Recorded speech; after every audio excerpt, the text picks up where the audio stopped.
Chapter 1. The Wedding of St. Luc.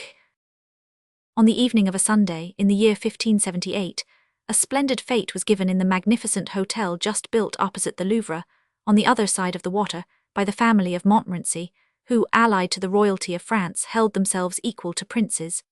This fete was to celebrate the wedding of François d'Épinay de St. Luc, a great friend and favourite of the king Henry Roman III, with Jeanne de Cross-Brissac, daughter of the marshal of that name.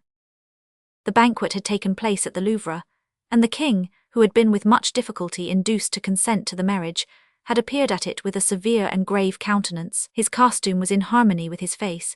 He wore that suit of deep chestnut in which Chloé described him at the wedding of Joyeuse, and this kind of royal spectre, solemn and majestic, had chilled all the spectators, but above all the young bride, at whom he cast many angry glances. The reason of all this was known to everyone, but was one of those court secrets of which no one likes to speak.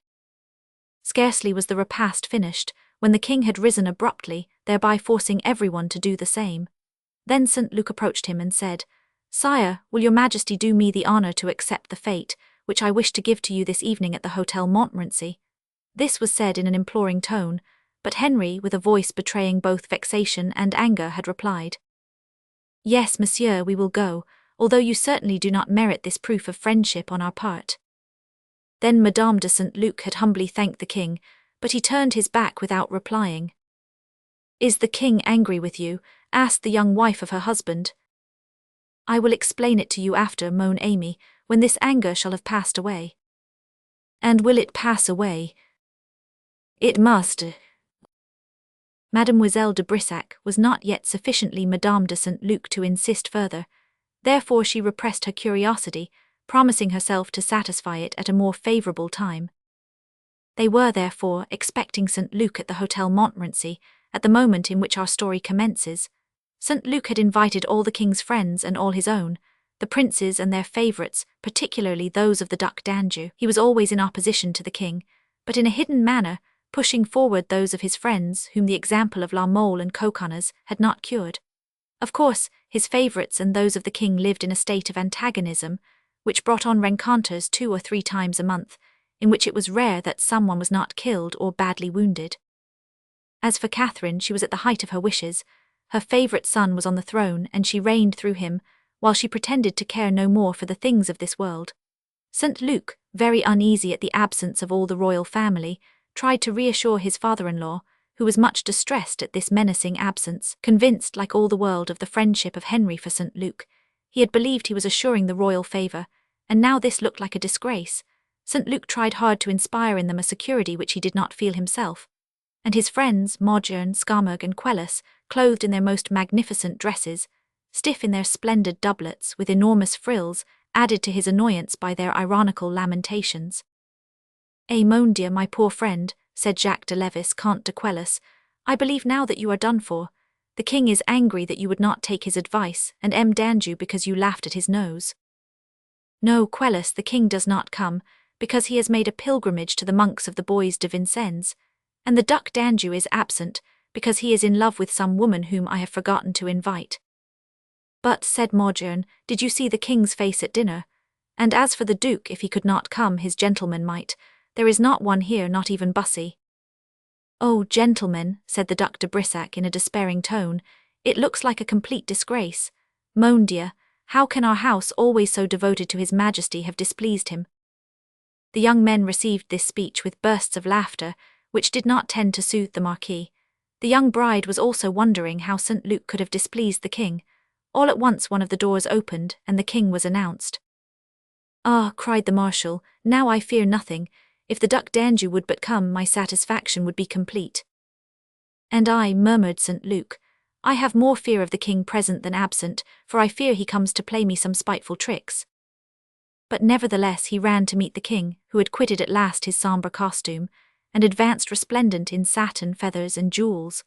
But at the instant he entered, another door opened just opposite, and a second Henry Roman III, clothed exactly like the first, appeared, so that the courtiers who had run to meet the first turned round at once to look at the second. Henry Roman III saw the movement and exclaimed, "What is the matter, gentlemen?" A burst of laughter was the reply. The king, not naturally patient and less so that day than usual, frowned, but St. Luc approached and said, "Sire, it is Chicot, your jester, who is dressed exactly like your majesty, and is giving his hand to the ladies to kiss." Henry laughed. Chicot enjoyed at his court a liberty similar to that enjoyed 30 years before by Triboulet at the court of Francois I, and 40 years after by Langely at the court of Louis Roman XIII. Chicot was not an ordinary jester. Before being Chicot, he had been de Chicot. He was a Gascon gentleman who, ill-treated by M. de Mayenne on account of a rivalry in a love affair, in which Chicot had been victorious, had taken refuge at court, and prayed the king for his protection by telling him the truth. "A. M. Chicot," said Henry, "2 kings at a time are too much." "Then," replied he, "let me continue to be one, and you play Duc d'Anjou. Perhaps you will be taken for him and learn something of his doings." "So," said Henry, looking round him, "Anjou is not here." "The more reason for you to replace him. It is settled. I am Henry and you are Francois. I will play the king while you dance and amuse yourself a little, poor king." "You are right, Chicot, I will dance." "Decidedly," thought de Brissac, "I was wrong to think the king angry. He is in an excellent humor." Meanwhile St. Luc had approached his wife. She was not a beauty, but she had fine black eyes, white teeth, and a dazzling complexion. "Monsieur," said she to her husband, "why did they say that the king was angry with me? He has done nothing but smile on me ever since he came." "You did not say so after dinner, dear Jean, for his look then frightened you." "His Majesty was, doubtless, out of humor then, but now it is far worse. He smiles with closed lips. I would rather he showed me his teeth. Jean, my poor child, he is preparing for us some disagreeable surprise. Oh, do not look at me so tenderly, I beg, turn your back to me. Here is Maugiron coming, converse with him and be amiable to him." "That is a strange recommendation, monsieur."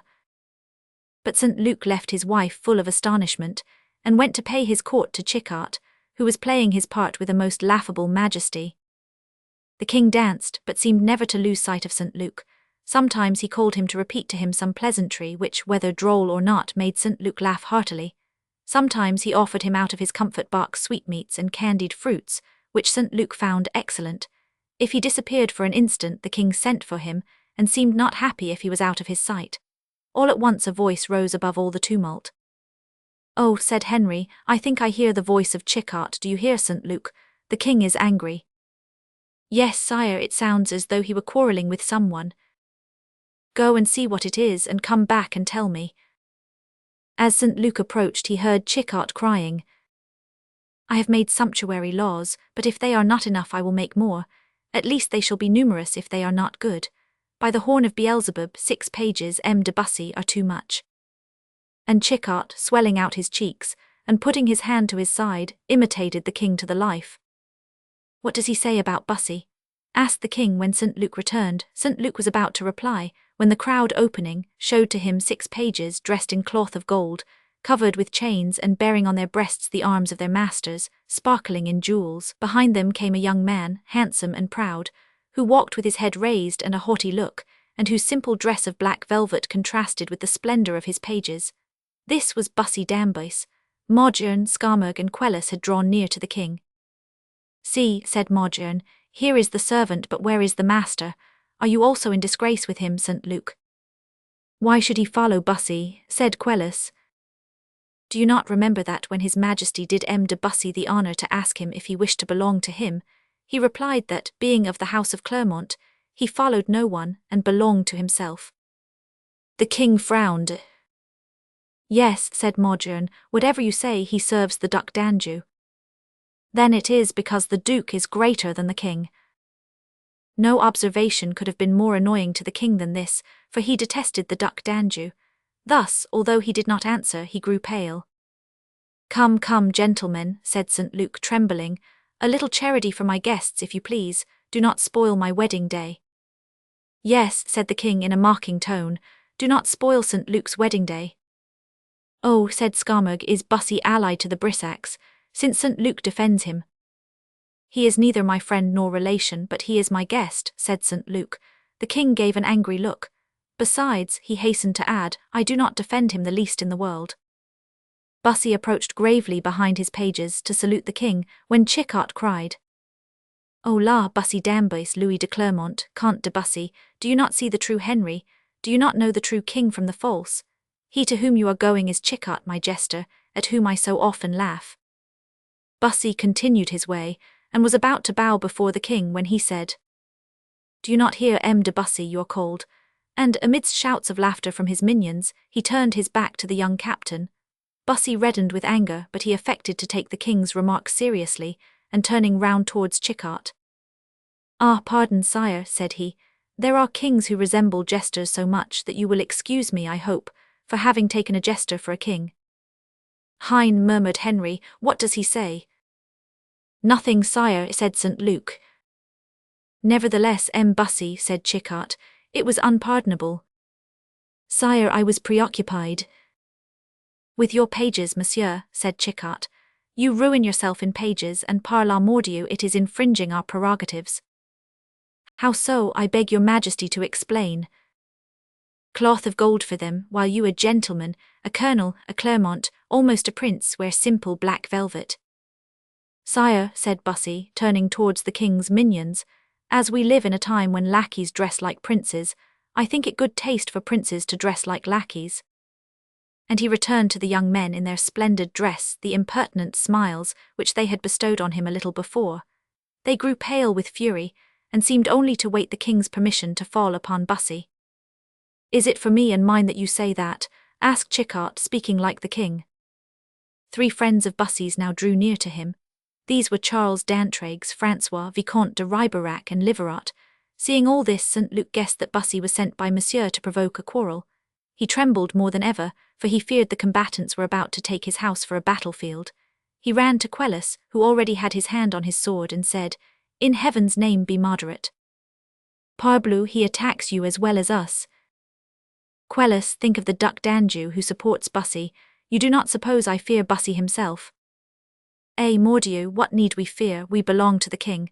If we get into peril for him, he will help us. You yes, but me, said St. Luc piteously. Ah, dame, why do you marry, knowing how jealous the king is in his friendships?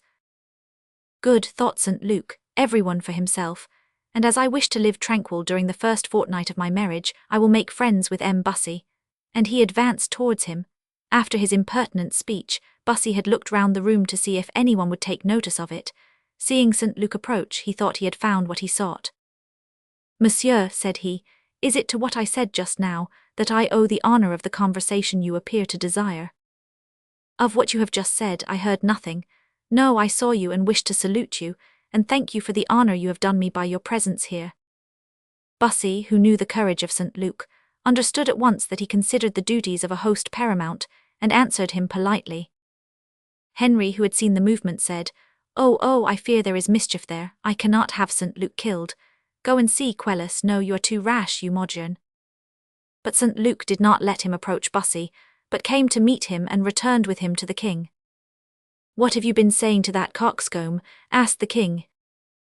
I, sire. Yes, you've. I said good evening. Oh, was that all?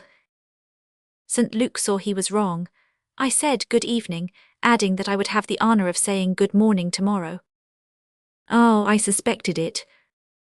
Will your majesty keep my secret? Said St. Luc. Oh, parbleu, if you could get rid of him without injury to yourself. The minions exchanged a rapid glance which Henry Roman III seemed not to notice. For, continued he, his insolence is too much.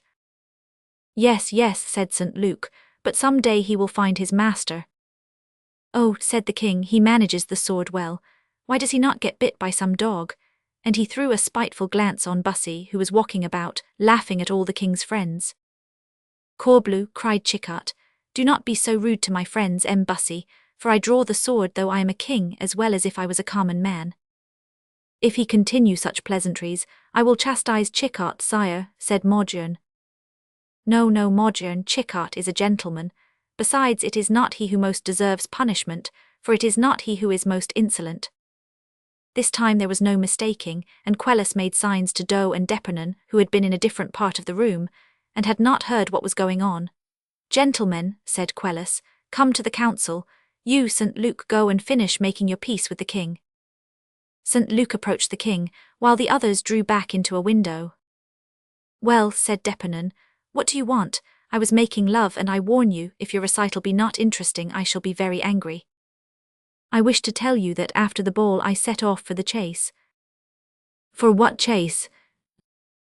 That of the wild boar. What possesses you to go in this cold, to be killed in some thicket?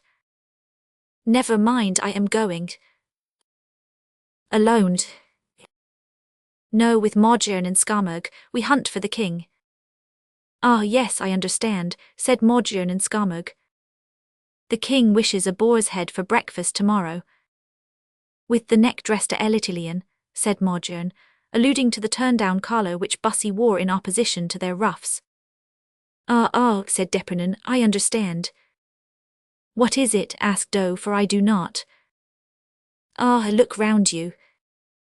Well, did anyone laugh at us here?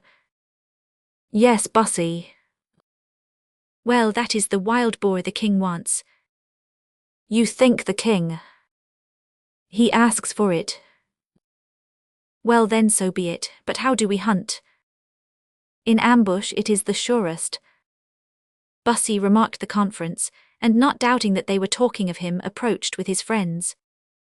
Look, Antrags, look, Riberac, said he, how they are grouped, it is quite touching. It might be Uriel and Nissus, Damon and Pythias, Castor and... but where is Pollux? Pollux is married, so that Castor is left alone. What can they be doing? I bet they are inventing some new starch. No, gentlemen, said Quelus, we are talking of the chase. Really, Signor Cupid, said Bussy, it is very cold for that, it will chap your skin. Monsieur, replied Modjern politely, we have warm gloves and doublets lined with fur. Ah, that reassures me, said Bussy, do you go soon? Tonight, perhaps. In that case I must warn the king. What will he say tomorrow if he finds his friends have caught cold? Do not give yourself that trouble, monsieur, said Quelus, his majesty knows it. Do you hunt larks? Asked Bussy with an impertinent air. No, monsieur, we hunt the boar, we want a head. Will you hunt with us, Bussy? No, really, I cannot. Tomorrow I must go to the Duc d'Anjou for the reception of M. de Montsoreau, to whom Monseigneur has just given the place of chief huntsman. But tonight... Ah, tonight I have a rendezvous in a mysterious house of the Faubourg Saint-Ant.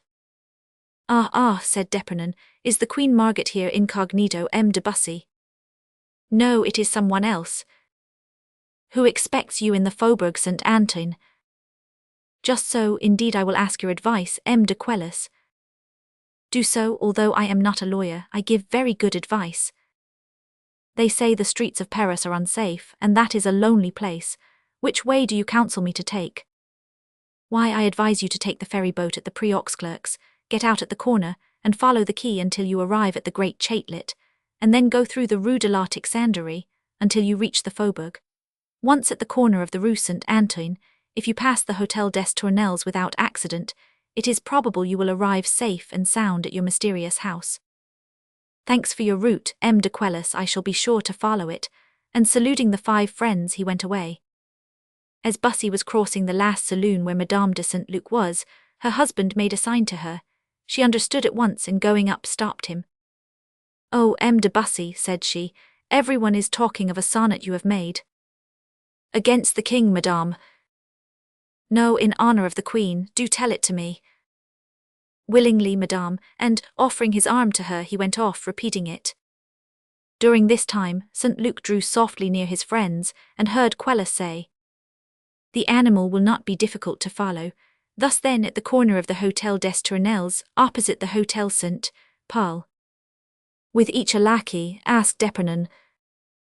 No, Nogaret, let us be alone and keep our own secret and do our own work. I hate him, but he is too much a gentleman for a lackey to touch.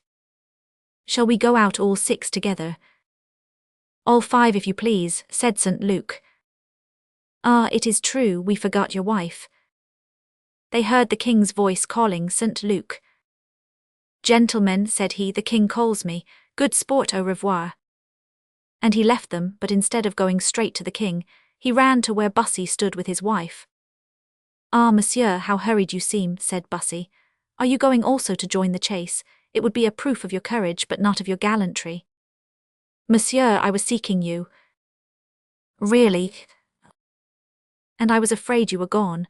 Dear Jean, tell your father to try and stop the king whilst I say a few words tete-a-tete to M. Bussy. Jean went. I wish to say to you, monsieur, continued St. Luc, that if you have any rendezvous tonight you would do well to put it off, for the streets are not safe, and above all to avoid the Hôtel des Tournelles, where there is a place where several men could hide. This is what I wish to say. I know you fear nothing but reflect. At this moment they heard Chicot's voice crying, St. Luc, do not hide yourself, I am waiting for you to return to the Louvre. Here I am, sire, cried St. Luc, rushing forward. Near Chicot stood the king, to whom one page was giving his ermine mantle, and another a velvet mask lined with satin. Sire, said St. Luc, I will have the honour of lighting your majesties to your litters. No, said Henry, Chicot goes one way and I another. My friends are good-for-nothings who have run away and left me to return alone to the Louvre. I had counted on them, and you cannot let me go alone. You are a grave married man and must take me back to the Queen. Come, my friend, my litter is large enough for two. Madame de St. Luc, who had heard this, tried to speak, and to tell her father that the king was carrying away her husband, but he, placing his fingers on his month, motioned her to be silent. I am ready, sire, said he, to follow you.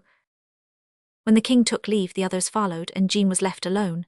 She entered her room and knelt down before the image of a saint to pray, then sat down to wait for her husband's return. M. de Brissac sent 6 men to the Louvre to attend him back, but 2 hours after one of them returned, saying that the Louvre was closed, and that before closing the captain of the watch had said, It is useless to wait longer, no one will leave the Louvre tonight. His Majesty is in bed. The marshal carried this news to his daughter. Chapter 2. How it is not always he who opens the door, who enters the house. The Porte Saint-Antoine was a kind of vault in stone, similar to our present Porte Saint-Denis, only it was attached by its left side to buildings adjacent to the Bastille. The space at the right between the gate and the Hôtel des Tournelles was large and dark, little frequented by day, and quite solitary at night for all passers-by took the side next to the fortress, so as to be in some degree under the protection of the sentinel. Of course, winter nights were still more feared than summer ones. That on which the events which we have recounted and are about to recount took place was cold and black. Before the gate on the side of the city was no house, but only high walls, those of the Church of St. Paul and of the Hôtel des Tournelles. At the end of this wall was the niche of which St. Luc had spoken to Bussy. No lamps lighted this part of Paris at that epoch. In the nights when the moon charged herself with the lighting of the earth, the Bastille rose sombre and majestic against the starry blue of the skies, but on dark nights there seemed only a thickening of the shadows where it stood. On the night in question, a practised eye might have detected in the angle of the wall of the Tournelles several black shades, which moved enough to show that they belonged to poor devils of human bodies, who seemed to find it difficult to preserve their natural warmth as they stood there. The sentinel from the Bastille, who could not see them on account of the darkness, could not hear them either, for they talked almost in whispers. However, the conversation did not want interest. This Bussy was right, said one. It is a night such as we had at Warsaw when Henry was King of Poland, and if this continues we shall freeze. Come, Modern, you complain like a woman, replied another. It is not warm, I confess, but draw your mantle over your eyes and put your hands in your pockets, and you will not feel it. Really, Skarmug, said a third, it is easy to see you are German. As for me, my lips bleed and my mustachios are stiff with ice. It is my hands, said a fourth. On my honour I would not swear I had any. You should have taken your mamma's muff, poor Quelus, said Skarmug. Mon dear, have patience, said a fifth voice. You will soon be complaining you are hot. I see someone coming through the Rue St. Paul, said Quelus. It cannot be him, he named another route. Might he not have suspected something and changed it? You do not know Bussy. Where he said he should go, he would go, if he knew that Satan himself were barring his passage. However, here are 2 men coming. Ma foi, yes. Let us charge, said Skarmug. One moment, said d'Epernon. Do not let us kill good bourgeois or poor women. Hold, they stop. In fact, they had stopped and looked as if undecided. Oh, can they have seen us? We can hardly see ourselves. See, they turn to the left. They stop before a house they are seeking. They are trying to enter. They will escape us. But it is not him, for he was going to the Faubourg Saint Antoine. Oh, how do you know he told you right? At this supposition they all rushed out, sword in hand, towards the gentleman. One of the men had just introduced a key into the lock. The door had yielded and was about to open, when the noise of their assailants made them turn. What is this? Can it be against us orally? Said one. Ah, Monseigneur, said the other who had opened the door, it looks like it. Will you name yourself or keep incognito? Armed men, an ambush. Some jealous lover. I said the lady was too beautiful not to be watched. Let us enter quickly orally, we are safer within doors. Yes, Monseigneur, if there are not enemies within, but how do you know? He had not time to finish. The young men rushed up. Quelus and Maugiron made for the door to prevent their entering, while Scaramouche, Doe and D'Epernon prepared to attack in front. But he who had been called Monseigneur turned towards Quelus, who was in front, and crossing his arms proudly said, You attack a son of France, M. Quelus. Quelus drew back, trembling and thunderstruck. Monseigneur le Duc d'Anjou, he cried. The Duc d'Anjou, repeated the others. Well, gentlemen, cried the Duke. Monseigneur, stammered D'Epernon, it was a joke, forgive us. Monseigneur, said Doe, we did not dream of meeting your highness here. A joke, said the Duke. You have an odd manner of joking, M. D'Epernon. Since it was not intended for me, whom did your jest menace? Monseigneur, said Scaramouche, we saw St. Luc quit the Hotel Montmorency and come this way. It seemed strange to us, and we wished to see what took him out on his wedding night. M. de St. Luc, you took me for him. Yes, Monseigneur. M. de St. Luc is a head taller than I am. It is true, Monseigneur, but he is just the height of M. Aurelie. And seeing a man put a key in a lock, we took him for the principal, added Doe.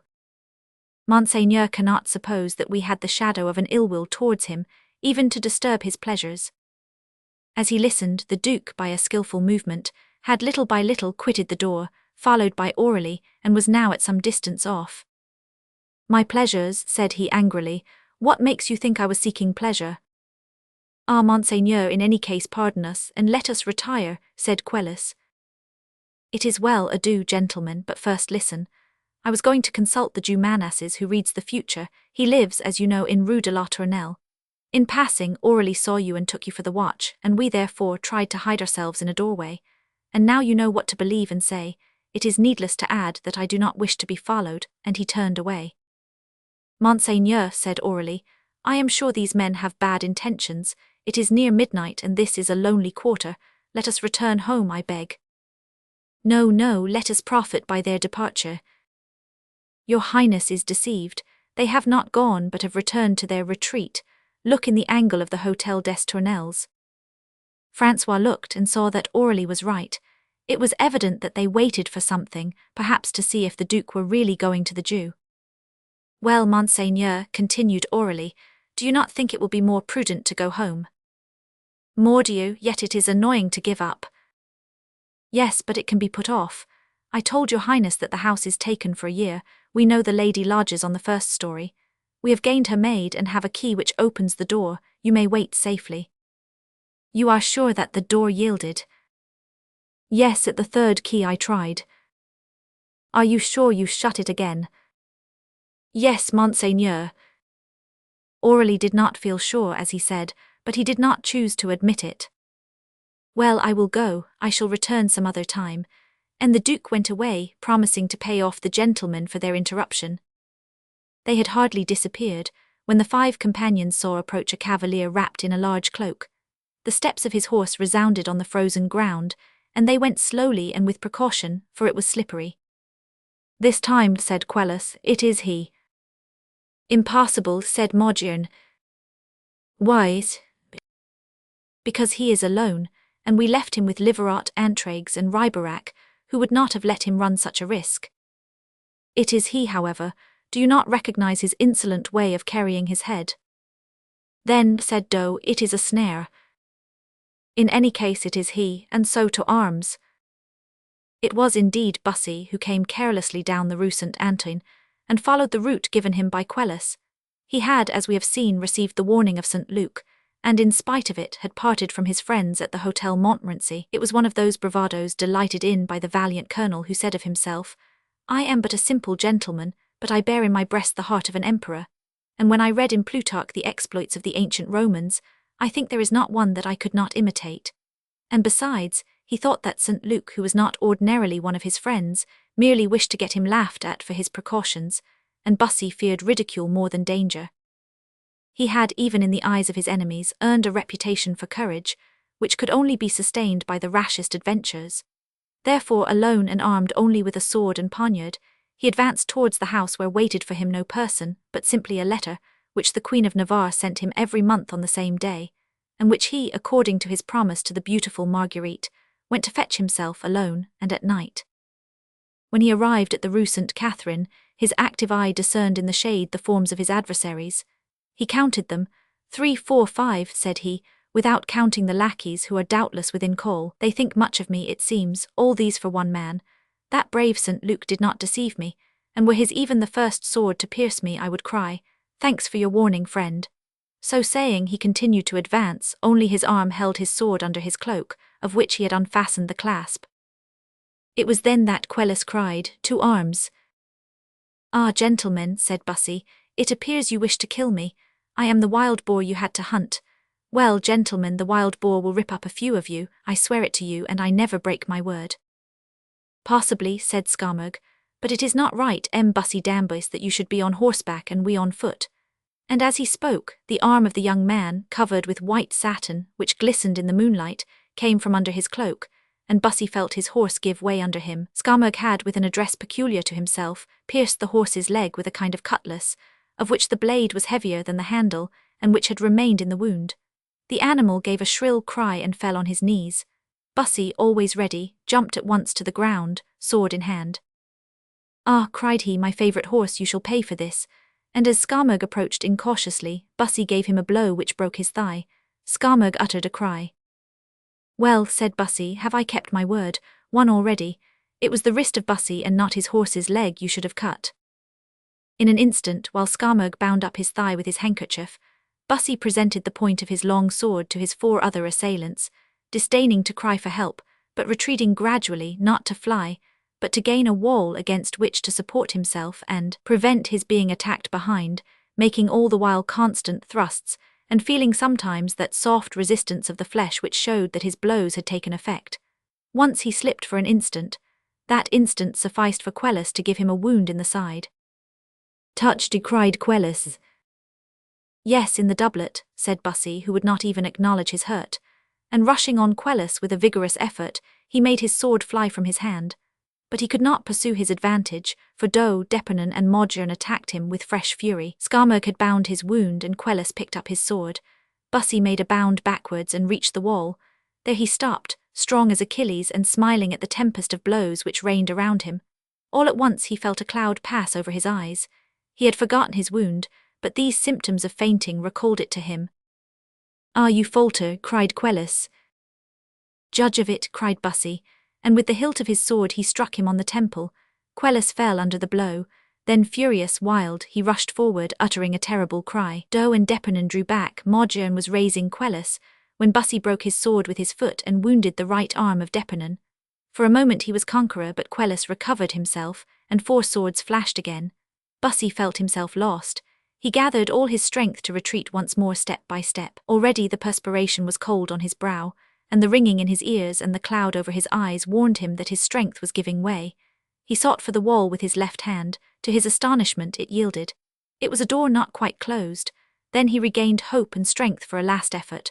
For a second his blows were rapid and violent. Then he let himself glide inside the door and pushed it to with a violent blow. It shut and Bussy was saved. He heard the furious blows of his enemies on the door, their cries of rage and wrathful imprecations. Then the ground seemed to fail under his feet, and the walls to move. He made a few steps forward and fell on the steps of a staircase. He knew no more, but seemed to descend into the silence and obscurity of the tomb. Chapter 3. How it is sometimes difficult to distinguish a dream from the reality. Bussy had had time before falling to pass his handkerchief under his shirt, and to buckle the belt of his sword over it, so as to make a kind of bandage to the open wound whence the blood flowed. But he had already lost blood enough to make him faint. However, during his fainting fit, this is what Bussy saw, or thought he saw. He found himself in a room with furniture of carved wood, with a tapestry of figures and a painted ceiling. These figures, in all possible attitudes, holding flowers, carrying arms, seemed to him to be stepping from the walls. Between the two windows a portrait of a lady was hung. He, fixed to his bed, lay regarding all this. All at once the lady of the portrait seemed to move, and an adorable creature, clothed in a long white robe, with fair hair falling over her shoulders, and with eyes black as jet with long lashes, and with a skin under which he seemed to see the blood circulate, advanced toward the bed. This woman was so beautiful that Bussy made a violent effort to rise and throw himself at her feet, but he seemed to be confined in there by bonds like those which keep the dead body in the tomb, while the soul mounts to the skies. This forced him to look at the bed on which he was lying, and it seemed to him one of those magnificent beds sculptured in the reign of Francis I, to which were suspended hangings of white damask, embroidered in gold. At the sight of this woman, the people of the wall and ceiling ceased to occupy his attention. She was all to him, and he looked to see if she had left a vacancy in the frame. But suddenly she disappeared, and an opaque body interposed itself between her and Bussy, moving slowly and stretching its arms out as though it were playing blindman's buff. Bussy felt in such a passion at this, that, had he been able, he would certainly have attacked this importunate vision, but as he made a vain effort, the newcomer spoke. "Well," said he, "have I arrived at last?" "Yes, monsieur," said a voice so sweet that it thrilled through Bussy, "and now you may take off your bandage." Bussy made an effort to see if the sweet voice belonged to the lady of the portrait, but it was useless. He only saw the pleasant face of a young man who had just, as he was told, taken off his bandage and was looking curiously about him. To the devil with this man, thought Bussy, and he tried to speak but fruitlessly. "Ah, I understand now," said the young man, approaching the bed. "You are wounded, are you not, my dear sir? Well, we will try to cure you." "Is the wound mortal?" asked the sweet voice again with a sad accent which brought tears into the eyes of Bussy. "I do not know yet, I am going to see. Meanwhile he has fainted." This was all Bussy heard. He seemed to feel a red-hot iron in his side, and then lost all consciousness. Afterwards it was impossible for Bussy to fix the duration of this insensibility. When he woke, a cold wind blew over his face, and harsh voices sounded in his ears. He opened his eyes to see if it were the people of the tapestry speaking, and hoping to see the lady again, looked round him. But there was neither tapestry nor ceiling visible, and the portrait had also disappeared. He saw at his right only a man with a white apron spotted with blood, at his left a monk who was raising his head, and before him an old woman mumbling her prayers. His wondering eyes next rested on a mass of stone before him, in which he recognized the temple, and above that the cold white sky, slightly tinted by the rising sun. He was in the street. "Ah, thank you, good people," said he, "for the trouble you have taken in bringing me here. I wanted air, but you might have given it to me by opening the window, and I should have been better on my bed of white damask and gold than on the bare ground. But never mind, there is in my pocket, unless you have paid yourselves, which would have been prudent, some 20 golden crowns. Take, my friends, take." "But, my good gentleman," said the butcher, "we did not bring you here but found you here as we passed." "Ah, diable, and the young doctor, was he here?" The bystanders looked at each other. "It is the remains of delirium," said the monk. Then, turning to Bussy, "I think you would do well to confess," said he. "There was no doctor, poor young man, you were here alone and as cold as death." Bussy then remembered having received a sword stroke, glided his hand under his doublet, and felt his handkerchief in the same place, fixed over his wound by his sword belt. "It is singular," said he. Already profiting by his permission, the lookers-on were dividing his purse. "Now, my friends," said he, "will you take me to my hotel?" "Ah, certainly," said the old woman. "Poor dear young man, the butcher is strong, and then he has his horse on which you can ride." "Yes, my gentleman, my horse and I are at your service." "Nevertheless, my son," said the monk, "I think you would do well to confess." "What are you called?" asked Bussy. "Brother Gorenflot." "Well, Brother Gorenflot, I trust my hour has not yet arrived, and as I am cold, I wish to get quickly home and warm myself." "What is your hotel called?" "Hotel de Bussy." How, cried all, you belong to M. de Bussy. I am M. de Bussy himself. Bussy, cried the butcher, the brave Bussy, the scourge of the minions, and raising him he was quickly carried home, whilst the monk went away, murmuring, if it was that Bussy, I do not wonder he would not confess. When he got home, Bussy sent for his usual doctor, who found the wound not dangerous. Tell me, said Bussy, has it not been already dressed? Ma foi, said the doctor, I am not sure. And was it serious enough to make me delirious? Certainly. Oh, it is, thought Bussy, was that tapestry, that frescoed ceiling, that bed, the portrait between the windows, the beautiful blonde woman with black eyes, the doctor blindfolded, was this all delirium? Is nothing true but my combat? Where did I fight? Ah yes, I remember, near the Bastille by the Rue St. Paul.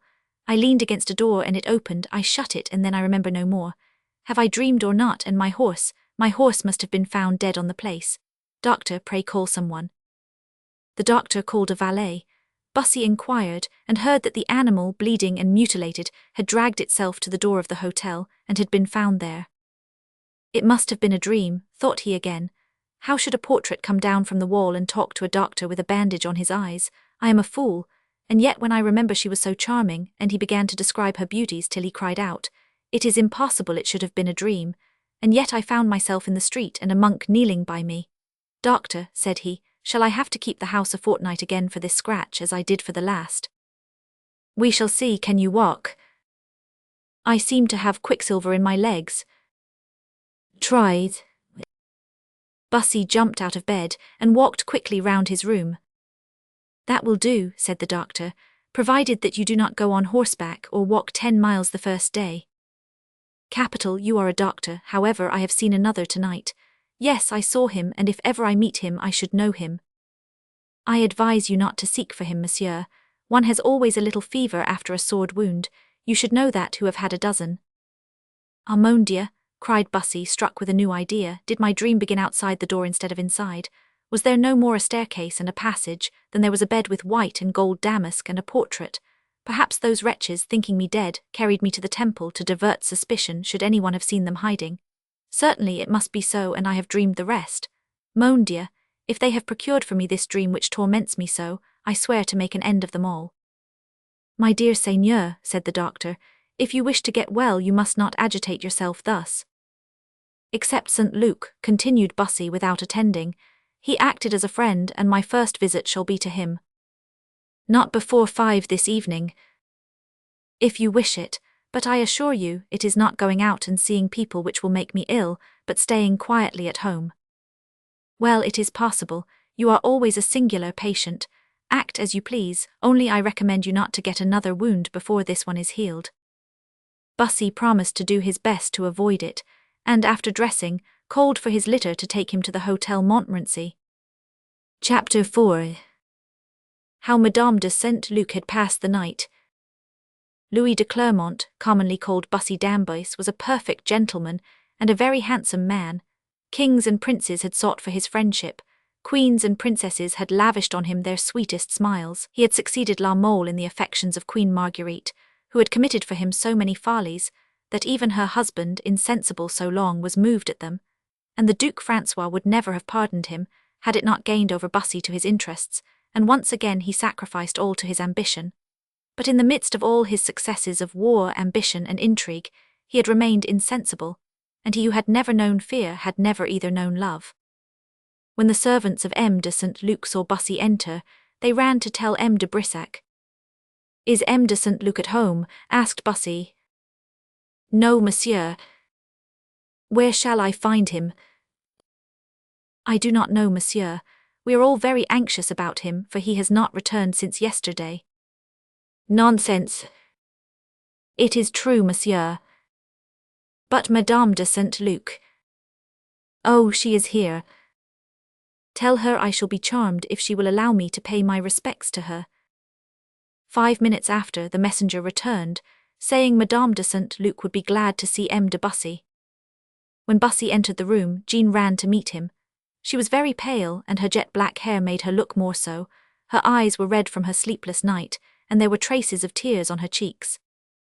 You are welcome, M. de Bussy, said she, in spite of the fears your presence awakens.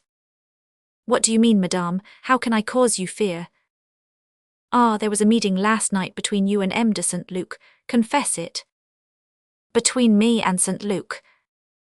Yes, he sent me away to speak to you. You belong to the Duc d'Anjou, he to the king.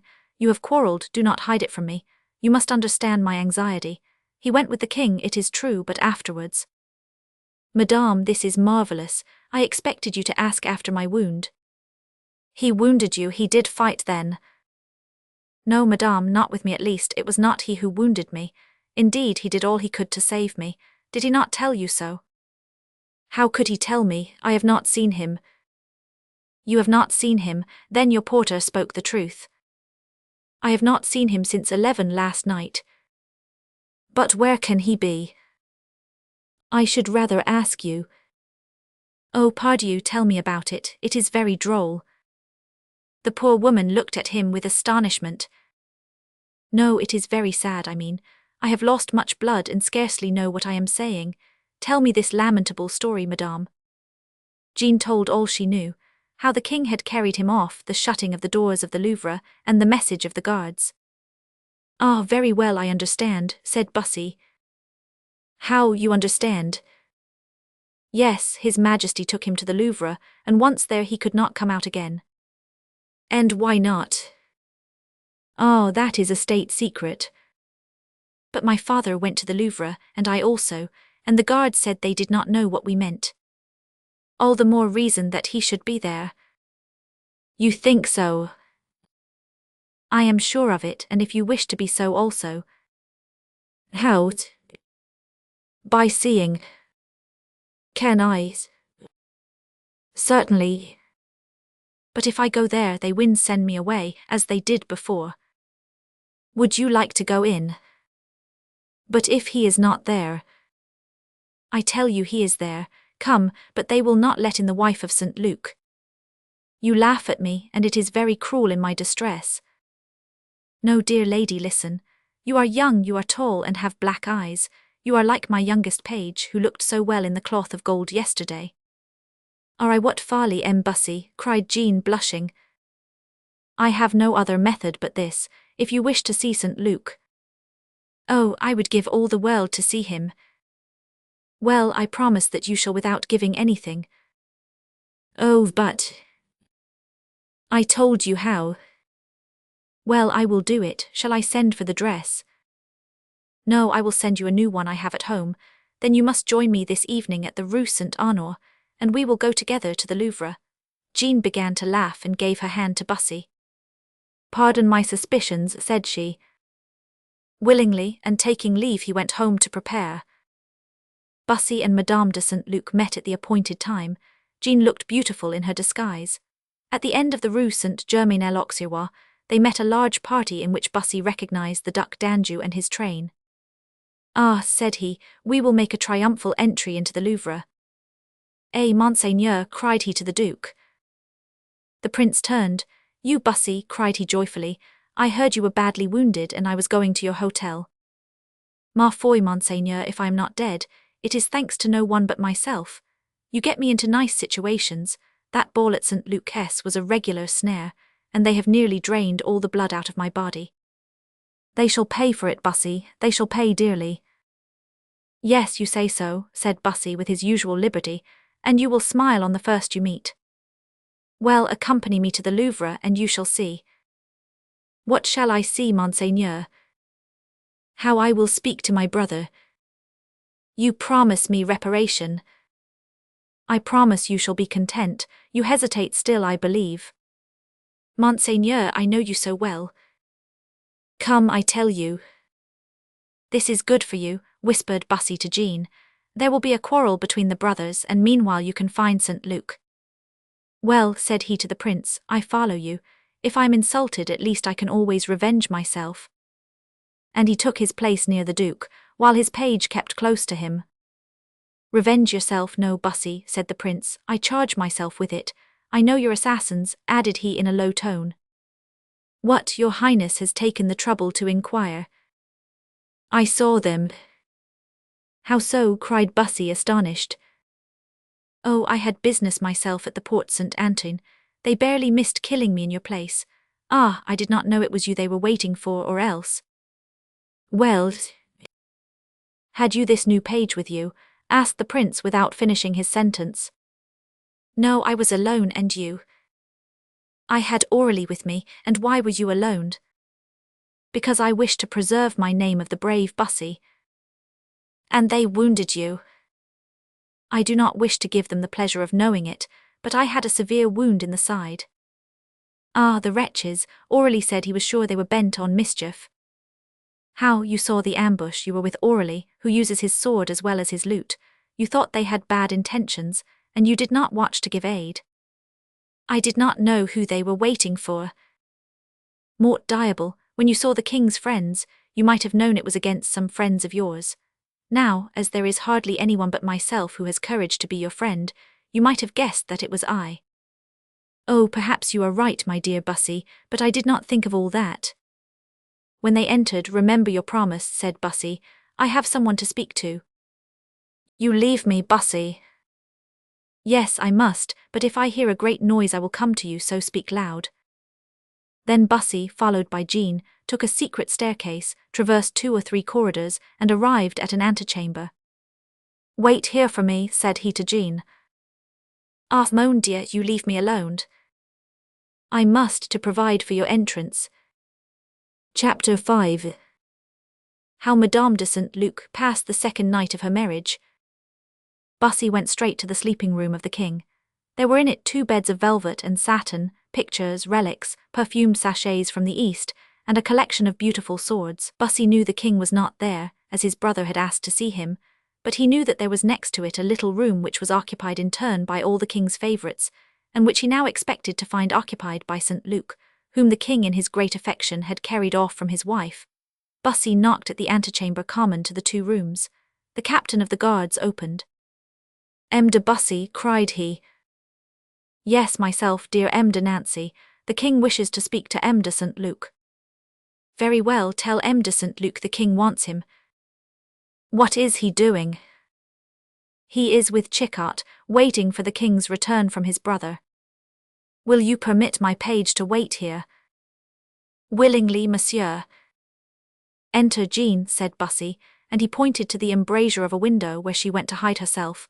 St-Luc entered, and M. de Nancy retired. What does the king want now? Cried St-Luc angrily. Ah, it is you, M. de Bussy. I, and before everything, let me thank you for the service you rendered me. Ah, it was quite natural. I could not bear to see a brave gentleman assassinated. I thought you killed. It did not want much to do it, but I got off with a wound, which I think I repaid with interest to Scamargue and D'Epernon. As for Quelus, he may thank the bones of his head. They are the hardest I ever knew. Ah, tell me about it, it will amuse me a little. I have no time now, I come for something else. You are ennuyé. To death. And a prisoner. Completely. The king pretends no one can amuse him but me. He is very good, for since yesterday I have made more grimaces than his ape, and been more rude than his jester. Well, it is my turn to render you a service. Can I do it? Yes, go to the Marshal de Brissac, and reassure my poor little wife, who must be very uneasy, and must think my conduct very strange. What shall I say to her?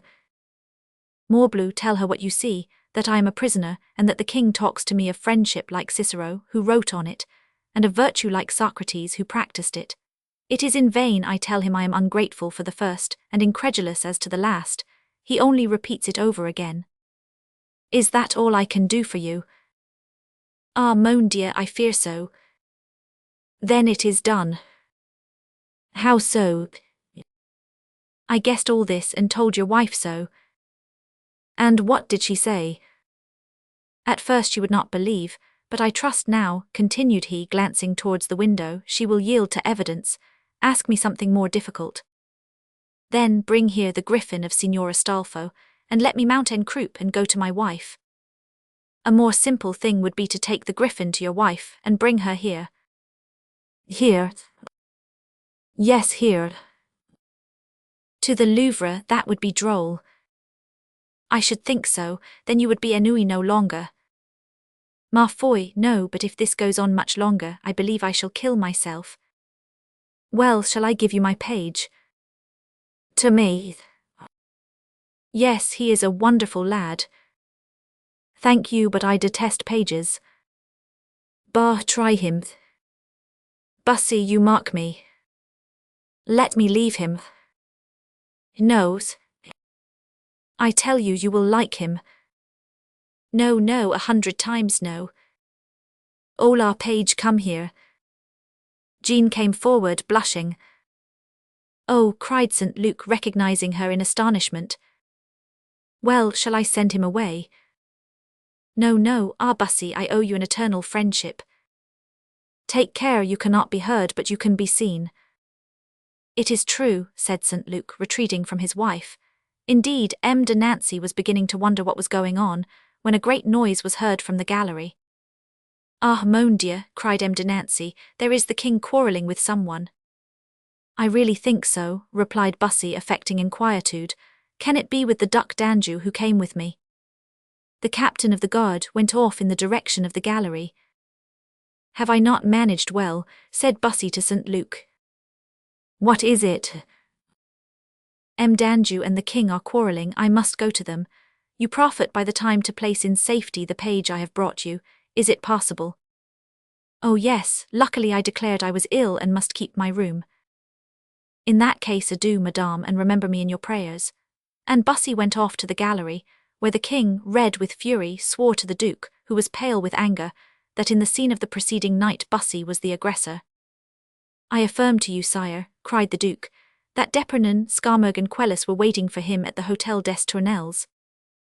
Who told you so? I saw them with my own eyes. In that darkness, the night was pitch dark. I knew their voices. They spoke to you. They did more, they took me for Bussy and attacked me. You? Yes, I. And what were you doing there? What does that matter to you? I wish to know, I am curious today. I was going to Maness's. A Jew. You go to Ruggery, a poisoner. I go where I like, I am the king. Besides, as I said, Bussy was the aggressor. Where? At St. Luke's ball. Bussy provoked 5 men. No, no, he is brave, but he is not mad. Par la Mordieu, I tell you I heard him. Besides, he has wounded Skarmogue in the thigh, d'Epernon in the arm, and half killed Quelus. Ah, really I did not know, I compliment him on it. I will make example of this brawler. And I, whom your friends attack in his person and in my own, will know if I am your brother, and if... At this moment Bussy, dressed in pale green satin, entered the room. Sire, said he, receive my humble respects. Pardieu, here he is, cried Henry. Your Majesty, it seems, was doing me the honour of speaking of me. Yes, and I am glad to see that, in spite of what they told me, your look shows good health. Sire, blood drawn improves the complexion, so mine ought to be good this morning. Well, since they have wounded you, complain, and I will do you justice. I complain of nothing, sire. Henry looked astonished. What did you say? Said he to the Duke. I said that Bussy had received a wound in his side. Is it true, Bussy? The first prince of the blood would not lie, sire. And yet you do not complain.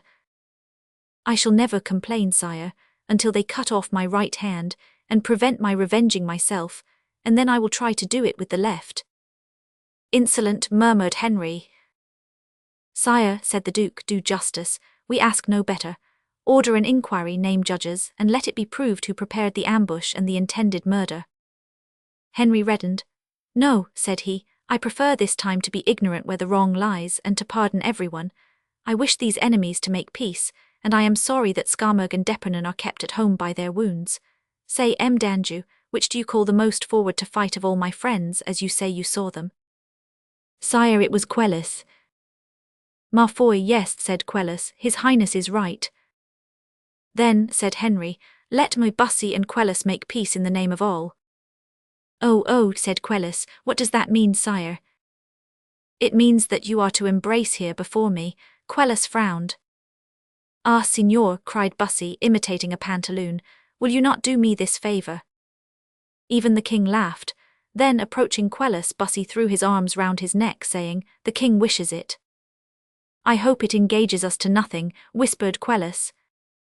"Be easy," answered Bussy, "we will meet soon." Quelus drew back in a rage, and Bussy, making a pirouette, went out of the gallery. Chapter 6.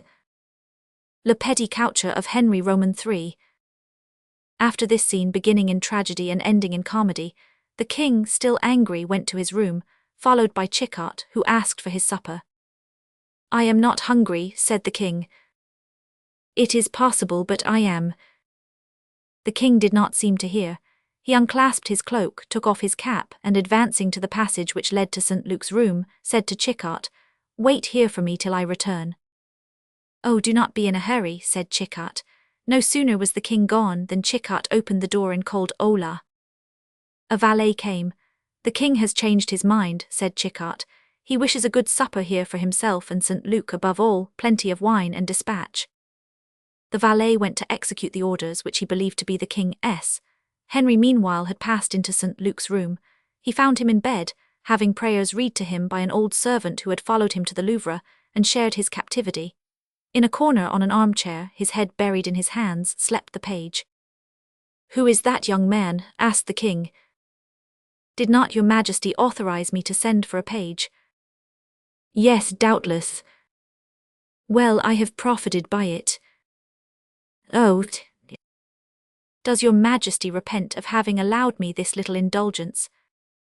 "No, no, on the contrary, amuse yourself, my son. How are you?" "Sire, I have a fever." "Really, your face is red. Let me feel your pulse, I am half a doctor." St. Luke held out his hand with visible ill humor. "Oh," said the king, intermittent, agitated. "Yes, sire, I am very ill." "I will send you my doctor." "Thank you, sire, but I hate Myron." "I will watch you myself. You shall have a bed in my room and we will talk all night." "Oh," cried St. Luke, "you see me ill and you want to keep me from sleeping. That is a singular way to treat your patient, doctor. But you cannot be left alone, suffering as you are." "Sire, I have my page Jean." "But he sleeps." "That is what I like best, then he will not disturb me." "Well, come and assist at my going to bed. Then I shall be free to come back to bed." "Perfectly." "Well, so be it, but I shall make a bad courtier, I assure you. I am dying with sleep." "You shall yawn at your ease." "Sire, if your majesty will leave me, I will be with you in 5 minutes." "Well then, 5 minutes, but no longer." As soon as the door was shut, the page jumped up. "Ah, St. Luke," cried she, "you are going to leave me again. Mon Dieu, I shall die of fright here if they discover me." "My dear Jean, Gaspard here will protect you." "Had I not better go back?" "If you really wish it, Jean," said St. Luke sadly, "you shall. But if you are as good as you are beautiful, if you have any feeling in your heart for me, you will wait here a little. I shall suffer so much from my head and nerves that the king will not long keep so sad a companion." "Go then," said Jean, "and I will wait."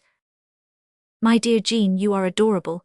Trust me to returns as soon as possible. Besides, I have an idea, which I will tell you when I return." "An idea which will restore your liberty." "I hope so." "Then go." "Gaspard," said St. Luke, "prevent anyone from entering here, and in a quarter of an hour lock the door, and bring me the key to the king's room.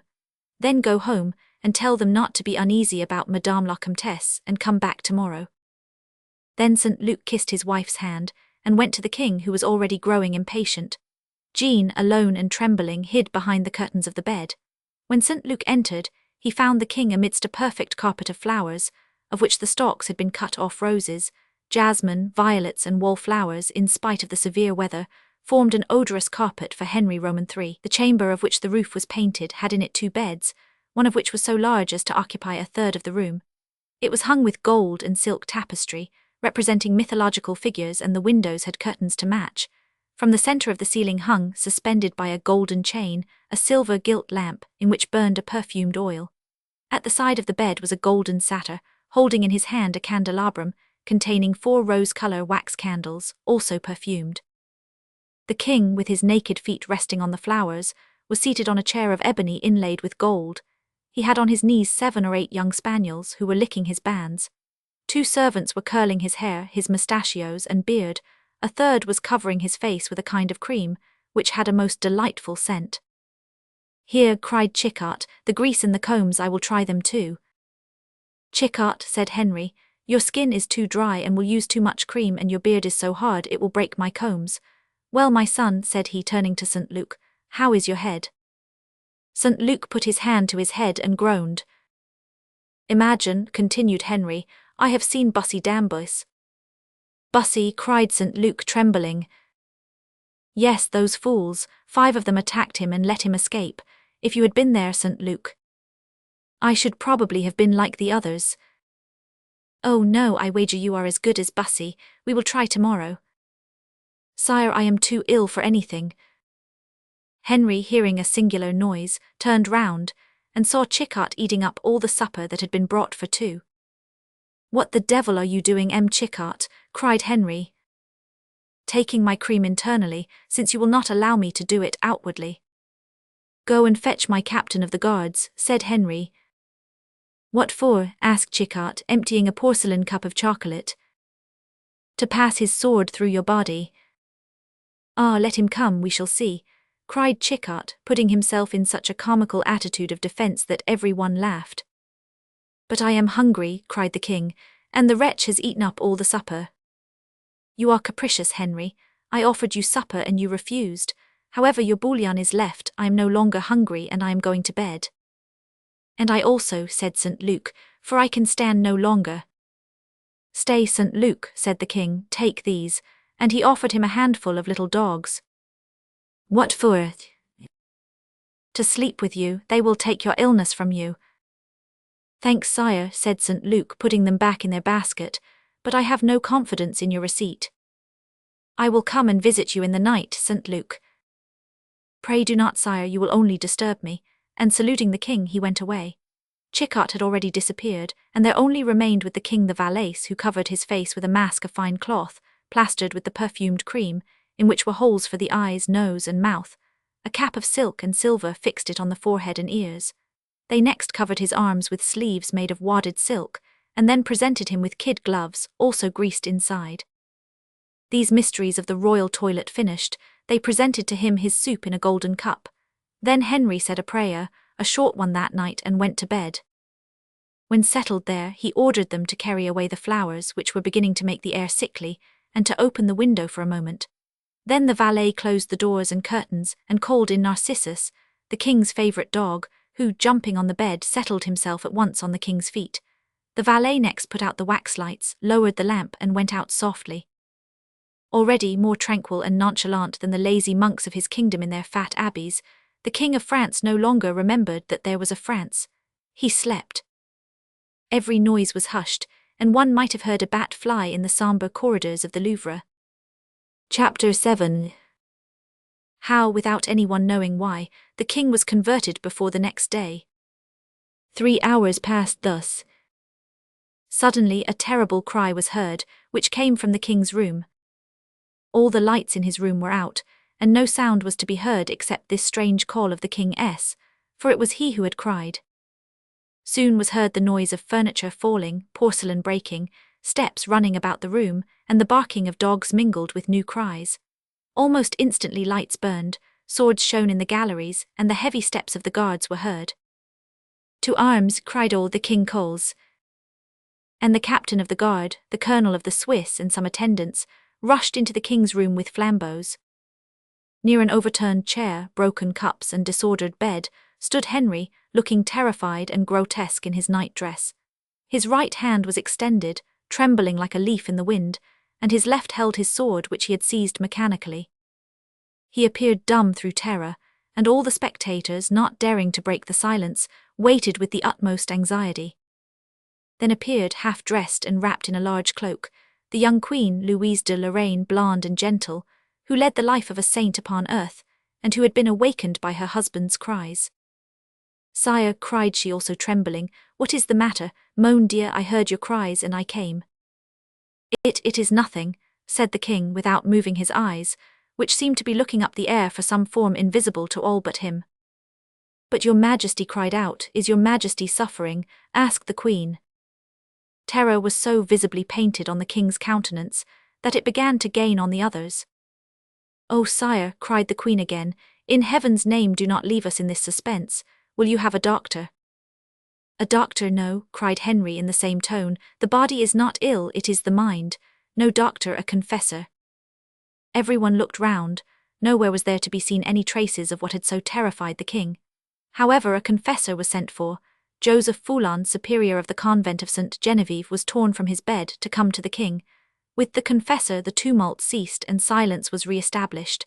Everyone conjectured and wondered. The king was confessing. The next day the king rose early and began to read prayers. Then he ordered all his friends to be sent for. They sent to St. Luke, but he was more suffering than ever. His sleep, or rather his lethargy, had been so profound that he alone had heard nothing of the tumult in the night, although he slept so near. He begged to be left in bed.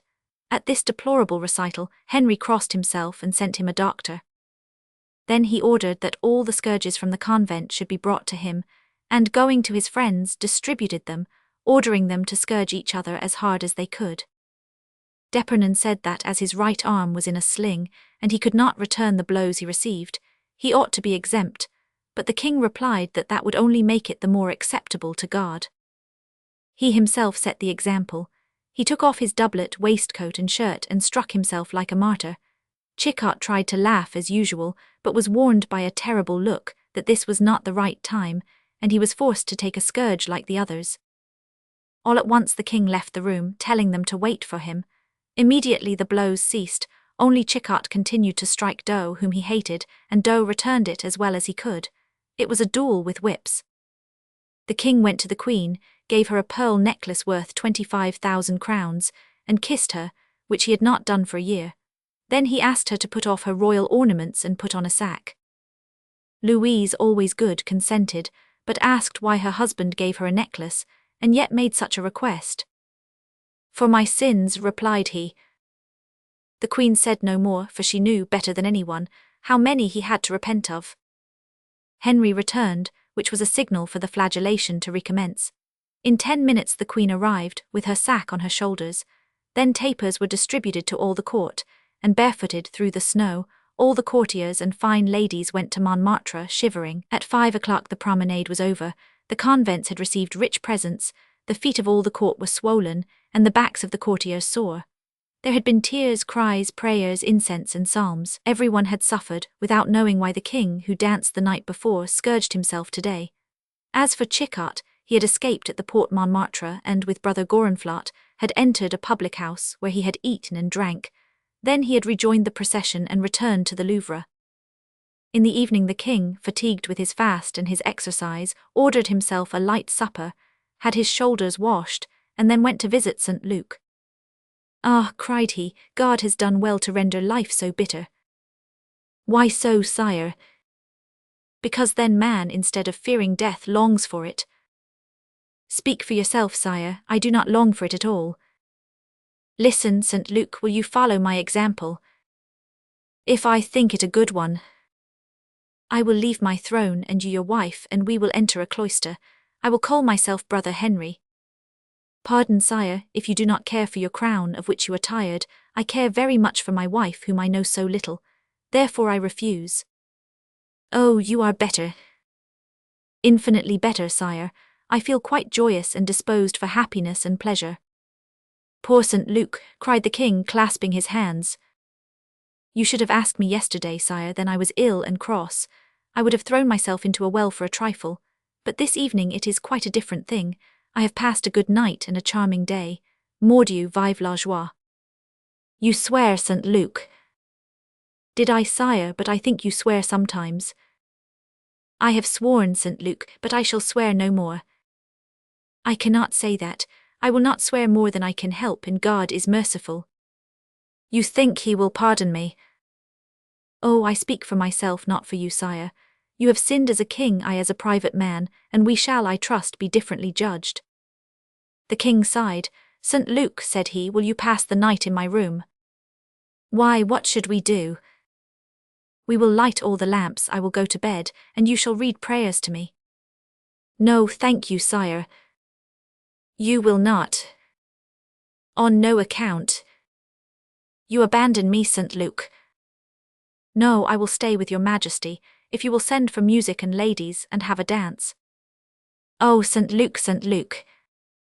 I am wild tonight, sire, I want to dance and drink. St. Luke, said the king solemnly, do you ever dream? Often, sire. You believe in dreams? With reason. How so? Dreams console for the reality. Last night I had a charming dream. What was it? I dreamed that my wife. You still think of your wife? More than ever, sire.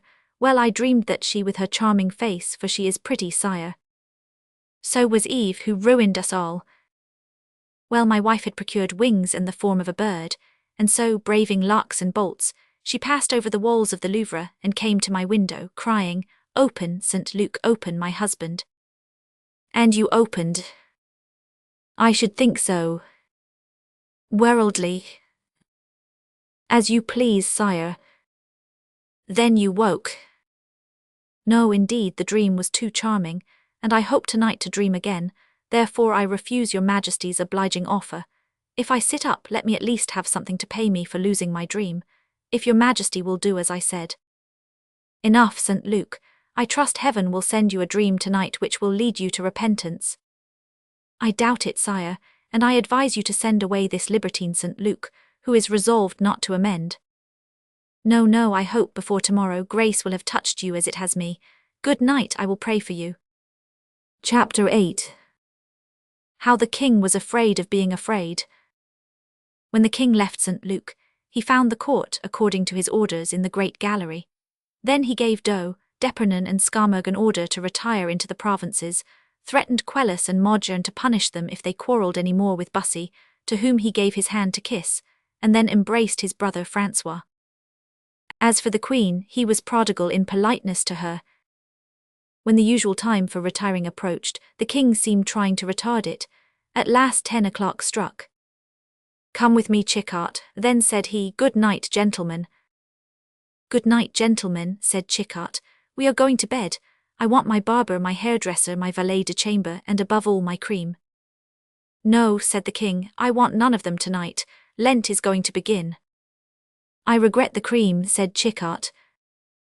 The king and Chickart entered the room, which we already know. Car Henry, said Chickart, I am the favourite tonight. Am I handsomer than that Cupid Quelus? Silence, Chickart, and you, gentlemen of the toilette, go out. They obeyed, and the king and Chickart were left alone.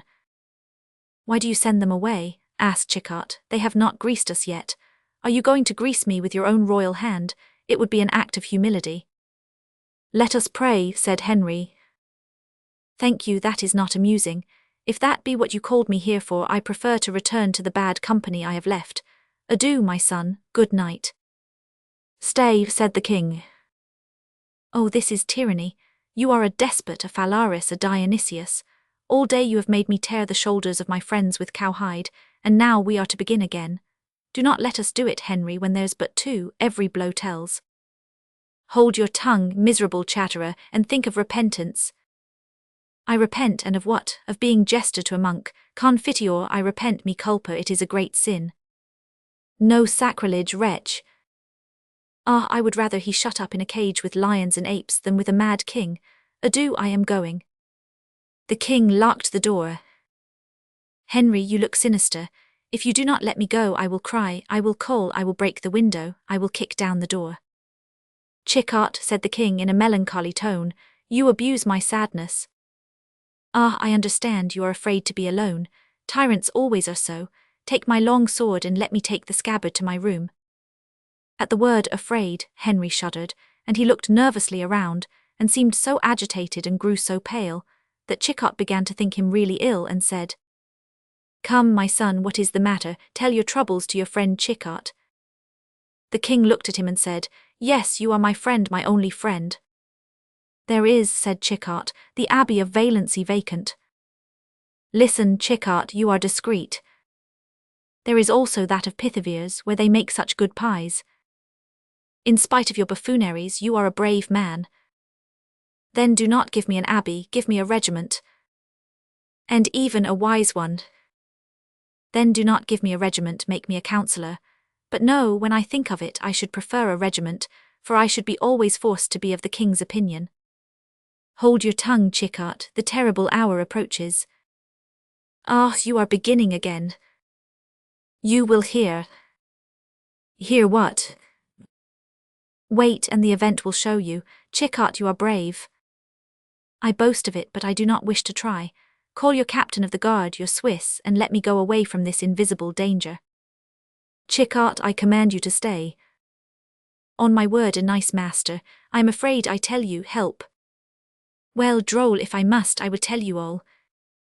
Ah, cried Chickart, drawing his sword, once warned I do not care, tell, my son, tell, is it a crocodile?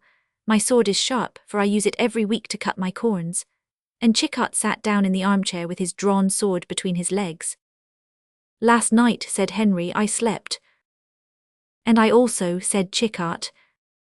Suddenly a breath swept over my face. It was the dog who was hungry and who licked your cream. I half woke and felt my beard bristle with terror under my mask. Ah, you make me tremble deliciously. Then, continued the king in a trembling voice, then a voice sounded through the room with a doleful vibration. The voice of the crocodile. I have read in Marco Polo that the crocodile has a voice like the crying of children, but be easy, my son, for if it comes we will kill it. Listen, miserable sinner, said the voice. Oh, it spoke, then it was not a crocodile. Miserable sinner, said the voice, I am the angel of God. The angel of God. Ah, Chickart, it was a frightful voice. Was it like the sound of a trumpet? Are you there? Continued the voice. Do you hear, hardened sinner? Are you determined to persevere in your iniquities? Ah, really, he said, very much the same as other people, it seems to me. Then Chickart followed many other reproaches, which I assure you were most painful. But tell me what he said, that I may see if he was well informed. Impious, do you doubt?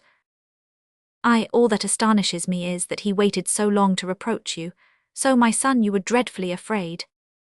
Oh yes, the marrow seemed to dry in my bones. It is quite natural, on my word I do not know what I should have done in your place, and then you called. Yes. And they came.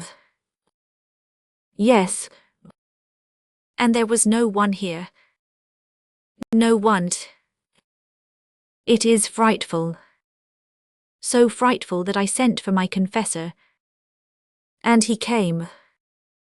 Immediately. Now be frank, my son, tell the truth for once. What did he think of your revelation? He shuddered. I should think so. He ordered me to repent, as the voice told me. Very well, there can be no harm in repenting, but what did he think of the vision? That it was a miracle, and that I must think of it seriously. Therefore, this morning. What have you done? I gave 100,000 livres to the Jesuits.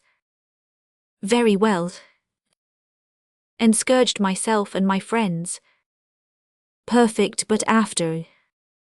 Well, what do you think of it, Chickart? It is not to the jester I speak, but to the man of sense, to my friend. Ah, sire, I think your majesty had the nightmare. You think so? Yes, it was a dream, which will not be renewed, unless your majesty thinks too much about it. A dream? No, Chickart, I was awake, my eyes were open. I sleep like that. Yes, but then you do not see, and I saw the moon shining through my windows, and its light on the amethyst in the hilt of my sword, which lay in that chair where you are. And the lamp had gone out. A dream, my son. Why do you not believe, Chickart? It is said that God speaks to kings when he wishes to effect some change on the earth. Yes, he speaks, but so low that they never hear him. Well, do you know why I made you stay? That you might hear as well as I. No one would believe me if I said I heard it. My friend, it is a secret which I confide to your known fidelity. Well, I accept, perhaps it will also speak to me. Well, what must I do? Go to bed, my son. But, do you think that sitting up will keep it away? Well then you remained. I said so. Well then I will go to bed. Good. But you will not. Certainly not, I will stay here. You will not go to sleep. Oh, that I cannot promise. Sleep is like fear, my son, a thing independent of will. You will try at least. Be easy, I will pinch myself, besides the voice would wake me. Do not joke about the voice. Well, well, go to bed. The king sighed, looked round anxiously, and glided tremblingly into bed. Then Chickart established him in his chair, arranging round him the pillows and cushions. How do you feel, sire? Said he. Pretty well, and you? Very well, good night, Henry. Good night, Chickart, do not go to sleep. Of course not, said Chickart, yawning fit to break his jaws. And they both closed their eyes, the king to pretend to sleep, Chickart to sleep really. Chapter 9. How the angel made a mistake and spoke to Chickart, thinking it was the king. The king and Chickart remained thus for some time. All at once the king jumped up in his bed. Chickart woke at the noise. What is it? Asked he in a low voice. The breath on my face. As he spoke, one of the wax lights went out, then the other, and the rest followed. Then the lamp also went out, and the room was lighted only by the rays of the moon. At the same moment they heard a hollow voice, saying, apparently from the end of the room, Hardened sinner, art thou there? Yes, said Henry with chattering teeth. Oh, thought Chickart, that is a very hoarse voice to come from heaven, nevertheless it is dreadful. Do you hear? Asked the voice. Yes, and I am bowed down to the earth. Do you believe you obeyed me by all the exterior mummeries which you performed yesterday, without your heart being touched? Very well said, thought Chickart. He approached the king softly. Do you believe now? Asked the king with clasped hands. Wait. What for? Hush, leave your bed quietly and let me get in. Why? That the anger of the Lord may fall first on me. Do you think he will spare me for that? Let us try, and he pushed the king gently out and got into his place. Now go to my chair and leave all to me. Henry obeyed, he began to understand. You do not reply, said the voice, you are hardened in sin. Oh, pardon, pardon, cried Chickart, imitating the king's voice. Then he whispered to Henry, it is droll that the angel does not know me. What can it mean? Wait. Wretch, said the voice. Yes, I confess, said Chickart, I am a hardened sinner, a dreadful sinner. Then acknowledge your crimes and repent. I acknowledge to have been a great traitor to my cousin Condi, whose wife I seduced. Oh, hush, said the king, that is so long ago. I acknowledge, continued Chickart, to have been a great rogue to the Poles who chose me for king and whom I abandoned one night, carrying away the crown jewels. I repent of this. Ah, whispered Henry again, that is all forgotten. Hush, let me speak. Go on, said the voice. I acknowledge having stolen the crown from my brother de Lenken, to whom it belonged of right, as I had formerly renounced it on accepting the crown of Poland. Knave, said the king. Go on, said the voice. I acknowledge having joined my mother to chase from France my brother-in-law, the king of Navarre, after having destroyed all his friends. Ah, whispered the king angrily. Sire, do not let us offend God by trying to hide what he knows as well as we do. Leave politics, said the voice. Ah, cried Chickart with a doleful voice, is it my private life I am to speak of? Yes. I acknowledge then that I am effeminate, idle and hypocritical. It is true. I have ill-treated my wife, such a worthy woman. One ought to love one's wife as oneself and prefer her to all things, said the voice angrily. Ah, cried Chickart, then I have sinned deeply. And you have made others sin by your example. It is true. Especially that poor St. Luke, and if you do not send him home tomorrow to his wife, there will be no pardon for you." "Ah," said Chicot to the king, "the voice seems to be friendly to the house of Cos. And you must make him a duke, to recompense him for his forced stay." "Peste," said Chicot, "the angel is much interested for M. de St. Luc." "Oh," cried the king without listening, "this voice from on high will kill me." "Voice from the side, you mean," said Chicot. "How, a voice from the side?" "Yes, can you not hear that the voice comes from that wall, Henry? The angel lodges in the Louvre." "Blasphemer!" "Why, it is honorable for you, but you do not seem to recognize it. Go and visit him, he is only separated from you by that partition." A ray of the moon falling on Chicot's face showed it to the king so laughing and amused that he said, "What, you dare to laugh?" "Yes, and so will you in a minute. Be reasonable and do as I tell you. Go and see if the angel be not in the next room." "But if he speak again?" "Well, I am here to answer. He is vastly credulous. For the last quarter of an hour I have been talking and he has not recognized me. It is not clever." Henry frowned. "I begin to believe you are right, Chicot," said he. "Go then." Henry opened softly the door which led into the corridor. He had scarcely entered it when he heard the voice redoubling its reproaches and Chicot replying. "Yes," said the voice, "you are as inconstant as a woman, as soft as a sybarite, as irreligious as a heathen." "Oh," whined Chicot, "is it my fault if I have such a soft skin, such white hands, such a changeable mind? But from today I will alter, I will wear coarse linen." However, as Henry advanced, he found that Chicot's voice grew fainter and the other louder, and that it seemed to come from St. Luc's room, in which he could see a light. He stooped down and peeped through the keyhole, and immediately grew pale with anger. "Par la mordieu," murmured he, "is it possible that they have dared to play such a trick?" This is what he saw through the keyhole. St. Luc in a dressing gown was roaring through a tube the words which he had found so dreadful, and beside him, leaning on his shoulder, was a lady in white, who every now and then took the tube from him and called through something herself, while stifled bursts of laughter accompanied each sentence of Chicot, who continued to answer in a doleful tone. "Jean de Cos in St. Luc's room, a hole in the wall, such a trick on me, oh, they shall pay dearly for it," and with a vigorous kick he burst open the door. Jean rushed behind the curtains to hide herself, while St. Luc, his face full of terror, fell on his knees before the king, who was pale with rage. "Ah," cried Chicot from the bed, "ah, mercy! Holy Virgin, I am dying." Henry, seizing in a transport of rage the trumpet from the hands of St. Luc, raised it as if to strike, but St. Luc jumped up and cried, "Sire, I am a gentleman, you have no right to strike me." Henry dashed the trumpet violently on the ground. Someone picked it up. It was Chicot, who, hearing the noise, judged that his presence was necessary as a mediator. He ran to the curtain and, drawing out poor Jean, all trembling, "Oh," said he, "Adam and Eve after the fall.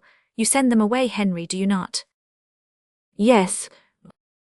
"Then I will be the exterminating angel." And throwing himself between the king and St. Luc, and waving the trumpet over the heads of the guilty couple, said, "This is my paradise, which you have lost by your disobedience. I forbid you to return to it." Then he whispered to St. Luc, who had his arm round his wife, "If you have a good horse, kill it, but be 20 leagues from here before tomorrow." Chapter 10. How Bussy went to seek for the reality of his dream. When Bussy returned home again, he was still thinking of his dream. "Morbleu," said he, "it is impossible that a dream should have left such a vivid impression on my mind. I see it all so clearly. The bed, the lady, the doctor, I must seek for it. Surely I can find it again." Then Bussy, after having the bandage of his wound resettled by a valet, put on high boots, took his sword, wrapped himself in his cloak, and set off for the same place where he had been nearly murdered the night before, and nearly at the same hour. He went in a litter to the Rue Roy de Sicel, then got out and told his servants to wait for him. It was about 9 in the evening, the curfew had sounded and Paris was deserted. Bussy arrived at the Bastille, then he sought for the place where his horse had fallen and thought he had found it. He next endeavoured to repeat his movements of the night before, retreated to the wall, and examined every door to find the corner against which he had leaned, but all the doors seemed alike. "Pardieu," said he, "if I were to knock at each of these doors, question all the lodgers, spend 1,000 crowns to make valets and old women speak, I might learn what I want to know. There are 50 houses, it would take me at least 5 nights. As he spoke, he perceived a small and trembling light approaching. This light advanced slowly and irregularly, stopping occasionally, moving on again and going first to the right, then to the left, then for a minute, coming straight on and again diverging. Bussy leaned against a door and waited. The light continued to advance, and soon he could see a black figure, which, as it advanced, took the form of a man holding a lantern in his left hand. He appeared to Bussy to belong to the honourable fraternity of drunkards, for nothing else seemed to explain the eccentric movements of the lantern. At last, he slipped over a piece of ice and fell. Bussy was about to come forward and offer his assistance, but the man and the lantern were quickly up again, and advanced directly towards him when he saw, to his great surprise, that the man had a bandage over his eyes. Well, thought he, it is a strange thing to play at blind man's buff with a lantern in your hand. Am I beginning to dream again? And good heavens, he is talking to himself. If he be not drunk or mad, he is a mathematician. This last surmise was suggested by the words that Bussy heard. 488, 489, 490, murmured the man. It must be near here. And then he raised his bandage, and finding himself in front of a house, examined it attentively. No, it is not this, he said. Then, putting back his bandage, he recommenced his walk and his calculations.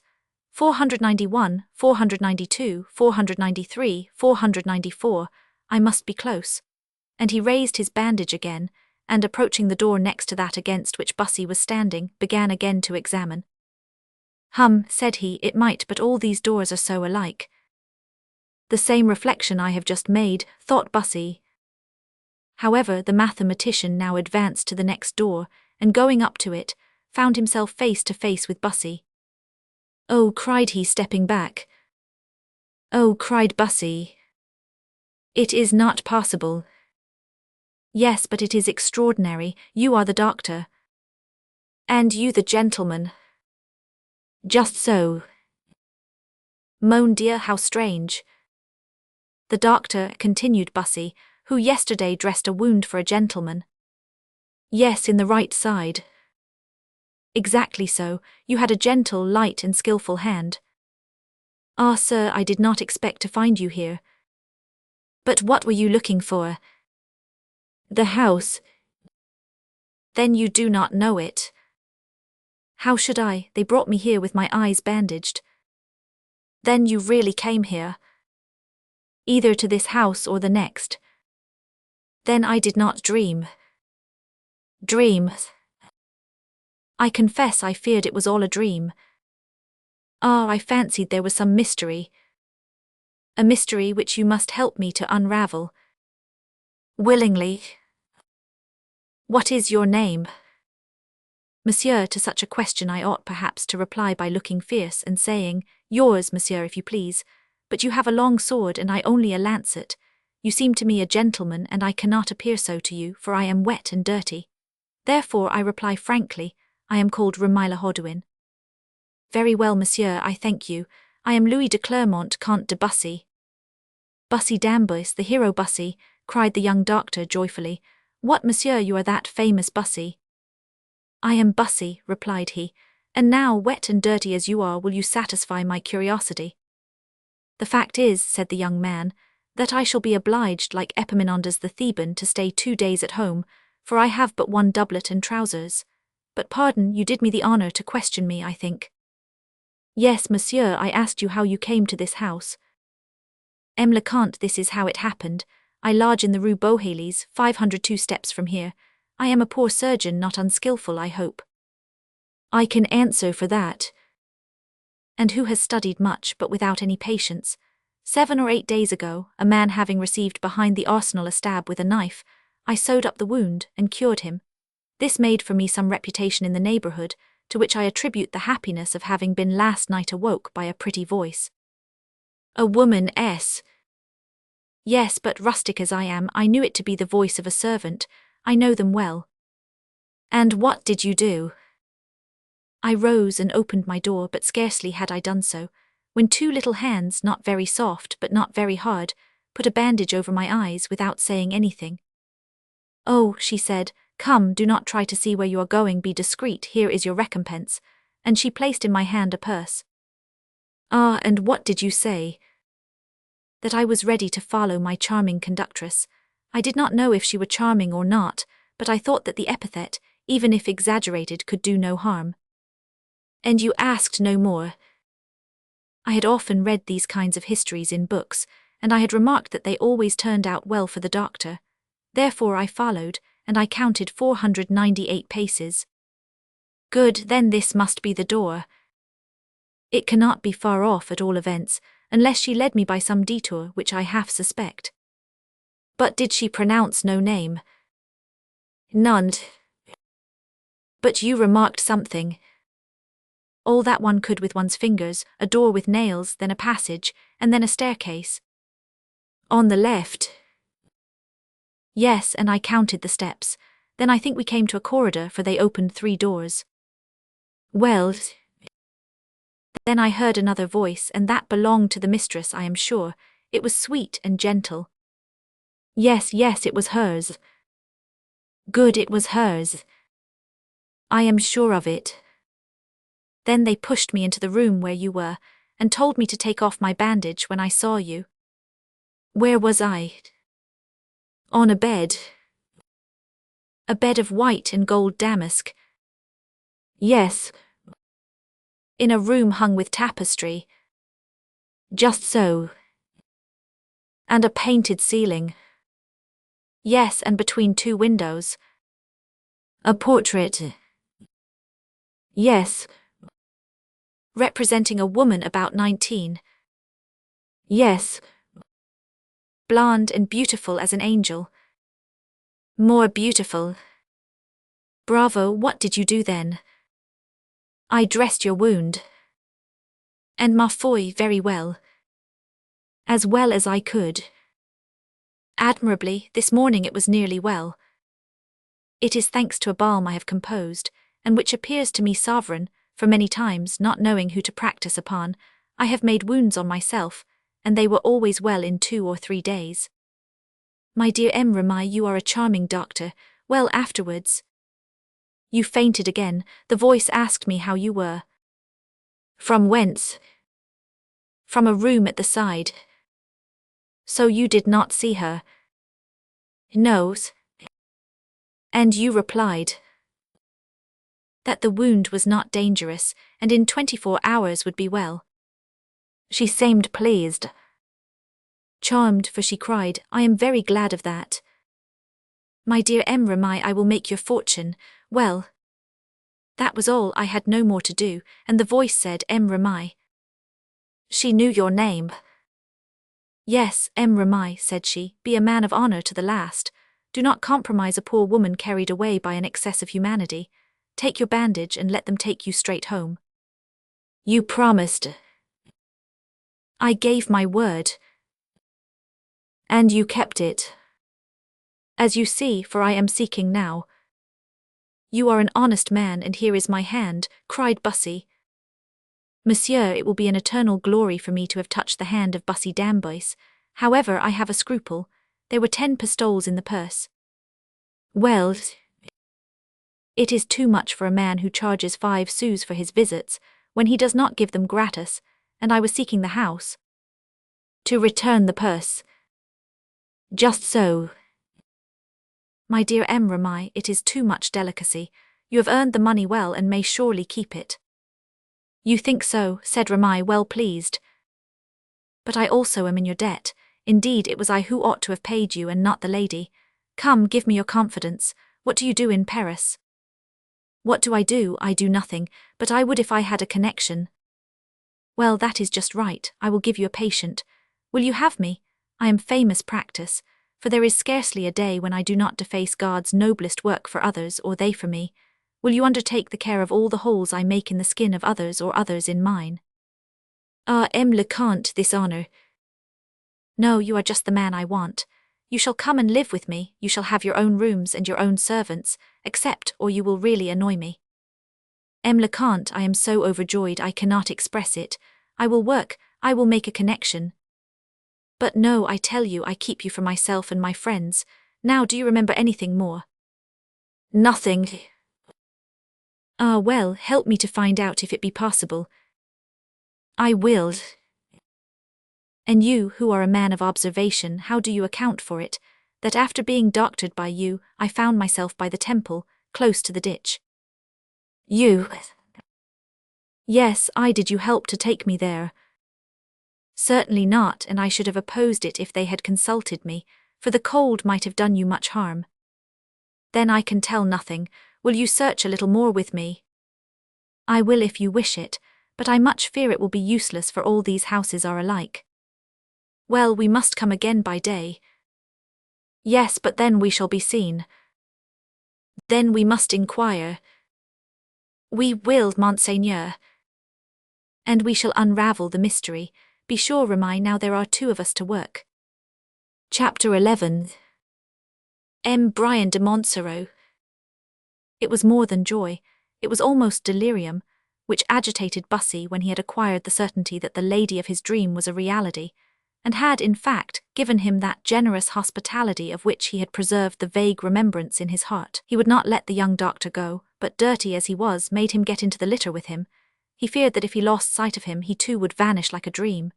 He would have liked to talk all night of the unknown lady, and explain to Ramai how superior she was even to her portrait, but Ramai, beginning his functions at once, insisted that he should go to bed. Fatigue and pain gave the same counsel, and these united powers carried the point. The next day, on awaking, he found Ramai at his bedside. The young man could hardly believe in his good fortune, and wanted to see Bussy again to be sure of it. Well, said he, how are you, M. le Comte? Quite well, my dear Esculapius, and you, are you satisfied? So satisfied, my generous protector, that I would not change places with the king, but I now must see the wound. Look, and Bussy turned round for the young surgeon to take off the bandage. All looked well, the wound was nearly closed. Bussy, quite happy, had slept well, and sleep and happiness had aided the doctor. Well, said Bussy, what do you say?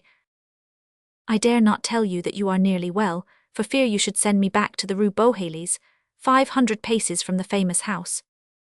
Which we will find, will we not, Ramai? I should think so.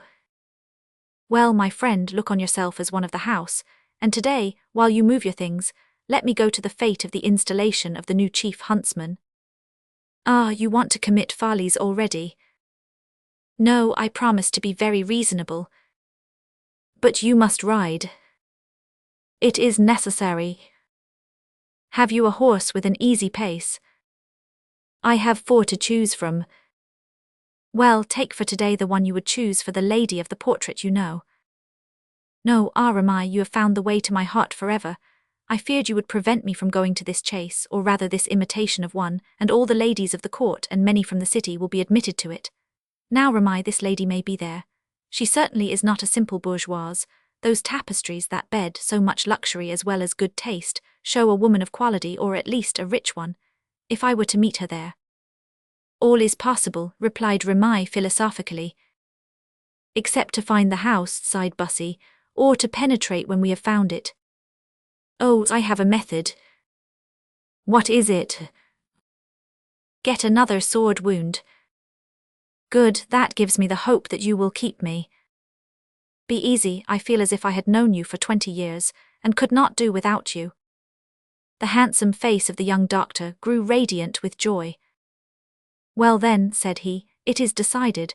You go to the chase to look for the lady, and I go to look for the house. It will be curious if we each succeed. There had been a great chase commanded in the Bois de Vincennes, for M. de Montsoreau to enter on his functions of chief huntsman. Most people had believed from the scene of the day before that the king would not attend, and much astonishment was expressed when it was announced that he had set off with his brother and all the court. The rendezvous was at the Point St. Louis. It was thus they named a crossroad where the martyr king used to sit under an oak tree and administer justice. Everyone was therefore assembled here at 9 o'clock, when the new officer, object of the general curiosity, unknown as he was to almost everyone, appeared on a magnificent black horse. All eyes turned towards him.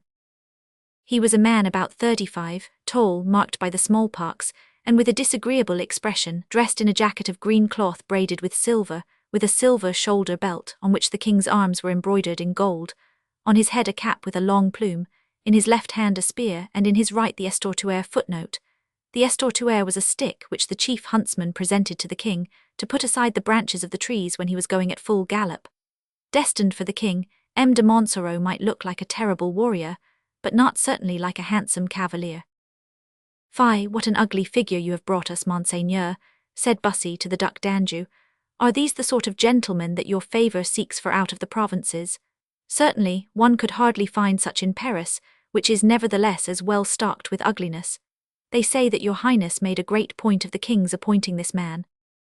"M. de Montsoreau has served me well, and I recompense him," replied the duke. "Well said, Monseigneur, it is rare for princes to be grateful. But if that be all, I also have served you well, and should wear the embroidered jacket more gracefully, I trust, than M. de Montsoreau. He has a red beard, I see also, which is an additional beauty. I never knew that a man must be an Apollo or Antinous to fill an office at court." "You never heard it? Astonishing. I consult the heart and not the face, the services rendered and promised. Your highness will say I am very envious, but I search, and uselessly I confess, to discover what service this Montsoreau can have rendered you." "You are too curious, Bussy," said the duke angrily. "Just like princes," cried Bussy with his ordinary freedom, "they ask you everything, but if you ask a question in return you are too curious." "Well, go and ask M. de Montsoreau himself." "Ah, you are right. He is but a simple gentleman, and if he do not reply, I shall know what to say." "What?" "Tell him he is impertinent." And, turning from the prince, Bussy approached M. de Montsoreau, who was in the midst of the circle. Bussy approached, gay and smiling, and his hat in his hand. "Pardon, monsieur, but you seem all alone. Is it that the favour which you enjoy has already made you enemies?" "I do not know, monsieur, but it is probable. But may I ask, to what I owe the honour that you do me in invading my solitude?" "Ma foi, to the great admiration that M. le Duc d'Anjou has inspired in me for you." "How so?" "By recounting to me the exploit for which you were made chief huntsman." M. de Montsoreau grew so frightfully pale that the marks in his face looked like black spots on his yellow skin. At the same time he looked at Bussy in a manner that portended a violent storm. Bussy saw that he had done wrong, but he was not a man to draw back. On the contrary, he was one of those who generally repair an indiscretion by an impertinence. "You say, monsieur," said Montsoreau, "that the duke recounted to you my last exploit." "Yes, monsieur, but I should much like to hear the story from your own lips." M. de Montsoreau clasped his dagger tighter in his hand, as though he longed to attack Bussy. "Ma foi, monsieur," said he, "I was quite disposed to grant your request and recognize your courtesy, but unfortunately here is the king arriving, so we must leave it for another time." Indeed, the king, mounted on his favourite Spanish horse, advanced rapidly towards them. He loved handsome faces, and was therefore little pleased with that of M. de Montsoreau. However, he accepted with a good grace the estortuaire which he presented to him, kneeling, according to custom. As soon as the king was armed, the chase commenced. Bussy watched narrowly everyone that passed, looking for the original of the portrait, but in vain. There were pretty, even beautiful and charming women, but not the charming creature whom he sought for. He was reduced to conversation, and the company of his ordinary friends. Antraigues, always laughing and talking, was a great amusement. "We have a frightful chief huntsman," said he to Bussy, "do you not think so?" "I find him horrible. What a family it must be if his children are like him. Do you know his wife?" "He is not married." "How do you know?" "From Madame de Vendron, who finds him very handsome, and would willingly make him her fourth husband. See how she keeps near him." "What property has he?" "Oh, a great deal in Anjou." "Then he is rich." "They say so, but that is all. He is not of very good birth. But see, there is M. le Duc d'Anjou calling to you." "Ah, ma foi, he must wait. I am curious about this man. I find him singular, I hardly know why, and such an odd name." "Oh, it comes from Mons Soricis. Liverat knows all about that. Here, Liverat, this Montsoreau." "Well, tell us what you know about him." "Willingly. Firstly, I am afraid of him." "Good, that is what you think. Now tell us what you know." "Listen, I was going home one night. It begins in a terrible manner." "Pray let me finish. It was about 6 months ago. I was returning from my uncle D'Entraigues through the wood of Meridor, when all at once I heard a frightful cry, and I saw pass with an empty saddle a white horse rushing through the wood. I rode on, and at the end of a long avenue darkened by the approaching shades of night, I saw a man on a black horse. He seemed to fly. Then I heard again the same cry, and I distinguished before him on the saddle a woman on whose mouth he had his hand. I had a gun in my hand. You know I aim well, and I should have killed him, but my gun missed fire. Well, I asked a woodcutter who this gentleman on the black horse was, and he said, M. de Montsoreau. Well, said Antraigues, it is not so uncommon to carry away a woman, is it, Bussy? No, but at least one might let them cry out. And who was the woman? That I do not know, but he has a bad reputation. Do you know anything else about him? No, but he is much feared by his tenantry. However, he is a good hunter, and will fill his post better than St. Luc would have done, for whom it was first destined. Do you know where St. Luc is? No, is he still the king's prisoner? Not at all. He set off at 1 o'clock this morning to visit his country house with his wife. Banished? It looks like it. Impossible. True as the gospel. Marshal de Brissac told me so this morning. Well, it has served M. de Montsoreau. I know now. Know what? The service that he rendered to the Duke. Who, St. Luc? No, Montsoreau. Really? Yes, you shall see. Come with me, and Bussy, followed by Livarot and Antraigues, galloped after the Duc d'Anjou. Ah, Monseigneur, said he, what a precious man M. de Montsoreau is. Ah, really, then you spoke to him? Certainly. And asked him what he had done for me? Certainly, that was all I spoke to him for. And what did he say? He courteously confessed that he was your purveyor. Of game? No, of women. What do you mean, Bussy? Cried the Duke angrily.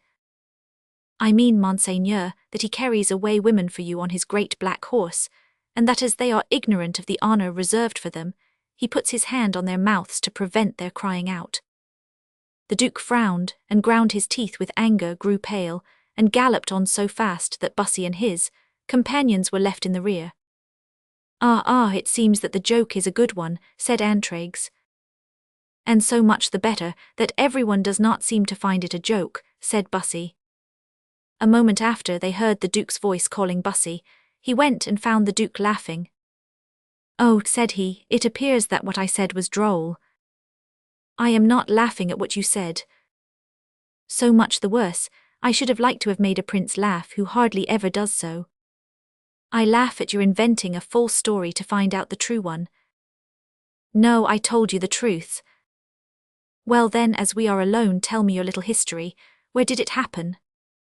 In the wood of Meridor. The Duke grew pale again but did not speak. Decidedly, thought Bussy, the Duke is mixed up with that story. Pardieu, Monseigneur, said he, as M. de Montsoreau seems to have found the method of pleasing you so well, teach it to me. Pardieu, yes, Bussy, I will tell you how. Listen, I met by chance at church a charming woman, and as some features of her face, which I only saw through a veil, recalled to me a lady whom I had much loved, I followed her and found out where she lived.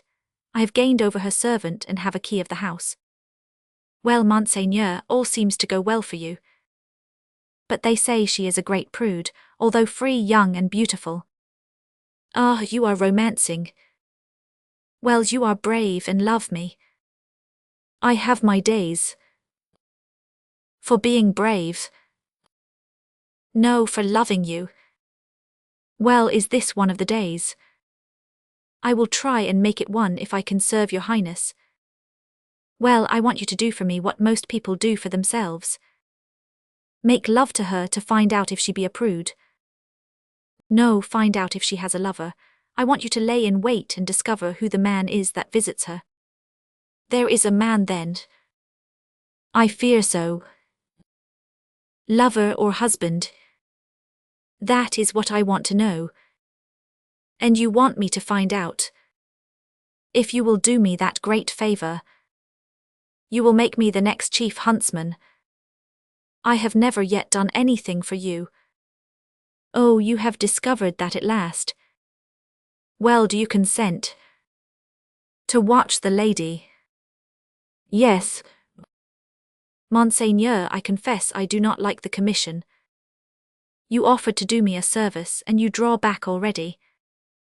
Because you want me to be a spy. I ask you as a friend. Monseigneur, this is a sort of thing that every man must do for himself, even if he be a prince. Then you refuse? Ma foi, yes. The Duke frowned. Well, I will go myself, said he, and if I am killed or wounded I shall say that I begged my friend Bussy to undertake the task, and that for the first time he was prudent. Monseigneur, you said to me the other night, Bussy, I hate all those minions of the king's who are always laughing at and insulting us. Go to this wedding of St. Luke's, pick a quarrel and try to get rid of them. I went. They were 5 and I was alone. I defied them all. They laid wait for me, attacked me altogether and killed my horse, yet I wounded 3 of them. Today you ask me to wrong a woman. Pardon, Monseigneur, but that is past the service which a prince should exact from a gallant man, and I refuse. So be it, I will do my work myself or with Aurelie as I have done already. Oh, said Bussy with a sudden thought. What? Were you engaged on it the night when you saw the ambush laid for me? Just so. Then your beautiful unknown lives near the Bastille. Opposite the Rue St. Catherine. It is a dangerous place, as you know. Has your Highness been there since? Yesterday. And you saw a man spying all about and who at last stopped at her door. Was he alone? Yes, at first. Afterwards he was joined by another with a lantern in his hand. Oh. Then they began to talk together, and at last, tired of waiting, I went away, and before I venture into the house where I might be killed. You would like one of your friends to try it. They would not have my enemies, nor run the same risk, and then they might report to me. In your place I would give up this woman. No, she is too beautiful. You said you hardly saw her. I saw her enough to distinguish splendid blonde hair, magnificent eyes and such a complexion. You understand, one does not easily renounce such a woman. No, I feel for you. You jest. No, on my word, and the proof is, that if you will give me my instructions, I will watch this evening.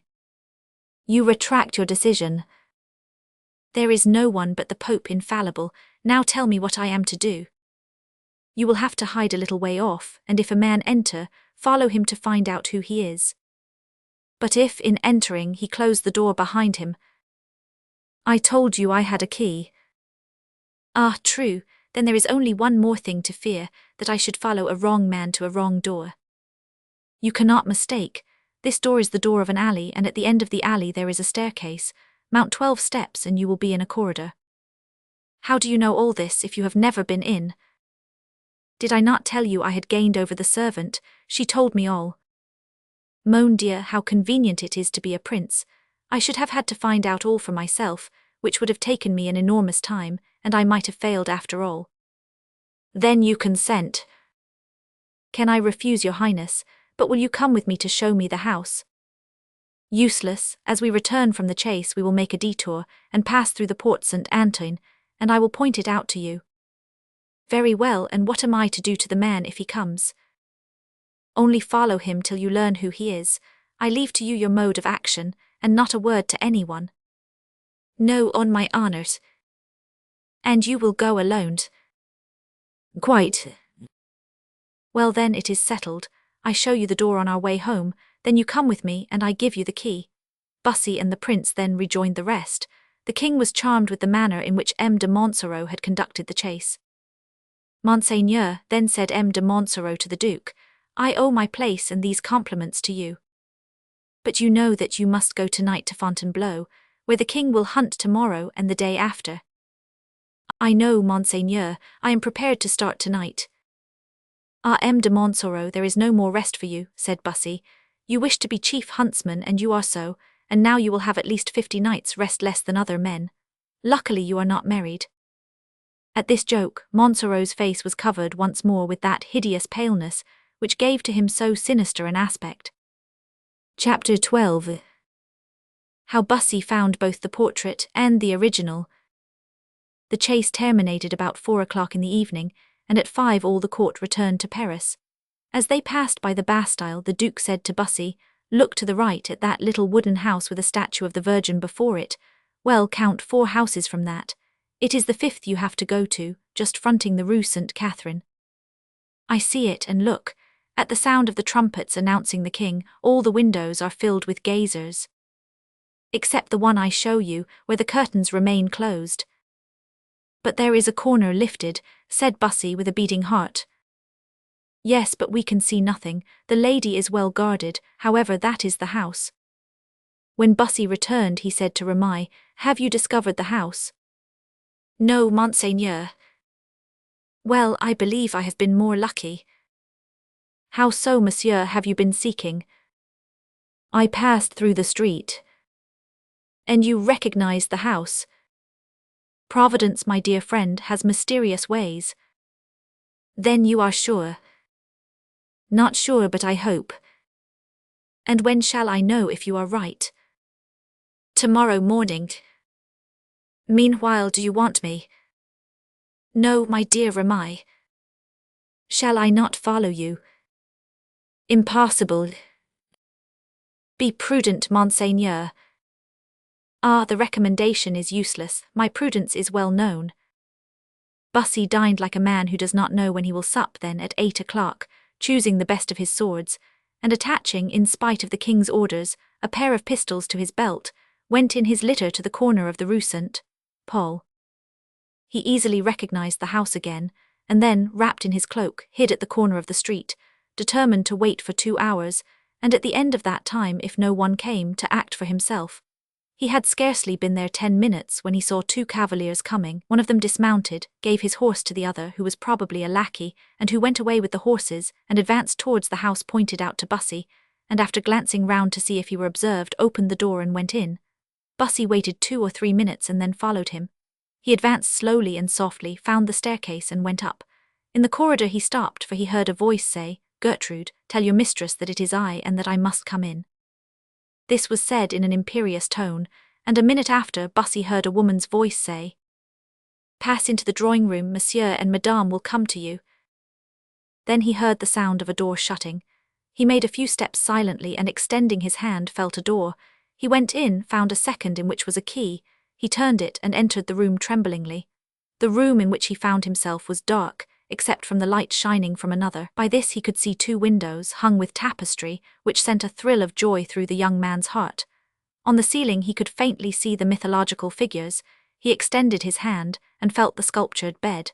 There was no more doubt, he was in the room where he had awakened the night of his wound. Bussy hid behind the bed curtains to listen. He heard in the adjoining room the impatient step of the unknown. From time to time he stopped, murmuring between his teeth, "Will she come?" Presently a door opened, and the rustling of a silk dress struck on Bussy's ear.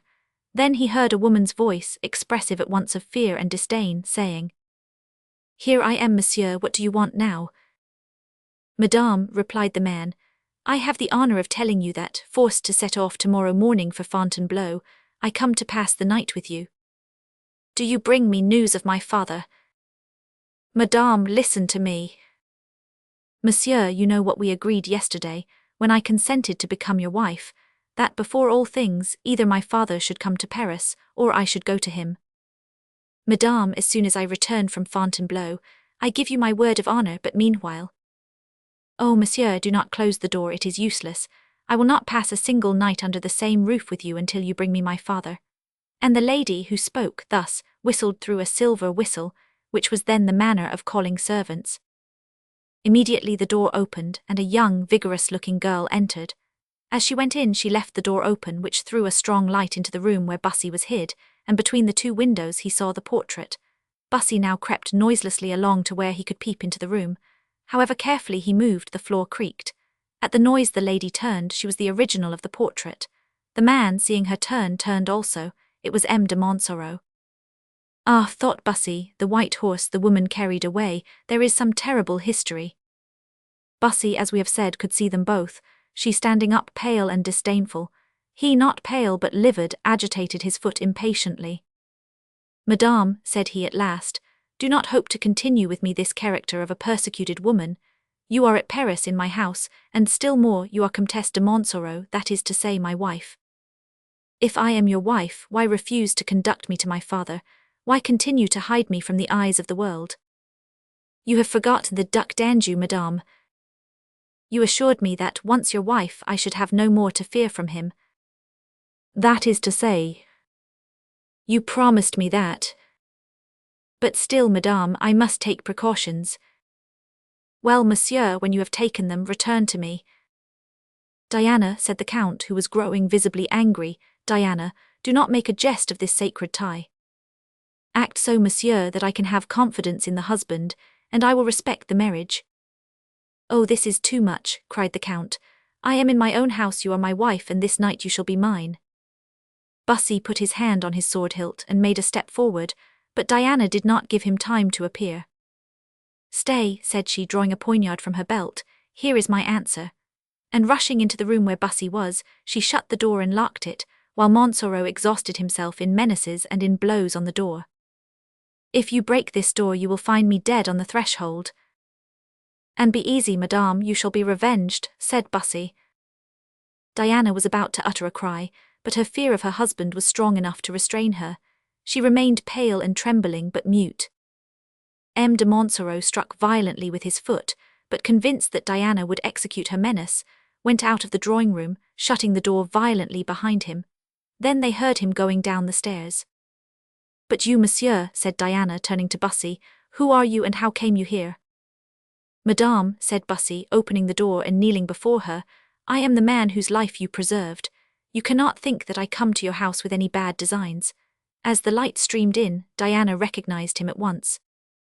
Ah, you hear, monsieur, cried she, clasping her hands. You were here, you heard all. Alas, yes, madame. But who are you, your name, monsieur? Madame, I am Louis de Clermont, Comte de Bussy. Bussy, you are the brave Bussy, cried Diana, filling with joy the heart of the young man. Ah, Gertrude, cried she, turning to her servant, who, hearing her mistress talking to someone, had entered in terror. Gertrude, I have no more to fear, for from this time I place myself under the safeguard of the most noble and loyal gentleman in France.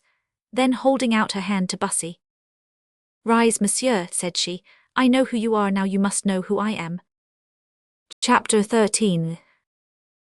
Who Diana was. Bussy rose, bewildered at his own happiness, and entered with Diana into the room which M. de Montsoreau had just quitted. He looked at Diana with astonishment and admiration. He had not dared to hope that the woman whom he had sought for would equal the woman of his dream, and now the reality surpassed all that he had taken for a caprice of his imagination. Diana was about 19, that is to say, in the first eclat of that youth and beauty which gives the purest colouring to the flower, the finest flavour to the fruit. There was no mistaking the looks of Bussy. Diana felt herself admired. At last she broke the silence.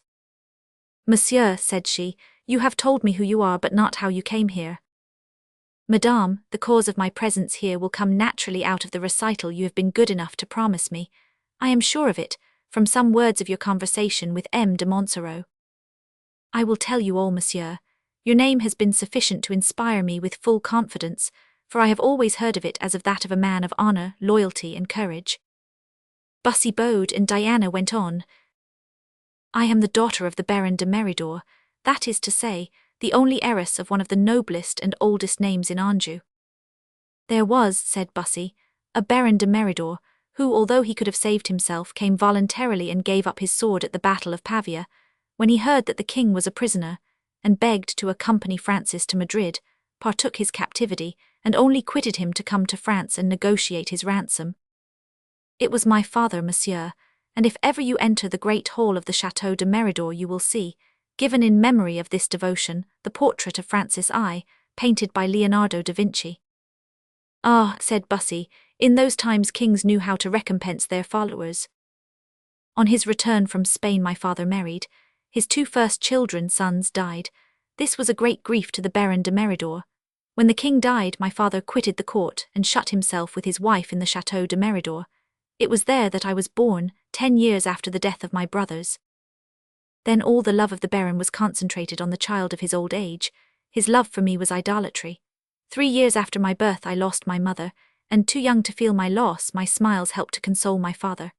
As I was all to him, so was he also all to me. I attained my 16th year without dreaming of any other world than that of my sheep, my peacocks, my swans, and my doves, without imagining that this life would change or wishing that it should. The castle of Méridor was surrounded by vast forests belonging to the Duc d'Anjou. They were filled with deer and stags, whom no one thought of tormenting, and who had grown quite familiar to me.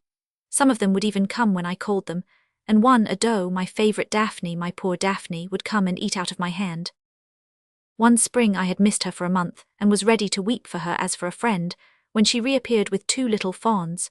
At first they were afraid of me, but seeing their mother caress me, they soon learned to do the same. About this time we heard that the Duc d'Anjou had sent a governor into the province, and that he was called the Comte de Montsoreau.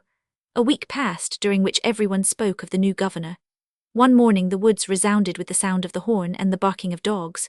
I ran to the park, and arrived just in time to see Daphne, followed by her 2 fawns, pass like lightning, pursued by a pack of hounds. An instant after, mounted on a black horse, M. de Montsoreau flew past me. I cried out and implored pity for my poor protégé, but he did not hear me. Then I ran after him, hoping to meet either the Count or some of his suite, and determined to implore them to stop this chase, which pierced my heart. I ran for some time without knowing where, for I had lost sight of both dogs and hunters. Soon I could not even hear them, so I sat down at the foot of a tree and began to cry. I had been there about a quarter of an hour when I heard the chase again. The noise came nearer and nearer, and darting forward I saw my poor Daphne again. She had but 1 fawn with her now, the other had given way through fatigue. She herself was growing visibly tired, and the distance between her and the hounds was less than when I saw her first. As before, I exerted myself in vain to make myself heard. M. de Montsoreau saw nothing but the animal he was chasing. He passed more quickly than ever, with his horn to his mouth, which he was sounding loudly. Behind him 2 or 3 hunters animated the dogs with horn and voice. All passed me like a tempest and disappeared in the forest. I was in despair, but I ran on once more and followed a path which I knew led to the castle of Bauge, belonging to the Duc d'Anjou, and which was about 6 miles from the castle of Méridor. It was not till I arrived there that I remembered that I was alone and far from home. I confess that a vague terror seized me, and that then only I thought of the imprudence and folly of my conduct. I followed the border of the lake, intending to ask the gardener, who, when I had come there with my father, had often given me bouquets, to take me home, when all at once I heard the sound of the chase again. I remained motionless, listening, and I forgot all else. Nearly at the same moment the doe reappeared, coming out of the wood on the other side of the lake, but pursued so closely that she must be taken immediately. She was alone, her 2nd fawn had fallen, but the sight of the water seemed to reanimate her, and she plunged in as if she would have come to me. At first she swam rapidly, and I looked at her with tears in my eyes and almost as breathless as herself. Insensibly her strength failed her, while the dogs seemed to grow more and more earnest in their pursuit. Soon some of them reached her, and stopped by their bites she ceased to advance. At this moment, M. de Montsoreau appeared at the border of the lake, and jumped off his horse. Then I collected all my strength to cry for pity with clasped hands. It seemed to me that he saw me, and I cried again. He heard me, for he looked at me. Then he ran towards a boat, entered it, and advanced rapidly towards the animal who was fighting among the dogs. I did not doubt that, moved by my voice, he was hastening to bring her succour, when all at once I saw him draw his hunting knife and plunge it into the neck of the poor animal. The blood flowed out, reddening the water at the lake, while the poor doe uttered a doleful cry, beat the water with her feet, reared up, and then fell back dead. I uttered a cry almost as doleful as hers and fell fainting on the bank. When I came to myself again, I was in bed, in a room of the Château of Bauge, and my father, who had been sent for, standing by me. As it was nothing but over-excitement, the next morning I was able to return home, although I suffered for 3 or 4 days. Then my father told me that M. de Montsoreau, who had seen me when I was carried to the castle, had come to ask after me. He had been much grieved when he heard that he had been the involuntary cause of my accident, and begged to present his excuses to me, saying that he could not be happy until he had his pardon from my own lips. It would have been ridiculous to refuse to see him, so in spite of my repugnance I granted his request. He came the next day. I felt that my behavior must have seemed strange, and I excused it on the ground of my affection for Daphne. The Count swore 20 times that had he known I had any interest in his victim, he would have spared her with pleasure, but his protestations did not convince me, nor remove the unfavorable impression I had formed of him. When he took leave, he asked my father's permission to come again. He had been born in Spain and educated at Madrid, and it was an attraction for my father to talk over the place where he had been so long a prisoner. Besides, the Count was of good family, deputy governor of the province, and a favourite, it was said, of the Du Danjou. My father had no motive for refusing his request, and it was granted. Alas, from this moment ceased, if not my happiness, at least my tranquillity. I soon perceived the impression I had made on the Count. He began to come every day and was full of attentions to my father, who showed the pleasure he took in his conversation, which was certainly that of a clever man. One morning my father entered my room with an air graver than usual, but still evidently joyful. "My child," said he, "you always have said you did not wish to leave me." "Oh, my father," cried I, "it is my dearest wish." "Well, my Diana," continued he, embracing me, "it only depends now on yourself to have your wish realized." I guessed what he was about to say, and grew dreadfully pale. "Diana, my child, what is the matter?" cried he. "M. de Montsoreau, is it not?" stammered I. "Well," said he, astonished. "Oh, never, my father, if you have any pity for your daughter, never." "Diana, my love," said he, "it is not pity I have for you, but idolatry. You know it, take a week to reflect, and if then—" "Oh, no, no," cried I, "it is useless, not a day, not a minute. No, no, no," and I burst into tears. My father adored me, and he took me in his arms, and gave me his word that he would speak to me no more of this marriage. Indeed, a month passed, during which I neither heard of nor saw M. de Montsoreau. One morning we received an invitation to a grand fete which M. de Montsoreau was to give to the Duc d'Anjou, who was about to visit the province whose name he bore. To this was added a personal invitation from the prince, who had seen my father at court. My first impulse was to beg my father to refuse, but he feared to offend the prince, so we went. M. de Montsoreau received us as though nothing had passed, and behaved to me exactly as he did to the other ladies. Not so the Duke. As soon as he saw me, he fixed his eyes on me and scarcely ever removed them. I felt ill at ease under these looks and begged my father to go home early. 3 days after M. de Montsoreau came to Meridor, I saw him from the windows and shut myself up in my own room. When he was gone, my father said nothing to me, but I thought he looked gloomy. 4 days passed thus, when, as I was returning from a walk, the servants told me that M. de Montsoreau was with my father, who had asked for me several times, and had desired to be immediately informed of my return. Indeed, no sooner had I entered my room than my father came to me. "My child," said he, "a motive which I cannot explain to you forces me to separate myself from you for some days. Do not question me, but be sure that it is an urgent one, since it determines me to be a week, a fortnight, perhaps a month without seeing you." I trembled, I knew not why, but I fancied that the visits of M. de Montsoreau boded me no good. "Where am I to go, my father?" asked I. "To the Chateau of Lude, to my sister, where you will be hidden from all eyes. You will go by night. And do you not accompany me?" "No, I must stay here to ward off suspicion. Even the servants must not know where you are going. But then who will take me there?" "2 men whom I can trust." "Oh, mon Dieu, father," I cried. The Baron embraced me. "It is necessary, my child," said he. I knew my father's love for me so well that I said no more, only I asked that Gertrude, my nurse, should accompany me. My father quitted me, telling me to get ready.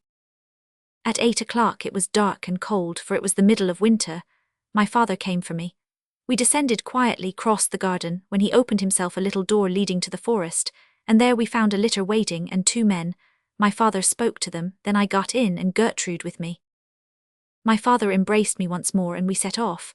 I was ignorant what danger menaced me and forced me to quit the castle of Meridor. I did not dare to question my conductors, whom I did not know. We went along quietly, and the motion of the litter at last sent me to sleep, when I was awoke by Gertrude, who, seizing my arm, cried out, "Oh, mademoiselle, what is the matter?" I passed my head through the curtains. We were surrounded by 6 masked cavaliers, and our men who had tried to defend me were disarmed. He who appeared the chief of the masked men approached me and said, "Reassure yourself, mademoiselle, no harm will be done to you, but you must follow us." "Where?" I asked. "To a place," he replied, "where, far from having anything to complain of, you will be treated like a queen." "Oh, my father," I cried. "Listen, mademoiselle," said Gertrude. "I know the environs and I am strong, we may be able to escape." You must do as you will with us, gentlemen, said I. We are but two poor women and cannot defend ourselves. One of the men then took the place of our conductor and changed the direction of our litter. Here Diana stopped a moment, as if overcome with emotion. Oh, continue, madame, continue, cried Bussy. It was impossible for Diana not to see the interest she inspired in the young man. It was shown in his voice, his gestures, his looks. She smiled and went on. We continued our journey for about 3 hours, then the litter stopped. I heard a door open, we went on, and I fancied we were crossing a drawbridge. I was not wrong, for on looking out of the litter I saw that we were in the courtyard of a castle. What castle was it? We did not know. Often during the route we had tried to discover where we were, but seemed to be in an endless forest. The door of our litter was opened, and the same man who had spoken to us before asked us to alight. I obeyed in silence. 2 men from the castle had come to meet us with torches. They conducted us into a bedroom richly decorated, where a collation waited for us on a table sumptuously laid out. You are at home here, madame, said the same man, and the room for your servant is adjoining. When you wish for anything, you have but to strike with the knocker on this door, and someone who will be constantly in the antechamber will wait on you. This apparent attention showed that we were guarded. Then the man bowed and went out, and we heard him lock the door behind him. Gertrude and I were alone. She was about to speak, but I signed her to be silent, for perhaps someone was listening. The door of the room which had been shown us as Gertrude's was open, and we went in to examine it. It was evidently the dressing room to mine and was also locked. We were prisoners. Gertrude approached me and said in a low tone, Did Demoiselle remark that we only mounted 5 steps after leaving the court? Yes, said I, therefore we are on the ground floor. Doubtless. So that, said she, pointing to the window, yes, if they are not barred, and if Mademoiselle had courage. Oh, yes, I have. Gertrude then took a light and approached the window. It opened easily and was not barred, but we soon discovered the cause of this seeming negligence on the part of our captors. A lake lay below us, and we were guarded by 10 feet of water better than by bolts and bars. But in looking out I discovered where we were. We were in the Chateau of Bauge, where they had brought me on the death of my poor Daphne. This castle belonged to the Duc d'Anjou, and a sudden light was thrown upon our capture. We shut the window again, and I threw myself, dressed, on my bed, while Gertrude slept in a chair by my side. 20 times during the night I woke, a prey to sudden terror. But nothing justified it, excepting the place where I found myself, for all seemed asleep in the castle, and no noise but the cry of the birds interrupted the silence of the night. Day appeared, but only to confirm my conviction that flight was impossible without external aid, and how could that reach us? About 9 they came to take away the supper and bring breakfast. Gertrude questioned the servants, but they did not reply. Our morning passed in fruitless plans for escape, and yet we could see a boat fastened to the shore with its oars in it. Could we only have reached that, we might have been safe. They brought us our dinner in the same way, put it down, and left us. In breaking my bread I found in it a little note. I opened it eagerly and read, A friend watches over you. Tomorrow you shall have news of him and of your father. You can imagine my joy. The rest of the day passed in waiting and hoping. The second night passed as quietly as the first. Then came the hour of breakfast, waited for impatiently, for I hoped to find another note. I was not wrong, it was as follows. The person who had you carried off will arrive at the castle of Bauge at 10 o'clock this evening. But at 9, the friend who watches over you will be under your windows with a letter from your father, which will command the confidence you perhaps might not otherwise give. Burn this letter. I read and reread this letter, then burned it as I was desired. The writing was unknown to me, and I did not know from whom it could have come. We lost ourselves in conjectures, and 100 times during the morning we went to the window to see if we could see anyone on the shores of the lake, but all was solitary. An hour after dinner, someone knocked at our door and then entered.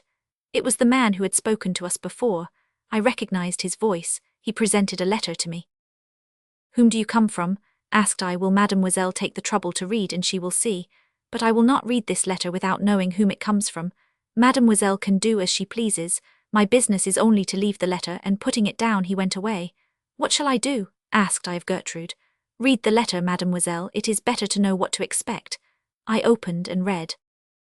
Diana at this moment rose, opened a desk, and from a portfolio drew out the letter. Bussy glanced at the address and read, To the beautiful Diana de Meridor.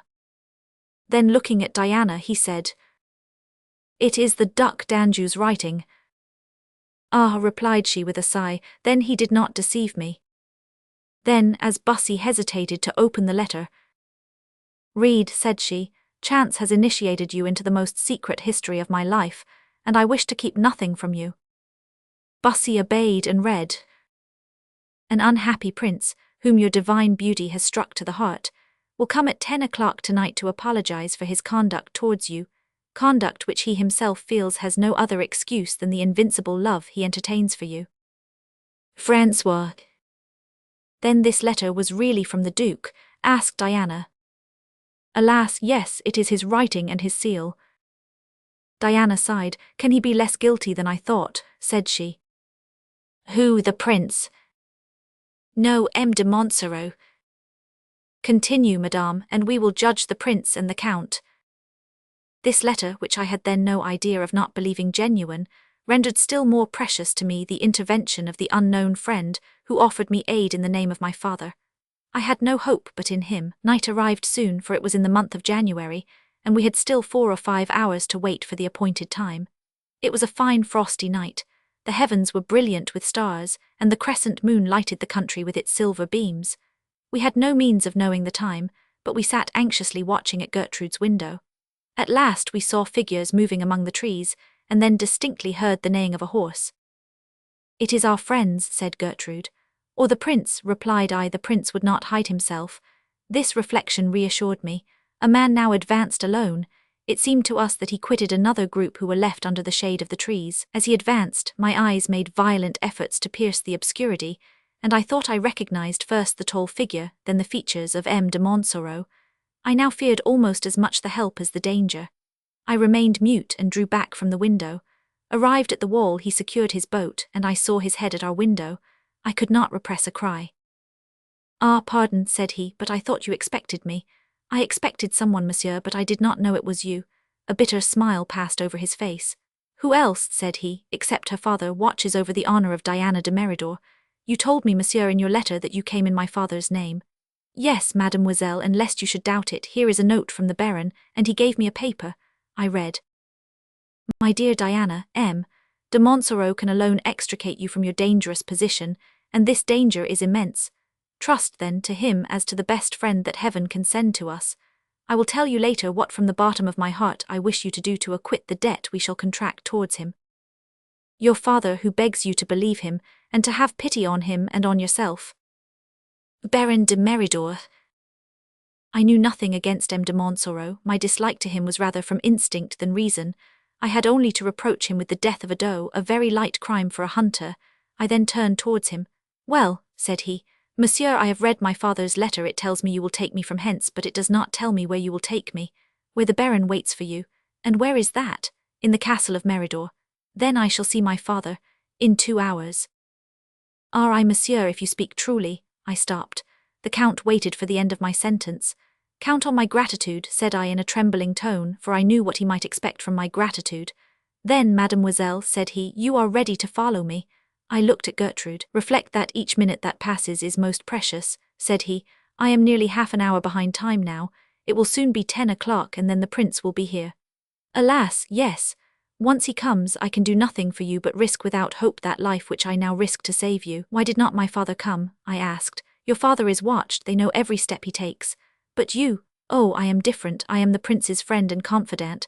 "Then if you are his friend—" "Yes, I betray him for you. It is true, as I told you just now, I am risking my life to save you." This seemed so true that although I still felt repugnance, I could not express it.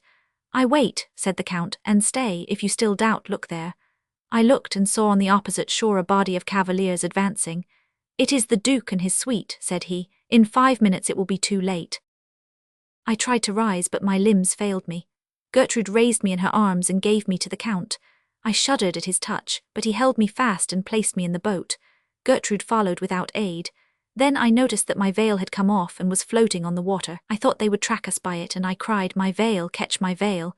The Count looked at it and said, "No, better leave it." And seizing the oars, he rowed with all his strength. We had just reached the bank when we saw the windows of my room lighted up. "Did I deceive you? Was it time?" said M. de Montsoreau. "Oh, yes," cried I, "you are really my saviour." The lights seemed to be moving about from one room to the other. We heard voices, and a man entered who approached the open window, looked out, saw the floating veil, and uttered a cry. "You see I did well to leave the veil," said the Count. The prince believes that to escape him you threw yourself into the lake. I trembled at the man who had so instantaneously conceived this idea. Chapter 14. The Treaty. There was a moment's silence. Diana seemed almost overcome. Bussy was already vowing eternal vengeance against her enemies. She went on. Scarcely had we touched the shore when 7 or 8 men ran to us. They were the Count's people, and I thought I recognized among them the 2 men who had escorted me when I left Meridor. A squire held 2 horses, a black one for the Count and a white one for me. The Count helped me to mount and then jumped on his own horse. Gertrude mounted en croupe behind one of the men, and we set off at full gallop. The Count held the bridle of my horse. I said to him that I was a sufficiently good horsewoman to dispense with this, but he replied that the horse was inclined to run away. When we had gone about 10 minutes, I heard Gertrude's voice calling to me, and turning I saw that 4 of the men were taking her by a different path from that which we were following. "Gertrude," cried I, "why does she not come with me?" "It is an indispensable precaution," said the Count. "If we are pursued we must leave 2 tracks, and they must be able to say in 2 places that they have seen a woman carried away by men. There is then a chance that M. Danjou may take a wrong road, and go after your servant instead of you." Although specious, this reply did not satisfy me, but what could I do? Besides, the path which the Count was following was the one which led to the Château de Meridor. In a quarter of an hour, at the rate at which we are going, we should have been at the castle when all at once, when we came to a cross road which I knew well, the Count, instead of following the road to the castle, turned to the left and took a road which led away from it. I cried out, and in spite of our rapid pace had already my hand on the pommel in order to jump off, when the Count, seizing me round the waist, drew me off my horse, and placed me on the saddle before him. This action was so rapid that I had only time to utter a cry. M. de Montsoreau put his hand on my mouth and said, "Mademoiselle, I swear to you on my honour that I only act by your father's orders, as I will prove to you at the first halt we make. If this proof appears to you insufficient, you shall then be free." "But, monsieur," cried I, pushing away his hand, "you told me you were taking me to my father." "Yes, I told you so because I saw that you hesitated to follow me, and a moment's more hesitation would have ruined us both, as you know. Now, do you wish to kill your father? Will you march straight to your dishonour? If so, I will take you to Meridor. You spoke of a proof that you acted in the name of my father."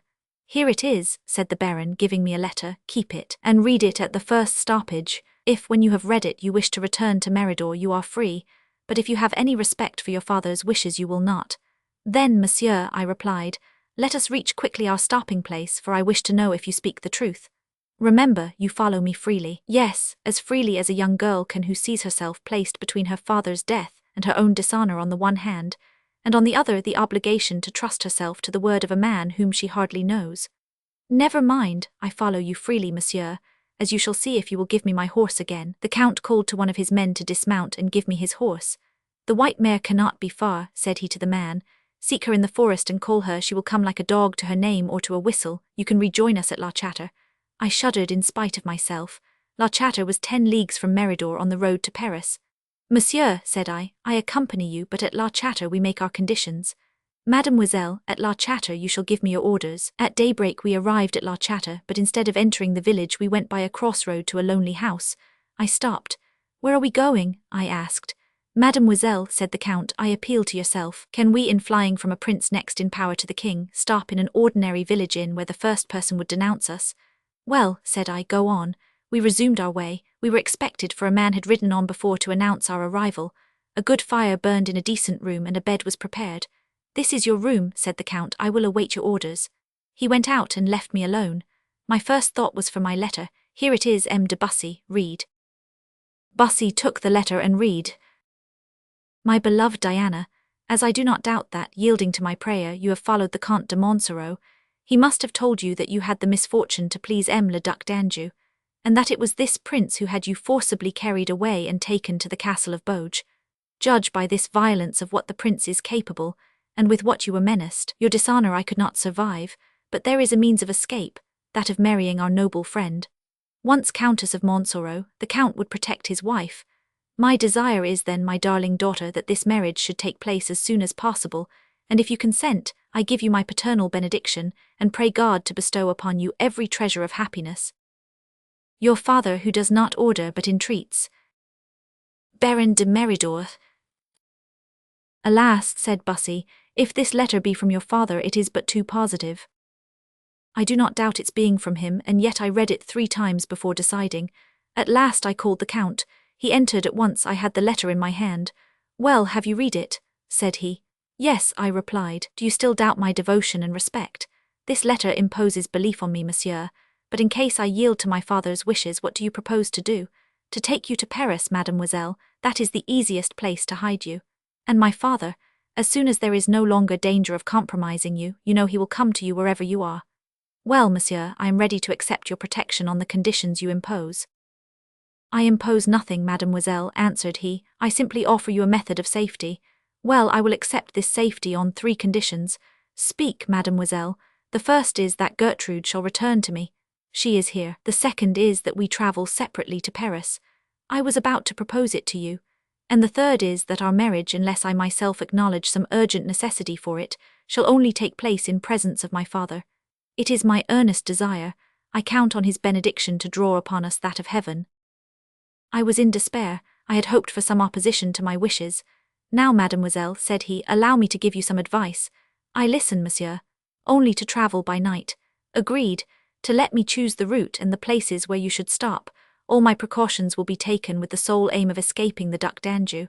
"I have no objection to make, monsieur." "Lastly, at Paris, to occupy the lodging I shall prepare for you, however simple and out of the way it may be." "I only ask to live hidden, monsieur. The more out of the way, the better it will suit me." "Then, as we are agreed on all points, mademoiselle, it only remains for me to present to you my humble respects, and to send to you your femme de chambre." "On my side, monsieur, be sure that if you keep all your promises, I will keep mine." "That is all I ask," said the Count, "and the promise makes me the happiest of men." With these words he bowed and went out. 5 minutes after, Gertrude entered. The joy of this good girl was great. She had believed herself separated from me forever. I told her all that had passed. As I finished, we heard the sound of a horse's hoofs. I ran to the window. It was M. de Montsoreau going away. He had fulfilled 2 articles of the treaty. We passed all the day in that little house, served by our hostess. In the evening the chief of our escort appeared and asked me if I were ready. I said yes, and 5 minutes after we set off. At the door I found my white mare.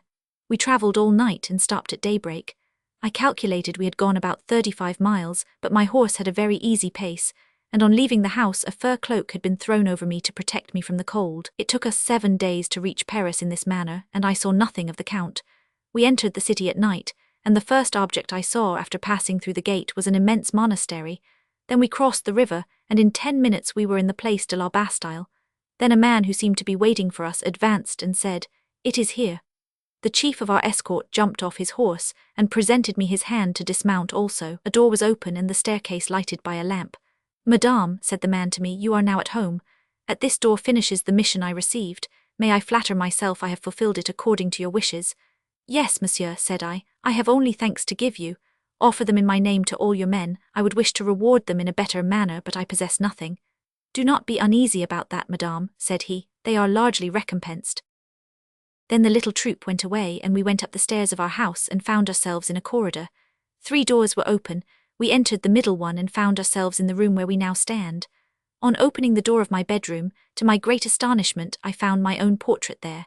It was one which had hung at Meridor, and the Count had doubtless begged it of my father. I trembled at this new proof that my father regarded me already as his wife. Nothing was wanting in the room. A fire burned in the grate, and a supper was ready in the sitting-room. I saw with satisfaction that it was laid for one only, and yet when Gertrude said, "Well, mademoiselle, you see the Count keeps his promises." "Alas, yes," replied I with a sigh, for I should have preferred that by breaking his word he should have given me an excuse to break mine. After supper we examined the house but found no one in it.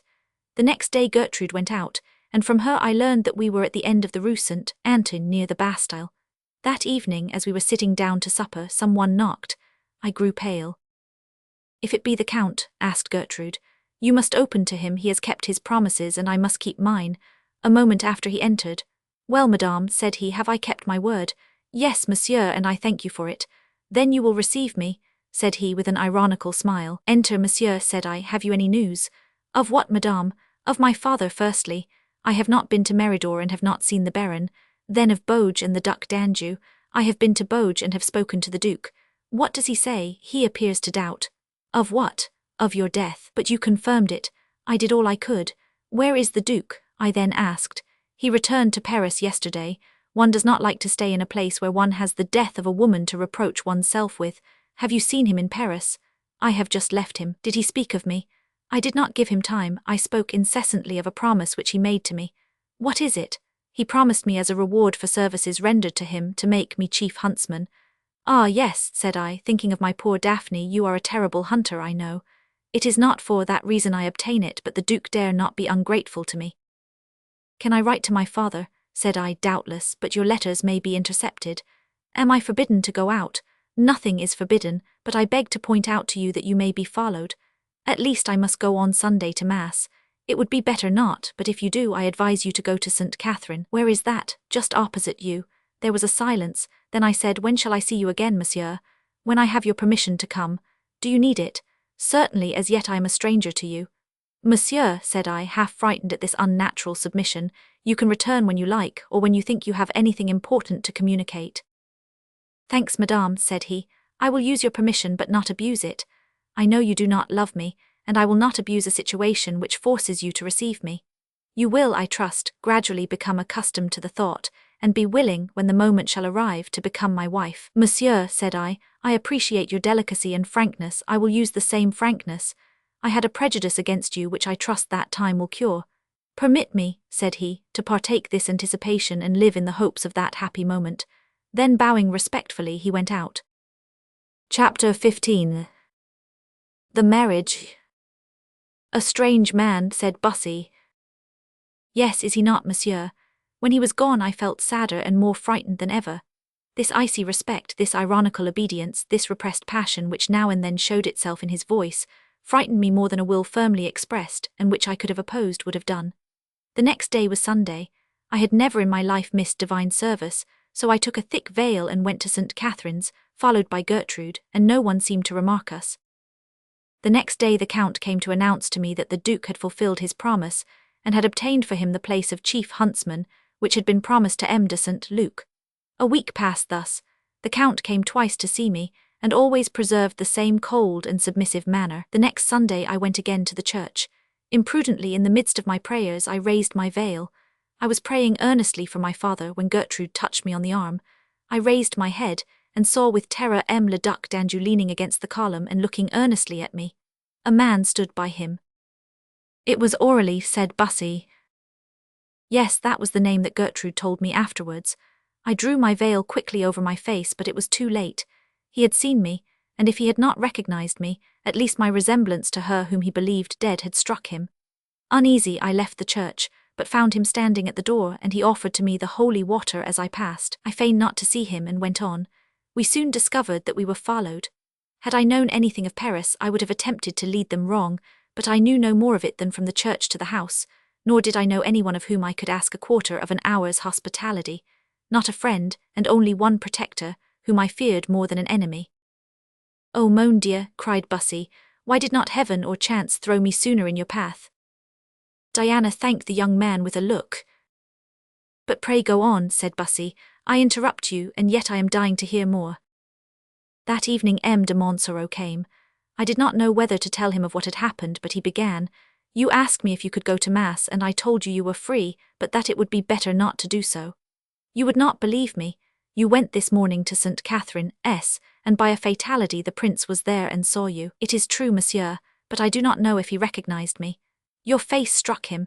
Your resemblance to the woman he regrets appeared to him extraordinary. He followed you home and made inquiries, but learned nothing, for no one knew anything.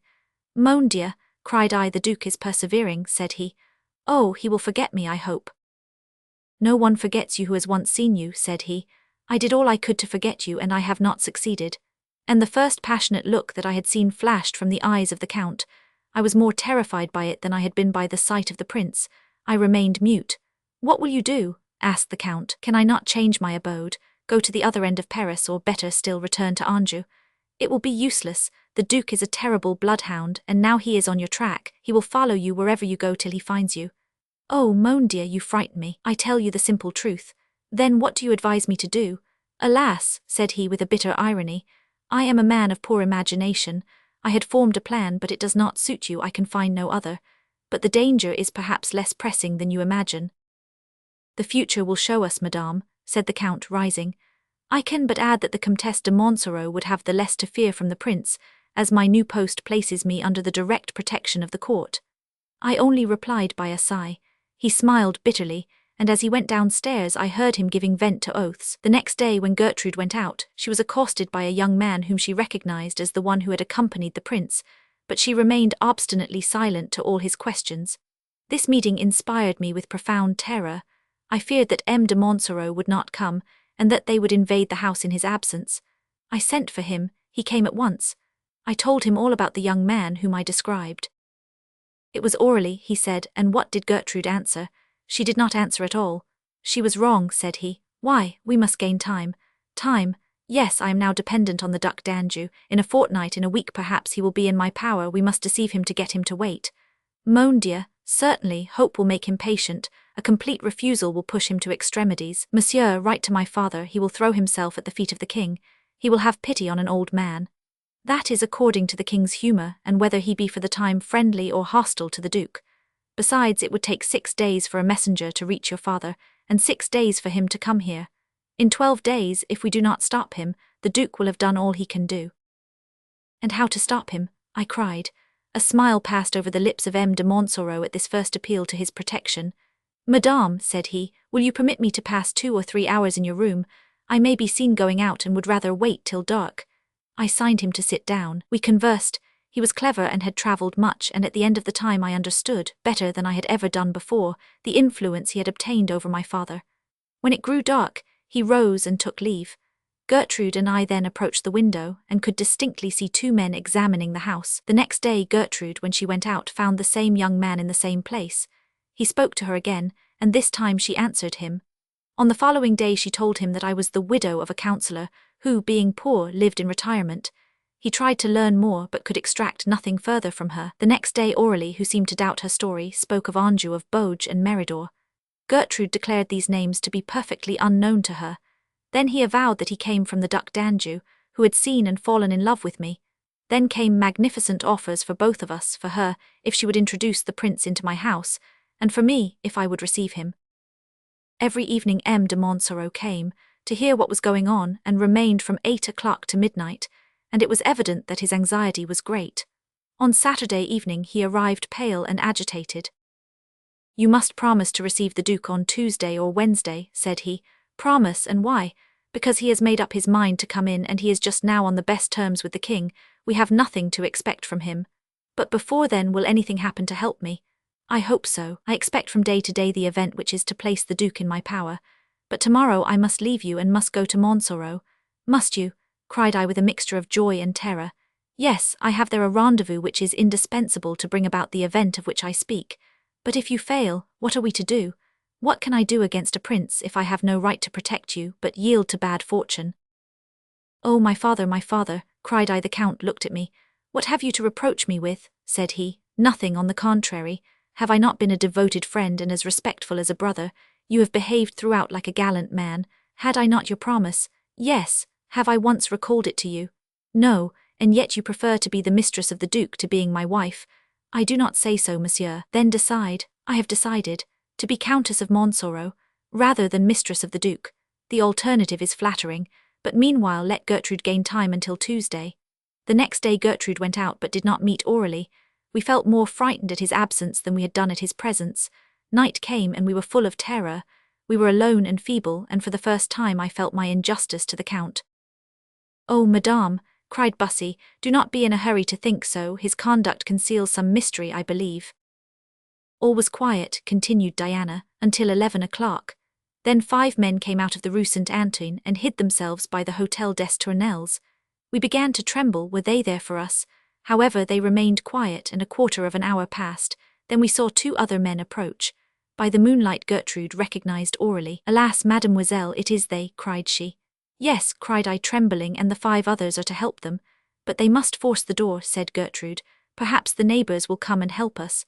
Oh no, they do not know us, and they will not fight against the Duke. Alas, Gertrude, I fear we have no real defender but the Count. Well then, why do you always refuse to marry him? I sighed. Chapter 16. The Marriage. The 2 men approached the window. We gently opened it a little way and heard one say, Are you sure it is here? Yes, Monseigneur, quite sure, said the other. It is the 5th house from the corner of the Rue St. Paul, and you are sure of the key. I took the pattern of the lock. I seized Gertrude's arm in terror, and once inside he went on, the servant will admit us. Your Highness has in your pocket a golden key as good as this one. Open then. We heard the key turn in the lock, but all at once the ambushed men rushed forward, crying, "A mort, a mort!" I could not understand this, only I saw that unexpected help had come to us, and I fell on my knees, thanking heaven. But the prince had only to name himself, when every sword went back into the scabbard, and every foot drew back. Yes, yes, said Bussy, it was for me they came, not for the prince. However, this attack caused the prince to retire, and the 5 gentlemen went back to their hiding place. It was evident that the danger was over for that night, but we were too unquiet to go to bed. Soon we saw a man on horseback appear, and then the 5 gentlemen immediately rushed on him. You know the rest, as the gentleman was yourself. On the contrary, madame, I know only that I fought and then fainted. It is useless to say, continued Diana with a blush, the interest that we took in the combat so unequal, but so valiantly sustained. Each blow drew from us a shudder, a cry, and a prayer. We saw your horse fall, and we thought you lost, but it was not so. The brave Bussy merited his reputation. At last, surrounded, menaced on all sides, you retreated like a lion, facing your foes, and came to lean against our door. The same idea came to both of us to go down and open to you, and we ran towards the staircase. But we had barricaded the door, and it took us some minutes to move the furniture, and as we arrived on the stairs, we heard the door shut. We stopped and looked at each other, wondering who had entered. Soon we heard steps, and a man appeared who tottered, threw up his arms, and fell on the first step. It was evident that he was not pursued, but had put the door, so luckily left open by the Duke, between him and his adversaries. In any case, we had nothing to fear. It was he who needed our help. Gertrude ran and fetched a lamp, and we found you had fainted and carried you to the bed. Gertrude had heard of a wonderful cure made by a young doctor in the Rue Beautrellis, and she offered to go and fetch him. But, said I, he might betray us. I will take precautions, said she. She took money and the key, and I remained alone near you and praying for you. Alas, said Bussy, I did not know all my happiness, madame. In a quarter of an hour Gertrude returned, bringing the young doctor with his eyes bandaged. Yes, it was at that moment I recovered my senses and saw your portrait, and thought I saw you enter, said Bussy. I did so. My anxiety was stronger than my prudence. The doctor examined your wound and answered for your life. All that remained in my mind, said Bussy, like a dream, and yet something told me, added he, laying his hand upon his heart, that it was real. When the surgeon had dressed your wound, he drew from his pocket a little bottle containing a red liquor, of which he put some drops on your lips. He told me it was to counteract the fever and produce sleep, and said that the only thing then was to keep you quiet. Gertrude then bandaged his eyes again, and took him back to the Rue Beautrellis, but she fancied he counted the steps. He did so, madame. This supposition frightened us. We feared he would betray us, and we wished to get rid of every trace of the hospitality we had shown you. I gathered up my courage. It was 2:00 and the streets were deserted. Gertrude was strong and I aided her, and between us we carried you to the temple. Luckily we met no one, but when we returned I fainted with emotion. Oh, madame, cried Bussy, how can I ever repay you for what you have done for me? There was a moment's silence, and they heard the clock of St. Catherine's Church strike. 2:00, cried Diana, and you here. Oh, madame, do not send me away without telling me all. Suppose that God had given you a brother, and tell this brother what he can do for his sister. Alas, nothing now, it is too late. What happened the next day? Said Bussy. What did you do on that day when I thought constantly of you, without feeling sure if you were not a vision of my delirium? During that day Gertrude went out and met Aurelie. He was more pressing than ever. He said nothing of the night before, but asked for an interview for his master. Gertrude appeared to consent, but she asked until the Wednesday, that is today, to decide. Aurelie promised that his master would wait until then. That evening M. de Montsoreau returned. We told him all except about you. Yes, said he, I heard of all this. Then he has a key. Can we not change the lock? He will get another key. Put on bolts. He will come with 10 men and force the door. But the event which was to give you full power over him is postponed indefinitely. I stood in despair. Monsieur, said I, the Duke has promised to wait till Wednesday. I ask you to wait till Tuesday. Tuesday evening I will be here, madame. And without another word he went out. I followed him with my eyes, but instead of going away he stood in the corner by the Hotel des Tournelles and seemed determined to watch me all night. Every proof of devotion he gave me was like a knife in my heart. The 2 days passed rapidly, but what I suffered it is impossible to describe. When Tuesday evening came, I felt exhausted, and all emotion seemed dead within me. Gertrude went to the window. "Madame," cried she, "4 men, I see 4 men, they approach, they open the door, they enter, it is, doubtless, the Duke and his followers." For an answer I drew my poniard and placed it near me on the table. "See," said I an instant after Gertrude returned. "It is the Count," said she. He entered. "Gertrude tells me," said he, "that you took me for the Duke and were ready to kill yourself." It was the first time I had ever seen him moved. "Gertrude was wrong to tell you," said I. "You know that I am not alone. Gertrude saw 4 men. You know who they are. I presume one is a priest and the others witnesses. Then you are ready to become my wife. It was so agreed, only I stipulated that except in an urgent case I would only marry you in the presence of my father. I remember, but do you not think the case urgent? Yes, and the priest may marry us, but until I have seen my father, I will be your wife only in name." The Count frowned and bit his lips. "I do not wish to coerce you," said he. "You are free, but look here." I went to the window and saw a man wrapped in a cloak who seemed trying to get into the house. "Oh, mon Dieu," cried Bussy, "and this was yesterday?" "Yes, about 9 o'clock. Presently another man with a lantern joined him. I thought it was the Duke and his followers." "Now," said M. de Montsoreau, "shall I go or stay?" I hesitated a moment in spite of my father's letter and of my given word, but those 2 men there. "Oh, unhappy that I am," cried Bussy. "It was I and Remy the young doctor." "You," cried Diana. "Yes, I who, more and more convinced of the reality of my dream, sought for the house where I had been, and the woman, or rather angel, who had appeared to me. Oh, I am unfortunate. Then," continued he after a pause, "you are his wife." "Since yesterday." There was a fresh silence. "But," said Diana at last, "how did you enter this house?" Bussy silently showed his key. "A key, where did you get it?" Had not Gertrude promised the prince to enter tonight? He had seen M. de Montsoreau here, and also myself, and fearing a snare, sent me to find out. "And you accepted this mission?" "It was my only method of penetrating to you. Will you reproach me for having sought at once the greatest joy and the greatest grief of my life?" "Yes, for it is better that you should see me no more and forget me." "No, madame, God has brought me to you to deliver you from the toils in which your enemies have taken you. I vow my life to you. You wish for news of your father." "Oh yes, for in truth I know not what has become of him." "Well, I charge myself with finding out. Only think of him who henceforth will live but for you." "But this key?" "This key I restore to you, for I will receive it only from your hands. But I pledge you my word as a gentleman, that never sister could trust in a brother more devoted and respectful." "I trust to the word of the brave Bussy. Here, monsieur," and she gave back the key. "Madame, in a fortnight we will know more." And, saluting Diana with a respect mingled with love and sadness, Bussy took leave. Diana listened to his retreating steps with tears in her eyes. Chapter 17. How Henry Roman III travelled, and how long it took him to get from Paris to Fontainebleau. The sun, which shone 4 or 5 hours after the events which we have just recorded had taken place, saw by his pale light Henry Roman III set off for Fontainebleau, where a grand chase was projected, a crowd of gentlemen, mounted on good horses and wrapped in their fur cloaks, then a number of pages, after them lackey, and then Swiss, followed the royal litter. This litter, drawn by 8 mules richly caparisoned, was a large machine, about 15 feet long and 8 wide, on 4 wheels, furnished inside with cushions and curtains of silk brocade. In difficult places they substituted for the mules an indefinite number of oxen. This machine contained Henry Roman III, his doctor and his chaplain Chicot, 4 of the king's favourites, a pair of large dogs and a basket of little ones, which the king held on his knees, and which was suspended from his neck by a golden chain.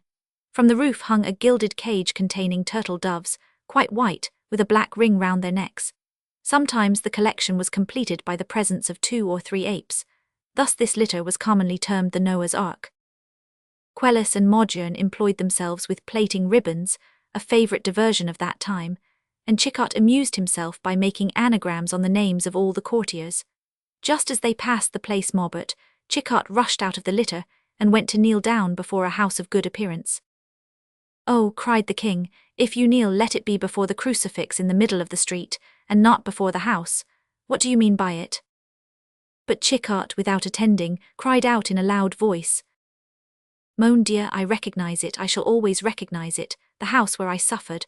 I have never prayed for vengeance on M. de Mayenne, author of my martyrdom, nor on Nicholas David, his instrument. No, Chickart is patient, Chickart can wait, although it is now 6 years that this debt has been running on, and in 7 years the interest is doubled. May, then, my patience last another year, so that instead of 50 blows of a stirrup leather which I received in this house by the orders of this assassin of a Lorraine prince, and which drew a pint of blood, I may owe 100 blows and 2 pints of blood. Amen, so be it." "Amen," said the king. Chickart then returned to the litter, amidst the wondering looks of the spectators. "Why, Chickart, what does all this mean?" said the king. "Sire, it means that Chickart is like the fox, that he licks the stones where his blood fell, until against those very stones he crushes the heads of those who spilt it." "Explain yourself." "Sire, in that house lived a girl whom Chickart loved, a good and charming creature and a lady. One evening when he went to see her, a certain prince who had also fallen in love with her, had him seized and beaten, so that Chickart was forced to jump out of window. And as it was a miracle that he was not killed, each time he passes the house he kneels down and thanks God for his escape." "You were then well beaten, my poor Chickart?" "Yes, sire, and yet not as much as I wished." "Why, for your sins?" "No, for those of M. de Mayenne." "Oh, I understand. Your intention is to render to Cesar." "Not to Cesar, sire. Cesar is the great general, the valiant warrior, the eldest brother, who wishes to be king of France. No, you must settle with him, pay your debts, and I will pay mine." Henry did not like to hear his cousin of Guy's spoken of, and this made him serious. It was 3 o'clock in the afternoon when they arrived at Juvisy and the great hotel of the Coeur de France. Chickart, looking out of the litter, saw at the door of the hotel several men wrapped in cloaks. In the midst of them was a short, stout person, whose large hat almost covered his face.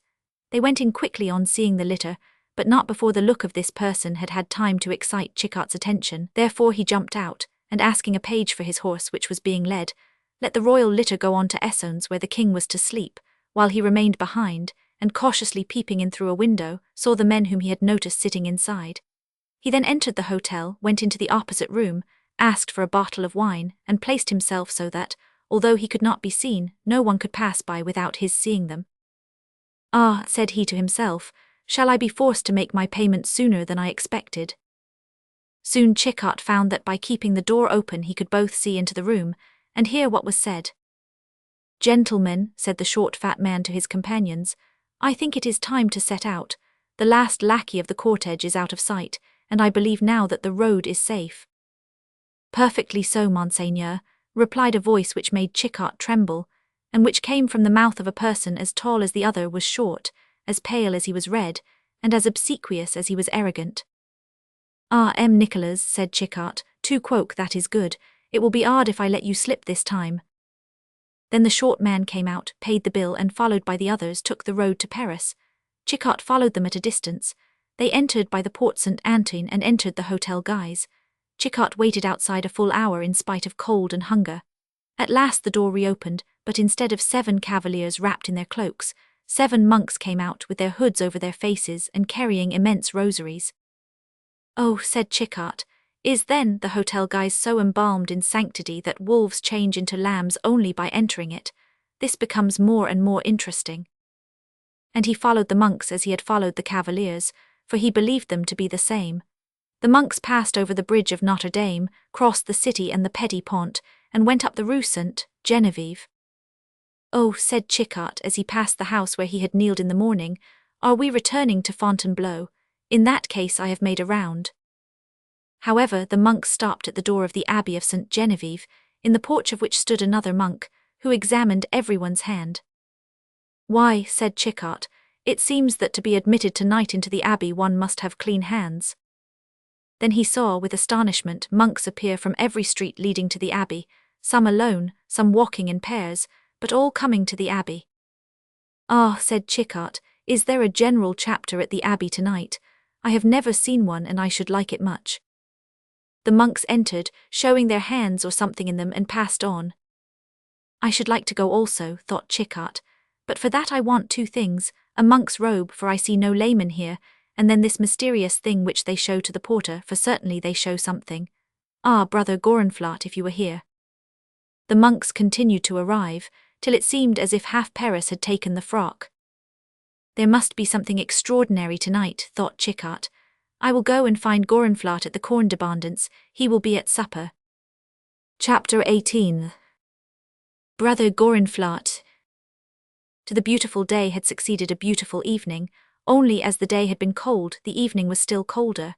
It was one of those frosts which make the lights in the windows of an hotel look doubly tempting. Chicot first entered the dining room, and looked around him, but not finding there the man he sought for, went familiarly down to the kitchen. The master of the establishment was superintending a frying pan full of whitings. At the sound of Chicot's step he turned. "Ah, it is you, monsieur," said he. "Good evening and a good appetite to you."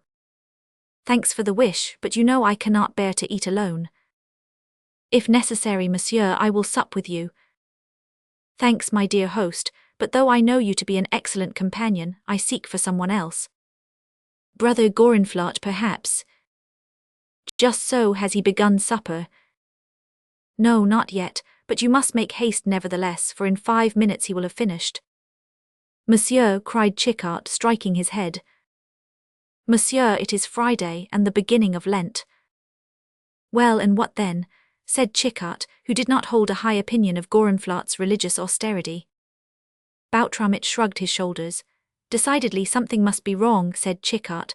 5 minutes for Gorenflot's supper. I am destined to see wonders today."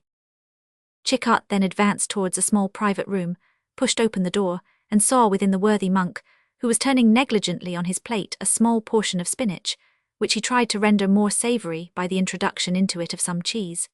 Brother Gorenflot was about 38 years of age and 5 feet high. However, what he wanted in height, he made up in breadth, measuring nearly 3 feet in diameter from shoulder to shoulder, which, as everyone knows, is equal to 9 feet of circumference. Between these Herculean shoulders rose a neck of which the muscles stood out like cords. Unluckily this neck partook of the same proportions. It was short and thick, which at any great emotion might render Brother Gorenflot liable to apoplexy. But knowing this perhaps, he never gave way to emotions, and was seldom so disturbed as he was when Chicot entered his room. "Ah, my friend, what are you doing?" cried Chicot, looking at the vegetables and at a glass filled with water just coloured with a few drops of wine. "You see, my brother, I sup," replied Gorenflot in a powerful voice. "You call that supper, Gorenflot, herbs and cheese?" "We are in the beginning of Lent, brother. We must think of our souls," replied Gorenflot, raising his eyes to heaven. Chicot looked astounded.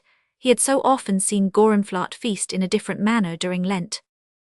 "Our souls," said he, "and what the devil have herbs and water to do with them? We are forbidden to eat meat on Wednesdays and Fridays." "But when did you breakfast?" "I have not breakfasted, my brother," said the monk. "Not breakfasted, then what have you done?" "Composed a discourse," said Gorenflot proudly. "A discourse, and what for?" "To deliver this evening at the Abbey." "That is odd." "And I must be quick and go there, or perhaps my audience will grow impatient."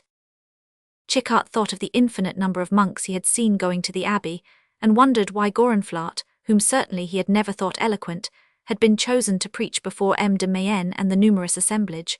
"When are you to preach?" said he. "At 9:30. "Good, it is still 8:45, you can give me a few minutes. Ventre de bitch, we have not dined together for a week." "It is not our fault, but I know that your duties keep you near our King Henry Roman III, while my duties fill up my time." "Yes, but it seems to me that is so much the more reason why we should be merry when we do meet." "Yes, I am merry," said Gorenflot with a piteous look, "but still I must leave you." "At least finish your supper." Gorenflot looked at the spinach, and sighed then at the water and turned away his head. "Do you remember," said Chicot, "the little dinner at the Porte Montmartre where, while the king was scourging himself and others, we devoured a teal from the marshes of the Grogebetliere, with a sauce made with crabs, and we drank that nice Burgundy wine? What do you call it?" It is a wine of my country, La Romany. Yes, yes, it was the milk you sucked as a baby, worthy son of Noah. It was good, said Gorenflot, but there is better. So says Claude Boutromet, who pretends that he has in his cellar 50 bottles, to which that is paltry. It is true. True, and yet you drink that abominable red water. Fie, and Chickart, taking the glass, threw the contents out of window. There is a time for all, my brother, said Gorenflot, and wine is good when one has only to praise God after it, but water is better when one has a discourse to pronounce. Opinions differ, for I, who have also a discourse to pronounce, am going to ask for a bottle of Romany. What do you advise me to take with it, Gorenflot? Not these herbs, they are not nice. Chickart, seizing the plate, threw it after the water and then cried, Maître Claude. The host appeared. Claude, bring me 2 bottles of your Romany, which you call so good. Why 2 bottles, said Gorenflot, as I do not drink it. Oh, if you did I would have 4 or 6, but if I drink alone, 2 will do for me. Indeed, 2 bottles are reasonable, and if you eat no meat with it, your confessor will have nothing to reproach you with. Oh, of course not, meat on a Friday in Lent, and going to the larder he drew out a fine capon. What are you doing, brother? Said Gorenflot, following his movements with interest. You see I am taking this carp. Carp, cried Gorenflot. Yes, a carp, said Chickart, showing him the tempting bird. And since when has a carp had a beak? A beak, do you see a beak? I only see a nose. And wings. Fins. Feathers. Scales, my dear Gorenflot, you are drunk. Drunk, I who have only eaten spinach and drunk water. Well, your spinach has overloaded your stomach, and your water has mounted to your head. Parbleu, here is our host, he shall decide. So be it, but first let him uncork the wine. Boutromet uncorked a bottle and gave a glass to Chickart. Chickart swallowed and smacked his lips. Ah, said he, I have a bad memory, I cannot remember if it be better or worse than that at Montmartre. Here my brother enlight me, said he, giving a little to the monk, who was looking on with eager eyes. Gorenflot took the glass, and drank slowly the liquor it contained. It is the same wine, said he, but I had too little to tell whether it be better or worse. But I want to know, and if you had not a sermon to preach, I would beg you to drink a little more. If it will give you pleasure, my brother. Chickart half filled the monk's glass. Gorenflot drank it with great gravity. I pronounce it better, said he. You flatter our host. A good drinker ought at the first draught to recognize the wine, at the second the quality, and at the third the age. Oh, I should like to know the age of this wine. Give me a few drops more and I will tell you. Chickart filled his glass. He drank it off and then said, 1561. Right, cried Claude Boutromet, it was 1561. Brother Gorenflot, cried Chickart, they have beatified men at Rome who were worth less than you. A little habit, said Gorenflot modestly. In talent, for I flatter myself I have the habit and I could not do it, but what are you about? Going to my assembly. Without eating a piece of my carp. Are I true, you know still less of eating than drinking. Boutromet, what is the name of this animal? The innkeeper looked astonished. A capon, said he. A capon, cried Chickart with an air of consternation. Yes, and a fine one. Well, said Gorenflot triumphantly. Well, it seems I was wrong, but as I wish to eat this capon and yet not sin, be so kind, brother, as to throw a few drops of water upon it, and christen it a carp. Yes, I pray you, save me from mortal sin. So be it, cried Gorenflot, but there is no water. Oh, the intention is all, baptize it with wine, my brother, the animal will be less Catholic but quite as good. And Chickart refilled the monk's glass. The first bottle was finished.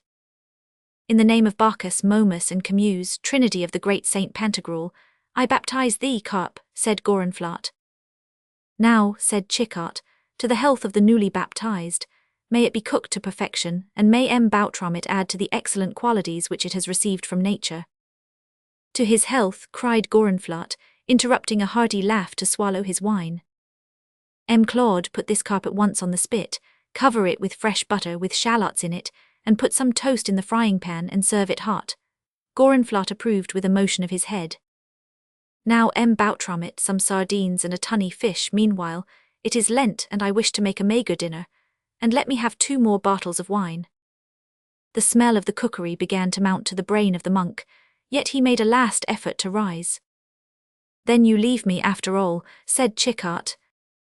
I must, said Gorenflot, raising his eyes to heaven. It is very imprudent of you to go to pronounce a discourse fasting. Why? Because your strength will fail you. Galen has said it, pulmo homines facile deficit. Alas, yes. You see then. Luckily I have zeal. Ah, but that is not enough. I advise you to eat some sardines and drink a little of this nectar. A single sardine then and 1 glass. Chichart gave him the sardine and passed him the bottle. He himself took care to keep sober. I feel myself less feeble, said Gorenflot. Oh, you must feel quite strong before you go, and so I advise you to eat the fins of the carp. And as they entered with the pullet, Chichart cut off a leg and thigh, which Gorenflot soon dispatched. What a delicious fish, said Gorenflot. Chichart cut off the other leg and gave it to Gorenflot while he ate the wings. And famous wine, said he, uncorking another bottle. Having once commenced, Gorenflot could not stop. His appetite was enormous. He finished the bird and then called to Boutram it. Claude, said he, I am hungry. Did you not offer me omelette just now? Certainly. Well, bring it. In 5 minutes. Ah, said Gorenflot, now I feel in force. If the omelette were here I could eat it at a mouthful, and I swallow this wine at a gulp. And he swallowed a quarter of the 3rd bottle. Ah, you were ill before. I was foolish, friend. That cursed discourse weighed on my mind. I have been thinking of it for days. It ought to be magnificent. Splendid. Tell me some of it while we wait for the omelette. No, not a sermon at table. We have beautiful discourses at the court, I assure you. About what? About virtue. Ah, yes, he is a very virtuous man, our King Henry Roman III. I do not know if he be virtuous, but I know that I have never seen anything there to make me blush. You blush. At this moment Boutram it entered with the omelette and 2 more bottles. Bring it here, cried the monk with a smile, which showed his 32 teeth. But friend, I thought you had a discourse to pronounce. It is here, cried Gorenflot, striking his forehead. At 9:30. I lied, it was 10. 10, I thought the abbey shut at 9. Let it shut, I have a key. A key of the abbey. Here in my pocket. Impossible, I know the monastic rules. They would not give the key to a simple monk. Here it is, said Gorenflot, showing a piece of money. Oh, money, you corrupt the porter to go in when you please, wretched sinner. But what strange money. An effigy of the heretic, with a hole through his heart. Yes, I see it is a tester of the Bairn King, and here is a hole. A blow with a dagger, death to the heretic. He who does it is sure of paradise. He is not yet drunk enough, so thought Chichart, and he filled his glass again. To the mass, cried Gorenflot, drinking it off. Chichart remembered the porter looking at the hands of the monks, and said, Then, if you show this to the porter, I enter without difficulty, as this wine into my stomach, and the monk absorbed a new dose. And you pronounce your discourse. And I pronounce my discourse. I arrive, do you hear? The assembly is numerous and select. There are barons, counts, and dukes. And even princes. I enter humbly among the faithful of the Union. The Union, what does that mean? I enter, they call Brother Gorenflot, and I advance. At these words the monk rose. And I advance, continued he, trying to do so, but at the first step he rolled on the floor. Bravo, cried Chichart. You advance, you salute the audience and say, No, it is my friends who say, Brother Gorenflat, a fine name for a leaguer, is it not? A leaguer, thought Chickart, what truths is this wine going to bring out? Then I begin, and the monk rose and leaned against the wall. You begin, said Chickart, holding him up. I begin, my brothers, it is a good day for the faith, a very good day, my brothers, it is a very good day for the faith. After this, as Chickart loosed his hold, Gorenflat fell full length again on the floor, and before many minutes a loud snoring was heard. Good, said Chickart, he is in for 12 hours' sleep, I can easily undress him. He then untied the monk's robe, and pulled it off, then rolled Gorenflat in the tablecloth, and covered his head with a napkin, and hiding the monk's frock under his cloak, passed into the kitchen.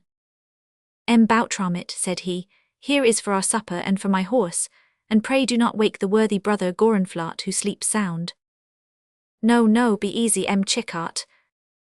Then Chickart ran to the Rue Saint-Étienne, put on the monk's robe, took the tester in his hand, and at 9:15 presented himself, not without a beating heart, at the wicket of the Abbey Sainte-Geneviève.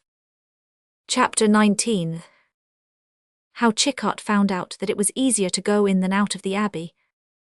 Chickart, from the cloak and other things under the monk's robe, looked much larger across the shoulders than usual. His beard was of the same colour as Gorenflat's, and he had so often amused himself with mimicking the monk's voice and manner of speaking that he could do it perfectly. Now, everyone knows that the beard and the voice are the only things which are recognizable from under the depths of a monk's hood. Chickart exhibited his coin, and was admitted without difficulty, and then followed 2 other monks to the chapel of the convent. In this chapel, built in the 11th century, the choir was raised 9 or 10 feet above the rest of the building, and you mounted into it by 2 lateral staircases, while an iron door between them led from the nave to the crypt, into which you had to descend again. In this choir there was a portrait of St. Geneviève, and on each side of the altar were statues of Clovis and Clotilda.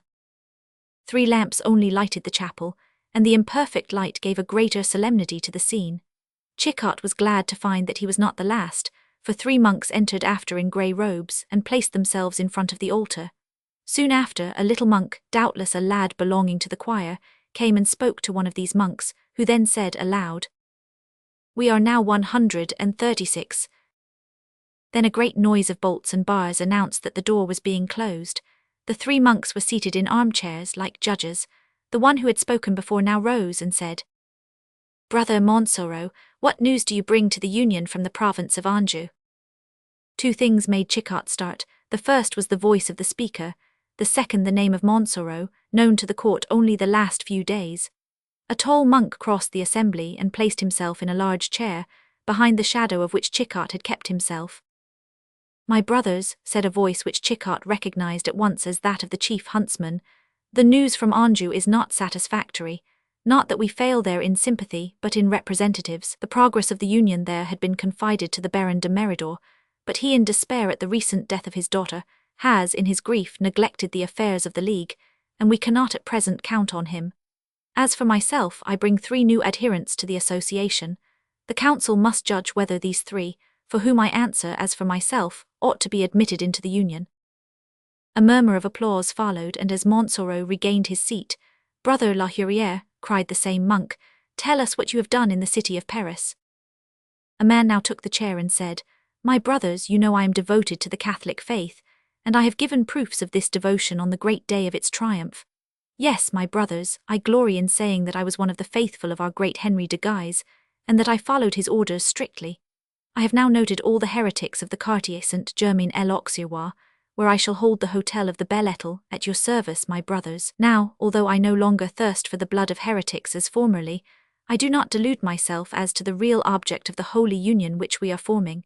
If I am not deceived, brothers, the extinction of private heretics is not all we aim at. We wish to be sure that we shall never be governed by a heretic prince. Now, my friends, what is our situation? Charles Roman IX, who was zealous, died without children. Henry Ill will probably do the same, and there remains only the Duc d'Anjou, who not only has no children either, but seems cold towards us. What makes you accuse the prince thus? Said the monk who always spoke. Because he has not joined us. Who tells you so, since there are new adherents? It is true, I will wait, but after him, who is mortal and has no children, to whom will the crown fall? to the most ferocious Huguenot that can be imagined, to a renegade, a Nebuchadnezzar. Here the acclamations were tremendous. To Henry of Béarn, continued he, against whom this association is chiefly directed, to Henry, who the people at Pau or Tarbes think is occupied with his love affairs, but who is in Paris. In Paris, impossible, cried many voices. He was here on the night when Madame de Sauve was assassinated, and perhaps is here still. Death to the Béarnais, cried several. Yes, doubtless, and if he came to lodge at the Belle Étoile, I answer for him, but he will not come. One does not catch a fox twice in the same hole. He will lodge with some friend, for he has friends. The important thing is to know them. Our union is holy, our league is loyal, consecrated and blessed by the Pope. Therefore I demand that it be no longer kept secret, but that we go into the houses and canvass the citizens. Those who sign will be our friends, the others our enemies, and if a second St. Bartholomew come, which seems to the faithful to be more necessary daily, we shall know how to separate the good from the wicked. Thunders of acclamation followed. When they were calm, the monk who always spoke said, "The proposition of Brother La Hurière, whom the Union thanks for his zeal, will be taken into consideration by the Superior Council." La Hurière bowed amidst fresh applause. Thought Chichart, I begin to see clearly into all this. The Guises are forming a nice little party, and some fine morning Henry will find that he has nothing left, and will be politely invited to enter a monastery. But what will they do with the Duc d'Anjou? Brother Gorenflot, then cried the monk. No one replied. Brother Gorenflot, cried the little monk in a voice which made Chichart start, for it sounded like a woman's. However, he rose and, speaking like the monk, said, "Here I am." I was plunged in profound meditation. He feared not to reply, for the members had been counted, and therefore the absence of a member would have provoked an examination. Therefore, without hesitation, he mounted the chair and began. "My brothers, you know that I purvey for the convent, and have the right of entering every dwelling. I use this privilege for the good of religion. My brothers," continued he, remembering Gorenflot's beginning, "this day which unites us is a good one for the faith. Let us speak freely, my brothers, since we are in the house of God. What is the kingdom of France, a body? Omnis civitas corpus est. What is the first requisite of a body? Good health. How do we preserve this? By prudent bleedings at times. Now it is evident that the enemies of our religion are too strong. We must therefore once more bleed that great body we call society. This is what is constantly said to me by the faithful, who give me ham, eggs, or money for the convent." Several murmurs of approbation interrupted Chichart, then he went on. "Some may object that the Church abhors blood, but they do not say what blood, and I wager that it is not the blood of heretics it abhors. And then another argument, I said, the Church. But are we the Church? Brother Montsoreau, who spoke so well just now, has, I doubt not, his huntsman's knife in his belt. Brother La Hurière manages the spit. I myself, who speak to you, I, Jacques Gorenflot, have carried the musket in Champagne. It now remains to us to speak of our chiefs, of whom it seems to me, poor monk as I am, that there is something to say. Certainly it is very well and prudent to come at night under a monk's robe, to hear Brother Gorenflot preach, but it appears to me that their duties do not stop there. So much prudence may make the Huguenots laugh. Let us play a part more worthy of the brave people we are. What do we want? The extinction of heresy. Well, that may be cried from the housetops, it seems to me. Why not march in holy procession, displaying our good cause and our good partisans, but not like the thieves, who keep looking round them to see if the watch is coming? Who is the man who will set the example? Well, it is I, Jacques Gorenflot, I, unworthy brother of the Order of St. Genevieve, poor and humble purveyor of the convent. It shall be I, who with a cuirass on my back, a helmet on my head, and a musket on my shoulder, will march at the head of all good Catholics who will follow me. This I would do, were it only to make those chiefs blush, who while defending the Church hide as if their cause was a bad one." This speech, which corresponded with the sentiments of many there, was received with shouts of applause, and the more so, as up to this time Gorenflot had never shown any enthusiasm for the cause. However, it was not the plan of the chiefs to let this enthusiasm proceed. One of the monks spoke to the lad, who cried in his silvery voice, "My brothers, it is time to retire. The sitting is over." The monks rose, all determined to insist on the procession at the next meeting. Many approached the chair to felicitate the author of this brilliant speech, but Chichart, fearful of being recognized, threw himself on his knees and buried his head in his hands as if in prayer. They respected his devotions and went towards the door. However, Chichart had missed his chief aim. What had made him quit the king was the sight of M. de Mayenne and Nicholas David, on both of whom he had, as we know, vowed vengeance, and although the Duke was too great a man to be attacked openly, Nicholas David was not, and Chicot was so good a swordsman as to feel sure of success if he could but meet him. He therefore began to watch each monk as he went out, and perceived to his terror that each, on going out, had to show some sign again. Gorenflot had told him how to get in, but not how to get out again. Chapter 20. How Chicot, forced to remain in the abbey, saw and heard things very dangerous to see and hear. Chicot hastened to get down from his chair, and to mix among the monks so as to discover, if possible, what signs they used. By peeping over their shoulders, he found out that it was a farthing with a star cut in the middle. Our Gascon had plenty of farthings in his pocket, but unluckily none with a star in it. Of course, if when on coming to the door he was unable to produce the necessary signs, he would be suspected and examined. He gained the shade of a pillar which stood at the corner of a confessional, and stood there wondering what he should do. An assistant cried, "Is everyone out? The doors are about to be shut." No one answered. Chicot peeped out and saw the chapel empty, with the exception of the 3 monks who still kept their seats in front of the choir. "Provided they do not shut the windows, it is all I ask," thought Chicot. "Let us examine," said the young lad to the porter. Then the porter lifted a taper and, followed by the young lad, began to make the tour of the church. There was not a moment to lose. Chicot softly opened the door of the confessional, slipped in and shut the door after him. They passed close by him, and he could see them through the spaces of the sculpture. "Diable," thought he cannot stay here all night, and once they are gone I will pile chairs upon benches, pillion on assa, and get out of the window. Ah, yes, but when I have done that I shall be not in the street but in the court. I believe it will be better to pass the night in the confessional. Gorenflot's robe is warm." "Extinguish the lamps," now cried the lad, and the porter with an immense extinguisher put out the lamps and left the church dark, except for the rays of the moon which shone through the windows. The clock struck 12. "Ventre de bitch," said Chicot. "Henry, if he were here, would be nicely frightened, but luckily I am less timid. Come, Chicot, my friend, good night and sleep well." Then Chicot pushed the inside bolt, made himself as comfortable as he could, and shut his eyes. He was just falling asleep, when he was startled by a loud stroke on a copper bell, and at the same time the lamp in the choir was relighted, and showed the 3 monks still there. "What can this mean?" thought Chicot, starting up. Brave as he was, Chicot was not exempt from superstitious fears. He made the sign of the cross, murmuring, "Vade retro Satanas." But as the lights did not go out at the holy sign, Chicot began to think he had to deal with real monks and real lights. But at this moment, one of the flagstones of the choir raised itself slowly, and a monk appeared through the opening, after which the stone shut again. At this sight Chicot's hair stood on end, and he began to fear that all the priors and abbs of St. Genevieve from Opsat, dead in 533, down to Pierre Boudin, predecessor of the present superior, were being resuscitated from their tombs, and were going to raise with their bony heads the stones of the choir. But this doubt did not last long. "Brother Montsoreau," said one of the monks to him, who had just made so strange an appearance. "Yes, Monseigneur," said he. "Open the door that he may come to us."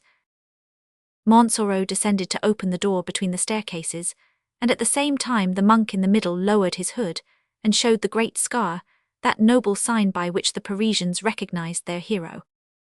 The great Henry of Guise himself, thought Chicot, whom his very imbecile majesty believes occupied at the siege of La Charite. Ah, and he at the right is the Cardinal of Lorraine, and he at the left M. de Mayenne, a trinity not very holy but very visible. "Did you think he would come?" said La Balafre to his brothers. "I was so sure of it that I have under my cloak wherewith to replace the holy vial." And Chicot perceived by the feeble light of the lamp a silver gilt box richly chased. Then about 20 monks with their heads buried in immense hoods came out of the crypt and stationed themselves in the nave. A single one, conducted by M. de Montsoreau, mounted the staircase and placed himself at the right of M. de Guise. Then M. de Guise spoke. "Friends," said he, "time is precious, therefore I go straight to the point. You have heard just now in the first assembly the complaints of some of our members, who tax with coldness the principal person among us, the prince nearest to the throne. The time is come to render justice to this prince. You shall hear and judge for yourselves whether your chiefs merit the reproach of coldness and apathy made by one of our brothers, the monk Gorenflot, whom we have not judged it prudent to admit into our secret."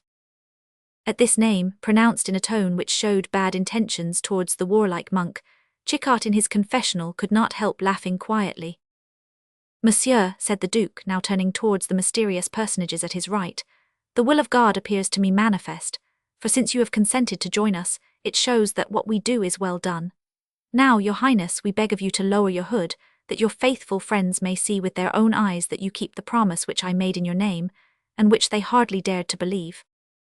The mysterious personage now lowered his hood, and Chichart saw the head of the Duc d'Anjou appear, so pale that by the light of the lamp it looked like that of a marble statue. "Oh, oh," thought Chichart, "the Duke is not yet tired of playing for the crown with the heads of others." "Long live Monseigneur le Duc d'Anjou," cried the assembly. The Duke grew paler than ever. "Fear nothing, Monseigneur," said Henry de Guise. "Our chapel is deaf and its doors are well closed." "My brothers," said the Comte de Montsoreau, "His Highness wishes to address a few words to the assembly." "Yes, yes," cried they. "Gentlemen," began he in a voice so trembling that at first they could hardly distinguish his words, "I believe that God, who often seems insensible and deaf to the things of this world, keeps, on the contrary, his piercing eyes constantly on us, and only remains thus careless in appearance in order to remedy, by some great blow, the disorders caused by the foolish ambitions of men. I also have kept my eyes, if not on the world, at least on France. What have I seen there? The holy religion of Christ shaken to its foundation by those who sap all belief, under the pretext of drawing nearer to God, and my soul has been full of grief. In the midst of this grief, I heard that several noble and pious gentlemen, friends of our old faith, were trying to strengthen the tottering altar. I threw my eyes around me, and saw on one side the heretics from whom I recoiled with horror, on the other side the elect, and I am come to throw myself into their arms. My brothers, here I am." The applause and bravos resounded through the chapel. Then the cardinal, turning to the Duke, said, "You are amongst us of your own free will." "Of my free will, monsieur." "Who instructed you in the holy mystery?" "My friend the Comte de Montsoreau, a man zealous for religion." "Then," said the Duc de Guise, "as your Highness has joined us, have the goodness to tell us what you intend to do for the League." "I intend to serve the Catholic religion in all its extent." "Ventre de bitch," thought Chichart, "why not propose this right out to the king? It would suit him excellently, processions, macerations, extirpation of heresy, faggots and auto da fes. Go on, worthy brother of his majesty, noble imbecile, go on." And the Duke, as if sensible of the encouragement, proceeded, "But the interests of religion are not the sole aim which you gentlemen propose. As for me, I see another. For when a gentleman has thought of what he owes to God, he then thinks of his country, and he asks himself if it really enjoys all the honor and prosperity which it ought to enjoy. I ask this about our France, and I see with grief that it does not. Indeed, the state is torn to pieces by different wills and tastes, one as powerful as the other. It is, I fear, to the feebleness of the head, which forgets that it ought to govern all for the good of its subjects, or only remembers this royal principle at capricious intervals, when the rare acts of energy are generally not for the good, but the ill of France, that we must attribute these evils. Whatever be the cause, the ill is a real one, although I accuse certain false friends of the king rather than the king himself. Therefore I join myself to those who by all means seek the extinction of heresy and the ruin of perfidious counsellors." This discourse appeared profoundly to interest the audience, who, throwing back their hoods, drew near to the Duke. "Monseigneur," said the Duc de Guise, "in thanking your Royal Highness for the words you have just uttered, I will add that you are surrounded by people devoted not only to the principles which you profess, but to the person of your Highness, and if you have any doubt, the conclusion of this sitting will convince you." "Monseigneur," said the Cardinal, "if your Highness still experiences any fear, the names of those who now surround you will, I hope, reassure you. Here is M. le Gouverneur d'Aunis, M. d'Antraigues, M. de Riberac, and M. de Liverat, and gentlemen whom your Highness doubtless knows to be as brave as loyal. Here are besides M. de Castellan, M. le Baron de Lusignan, Cruz and Leclerc, all ready to march under the guidance of your Highness to the emancipation of religion and the throne. We shall then receive with gratitude the orders that you will give us." Then M. de Mayenne said, "You are by your birth, and by your wisdom, Monseigneur, the natural chief of the Holy Union, and we ought to learn from you what our conduct should be with regard to the false friends of His Majesty of whom you just now spoke." "Nothing more simple," replied the prince, with that feverish excitement which in weak natures supplies the place of courage to weak minds. When venomous plants grow in a field, we root them up. The king is surrounded not with friends but with courtiers who ruin him and cause a perpetual scandal in France and all Christendom. It is true, said the Duc de Guise in a gloomy tone. And, said the cardinal, these courtiers prevent us, who are his majesty's true friends, from approaching him as we have the right to do by our birth and position. Let us then, said M. de Mayenne, leave the heretics to the vulgar leaguers. Let us think of those who annoy and insult us, and who often fail in respect to the prince whom we honor, and who is our chief. The Duc d'Anjou grew red. Let us destroy, continued Mayenne, to the last man that cursed race whom the king enriches, and let each of us charge ourselves with the life of one. We are 30 here, let us count. I, said D'Entraigues, charge myself with Quelus. I with Maugiron, said Liverat. And I with Scamergue, said Riberac. Good, said the Duke, and there is Bussy, my brave Bussy, who will undertake some of them. And us, cried the rest. M. de Montsoreau now advanced. Gentlemen, said he, I claim an instant's silence. We are resolute men, and yet we fear to speak freely to each other. We are intelligent men, and yet we are deterred by foolish scruples. Come, gentlemen, a little courage, a little hardihood, a little frankness. It is not of the king's minions that we think, there does not lie our difficulty. What we really complain of is the royalty which we are under, and which is not acceptable to a French nobility. Prayers and despotism, weakness and orgies, prodigality for fetes which make all Europe laugh, and parsimony for everything that regards the state and the arts. Such conduct is not weakness or ignorance, it is madness. A dead silence followed this speech. Everyone trembled at the words which echoed his own thoughts. M. de Montsoreau went on. Must we live under a king, foolish, inert and lazy, at a time when all other nations are active, and work gloriously while we sleep? Gentlemen, pardon me for saying before a prince, who will perhaps blame my temerity, for he has the prejudices of family, that for 4 years we have been governed not by a king but by a monk. At these words the explosion so skillfully prepared, and as skillfully kept in check, burst out with violence. Down with the Valois, they cried, down with Brother Henry, let us have for chief a gentleman, a knight, rather a tyrant than a monk. Gentlemen, cried the Duc d'Anjou hypocritically, let me plead for my brother who is led away. Let me hope that our wise remonstrances, that the efficacious intervention of the power of the League, will bring him back into the right path. Hiss, serpent, hiss, said Chichart to himself. Monseigneur, replied the Duc de Guise, your Highness has heard, perhaps rather too soon, but still you have heard, the true meaning of the association. No, we are not really thinking of a league against the Béarnais, nor of a league to support the Church which will support itself. No, we think of raising the nobility of France from its abject condition. Too long we have been kept back by the respect we feel for your Highness, by the love which we know you to have for your family. Now all is revealed, Monseigneur, and your Highness will assist at the true sitting of the League. All that has passed is but preamble. What do you mean, M. le Duc? Asked the prince, his heart beating at once with alarm and ambition. Monseigneur, we are united here, not only to talk, but to act. Today we choose a chief capable of honoring and enriching the nobility of France, and as it was the custom of the ancient Franks when they chose a chief to give him a present worthy of him, we offer a present to the chief whom we have chosen. All hearts beat, and that of the prince most of any, yet he remained mute and motionless, betraying his emotion only by his paleness. Gentlemen, continued the Duke, taking something from behind him, here is the present that in your name I place at the feet of the prince. A crown, cried the prince, scarcely able to stand, a crown to me, gentlemen. Long live Francois Roman III, cried all the gentlemen, drawing their swords. Aye, cried the Duke, trembling with joy and terror. It is impossible, my brother still lives, he is the anointed of the Lord. We depose him, said the Duke, waiting for the time when God shall sanction by his death the election which we are about to make, or rather, till one of his subjects, tired of this inglorious reign, forestalls by poison or the dagger the justice of God. Gentlemen, said the Duke feebly.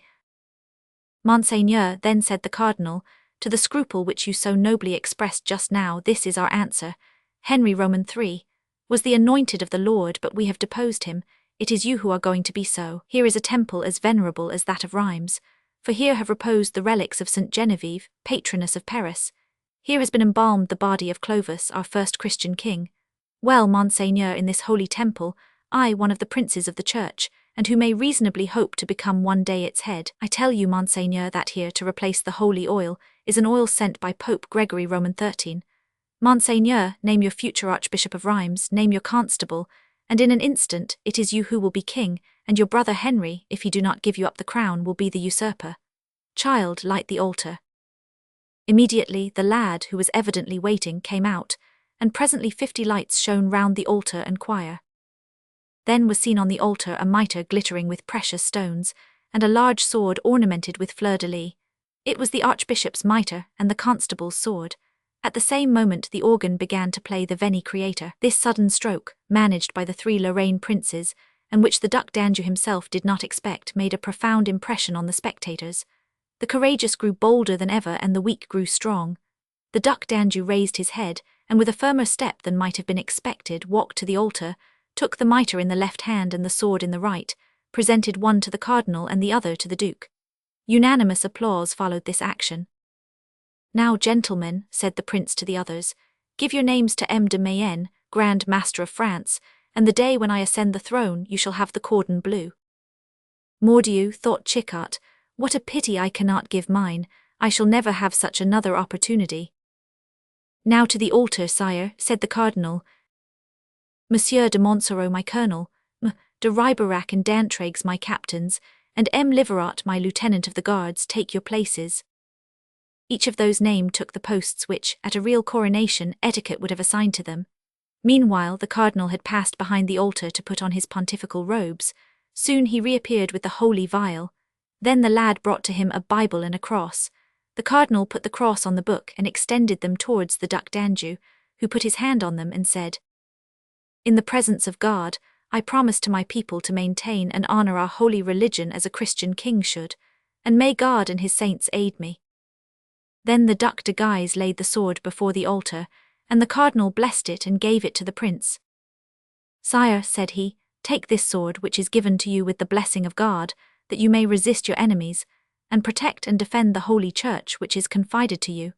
Take this sword that with it you may exercise justice, protect the widow and the orphan, repair disorders, so that, covering yourself with glory by all the virtues, you will be a blessing to your people. Then the prince returned the sword to the Duc de Guise and knelt down. The cardinal opened the gold box and with the point of a golden needle drew out some holy oil. He then said 2 prayers, and taking the oil on his finger traced with it a cross on the head of the prince, saying, Ungo Dane regem de oleo sanctificato, in nomen Patris et Filii et Spiritus Sancti. The lad wiped off the oil with an embroidered handkerchief. Then the cardinal took the crown and holding it over the head of the prince said, God crown thee with the crown of glory and justice.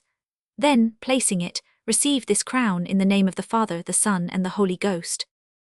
All brandished their swords and cried, Long live Francois Roman III.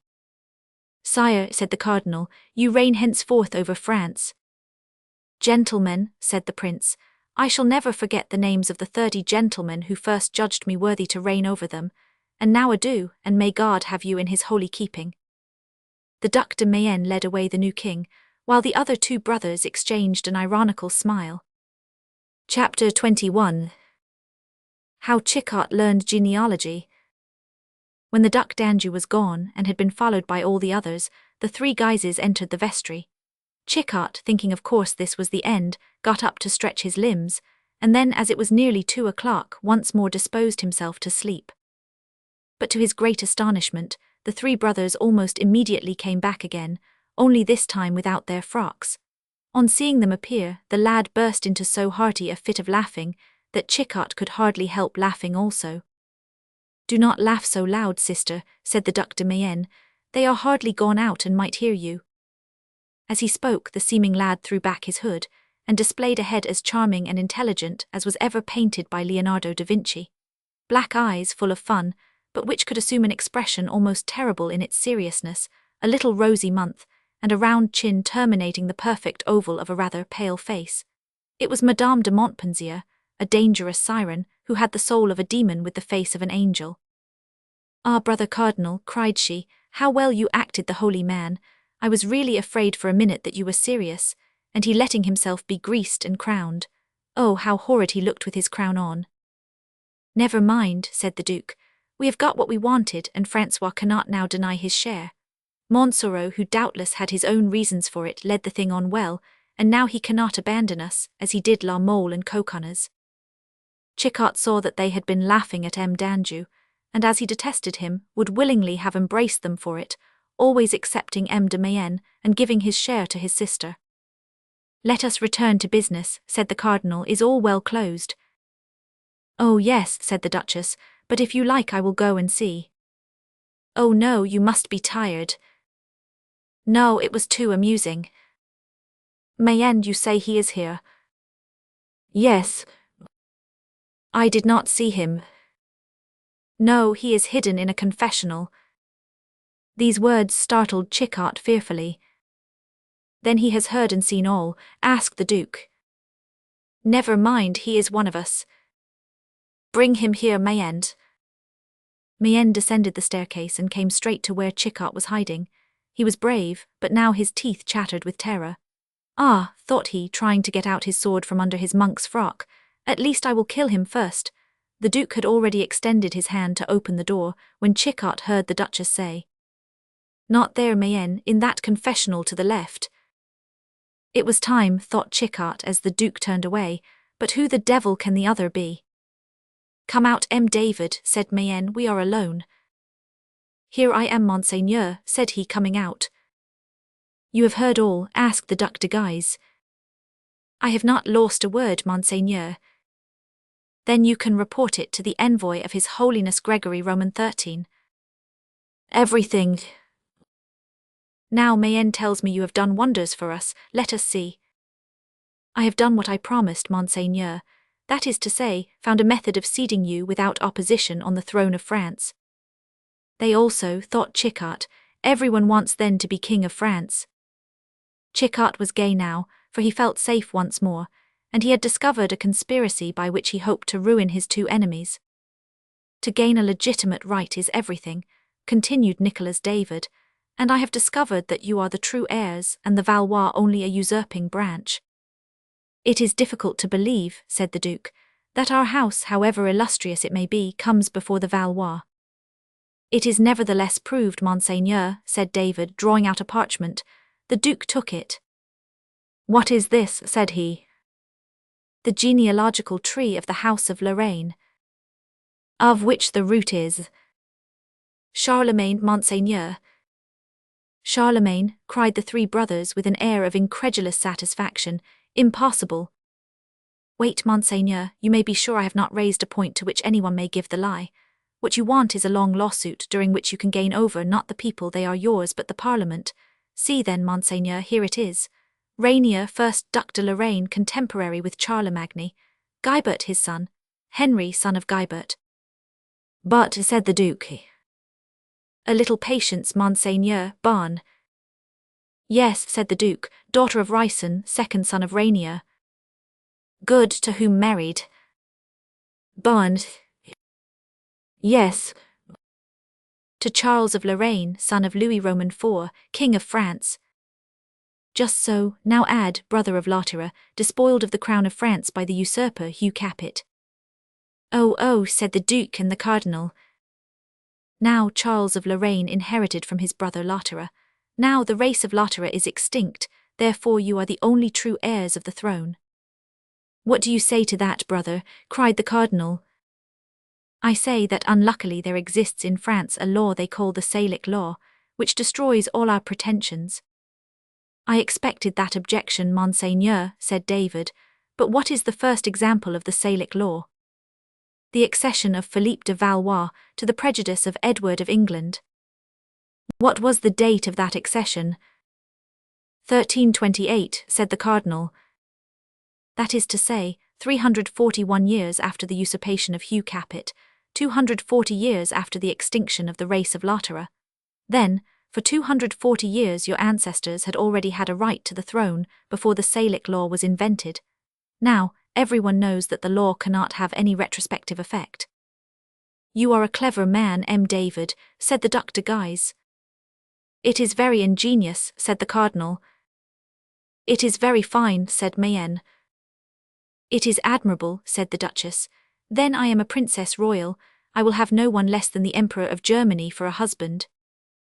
"Well, here are your 200 gold crowns which I promised you." "And here are 200 others," said the cardinal, "for the new mission with which we are about to charge you." "Speak, Monseigneur, I am ready." "We cannot commission you to carry this genealogy yourself to our Holy Father, Gregory Roman 13. "Alas, no, my will is good, but I am of too poor birth." "Yes, it is a misfortune. We must therefore send Pierre de Gondi on this mission." "Permit me to speak," said the Duchess. "The Gondis are clever, no doubt, but ambitious and not to be trusted." "Oh, reassure yourself. Gondi shall take this, but mixed with other papers and not knowing what he carries. The Pope will approve or disapprove silently, and Gondi will bring us back the answer, still in ignorance of what he brings.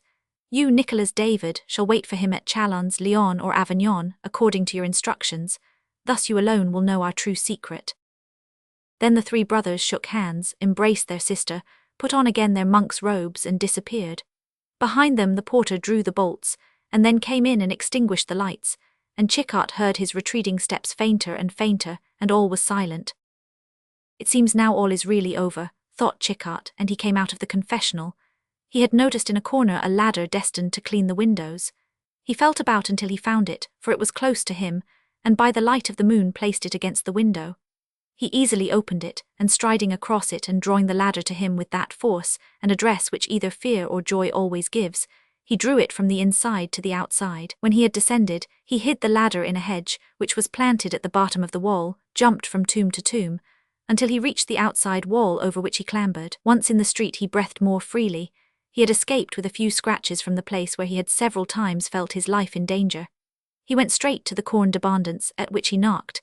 It was opened by Claude Boutromet himself, who knew him at once, although he went out dressed as a cavalier, and returned attired as a monk. "Ah, is it you?" cried he. Chichot gave him a crown, and asked for Gorenflot. The host smiled and said, "Look." Brother Gorenflot lay snoring just in the place where Chichot had left him. Chapter 22. How M. and Madame de Saint-Luc met with a travelling companion. The next morning, about the time when Gorenflot woke from his nap, warmly rolled in his frock, our reader, if he had been travelling on the road from Paris to Angers, might have seen a gentleman and his page, riding quietly side by side. These cavaliers had arrived at Chartres the evening before with foaming horses, one of which had fallen with fatigue as they stopped. They entered the inn, and half an hour after set out on fresh horses. Once in the country, still bare and cold, the taller of the two approached the other and said, as he opened his arms, "Dear little wife, embrace me, for now we are safe." Then Madame de Saint-Luc, leaning forward and opening her thick cloak, placed her arms round the young man's neck, and gave him the long and tender kiss which he had asked for. They stayed the night in the little village of Querville, 4 leagues only from Chartres, but which from its isolation seemed to them a secure retreat, and it was on the following morning that they were, as we said, pursuing their way. This day, as they were more easy in their minds, they travelled no longer like fugitives, but like schoolboys seeking for moss, for the first few early flowers, enjoying the sunshine and amused at everything. "Morbleu," cried Saint-Luc at last, "how delightful it is to be free. Have you ever been free, Jean?" "I," cried she, laughing, "never. It is the first time I ever felt so. My father was suspicious and my mother lazy. I never went out without a governess and 2 lackeys, so that I do not remember having run on the grass since, when a laughing child, I ran in the woods of Meridor with my dear Diana, challenging her to race and rushing through the branches. But you, dear Saint-Luc, you were free at least." "I free? Doubtless a man. Never, brought up with the Duc d'Anjou, taken by him to Poland, brought back to Paris, condemned never to leave him by the perpetual rule of etiquette, pursued if I tried to go away by that doleful voice, crying, 'Saint-Luc, my friend, I am ennuyé, come and amuse me.' Free, with that stiff corset which strangled me, and that great ruff which scratched my neck. No, I have never been free till now, and I enjoy it. If they should catch us and send us to the Bastille, if they only put us there together, we can bear it." "I do not think they would, but there is no fear if you only knew Meridor, its great oaks and its endless thickets, its rivers, its lakes, its flower beds and lawns, and then in the midst of all the queen of this kingdom, the beautiful, the good Diana. And I know she loves me still. She is not capricious in her friendships. Think of the happy life we shall lead there. Let us push on, I am in haste to get there, and they rode on, stayed the night at Mans, and then set off for Meridor. They had already reached the woods and thought themselves in safety, when they saw behind them a cavalier advancing at a rapid pace. St. Luc grew pale. "Let us fly," said Jean. "Yes, let us fly, for there is a plume on that hat which disquiets me. It is of a colour much in vogue at the court, and he looks to me like an ambassador from our royal master." But to fly was easier to say than to do. The trees grew so thickly that it was impossible to ride through them but slowly, and the soil was so sandy that the horses sank into it at every step. The cavalier gained upon them rapidly, and soon they heard his voice crying, "Eh, monsieur, do not run away, I bring you something you have lost." "What does he say?" asked Jean. "He says we have lost something." "Eh, monsieur," cried the unknown again, "you left a bracelet in the hotel at Kerville. Diable, a lady's portrait, above all that of Madame de Casse. For the sake of that dear mamma, do not run away." "I know that voice," said St. Luc. "And then he speaks of my mother. It is Bussy." "The Comte de Bussy, our friend," and they reined up their horses. "Good morning, madame," said Bussy, laughing and giving her the bracelet. "Have you come from the king to arrest us?" "No, ma foi, I am not sufficiently His Majesty's friend for such a mission. No, I found your bracelet at the hotel, which showed me that you preceded me on my way." "Then," said St. Luc, "it is chance which brings you on our path." Chance, or rather Providence. Every remaining shadow of suspicion vanished before the sincere smile and bright eyes of the handsome speaker. "Then you are travelling?" asked Jean. "I am. But not like us." "Unhappily, no." "I mean in disgrace. Where are you going?" "Towards Angers, and you?" "We also." "Ah, I should envy your happiness if envy were not so vile." "A.M. de Bussy marry, and you will be as happy as we are," said Jean. "It is so easy to be happy when you are loved." "Ah, madame, everyone is not so fortunate as you." "But you, the universal favourite." "To be loved by everyone is as though you were loved by no one, madame." "Well, let me marry you, and you will know the happiness you deny." "I do not deny the happiness, only that it does not exist for me." "Shall I marry you?" "If you marry me according to your taste, no. If according to mine, yes." "Are you in love with a woman whom you cannot marry?" "Can't," said Bussy. "Beg your wife not to plunge dagger in my heart." "Take care, Bussy, you will make me think it is with her you are in love." "If it were so, you will confess, at least, that I am a lover not much to be feared." "True," said St. Luc, remembering how Bussy had brought him his wife, "but confess your heart is occupied." "I avow it." "By a love or by a caprice?" asked Jean. "By a passion, madame." "I will cure you." "I do not believe it." "I will marry you." "I doubt it." "And I will make you as happy as you ought to be." "Alas, madame, my only happiness now is to be unhappy." "I am very determined." "And I also." "Well, will you accompany us?" "Where are you going?" "To the chateau of Meridor." The blood mounted to the cheeks of Bussy, and then he grew so pale that his secret would certainly have been betrayed, had not Jean been looking at her husband with a smile. Bussy therefore had time to recover himself and said, "Where is that?" "It is the property of one of my best friends." "One of your best friends, and are they at home?" "Doubtless," said Jean, who was completely ignorant of the events of the last 2 months. "But have you never heard of the Baron de Meridor, one of the richest noblemen in France, and of—" "Of what?" "Of his daughter Diana, the most beautiful girl possible." Bussy was filled with astonishment, asking himself by what singular happiness he found on the road people to talk to him of Diana de Meridor, to echo the only thought which he had in his mind. "Is this castle far off, madame?" asked he. "About 7 leagues, and we shall sleep there tonight. You will come, will you not?" "Yes, madame." "Come, that is already a step towards the happiness I promised you." And the Baron, what sort of a man is he? A perfect gentleman, a Prius Chevalier, who, had he lived in King Arthur's time, would have had a place at his round table. And, said Bussy, steadying his voice, to whom is his daughter married? Diana married. Would that be extraordinary? Of course not, only I should have been the first to hear of it. Bussy could not repress a sigh. Then, said he, you expect to find Mademoiselle de Meridor at the chateau with her father. We trust so. They rode on a long time in silence, and at last Jean cried, Ah, there are the turrets of the castle. Look, M. de Bussy, through that great leafless wood which in a month will be so beautiful, do you not see the roof?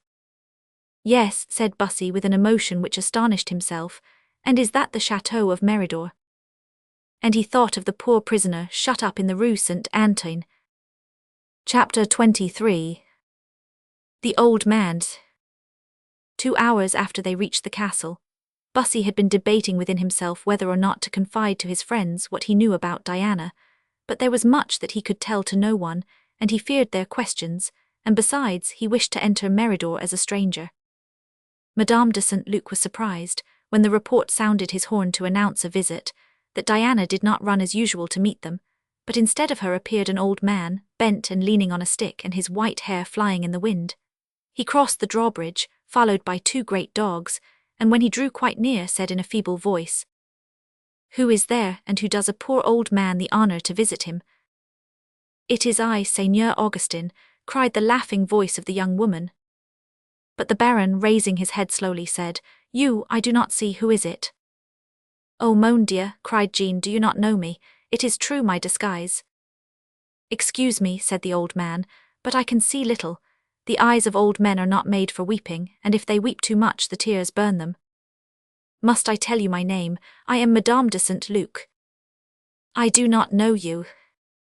Ah, but my maiden name was Jean de Casse-Brissac. Ah, mon Dieu, cried the old man, trying to open the gate with his trembling hands.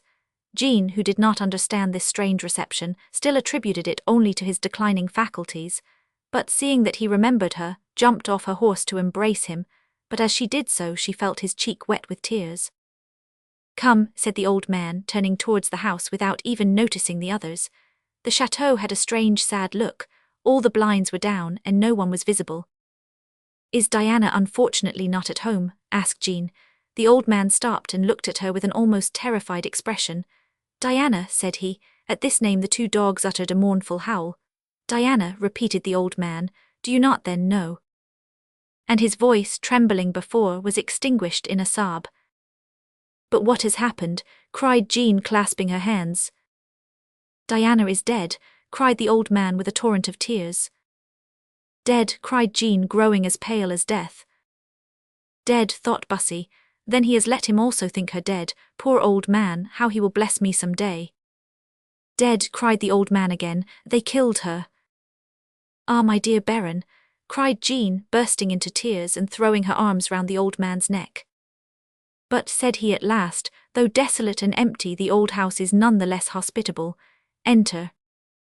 Jean took the old man's arm and they went into the dining hall where he sunk into his armchair. At last he said, You said you were married. Which is your husband?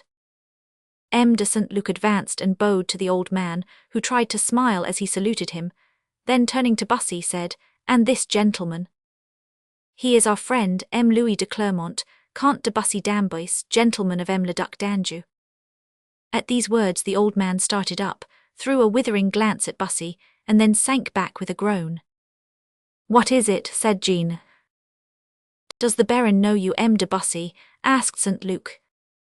It is the first time I ever had the honour of seeing M. de Meridor, said Bussy, who alone understood the effect which the name of the Duc d'Anjou had produced on the old man.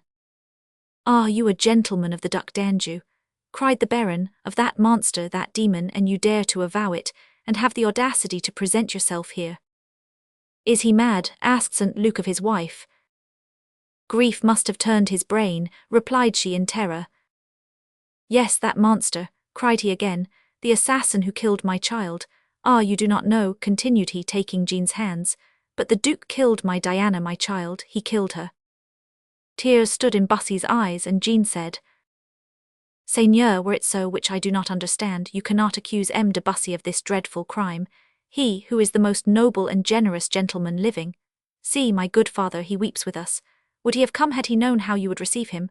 Ah, dear Baron, tell us how this catastrophe happened. Then you did not know, said the old man to Bussy.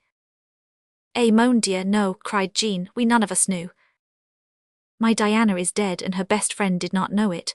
Oh, it is true, I wrote to no one, it seemed to me that everything must die with her. Well, this prince, this disgrace to France, saw my Diana, and finding her so beautiful, had her carried away to his castle of Boge to dishonor her. But Diana, my noble and sainted Diana, chose death instead. She threw herself from the window into the lake, and they found nothing but her veil floating on the surface. And the old man finished with a burst of sobs which overwhelmed them all. Oh, Count, cried St. Luc, you must abandon this infamous prince. A noble heart like yours cannot remain friendly to a ravisher and an assassin. But Bussy, instead of replying to this, advanced to M. de Meridor. M. le Baron, said he, will you grant me the honor of a private interview? Listen to M. de Bussy, dear Seigneur, said Jean. You will see that he is good and may help you. Speak, monsieur, said the Baron, trembling. Bussy turned to St. Luc and his wife and said, Will you permit me? The young couple went out, and then Bussy said, M. le Baron, you have accused the prince whom I serve in terms which force me to ask for an explanation. Do not mistake the sense in which I speak. It is with the most profound sympathy and the most earnest desire to soften your griefs that I beg of you to recount to me the details of this dreadful event. Are you sure all hope is lost? Monsieur, I had once a moment's hope. A noble gentleman, M. de Montsoreau, loved my poor daughter and interested himself for her. M. de Montsoreau, well, what was his conduct in all this? Ah, generous, for Diana had refused his hand. He was the first to tell me of the infamous projects of the Duke. He showed me how to baffle them, only asking if he succeeded for her hand. I gave my consent with joy, but alas, it was useless. He arrived too late. My poor Diana had saved herself by death. And since then, what have you heard of him? It is a month ago, and the poor gentleman has not dared to appear before me, having failed in his generous design. Well, monsieur, said Bussy, I am charged by the Duc d'Anjou to bring you to Paris, where his Highness desires to speak to you. I, cried the Baron, I see this man, and what can the murderer have to say to me? Who knows, to justify himself perhaps. No, M. de Bussy, no, I will not go to Paris. It would be too far away from where my child lies in her cold bed. M. le Baron, said Bussy firmly, I have come expressly to take you to Paris, and it is my duty to do so. Well, I will go, cried the old man, trembling with anger, but woe to those who bring me. The king will hear me, or if he will not, I will appeal to all the gentlemen of France. Yes, M. de Bussy, I will accompany you. And I, M. le Baron, said Bussy, taking his hand, recommend to you the patience and calm dignity of a Christian nobleman. God is merciful to noble hearts, and you know not what he reserves for you. I beg you also, while waiting for that day, not to count me among your enemies, for you do not know what I will do for you. Till tomorrow, then, Baron, and early in the morning we will set off. I consent, replied the old Baron, moved by Bussy's tone and words. But meanwhile, friend or enemy, you are my guest, and I will show you to your room. Chapter 24. How Ramila Hordouin had, in Bussy's absence, established a communication with the Rue Saint-Antoine. M. and Madame de St. Luc could hardly recover from their surprise.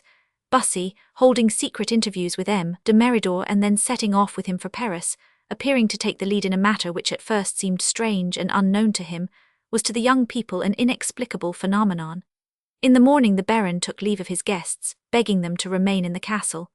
Before Bussy left, however, he whispered a few words to Madame de St. Luc, which brought the colour to her cheeks and smiles to her eyes.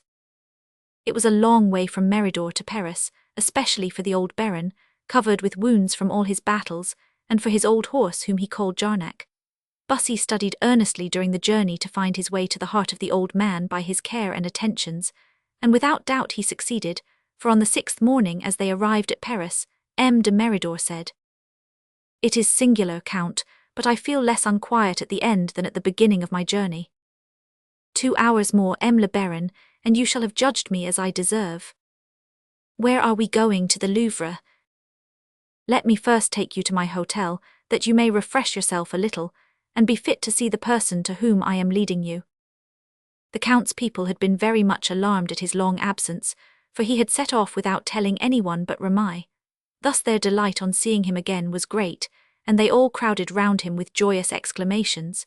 He thanked them, and then said, "Now assist this gentleman to dismount, and remember that I look upon him with more respect than a prince." When M. de Meridor had been shown to his room, and had had some refreshment, he asked if they should set out. "Soon, Baron, and be easy. It will be a happiness for you as well as for us." "You speak in a language which I do not understand." Bussy smiled and left the room to seek Ramai. "Well, dear Hippocrates," said he, "is there anything new?" "Nothing, all goes well." "Then the husband has not returned?" "Yes, he has, but without success. It seems there is a father who is expected to turn up to make the denouement." "Good," said Bussy, "but how do you know all this?" "Why, Monseigneur, as your absence made my position a sinecure, I thought I would try to make some little use of my time. So I took some books and a sword to a little room which I hired at the corner of the Rue Saint Antoine, from whence I could see the house that you know." "Very good. But as I feared, if I were constantly watching to pass for a spy, I thought it better to fall in love." "In love?" "Oh yes, desperately, with Gertrude. She is a fine girl, only 2 inches taller than myself, and who recounts capitally." "Recounts?"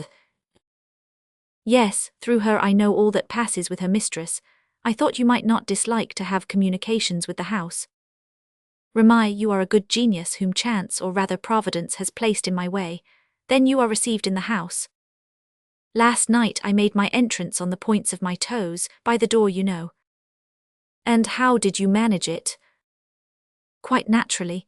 The day after you left I waited at my door till the lady of my thoughts came out to buy provisions, which she does every morning. She recognized me, uttered a cry, and ran away. Then I ran after her but could hardly catch her, for she runs fast, but still petticoats are always a little in the way. 'Mon Dieu,' cried she.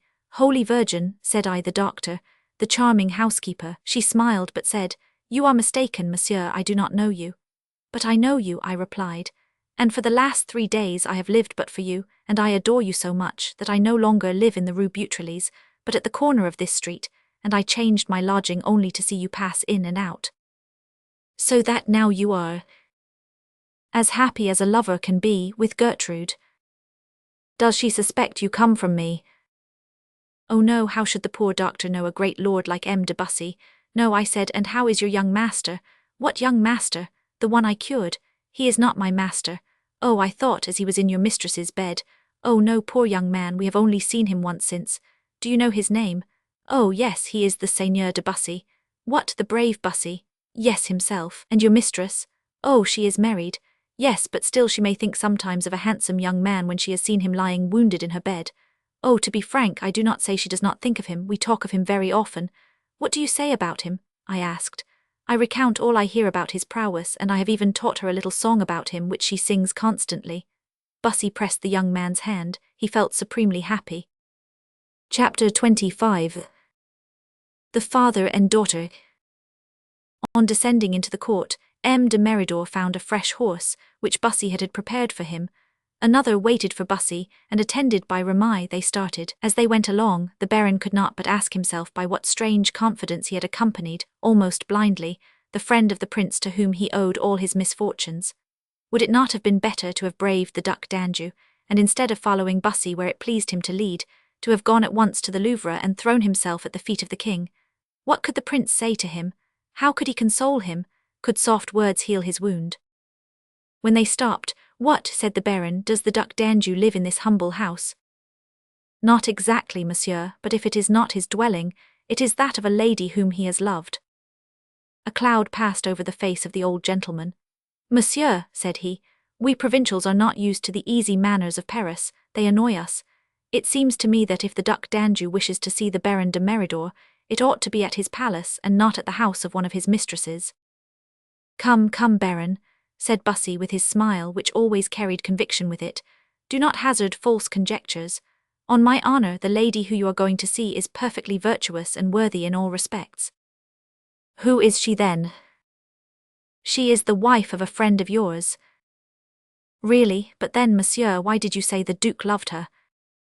Because I always speak truth, but enter and you shall see accomplished all I have promised you.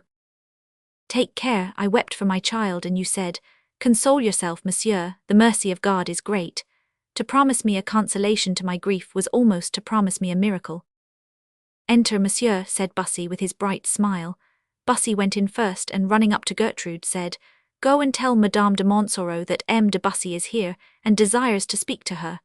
But, continued he in a low voice, not a word of the person who accompanies me.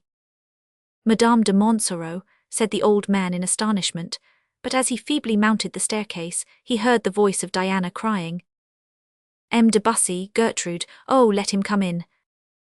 That voice, cried the Baron, stopping, oh, mon Dieu, mon Dieu.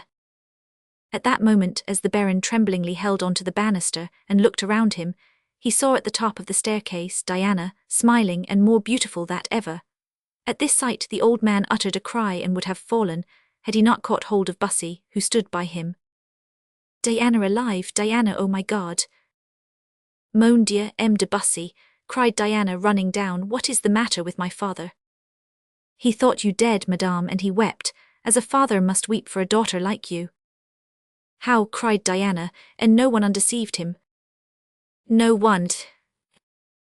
No, cried the old man, recovering a little, no one, not even M. de Bussy. Ungrateful, said Bussy.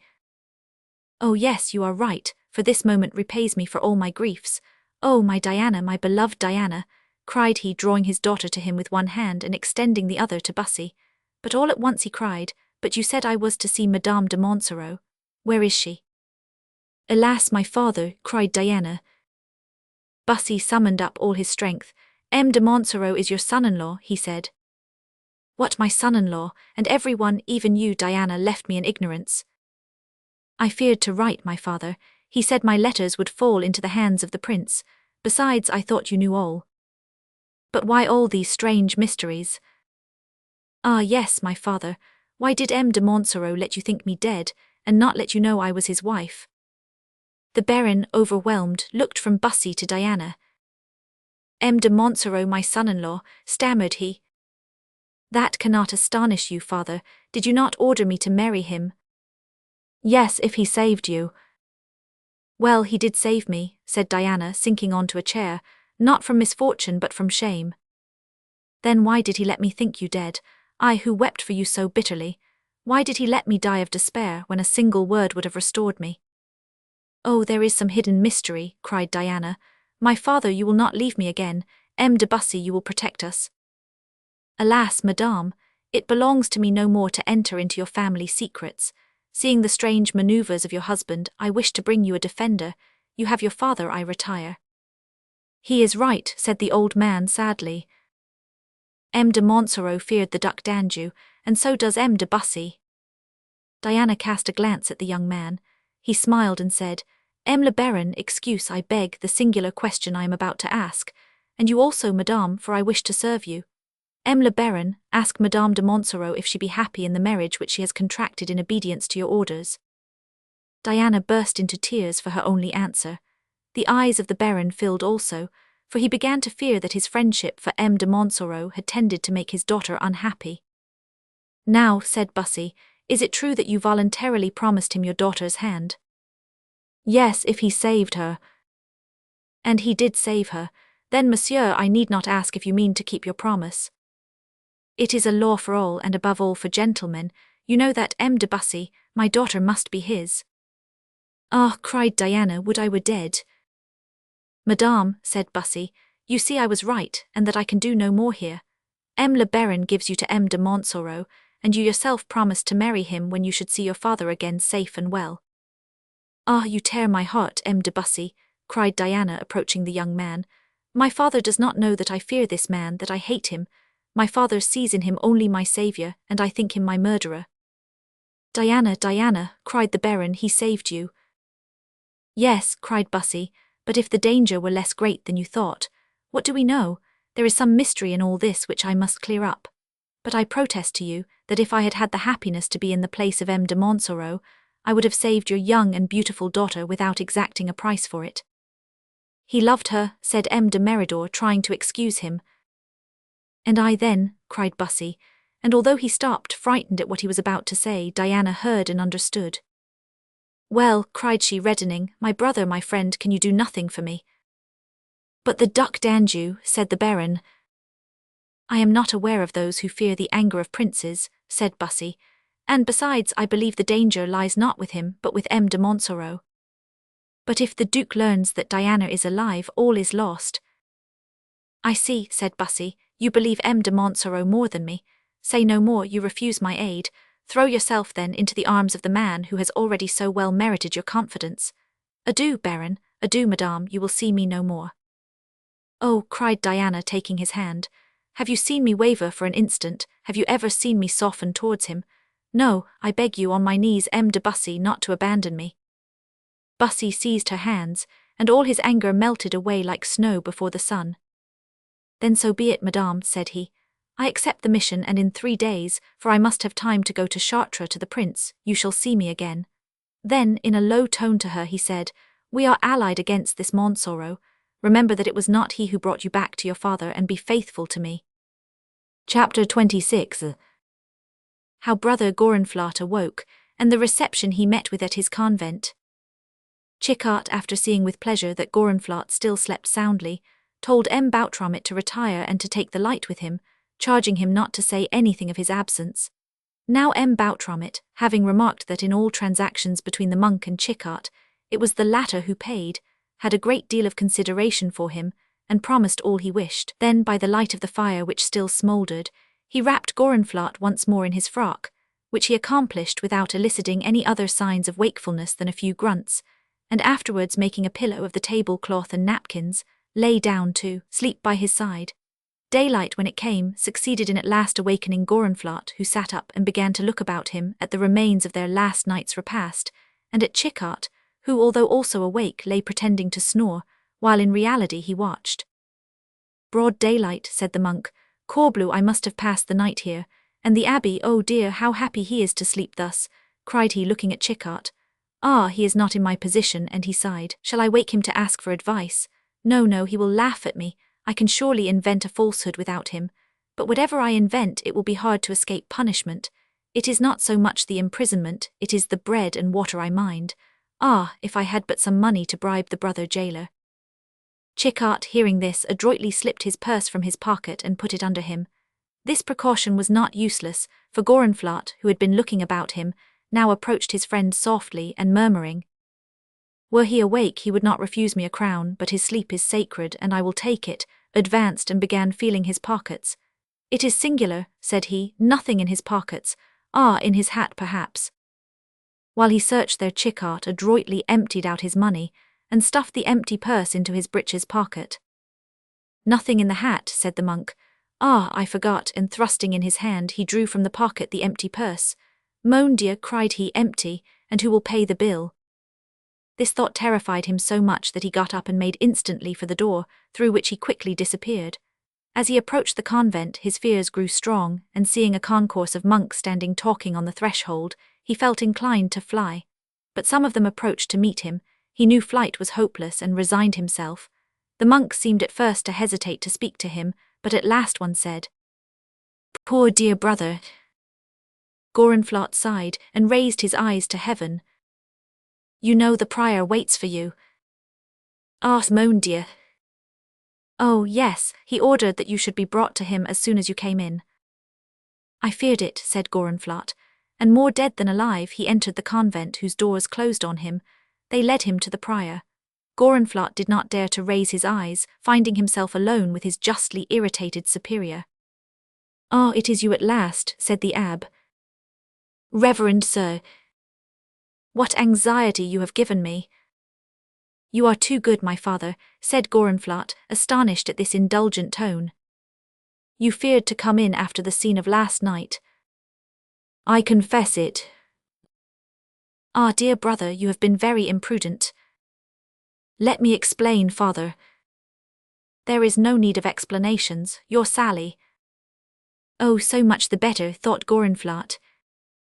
I understand it perfectly. A moment of enthusiasm carried you away.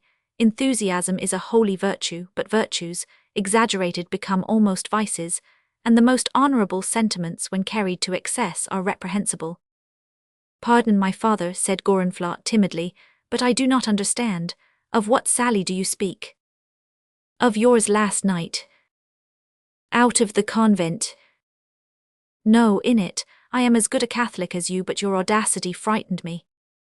Gorenflot was puzzled. Was I audacious? Asked he. More than that, rash. Alas, you must pardon me, my father. I will endeavour to correct myself. Yes, but meanwhile I fear the consequences for you and for all of us. Had it passed among ourselves, it would have been nothing. How is it known to others? Doubtless, you know well there were more than 100 laymen listening to your discourse. My discourse, said Gorenflot, more and more astonished. I allow it was fine, and that the universal applause must have carried you on, but to propose to make a procession through the streets of Paris, with a helmet on your head and a partisan on your shoulder, appealing to all good Catholics, was rather too strong, you will allow. Gorenflot looked bewildered. Now, continued the prior, this religious fervour, which burns so strongly in your heart, will injure you in Paris. I wish you therefore to go and expend it in the provinces. An exile, cried Gorenflot. If you remain here, much worse may happen to you, my dear brother. What? Perpetual imprisonment or even death. Gorenflot grew frightfully pale. He could not understand how he had incurred all this by getting tipsy in an inn, and passing the night out of the convent. By submitting to this temporary exile, my dear brother, not only will you escape this danger, but you will plant the banner of our faith in the provinces, where such words are less dangerous than here, under the eyes of the king. Set off at once then, brother. Perhaps the archers are already out to arrest you. The archers, said Gorenflot. I advise you to go at once. It is easy to say go, but how am I to live? Oh, nothing more easy. You will find plenty of partisans who will let you want for nothing, but go in heaven's name and do not come back till you are sent for. And the prior, after embracing him, pushed him to the door. There he found all the community waiting for him to touch his hands or his robe. Adieu, said one, embracing him. You are a holy man, do not forget me in your prayers. I a holy man, thought Gorenflot. Adieu, brave champion of the faith, said another. Adieu, martyr, said a third, the light will soon come. Thus was he conducted to the outside of the convent, and as he went away he exclaimed, Devil take me, but either they are all mad or I am. Chapter 27. How Brother Gorenflot remained convinced that he was a somnambulist, and bitterly deplored this infirmity. Until the day when this unmerited persecution fell on Brother Gorenflot, he had led a contemplative and easy life, diverting himself on occasions at the corn debandance. When he had gained a little money from the faithful, he was one of those monks for whom the world began at the prior of the convent and finished at the cook. And now he was sent forth to seek for adventures. He had no money, so that when out of Paris and he heard 11 o'clock, the time for dinner at the convent, strike, he sat down in dejection. His first idea was to return to the convent, and ask to be put in confinement, instead of being sent into exile, and even to submit to the discipline, provided they would ensure him his repasts. His next was more reasonable. He would go to the corn debandance, send for Chickart, explain to him the lamentable situation into which he had helped to bring him, and obtain aid from this generous friend. He was sitting absorbed in these reflections, when he heard the sound of a horse's feet approaching. In great fear he hid behind a tree until the traveller should have passed, but a new idea struck him. He would endeavour to obtain some money for his dinner. So he approached tremblingly and said, Monsieur, if 5 patera and 5 aves for the success of your projects would be agreeable to you. Gorenflot, cried the cavalier. Chickart. Where the devil are you going? I do not know, and you? Oh, I am going straight before me. Very far. Till I stop, but you, what are you doing outside the barriers? Alas, Chickart, I am proscribed, said Gorenflot with an enormous sigh. What? Proscribed, I tell you. My brothers reject me from their bosom. I am anathematized, excommunicated. Bah, what for? Listen, Chickart, you will not believe me perhaps, but I do not know. Perhaps you were met last night gadding about. Do not joke, you know quite well what I was doing last night. Yes, from 8 till 10, but not from 10 till 3. How from 10 till 3? Yes, at 10 you went out. Yes, and I asked you where you were going. And what did I say? That you were going to pronounce a discourse. There was some truth in that, murmured Gorenflot. Yes, and you even told me part of it. It was very long, and there were terrible things against the king in it. But so terrible that I should not wonder if you were arrested for them. Chichart, you opened my eyes. Did I seem quite awake when I spoke? I must say you seemed very strange. You looked like a man who talks in his sleep. Yet I feel sure I awoke this morning at the Corne d'Abondance. Well, of course you came in again at 3 o'clock. I know you left the door open and made me cold. It is true then. True, ask Boutromit. Boutromit. Yes, he opened to you on your return, and you were so full of pride when you came in that I said to you, Fie, compere, pride does not become mortals, more especially monks. And of what was I proud? Of the success your discourse had met with, and the compliments paid to you by the Duc de Guise and M. de Mayenne. Now I understand all. That is lucky. Then you confess you went to the assembly, what did you call it? Oh, the Holy Union. Gorenflot groaned. I am a somnambulist, he said. What does that mean? It means that with me mind is stronger than matter, so that while the body sleeps the spirit wakes, and sometimes is so powerful that it forces the body to obey. Ah, compere, that sounds much like magic. If you are possessed, tell me so frankly, for really a man who walks and makes discourses in his sleep in which he attacks the king is not natural. Vade retro, Satanas. Then, cried Gorenflot, you abandon me also. Ah, I could not have believed that of you. Chichart took pity on him. What did you tell me just now? Said he. I do not know, I feel half mad and my stomach is empty. You spoke of travelling. Yes, the holy prior sends me. Where to? Wherever I like. I also am travelling and will take you with me. Gorenflot looked bewildered. Well, do you accept? Continued Chichart. Accept, I should think so, but have you money to travel with? Look, said Chichart, drawing out his purse. Gorenflot jumped for joy. How much? Said he. 150 pistoles. And where are we going? You shall see. When shall we breakfast? Immediately. What shall I ride? Not my horse, you would kill it.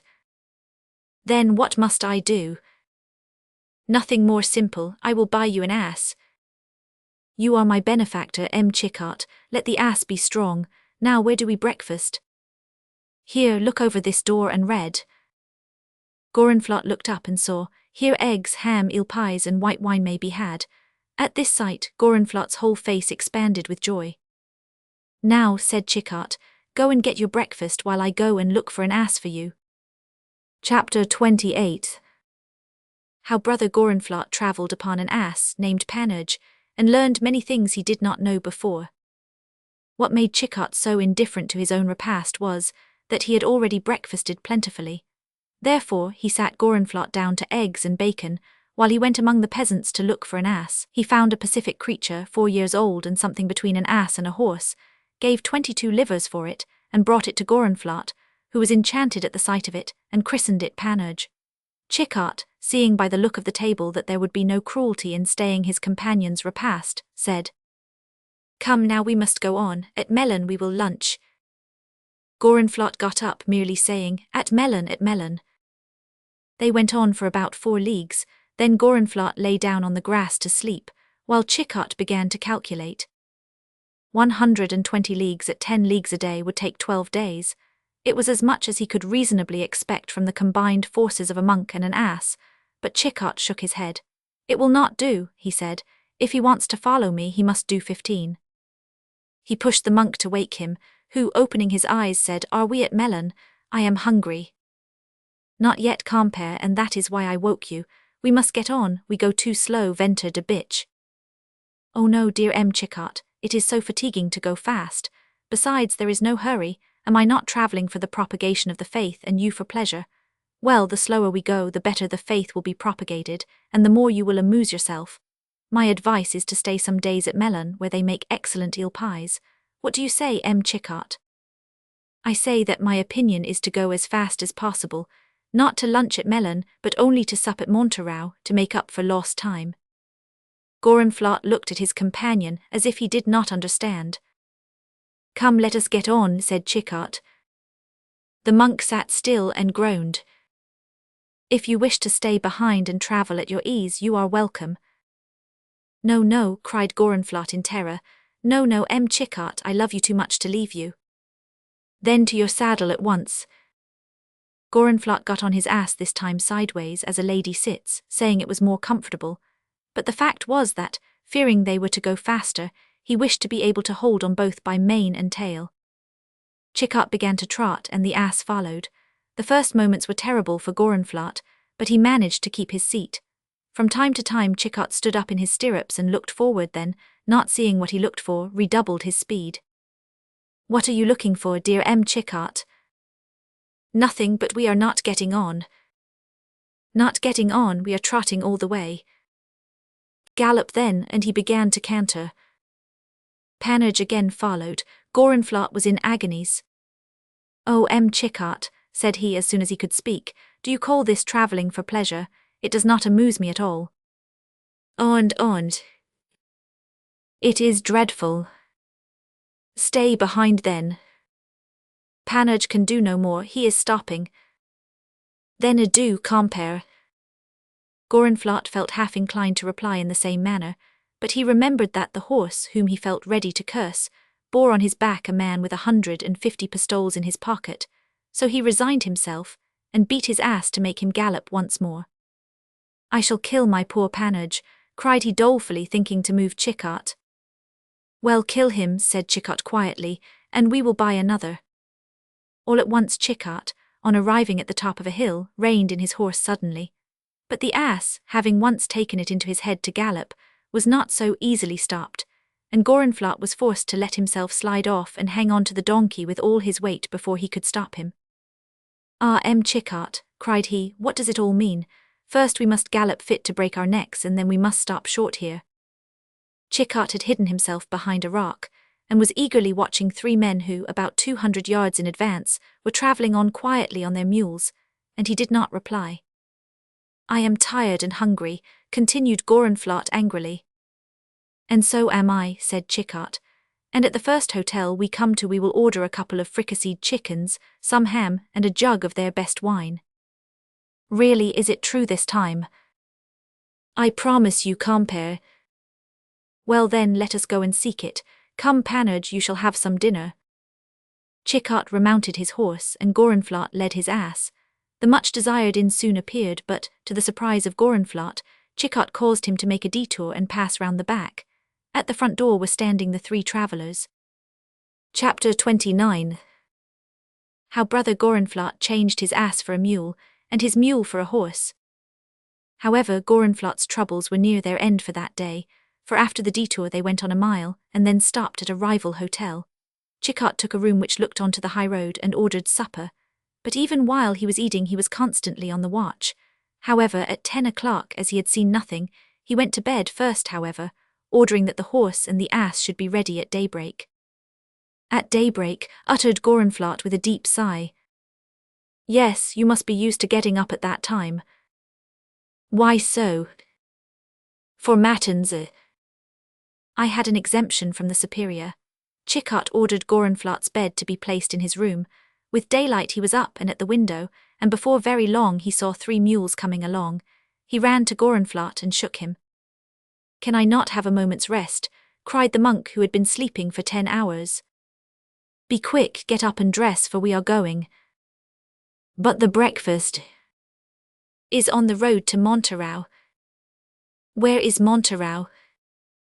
It is the city where we breakfast, that is enough for you. Now I am going down to pay the bill, and if you are not ready in 5 minutes I go without you. A monk's toilet takes not long. However, Gorenflot took 6 minutes, and when he came down Chicot was starting. This day passed much like the former one, and by the third, Gorenflot was beginning to get accustomed to it, when towards the evening Chicot lost all his gaiety. Since noon he had seen nothing of the 3 travellers, therefore he was in a very bad humour. They were off at daybreak and galloped till noon, but all in vain, no mules were visible.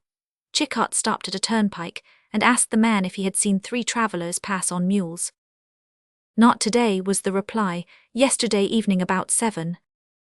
What were they like? They looked like a master and 2 servants. It was them, said Chicot. Ventre de bitch, they have 12 hours start of me, but courage. Listen, Chicot, said Gorenflot, my ass can do no more, even your horse is almost exhausted. Chicot looked, and saw indeed that the poor animals were trembling from head to foot. Well, brother, said he, we must take a resolution, you must leave me. Leave you, why? You go too slow. Slow, why, we have galloped for 5 hours this morning. That is not enough. Well then, let us go on. The quicker we go, the sooner we shall arrive, for I suppose we shall stop at last. But our animals are exhausted. What shall we do then? Leave them here and take them as we come back. Then how are we to proceed? We will buy mules. Very well, said Gorenflot with a sigh. 2 mules were soon found, and they went so well that in the evening Chicot saw with joy those of the 3 travellers standing at the door of a farrier's, but they were without harness, and both master and lackeys had disappeared. Chicot trembled. Go, said he to Gorenflot, and ask if those mules are for sale and where their owners are. Gorenflot went and soon returned, saying that a gentleman had sold them and had afterwards taken the road to Avignon. Alone? No, with a lackey. And where is the other lackey? He went towards Lyon. And how did they go on? On horses which they bought. Of whom?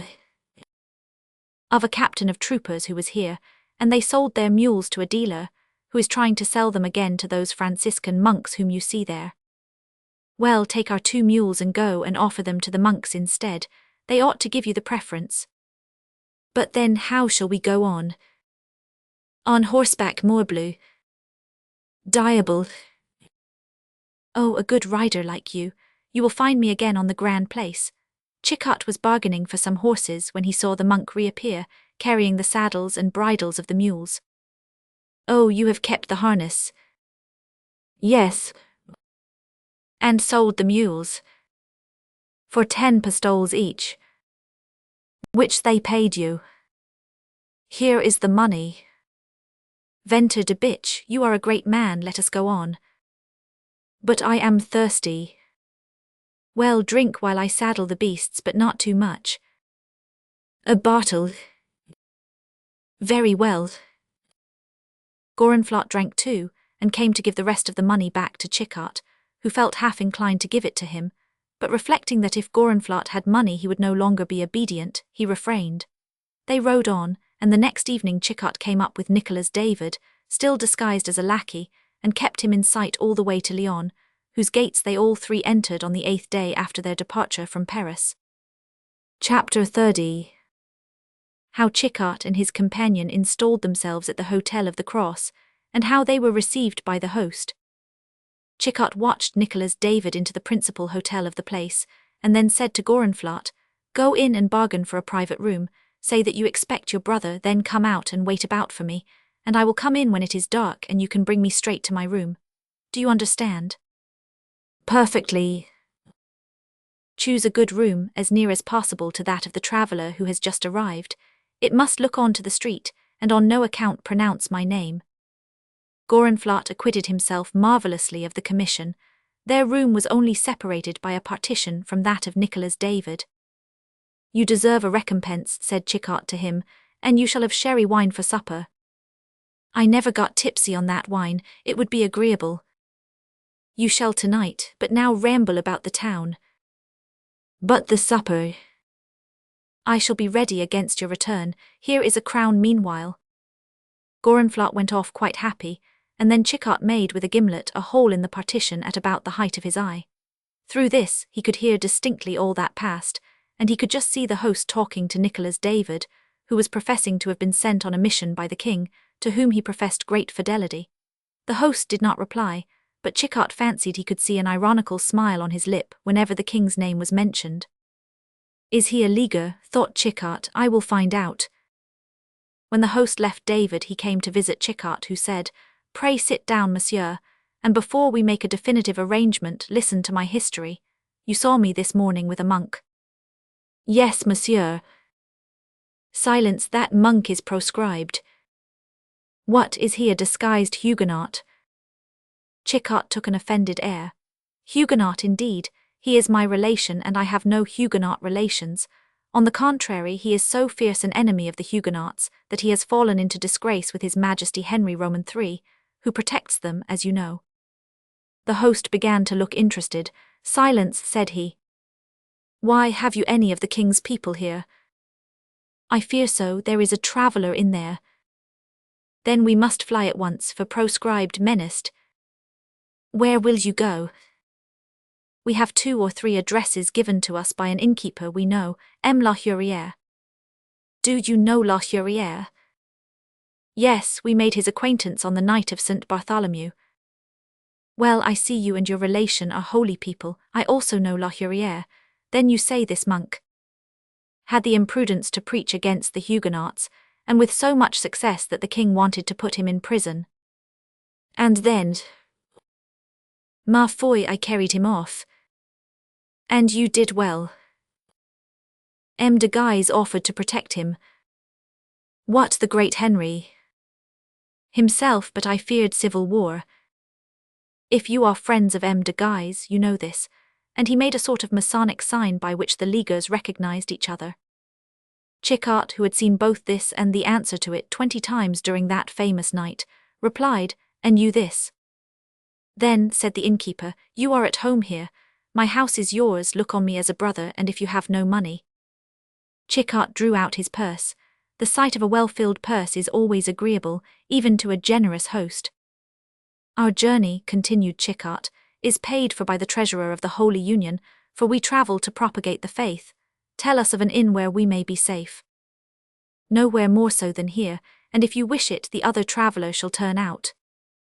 Oh no, it is better to have your enemies near that you may watch them, but what makes you think he is our enemy?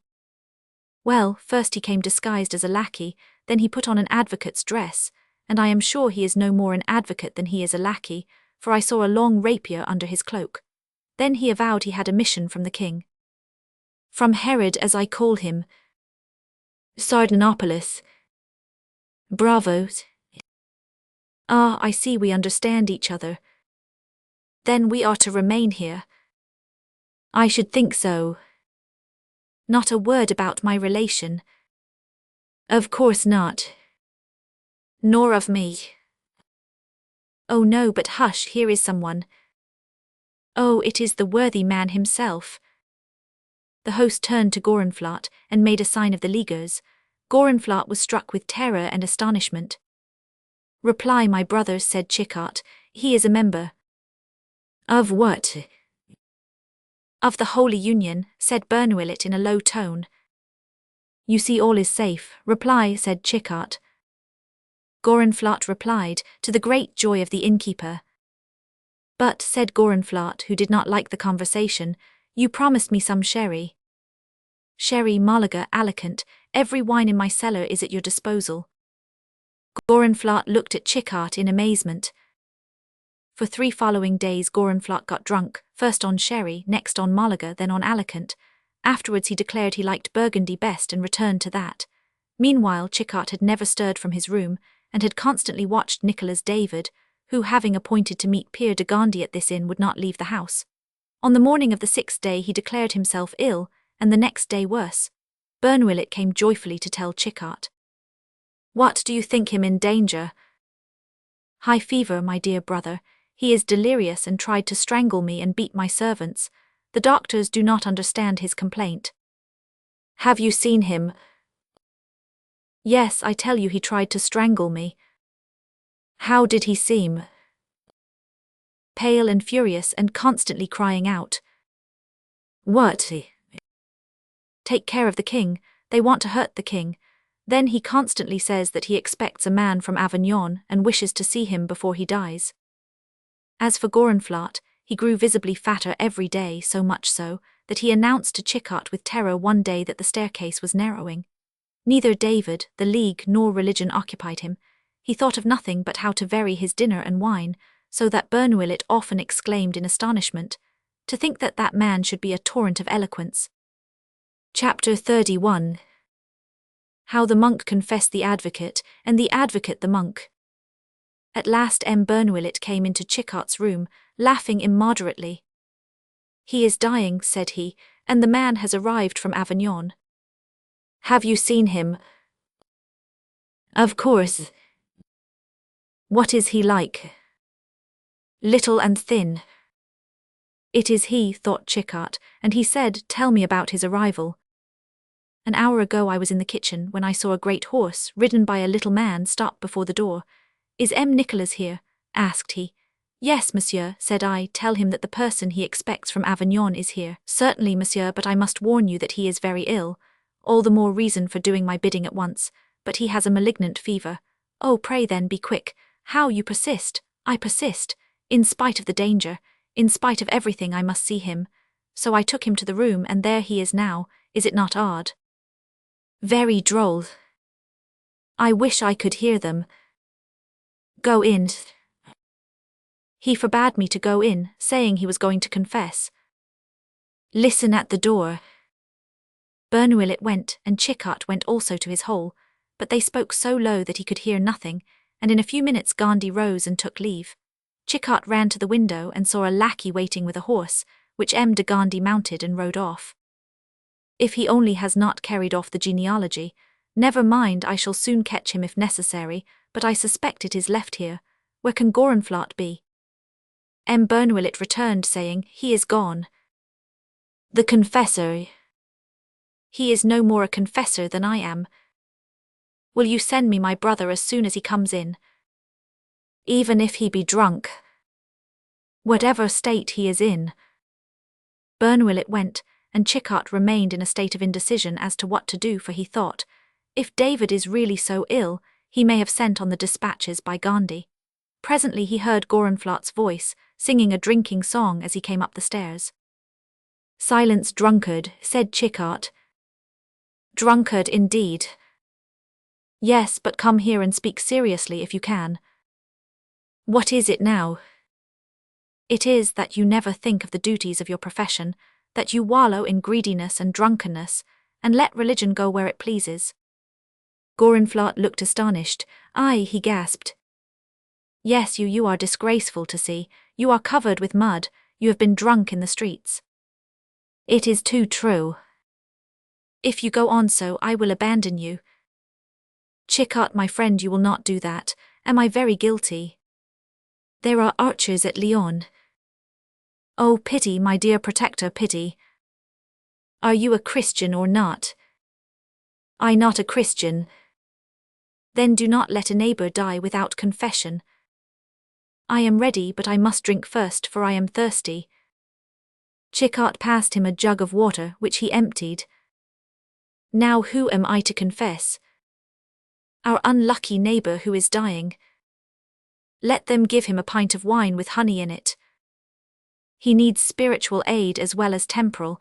Go to him." "Am I fit?" said Gorenflot timidly. "Perfectly." "Then I will go." "Stay, I must tell you what to do." "Oh, I know." "You do not know what I wish." "What you wish?" "If you execute it well, I will give you 100 pistoles to spend here." "What must I do?" "Listen, your robe gives you authority. In the name of God and the king, summon him to give up the papers he has just received from Avignon." "What for?" "To gain 100 pistoles, stupid." "Ah, true, I go." "Wait a minute, he will tell you he has confessed." "But if he has?" "Tell him he lies, that the man who has just left him is no confessor, but an intriguer like himself." "But he will be angry." "What does that matter, since he is dying?" Truth. Well, one way or the other you must get hold of those papers. If he refuses, refuse him absolution, curse him, anathematize him. Oh, I will take them by force. Good, and when you have got them, knock on the wall. And if I cannot get them, knock also. Then in any case I am to knock. Yes. Gorenflot went, and Chicot placed his ear to the hole in the wall. When Gorenflot entered, the sick man raised himself in his bed and looked at him with wonder. Good day, brother, said Gorenflot. What do you want, my father? Murmured the sick man in a feeble voice. My son, I hear you are in danger, and I come to speak to you of your soul. Thank you, but I think your care is needless. I feel better. You think so? I am sure of it. It is a ruse of Satan, who wishes you to die without confession. Then he will be deceived, for I have just confessed. To whom? To a worthy priest from Avignon. He was not a priest. Not. Knows. How do you know? I knew him. You knew the man who has just gone. Yes, and as you are not better, and this man was not a priest, you must confess. Very well, replied the patient in a stronger voice, but I will choose to whom I will confess. You will have no time to send for another priest, and I am here. How, no time when I tell you I am getting well? Gorenflot shook his head. I tell you, my son, you are condemned by the doctors and by Providence. You may think it cruel to tell you so, but it is what we must all come to sooner or later. Confess, my son, confess. But I assure you, father, that I feel much stronger. A mistake, my son, the lamp flares up at the last just before it goes out. Come, confess all your plots, your intrigues and machinations. My intrigues and plots, cried David, frightened at this singular monk whom he did not know but who seemed to know him so well. Yes, and when you have told all that, give me up the papers, and perhaps God will let me absolve you. What papers? Cried the sick man in a voice as strong as though he were quite well. The papers that the pretended priest brought you from Avignon. And who told you that he brought me papers? Cried the patient, putting one leg out of bed. Gorenflot began to feel frightened, but he said firmly, He who told me knew well what he was saying. Give me the papers, or you shall have no absolution. I laugh at your absolution, cried David, jumping out of bed and seizing Gorenflot by the throat, and you shall see if I am too ill to strangle you. Gorenflot was strong, and he pushed David back so violently that he fell into the middle of the room. But he rose furious, and seizing a long sword which hung on the wall behind his clothes, presented it to the throat of Gorenflot, who sank on a chair in terror. It is now your turn to confess, said he, speak or you die. Oh, cried Gorenflot, then you are not ill, not dying. It is not for you to question but to answer. To answer what? Who are you? You can see that. You're named. Brother Gorenflot. You are then a real monk. I should think so. What brings you to Lyon? I am exiled. What brought you to this inn? Chance. How long have you been here? A fortnight. Why did you watch me? I did not. How did you know that I had the papers? Because I was told so. Who told you? He who sent me here.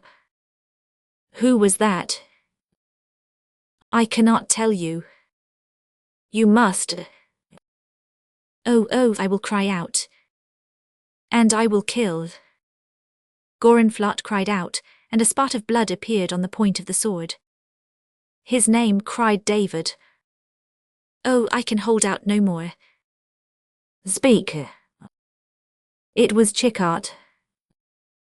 The king's jester. Himself. And where is he? Here, cried a voice, and Chicot appeared at the door with a drawn sword in his hand. Chapter 32. How Chicot used his sword. Nicholas David, in recognizing him whom he knew to be his mortal enemy, could not repress a movement of terror, during which Gorenflot slipped a little to the side, crying out, "Help, friend, come to my aid." "Ah, Monsieur David, it is you," said Chichart. "I am delighted to meet you again." Then, turning to Gorenflot, he said, "My good Gorenflot, your presence as monk was very necessary just now, when we believed Monsieur dying. But now that he is so well, it is with me he must deal. Therefore, do me the favor to stand sentinel on the threshold, and prevent anyone from coming in to interrupt our little conversation." Gorenflot, who asked no better than to go, was soon out of the room, but David, having now recovered from his surprise and confident in his skill as a swordsman, stood waiting for Chichart, with his sword in his hand and a smile on his lips. "Dress yourself, monsieur," said Chichart. "I do not wish to take any advantage of you. Do you know what I have come to seek in this room? The rest of the blows which I have owed you on account of the Duc de Mayenne, since that day when you jumped so quickly out of the window." "No, monsieur, I know the number and will return them. Be easy. What I have come for is a certain genealogy which Empire de Gondi took to Avignon without knowing what he carried, and, equally in ignorance, brought back to you just now." David turned pale. "What genealogy?" he said. "That of M. de Guise, who descends, as you know, in a direct line from Charlemagne." "Ah, you are a spy. I thought you only a buffoon." "Dear M. David, I will be both if you wish it, a spy to hang you and a buffoon to laugh at it after." "To hang me?" "High and dry, monsieur. I hope you do not lay claim to be beheaded like a gentleman." "And how will you do it?" "Oh, very easily. I will relate the truth, for I must tell you, dear M. David, that I assisted last month at the meeting held in the convent of St. Genevieve." "You?" "Yes, I was in the confessional in front of yours, and it was very uncomfortable there, especially as I was obliged to wait to go out until all was finished. Therefore I heard all, saw the coronation of M. Danjou, which was not very amusing, but then the genealogy was delightful." "Ah, you know about the genealogy," cried David, biting his lips with anger. "Yes, and I found it very ingenious, especially that part about the Salic law. Only it is a misfortune to have so much intellect, one gets hung for it. Therefore, feeling myself moved with tender pity for so ingenious a man, I said to myself, shall I let this brave M. David be hung? And I took the resolution of travelling with, or rather behind you. I followed you, therefore, not without trouble, and at last we arrived at Lyons. I entered the hotel an hour after you, and have been in the adjoining room.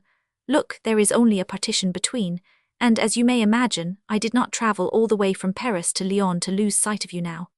I pierced a little hole, through which I had the pleasure of watching you when I liked, and I confess I gave myself this pleasure several times a day. At last you fell ill. The host wished to get rid of you, but you were determined to wait here for M. de Gondi. I was duped by you at first, for you might really have been ill, so I sent you a brave monk to excite you to repentance.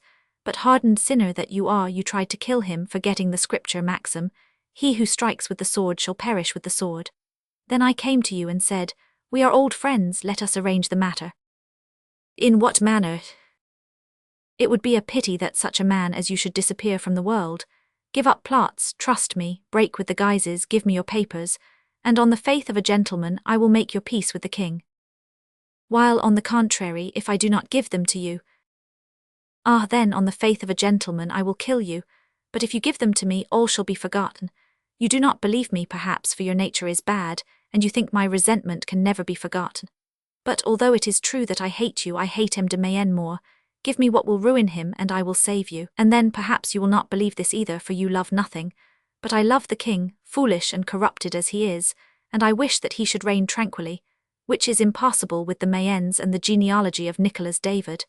Therefore, give me up the genealogy, and I promise to make your name and your fortune."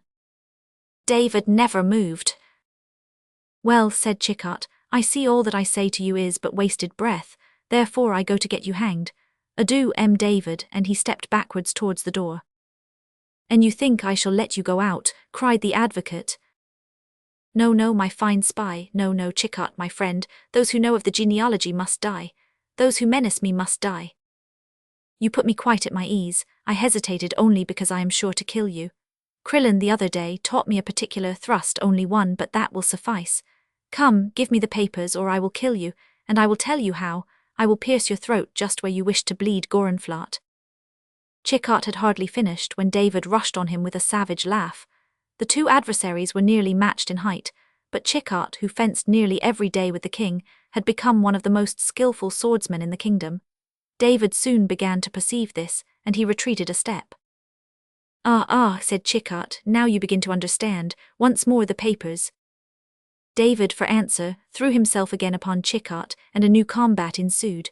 At last Chicot called out, "Here is the thrust," and as he spoke he thrust his rapier half through his throat.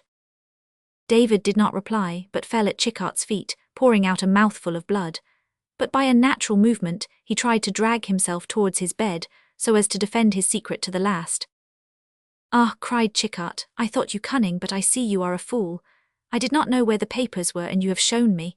And while David rolled in the agonies of death, he ran to the bed, raised the mattress, and found under it a roll of parchment. At the moment in which he unrolled it to see if it was the document he sought, David raised himself in a rage and then fell back dead. Chicot saw with joy that he held what he wanted. The Pope had written at the bottom, "Fiat ut voluit Deus, Deus jura hominum fecit."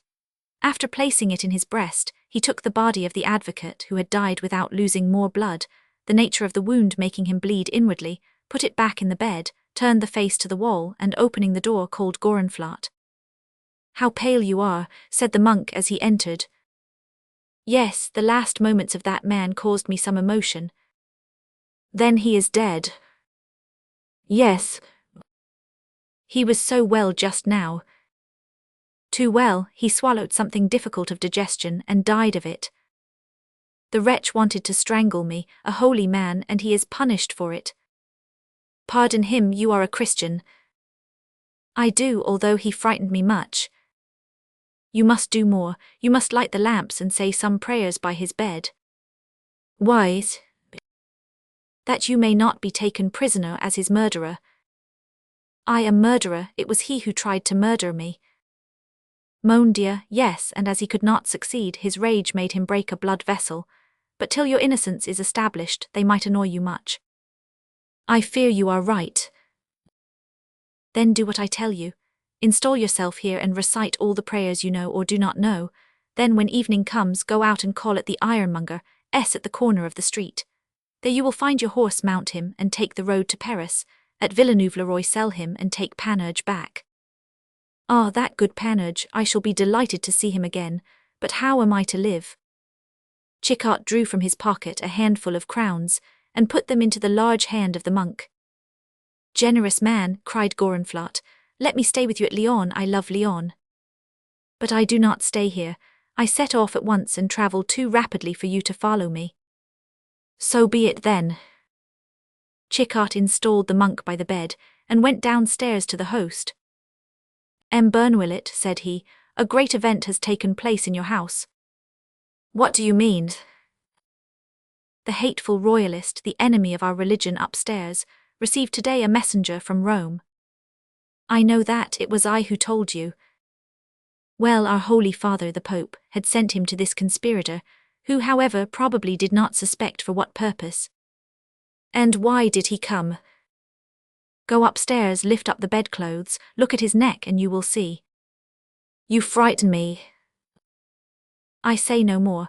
The Pope did you honor in choosing your house for the scene of his vengeance." Then Chicot put 10 crowns into the hand of the host, and went down to the stable to get out the horses. Bernouillet went up and found Gorenflot praying. He looked as directed and found the wound. "May every enemy of our religion die thus," said he to Gorenflot. "Amen," replied the monk. These events passed about the same time that Bussy brought the Baron de Meridor back to his daughter. Chapter 33. How the Duc d'Anjou learned that Diana was not dead. The month of April had arrived. The great cathedral of Chartres was hung with white, and the king was standing barefooted in the nave. The religious ceremonies, which were for the purpose of praying for an heir to the throne of France, were just finishing, when Henry, in the midst of the general silence, heard what seemed to him a stifled laugh. He turned round to see if Chicot were there, for he thought no one else would have dared to laugh at such a time. It was not, however, Chicot who had laughed at the sight of the 2 chemises of the Holy Virgin, which were said to have such a prolific power, and which were just being drawn from their golden barks, but it was a cavalier who had just stopped at the door of the church, and who was making his way with his muddy boots through the crowd of courtiers in their penitents, robes and sacks. Seeing the king turn, he stopped for a moment, and Henry, irritated at seeing him arrive thus, threw an angry glance at him. The newcomer, however, continued to advance until he reached the velvet chair of M. le Duc d'Anjou, by which he knelt down. He, turning round, said, "Bussy." "Good morning, Monseigneur." "Are you mad?" "Why so?" "To come here to see this nonsense." "Monseigneur, I wish to speak to you at once." "Where have you been for the last 3 weeks?" "That is just what I have to tell you." "Well, you must wait until we leave the church." "So much the worse." "Patience, here is the end." Indeed, the king was putting on one of these chemises and the queen another. Then they all knelt down, and afterwards the king, taking off his holy tunic, left the church. "Now, Monseigneur," said Bussy, "shall we go to your house?" "Yes, at once, if you have anything to tell me." "Plenty of things which you do not expect." When they were in the hotel, the Duke said, "Now sit down and tell me all. I feared you were dead." "Very likely, Monseigneur." "You left me to look after my beautiful unknown. Who is this woman, and what am I to expect?" "You will reap what you have sown, Monseigneur, plenty of shame." "What do you mean?" cried the Duke. "What I said." "Explain yourself, monsieur. Who is this woman?" "I thought you had recognized her." "Then it was her." "Yes, Monseigneur." "You saw her?" "Yes." "And she spoke to you?" "Certainly. Doubtless you had reason to think her dead, and you perhaps hoped she was so." The Duke grew pale. "Yes, Monseigneur," continued Bussy. "Although you pushed to despair a young girl of noble race, she escaped from death. But do not breathe yet, do not think yourself absolved, for in preserving her life, she found a misfortune worse than death." "What is it? What has happened to her?" "Monseigneur, a man preserved her honor and saved her life, but he made her pay for this service so dearly that she regrets his having rendered it." "Finish." "Well, Monseigneur, Mademoiselle de Meridor, to escape becoming the mistress of the Duc d'Anjou, has thrown herself into the arms of a man whom she detests, and is now Madame de Montsoreau." At these words, the blood rushed furiously into the Duke's face. "Is this true?" said he. "Pardieu, I said it," said Bussy haughtily. "I did not mean that. I did not doubt your word, Bussy. I wondered only if it were possible that one of my gentlemen had had the audacity to interfere between me and a woman whom I honored with my love." "And why not?" "Then you would have done so." "I would have done better. I would have warned you that your honor was being lost." "Listen, Bussy," said the prince, becoming calmer. "I do not justify myself, but M. de Montsoreau has been a traitor towards me." "Towards you?" "Yes, he knew my intentions." "And they were?" "To try and make Diana love me." "Love you?" "Yes, but in no case to use violence." "Those were your intentions," said Bussy with an ironical smile. "Certainly, and these intentions I preserved to the last, although M. de Montsoreau constantly combated them." "Monseigneur, what do you say? This man incited you to dishonor Diana." "Yes." "By his counsels?" "By his letters. Would you like to see them?" "Oh, if I could believe that." "You shall see." And the Duke, opening a little cabinet and taking out a letter, said, "Since you doubt your prince's words, read." Bussy took it and read. "Monseigneur." "Be quite easy. The coup de main can be executed without risk, for the young person sets off this evening to pass a week with an aunt who lives at the Chateau of Lude. I charge myself with it, and you need take no trouble as for the scruples of the young lady. Be sure that they will vanish in the presence of your Highness. Meanwhile I act, and this evening she will be at the Chateau of Beauge. Your Highness's respectful servant, Brian de Montsoreau." "Well, what do you say, Bussy?" "I say that you are well served, Monseigneur." "You mean betrayed." "Ah, true, I forgot the end. The wretch, he made me believe in the death woman." whom he stole from you, it is black enough. How did he manage? He made the father believe you the ravisher, and offered himself to rescue the lady, presented himself at the chateau of Bauge with a letter from the Baron de Meridor, brought a boat to the windows and carried away the prisoner. Then shut her up in the house you know of, and by constantly working upon her fears, forced her to become his wife. Is it not infamous? Only partly excused by your conduct, Monseigneur. Ah, Bussy, you shall see how I will revenge myself.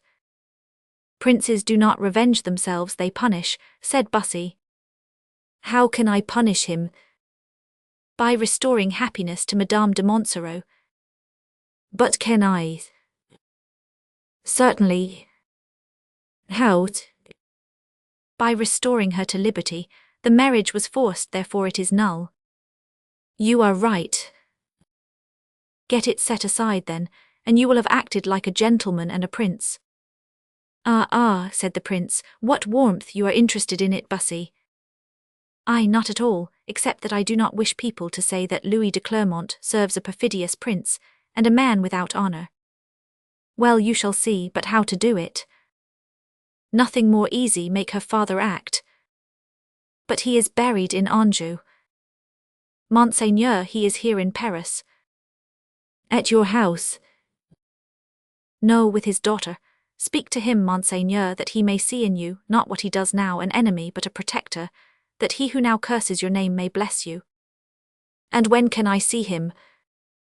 As soon as you return Paris. Very well. It is agreed then. Yes. On your word as a gentleman. On my faith as a prince. And when do you return? This evening. Will you accompany me? No, I go first. Where shall I meet your highness? Tomorrow at the king's levee. I will be there, Monseigneur. Bussy did not lose a moment, and the distance that took the Duke 15 hours to accomplish, sleeping in his litter, the young man who returned to Paris, his heart beating with joy and love, did in 5, to console the Baron and Diana the sooner. Chapter 34. How Chicot returned to the Louvre, and was received by the King Henry Roman III. All was quiet at the Louvre, for the king, fatigued with his pilgrimage, had not yet risen, when 2 men presented themselves together at the gates. M. Chicot, cried the younger, how are you this morning? Ah, M. de Bussy. You come for the king's levee, monsieur. And you also, I presume. No, I come to see M. le Duc d'Anjou. You know I have not the honour of being a favourite of his Majesty, S. The reproach is for the king, and not for you. Do you come from far? I heard you were travelling. Yes, I was hunting, and you? Yes, I have been in the provinces, and now will you be good enough to render me a service? I shall be delighted. Well, you can penetrate into the Louvre, while I remain in the antechamber. Will you tell the Duke I am waiting for him? Why not come in with me? The king would not be pleased. But Diable, he has not accustomed me to his most gracious smiles. Henceforth for some time all that will change. Are you a necromancer, M. Chicot? Sometimes. Come, take courage and come in with me. They entered together. One went towards the apartments of the Duc d'Anjou, and the other to those of the king. Henry was just awake and had rung, and a crowd of valets and friends had rushed in. Already the chicken broth and the spiced wine were served, when Chicot entered, and without saying a word sat down to eat and drink. Par la Mordieu, cried the king, delighted although he affected anger, it is that knave of a Chicot, that fugitive, that vagabond. What is the matter, my son? Said Chicot, placing himself on the immense seat, embroidered with fleur-de-lis, on which the king was seated. Here is my misfortune returned, said Henry. For 3 weeks I have been so tranquil. Bah, you always grumble. One would think you were one of your own subjects. Let me hear, Henrique, how you have governed this kingdom in my absence. Chicot. Have you hung any of your curled gentlemen? Ah, pardon, M. Quelus, I did not see you. Chicot, I shall be angry, said the king, but he ended by laughing as he always did, so he went on, but what has become of you? Do you know that I have had you sought for in all the bad parts of Paris? Did you search the Louvre? Just then M. de Montsoreau entered. Ah, it is you, monsieur, said the king. When shall we hunt again? When it shall please your majesty. I hear there are plenty of wild boars at Saint-Germain-en-Laye. The wild boar is dangerous, said Chickart. King Charles Roman IX, I remember, was nearly killed by one. And then spears are sharp also, is it not so, Henry? And do you know your chief huntsman must have met a wolf not long ago? Why so?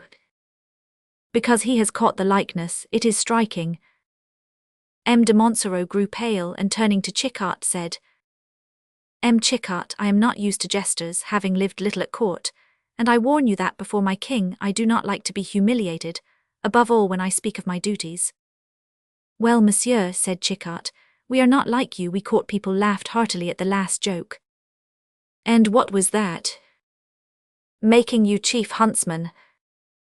Montsoreau looked daggers at Chickart. Come, come, said Henry, let us speak of something else. Yes, let us speak of the merits of Notre Dame de Chartres. Chickart, no impiety. I impious, it is you, on the contrary.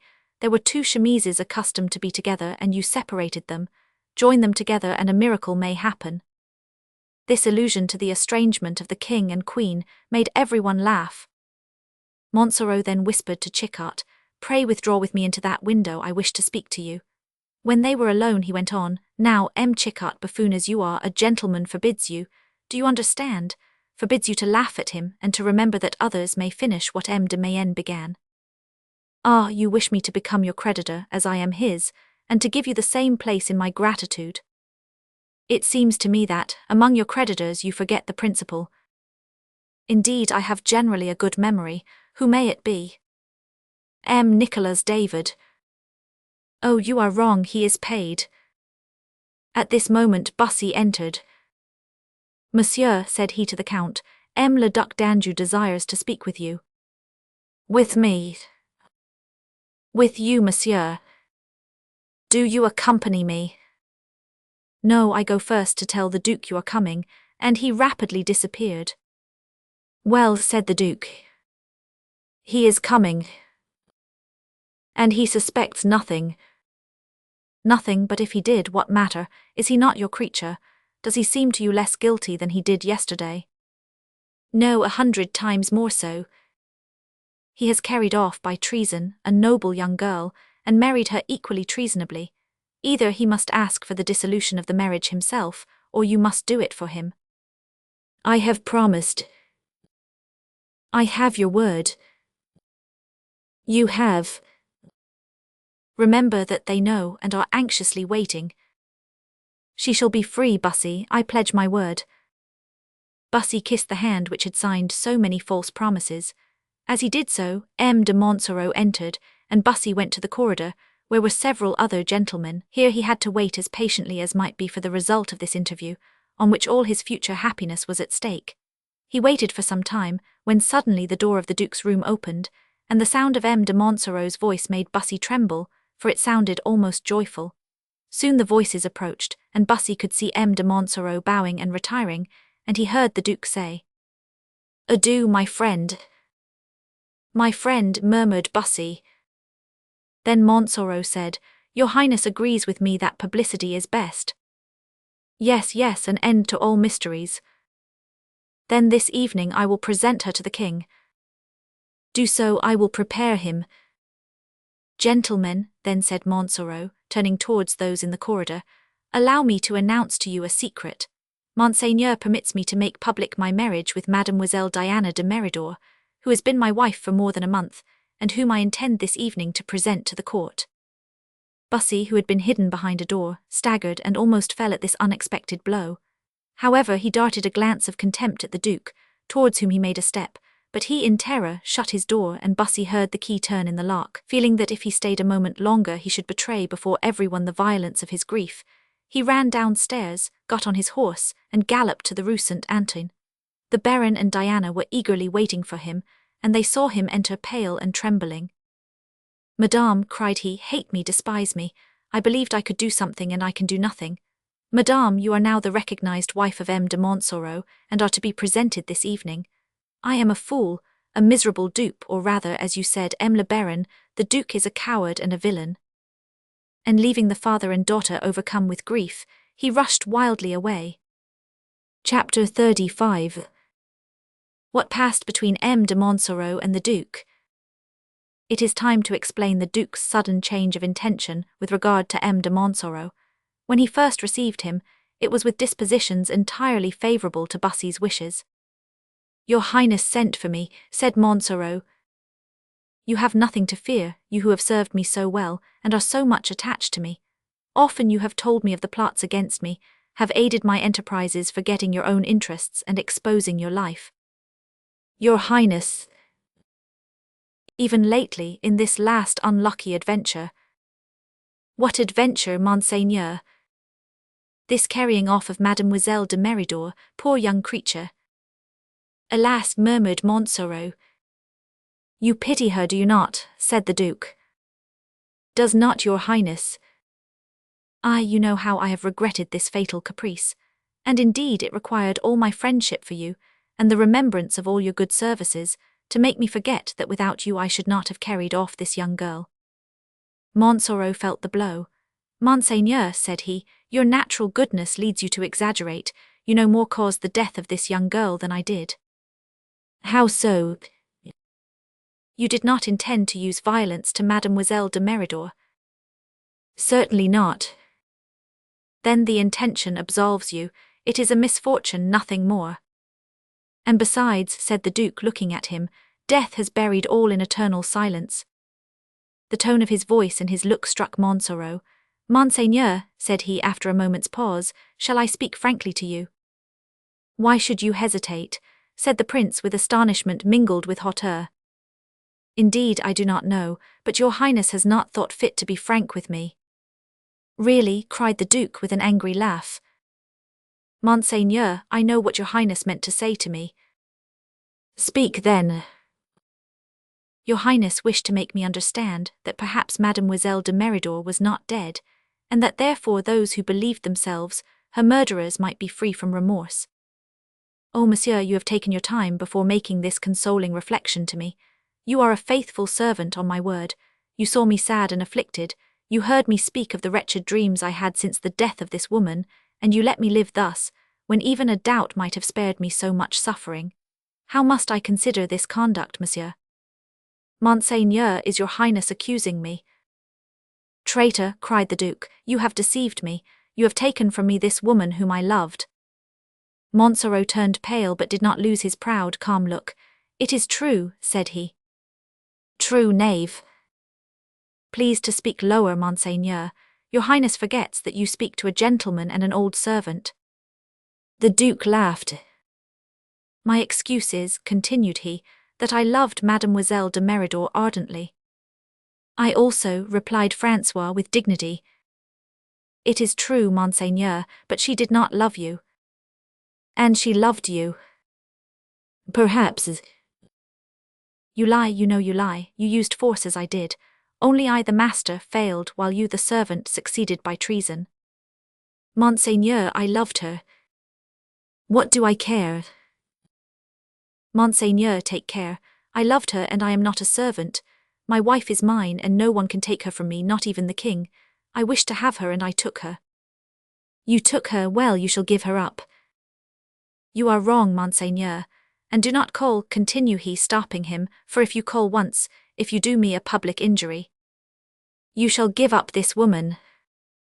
"Give her up, she is my wife before God." "If she is your wife before God, you shall give her up before men. I know all, and I will break this marriage, I tell you. Tomorrow Mademoiselle de Meridor shall be restored to her father. You shall set off into the exile I impose on you. You shall have sold your place. These are my conditions, and take care, or I will break you as I break this glass." And he threw down violently a crystal cup. "I will not give up my wife, I will not give up my place, and I will remain in France," replied Montsoreau. "You will not." "No, I will ask my pardon of the King of France, of the king anointed at the Abbey of St. Genevieve, and this new sovereign will not, I am sure, refuse the first request proffered to him." Francois grew deadly pale and nearly fell. Well, well, stammered he, this request, speak lower, I listen. I will speak humbly, as becomes the servant of your highness. A fatal love was the cause of all. Love is the most imperious of the passions. To make me forget that your highness had cast your eyes on Diana, I must have been no longer master of myself. It was a treason. Do not overwhelm me, Monseigneur. I saw you rich, young and happy, the first Christian prince in the world. For you are so, and between you and supreme rank there is now only a shadow easy to dispel. I saw all the splendor of your future, and comparing your proud position with my humble one, I said, leave to the prince his brilliant prospects and splendid projects. Scarcely will he miss the pearl that I steal from his royal crown. Can't. You pardon me, Monseigneur, do you not? At this moment the Duke raised his eyes and saw Bussy's portrait on the wall. It seemed to exhort him to courage, and he said, No, I cannot pardon you. It is not for myself that I hold out, it is because a father in mourning, a father unworthily deceived, cries out for his daughter, because a woman forced to marry you cries for vengeance against you, because, in a word, the first duty of a prince is justice. Monseigneur, if justice be a duty, gratitude is not less so, and a king should never forget those to whom he owes his crown. Now, Monseigneur, you owe your crown to me. Montsoreau, cried the Duke in terror. But I cling to those only who cling to me. I cannot, you are a gentleman, you know I cannot approve of what you have done. My dear Count, this one more sacrifice, I will recompense you for it, I will give you all you ask. Then your highness loves her still, cried Montsoreau, pale with jealousy. No, I swear I do not. Then why should I am a gentleman, who can enter into the secrets of my private life. But she does not love you. What matter? Do this for me, Montsoreau. I cannot. Then commenced the Duke, who was terribly perplexed. Reflect, sire. You will denounce me. To the king dethroned for you, yes, for if my new king destroyed my honor and happiness, I would return to the old. It is infamous. True, sire, but I love enough to be infamous. It is cowardly. Yes, your majesty, but I love enough to be cowardly. Come, Monseigneur, do something for the man who has served you so well. What do you want? That you should pardon me. I will. That you should reconcile me with M. de Meridor. I will try. That you will sign my marriage contract with Mademoiselle de Meridor. Yes, said the prince in a hoarse voice. And that you shall honor my wife with a smile when I shall present her to his majesty. Yes, is that all? All, Monseigneur. You have my word. And you shall keep the throne to which I have raised you. There remains now only, thought Montsoreau, to find out who told the Duke. Chapter 36. Chichart and the King. That same evening M. de Montsoreau presented his wife in the Queen's circle. Henry, tired, had gone to bed, but after sleeping 3 or 4 hours he woke and, feeling no longer sleepy, proceeded to the room where Chichart slept, which was the one formerly occupied by St. Luc. Chichart slept soundly, and the king called him 3 times before he woke. At last he opened his eyes and cried out, "What is it?" "Chichart, my friend, it is I." "You whose?" "I's Henry." "Decidedly, my son, the pheasants must have disagreed with you. I warned you at supper, but you would eat so much of them, as well as of those crabs." "No, I scarcely tasted them." "Then you are poisoned, perhaps. Ventre de bitch, how pale you are." "It is my mask," said the king. "Then you are not ill." "No." "Then why wake me?" "Because I am annoyed." "Annoyed? If you wake a man at 2 o'clock in the morning, at least you should bring him a present. Have you anything for me?" "No, I come to talk to you." "That is not enough." "Chichart, M. de Morvilliers came here last evening." "What for?" "To ask for an audience. What can he want to say to me, Chichart?" "What, it is only to ask that you wake me." "Chichart, you know he occupies himself with the police." "No, I did not know it." "Do you doubt his watchfulness?" "Yes, I do, and I have my reasons." What are they? Will one suffice you? Yes, if it be good. And you will leave me in peace afterwards? Certainly. Well, one day, no, it was one evening I beat you in the Rue Foidmental. You had with you Quelus and Scarmag. You beat me. Yes, all three of you. How it was you, wretch. I myself, said Chickart, rubbing his hands, do I not hit hard? Wretchy. You confess it was true. You know it is, villain. Did you send for M. de Morvilliers the next day? You know I did, for you were there when he came. And you told him the accident that had happened to one of your friends. Yes. And you ordered him to find out the criminal. Yes. Did he find him? No. Well then, go to bed, Henry, you see your police is bad. And turning round, Chickart refused to say another word and was soon snoring again. The next day the council assembled. It consisted of Quelus, Modgern, Depernon and Scarmag. Chickart, seated at the head of the table, was making paper boats and arranging them in a fleet. M. de Morvilliers was announced and came in, looking grave. Am I, said he, before your Majesty's council? Yes, before my best friends, speak freely. Well, sire, I have a terrible plot to denounce to your Majesty. A plot, cried all.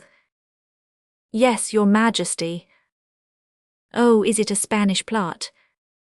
At this moment the Duc d'Anjou, who had been summoned to attend the council, entered. My brother, said Henry, M. de Morvilliers comes to announce a plot to us. The Duke threw a suspicious glance round him. Is it possible? He said. Alas, yes, Monseigneur, said M. de Morvilliers. Tell us all about it, said Chickart. Yes, stammered the Duke, tell us all about it, monsieur. I listened, said Henry. Sire, for some time I have been watching some malcontents, but they were shopkeepers or junior clerks, a few monks and students. That is not much, said Chickart. I know that malcontents always make use either of war or of religion. Very sensible, said the king. I put men on the watch, and at last I succeeded in persuading a man from the Provosty of Paris to watch the preachers, who go about exciting the people against your Majesty. They are prompted by a party hostile to your Majesty, and this party I have studied, and now I know their hopes, added he triumphantly.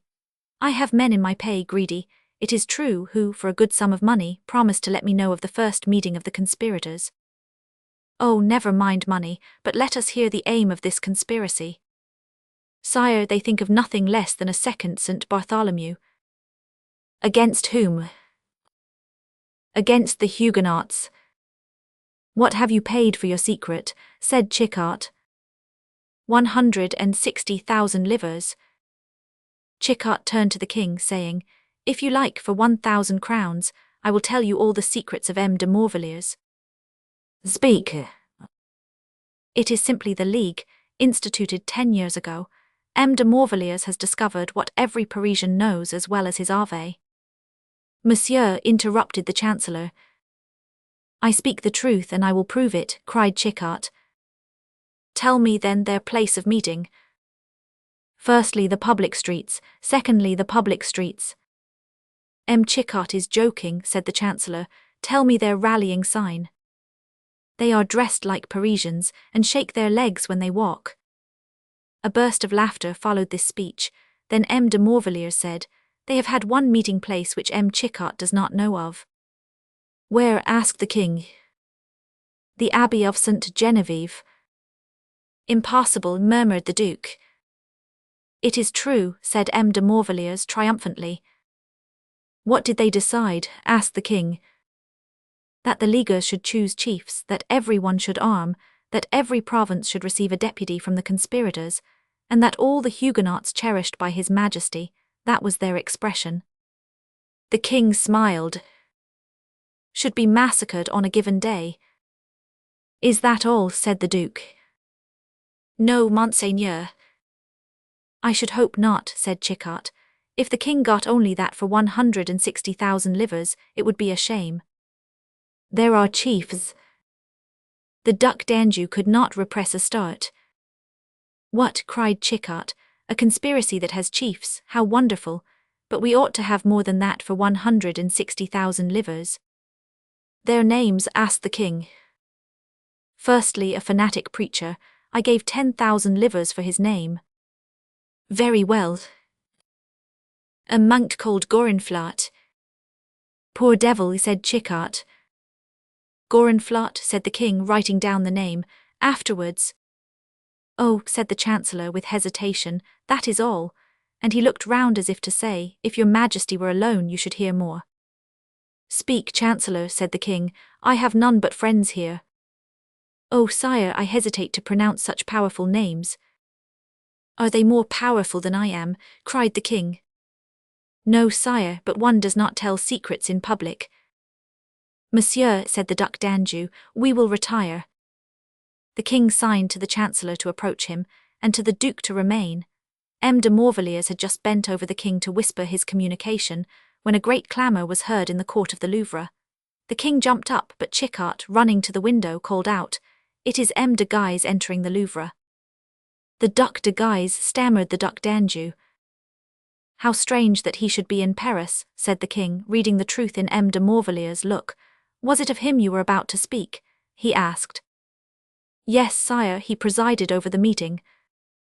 "And the others?" "I know no more." "You need not write that name on your tablets. You will not forget it," whispered Chickart. The Duc de Guise advanced, smiling to see the king. Chapter 37. What M. de Guise came to do at the Louvre. Behind M. de Guise there entered a great number of officers, courtiers, and gentlemen, and behind them a concourse of the people, an escort less brilliant, but more formidable, and it was their cries that had resounded as the Duke entered the Louvre. "Ah, it is you, my cousin," said the king. "What a noise you bring with you, did I not hear the trumpets sound?" "Sire, the trumpets sound in Paris only for the king, and in campaigns for the general. Here the trumpets would make too much noise for a subject, there they do not make enough for a prince." Henry bit his lips. "Have you arrived from the siege of La Charrette only today?" "Only today, sire," replied the duke with a heightened colour. "Ma foi, your visit is a great honour to us." "Your majesty jests, no doubt. How can my visit honour him from whom all honour comes?" "I mean, M. de Guise," replied Henry, "that every good Catholic is in the habit, on returning from a campaign, to visit God first in one of his temples. The king only comes second. Honour God, serve the king, you know, my cousin." The heightened colour of the duke became now still more distinct, and the king, happening to turn towards his brother, saw with astonishment that he was as pale as the duke was red. He was struck by this emotion in each, but he said, "At all events, Duke, nothing equals my joy to see that you have escaped all the dangers of war, although you sought them, I was told, in the rashest manner. But danger knows you and flies you." The duke bowed. "But I must beg you, my cousin, not to be so ambitious of mortal perils, for you put to shame sluggards like us, who sleep, eat, and invent new prayers." "Yes, sire," replied the duke, "we know you to be a pious prince, and that no pleasure can make you forget the glory of God and the interests of the Church. That is why we have come with so much confidence to your majesty." "With confidence? Do you not always come to me with confidence, my cousin?" "Sire, the confidence of which I speak refers to the proposition I am about to make to you." "You have a proposition to make to me. Well, speak, as you say, with confidence. What have you to propose?" "The execution of one of the most beautiful ideas which has been originated since the Crusades." "Continue, Duke." "Sire, the title of Most Christian King is not a vain one. It makes an ardent zeal for religion incumbent on its possessor. Is the Church menaced by the Saracens once more?" "Sire, the great concourse of people who followed me, blessing my name, honoured me with this reception only because of my zeal to defend the Church. I have already had the honour of speaking to your majesty of an alliance between all true Catholics." "Yes, yes," said Chickart, "the League, Ventre de Bitch Henry, the League, by St. Bartholomew. How can you forget so splendid an idea, my son?" The duke cast a disdainful glance on Chickart, while D'Anjou, who stood by as pale as death, tried by signs to make the duke stop. "Look at your brother, Henry," whispered Chickart. Sire, continued the Duc de Guise, the Catholics have indeed called this association the Holy League, and its aim is to fortify the throne against the Huguenots, its mortal enemies. But to form an association is not enough, and in a kingdom like France, several millions of men cannot assemble without the consent of the king. Several millions, cried Henry almost with terror. Several millions, repeated Chichart, a small number of malcontents which may bring forth pretty results. Sire, cried the Duke, I am astonished that your Majesty allows me to be interrupted so often, when I am speaking on serious matters. Quite right, said Chichart, silence there. Several millions, repeated the king, and against these millions how many Huguenots are there in my kingdom? 4, said Chichart. This new sally made the king and his friends laugh, but the Duke frowned, and his gentlemen murmured loudly. Henry, becoming once more serious, said, Well, Duke, what do you wish to the point? I wish, sire, for your popularity is dearer to me than my own, that your Majesty should be superior to us in your zeal for religion. I wish you to choose a chief for the League. Well, said the king to those who surrounded him, what do you think of it, my friends? Chichart, without saying a word, drew out a lion's skin from a corner, and threw himself on it. What are you doing, Chichart? Asked the king. Sire, they say that night brings good counsel. That must be because of sleep. Therefore I am going to sleep, and tomorrow I will reply to my cousin Guise. The Duke cast a furious glance on Chichart, who replied by a loud snore. Well, sire, said the Duke, what does your Majesty say? I think that, as usual, you are in the right, my cousin. Convoke, then, your principal leaguers, come at their head, and I will choose the chief. When, sire? Tomorrow. The Duc de Guise then took leave, and the Duc d'Anjou was about to do the same when the king said, Stay, my brother, I wish to speak to you. Chapter 38. Castor and Pollux. The king dismissed all his favourites and remained with his brother. The Duke, who had managed to preserve a tolerably composed countenance throughout, believed himself unsuspected and remained without fear. My brother, said Henry, after assuring himself that, with the exception of Chichart, no one remained in the room, do you know that I am a very happy prince? Sire, if your Majesty be really happy, it is a recompense from heaven for your merits. Yes, happy, continued the king, for if great ideas do not come to me, they do to my subjects. It is a great idea which has occurred to my cousin Guise. The Duke made a sign of assent, and Chichart opened his eyes to watch the king's face. Indeed, continued Henry, to unite under one banner all the Catholics, to arm all France on this pretext from Calais to Languedoc, from Bretagne to Burgundy, so that I shall always have an army ready to march against England, Holland, or Spain, without alarming any of them. Do you know, Francois, it is a magnificent idea. Is it not, sire? Said the Duke, delighted. Yes, I confess I feel tempted to reward largely the author of this fine project. Chichart opened his eyes, but he shut them again, for he had seen on the face of the king one of his almost imperceptible smiles, and he was satisfied. Yes, continued Henry, I repeat, such a project merits recompense, and I will do what I can for the author of this good work, for the work is begun, is it not, my brother? The Duke confessed that it was. Better and better, my subjects not only conceive these good ideas, but, in their anxiety to be of use to me, hasten to put them in execution. But I ask you, my dear Francois, if it be really to the Duc de Guise that I am indebted for this royal thought. No, sire, it occurred to the Cardinal de Lorraine 20 years ago, only the Saint Bartholomew rendered it needless for the time. Ah, what a pity he is dead, but, continued Henry with that air of frankness which made him the first comedian of the day, his nephew has inherited it and brought it to bear. What can I do for him? Sire, said Francois, completely duped by his brother, you exaggerate his merits. He has, as I say, but inherited the idea, and another man has given him great help in developing it. His brother, the Cardinal. Doubtless he has been occupied with it, but I do not mean him. Mayenne, then. Oh, sire, you do him too much honor. True, how could any good ideas come to such a butcher? But to whom, then, am I to be grateful for aid to my cousin Guise? To me, sire. To you, cried Henry as if in astonishment, how, when I saw all the world unchained against me, the preachers against my vices, the poets against my weaknesses, while my friends laughed at my powerlessness, and my situation was so harassing that it gave me grey hairs every day. Such an idea came to you, Francois, to you whom I confess, for man is feeble and kings are blind, I did not always believe to be my friend. Ah, Francois, how guilty I have been. And Henry, moved even to tears, held out his hand to his brother. Chichart opened his eyes again. Oh, continued Henry, the idea is triumphant. Not being able to raise troops without raising an outcry, scarcely to walk, sleep, or love, without exciting ridicule, this idea gives me at once an army, money, friends, and repose. But my cousin spake of a chief. Yes, doubtless. This chief, you understand, Francois, cannot be one of my favourites. None of them has at once the head and the heart necessary for so important a post. Quelus is brave, but is occupied only by his amours.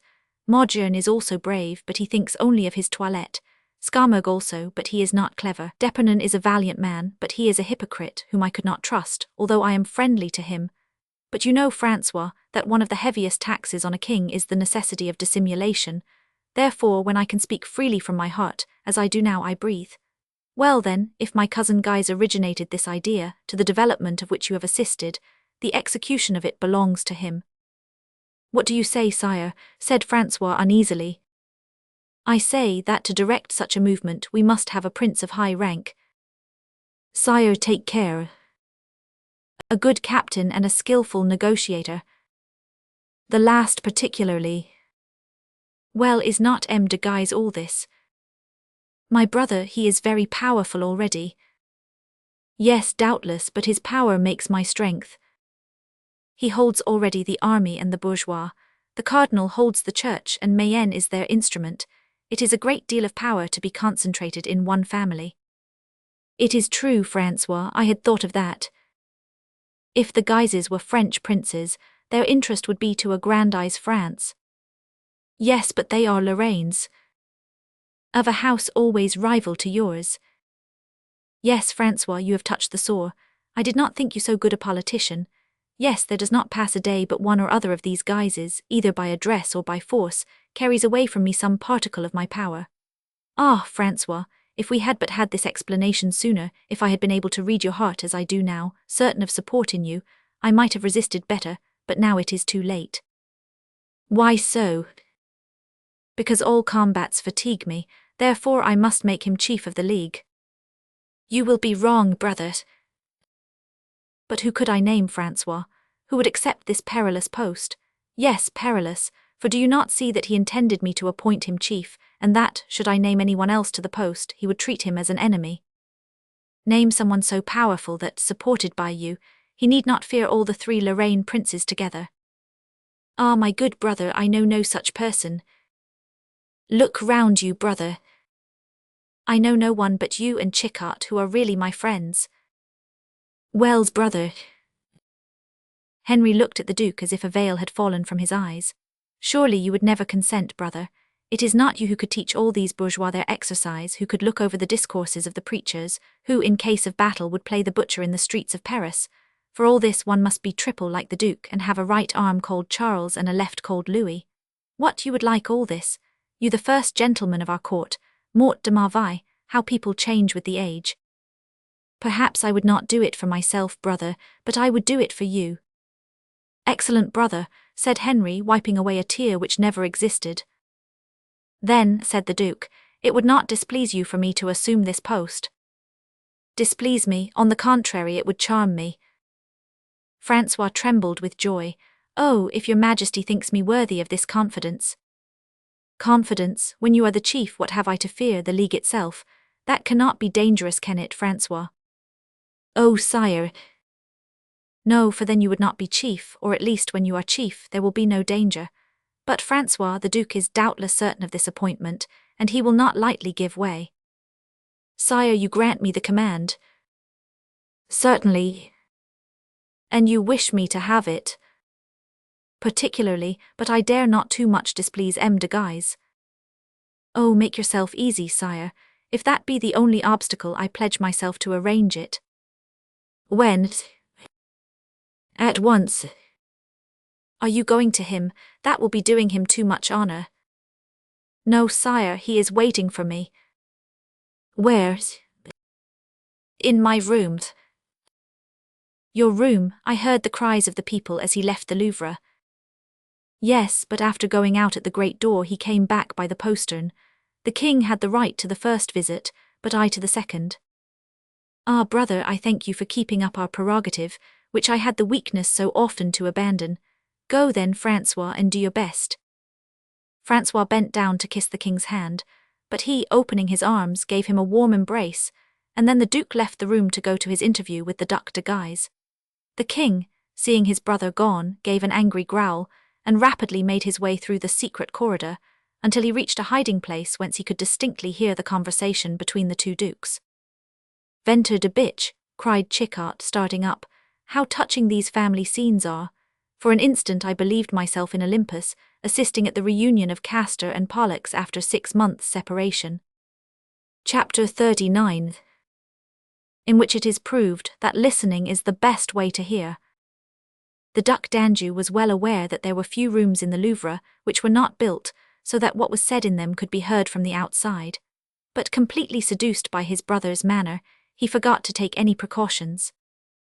Why, Monseigneur, said the Duc de Guise, how pale you are. Visibly.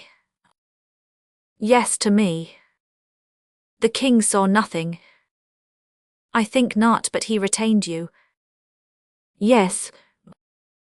And what did he say, Monseigneur? He approves the idea, but the more gigantic it appears, the more he hesitates to place a man like you at the head. Then we are likely to fail. I fear so, my dear Duke. The League seems likely to fail. Before it begins. At this moment Henry, hearing a noise, turned and saw Chickart by his side, listening also. You followed me, knave, said he. Hush, my son, said Chickart, you prevent me from hearing. Monseigneur, said the Duc de Guise, it seems to me that in this case the king would have refused at once. Does he wish to dispossess me? I believe so. Then he would ruin the enterprise. Yes, but I aided you with all my power. How, Monseigneur? In this, the king has left me almost master, to kill or reanimate the League. How so? Cried the Duke with sparkling eyes. Why, if instead of dissolving the League he named me chief. Ah, cried the Duke, while the blood mounted to his face. Ah, the dogs are going to fight over their bones, said Chickart. But to his surprise and the king's, the Duc de Guise suddenly became calm, and exclaimed in an almost joyful tone. You are an adroit politician, Monseigneur, if you did this. Yes, I did, but I would not conclude anything without speaking to you. Why so, Monseigneur? Because I did not know what it would lead us to. Well, I will tell you, Monseigneur, not to what it will lead us, that God alone knows, but how it will serve us. The League is a second army, and as I hold the first and my brother the Church, nothing can resist us as long as we are united. Without counting, said the Duc d'Anjou, that I am heir presumptive to the throne. True, but still calculate your bad chances. I have done so 100 times. There is first the King of Navarre. Oh, I do not mind him. He is entirely occupied by his amours with La Fosseuse. He, Monseigneur, will dispute every inch with you. He watches you and your brother. He hungers for the throne. If any accident should happen to your brother, see if he will not be here with a bound from Pau to Paris. An accident to my brother, repeated Francois. Listen, Henry, said Chickart. Yes, Monseigneur, said the Duc de Guise, an accident. Accidents are not rare in your family, you know that as well as I do. One prince is in good health and all at once he falls ill of a lingering malady. Another is counting on long years when perhaps he has but a few hours to live. Do you hear, Henry? Said Chickart, taking the hand of the king, who shuddered at what he heard. Yes, it is true, said the Duc d'Anjou. The princes of my house are born under fatal influences, but my brother Henry is, thank God, strong and well. He supported formerly the fatigues of war, and now that his life is nothing but recreation. Yes, but Monseigneur, remember one thing, these recreations are not always without danger. How did your father, Henry Roman II, die, for example? He who also had happily escaped the dangers of war. The wound by M. de Montgomery's lance was an accident. Then your poor brother, Francois, one would hardly call a pain in the ears an accident. and yet it was one. At least, I have often heard it said that this mortal malady was poured into his ear by some one well known. Duke, murmured Francois, reddening. Yes, Monseigneur, the name of king has long brought misfortune with it. Look at Antoine de Bourbon, who died from a spot in the shoulder. Then there was Jeanne d'Albret, the mother of the Bernays, who died from smelling a pair of perfumed gloves, an accident very unexpected, although there were people who had great interest in this death. Then Charles Roman IX, who died neither by the eye, the ear, nor the shoulder, but by the mouth. What do you say? Cried Francois, starting back. Yes, Monseigneur, by the mouth. Those hunting books are very dangerous, of which the pages stick together, and can only be opened by wetting the finger constantly. Duke, I believe you invent crimes. Crimes? Who speaks of crimes? I speak of accidents. Was it not also an accident that happened to Charles Roman IX? At the chase? You know what chase I mean, that of the boar, where, intending to kill the wild boar which had turned on your brother, you who never before had missed your aim did so then, and the king would have been killed as he had fallen from his horse, had not Henry of Navarre slain the animal which you had missed.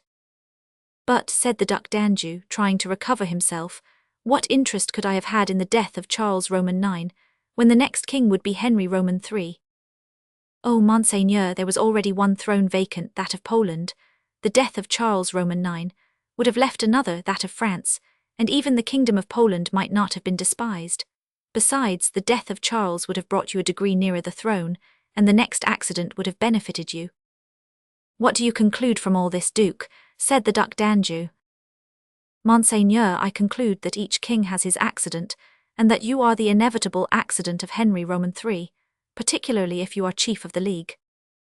Then I am to accept. Oh, I beg you to do so. And you? Oh, be easy, my men are ready, and tonight Paris will be curious. What are they going to do in Paris tonight? Asked Henry. Oh, how foolish you are, my friend. Tonight they sign the League publicly. It is well, said the Duc d'Anjou. Till this evening then. Yes, till this evening, said Henry. How, said Chichart, you will not risk going into the streets tonight? Yes, I shall. You are wrong, Henry, remember the accidents. Oh, I shall be well accompanied, will you come with me?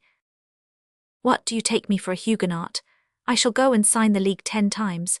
However, Henry, you have a great advantage over your predecessors, in being warned, for you know your brother, do you not? Yes, and mordieu, before long he shall find it out. Chapter 11. The evening of the Ligue.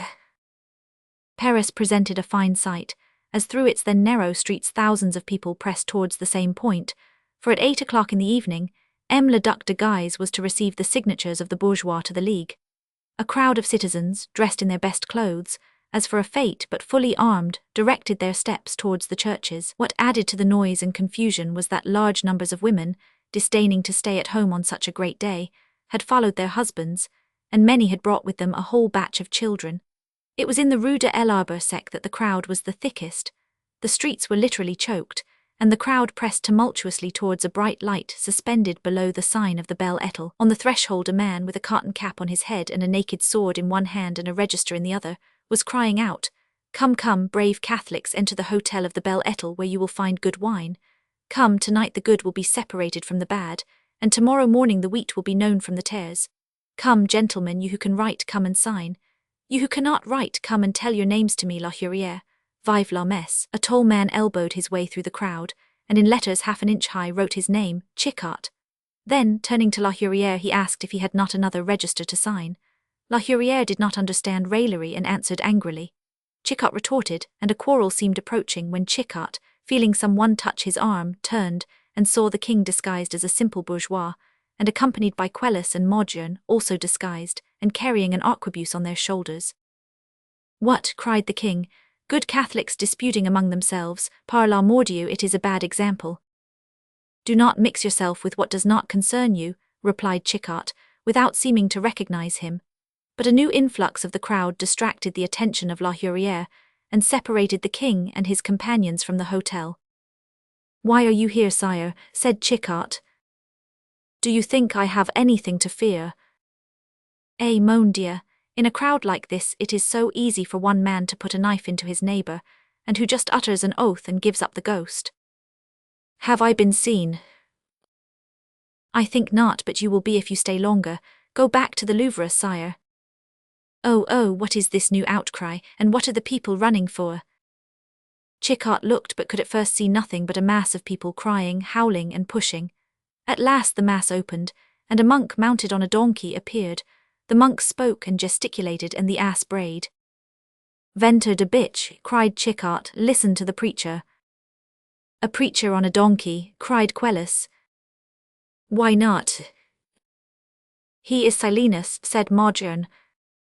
Which is the preacher, said the king, for they speak both at once. The underneath one is the most eloquent, said Chickart, but the one at the top speaks the best French. Listen, Henry. My brethren, said the monk, Paris is a superb city. Paris is the pride of France, and the Parisians are fine people. Then he began to sing, but the ass mingled his accompaniment so loudly that he was obliged to stop. The crowd burst out laughing. Hold your tongue, Panurge, hold your tongue, cried the monk. You shall speak after, but let me speak first. The ass was quiet. My brothers, continued the preacher, the earth is a valley of grief, where man often can quench his thirst only with his tears. He is drunk, said the king. I should think so. I who speak to you, continued the monk, I am returning from exile like the Hebrews of old, and for 8 days Panurge and I have been living on alms and privations. Who is Panurge? Asked the king. The superior of his convent, probably, but let me listen. Who made me endure this? It was Herod. You know what Herod I speak of. I and Panurge have come from Villeneuve-le-Roi in 3 days to assist at this great solemnity. Now we see, but we do not understand. What is passing, my brothers? Is it today that they depose Herod? Is it today that they put Brother Henry in a convent? Gentlemen, continued he, I left Paris with 2 friends, Panurge, who is my ass, and Chickart, who is his Majesty's jester. Can you tell me what has become of my friend Chickart? Chickart made a grimace. Oh, said the king, he is your friend. Quelus and Modern burst out laughing. He is handsome and respectable, continued the king. It is Gorenflat, of whom M. de Morvilliers spoke to you. The incendiary of St. Genevieve. Himself. Then I will have him hanged. Impossible. Why? He has no neck. My brothers, continued Gorenflat, I am a true martyr, and it is my cause that they defend at this moment, or rather, that of all good Catholics. You do not know what is passing in the provinces. We have been obliged at Lyon to kill a Huguenot who preached revolt. While one of them remains in France, there will be no tranquillity for us. Let us exterminate them. To arms, to arms. Several voices repeated, to arms. Par la Mordieu, said the king, make this fellow hold his tongue, or he will make a second St. Bartholomew. Wait, said Chickart, and with his stick he struck Gorenflat with all his force on the shoulders. Murder, cried the monk. It is you, cried Chickart. Help me, M. Chickart, help me. The enemies of the faith wish to assassinate me, but I will not die without making my voice heard. Death to the Huguenots. Will you hold your tongue? Cried Chickart.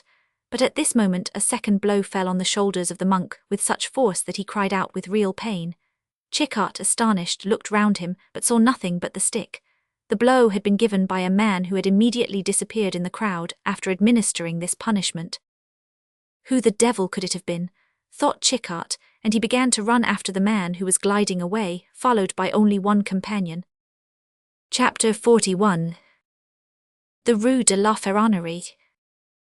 Chickart had good legs, and he would have made the best use of them to join the man who had beaten Gorenflat if he had not imagined that there might be danger in trying to recognize a man who so evidently wished to avoid it. He thought the best way not to seem to watch them was to pass them, so he ran on and passed them at the corner of the Rue Tirechap, and then hid himself at the end of the Rue des Bourdonnais.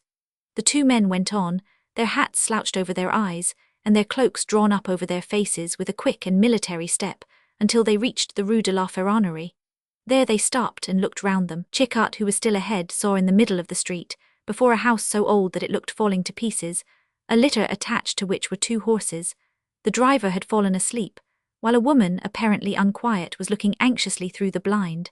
Chickart hid himself behind a large stone wall, which served as stalls for the vegetable sellers on the days when the market was held in this street, and watched. Scarcely was he hidden when he saw the two men approach the litter, one of whom, on seeing the driver asleep, uttered an impatient exclamation, while the other pushed him to awaken him. "Oh, they are compatriots," thought Chickart. The lady now leaned out of the window, and Chickart saw that she was young, very pale but very beautiful. The two men approached the litter, and the taller of the two took in both of his the little white hand which was stretched out to him. "Well, Marmite," asked he, "how are you?" "I have been very anxious," replied she. "Why the devil did you bring Madame to Paris?" said the other man rudely.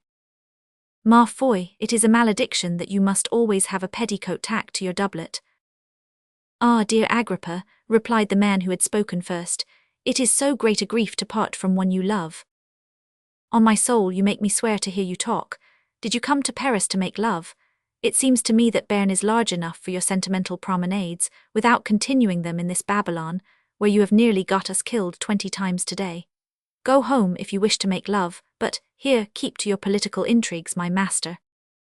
"Let him scold, Marmite, and never mind him. I think he would be ill if he did not.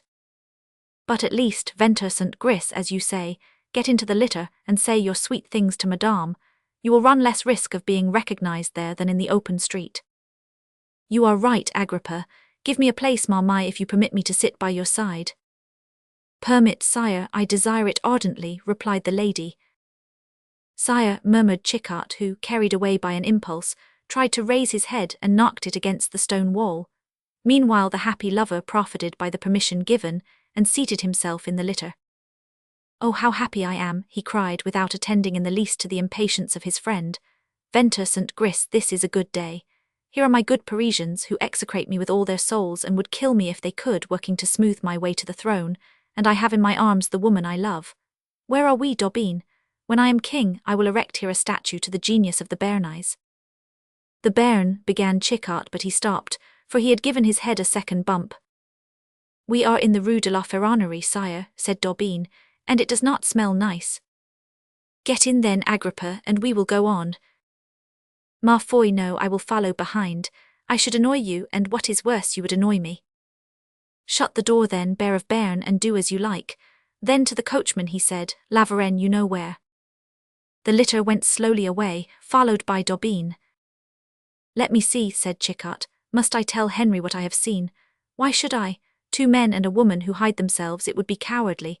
I will not tell that I know it myself is the important point, for is it not I who reign? His love was very pretty, but he loves too often, this dear Henry of Navarre. A year ago it was Madame de Sauve, and I suppose this was La Fosseuse. However, I love the Bernese, for I believe some day he will do an ill turn to those dear Guises. Well, I have seen everyone today but the Duc d'Anjou. He alone is wanting to my list of princes. Where can my Francois Roman III be? Ventre de bitch, I must look for the worthy monarch." Chickart was not the only person who was seeking for the Duc d'Anjou, and unquiet at his absence. The Guises had also sought for him on all sides, but they were not more lucky than Chickart.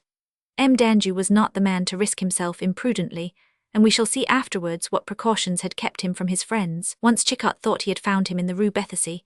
A numerous group was standing at the door of a wine merchant, and in this group Chickart recognized M. de Montsoreau and M. de Guise, and fancied that the Duc d'Anjou could not be far off. But he was wrong.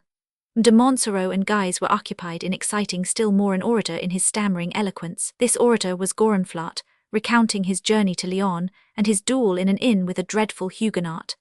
M. de Guise was listening intently, for he began to fancy it had something to do with the silence of Nicholas David.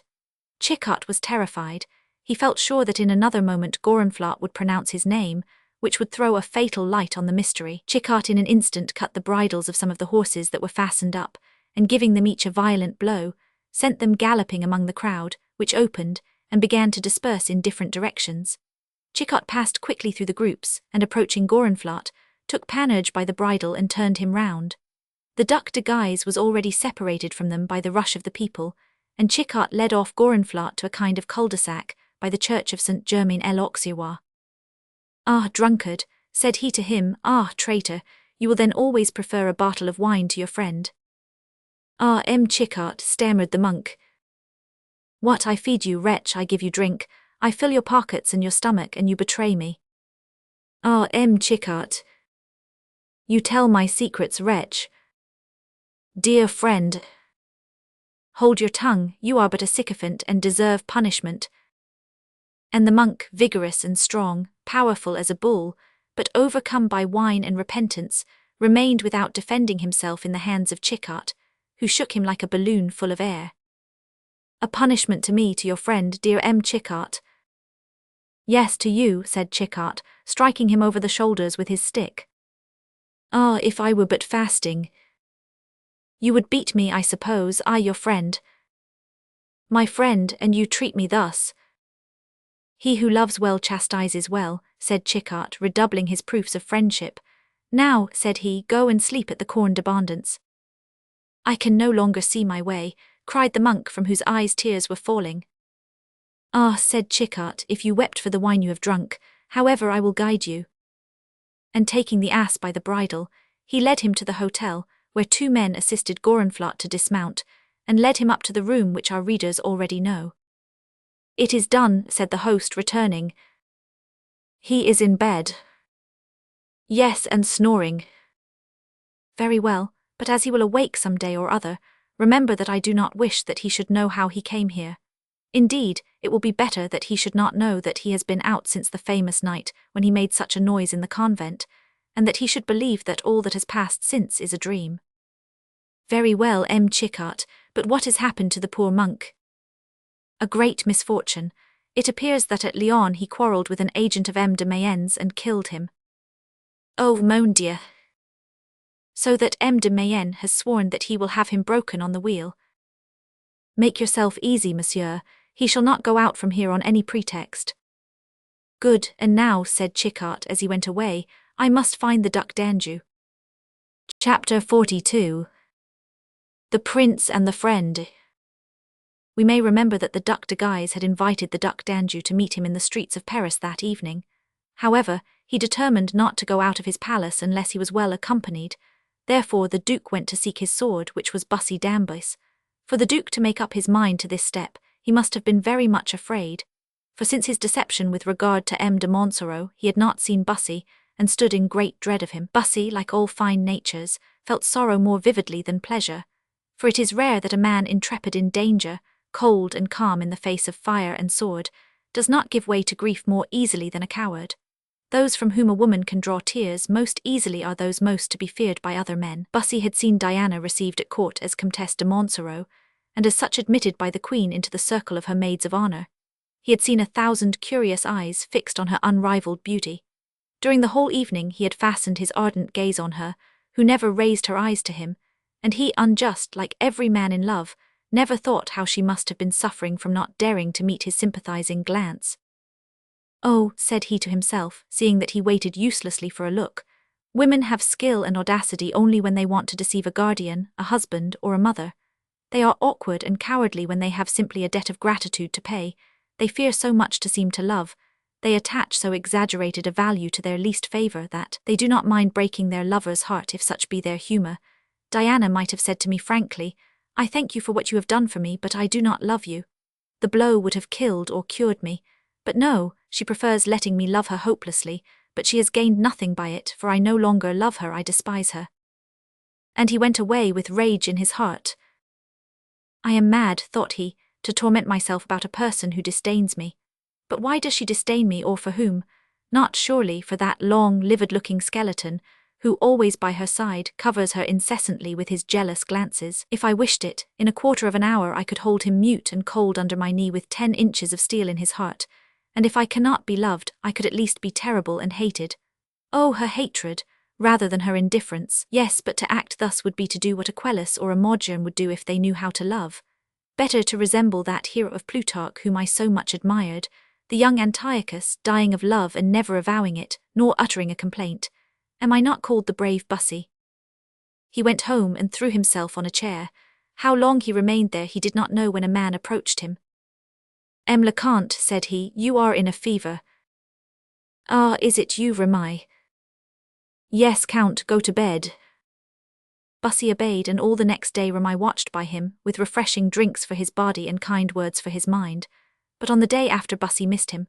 Poor lad, thought he was tired and wanted air, and then doubtless Gertrude expected him. She is but a femme de chamber, but she loves, and a femme de chamber who loves is better than a queen who does not.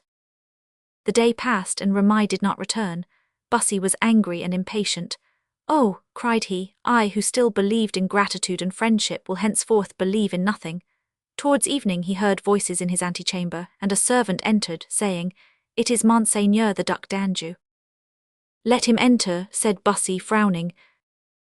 The Duke, on entering the room, which was without lights, said, "It is too dark here, Bussy." Bussy did not answer. Disgust closed his mouth. "Are you really ill," said the Duke, "that you do not answer?" "I am very ill." "Then that is why I have not seen you for 2 days." "Yes, Monseigneur." The prince, piqued at these short answers, began to examine the room. "You seem to me well lodged, Bussy," said he. Bussy did not reply.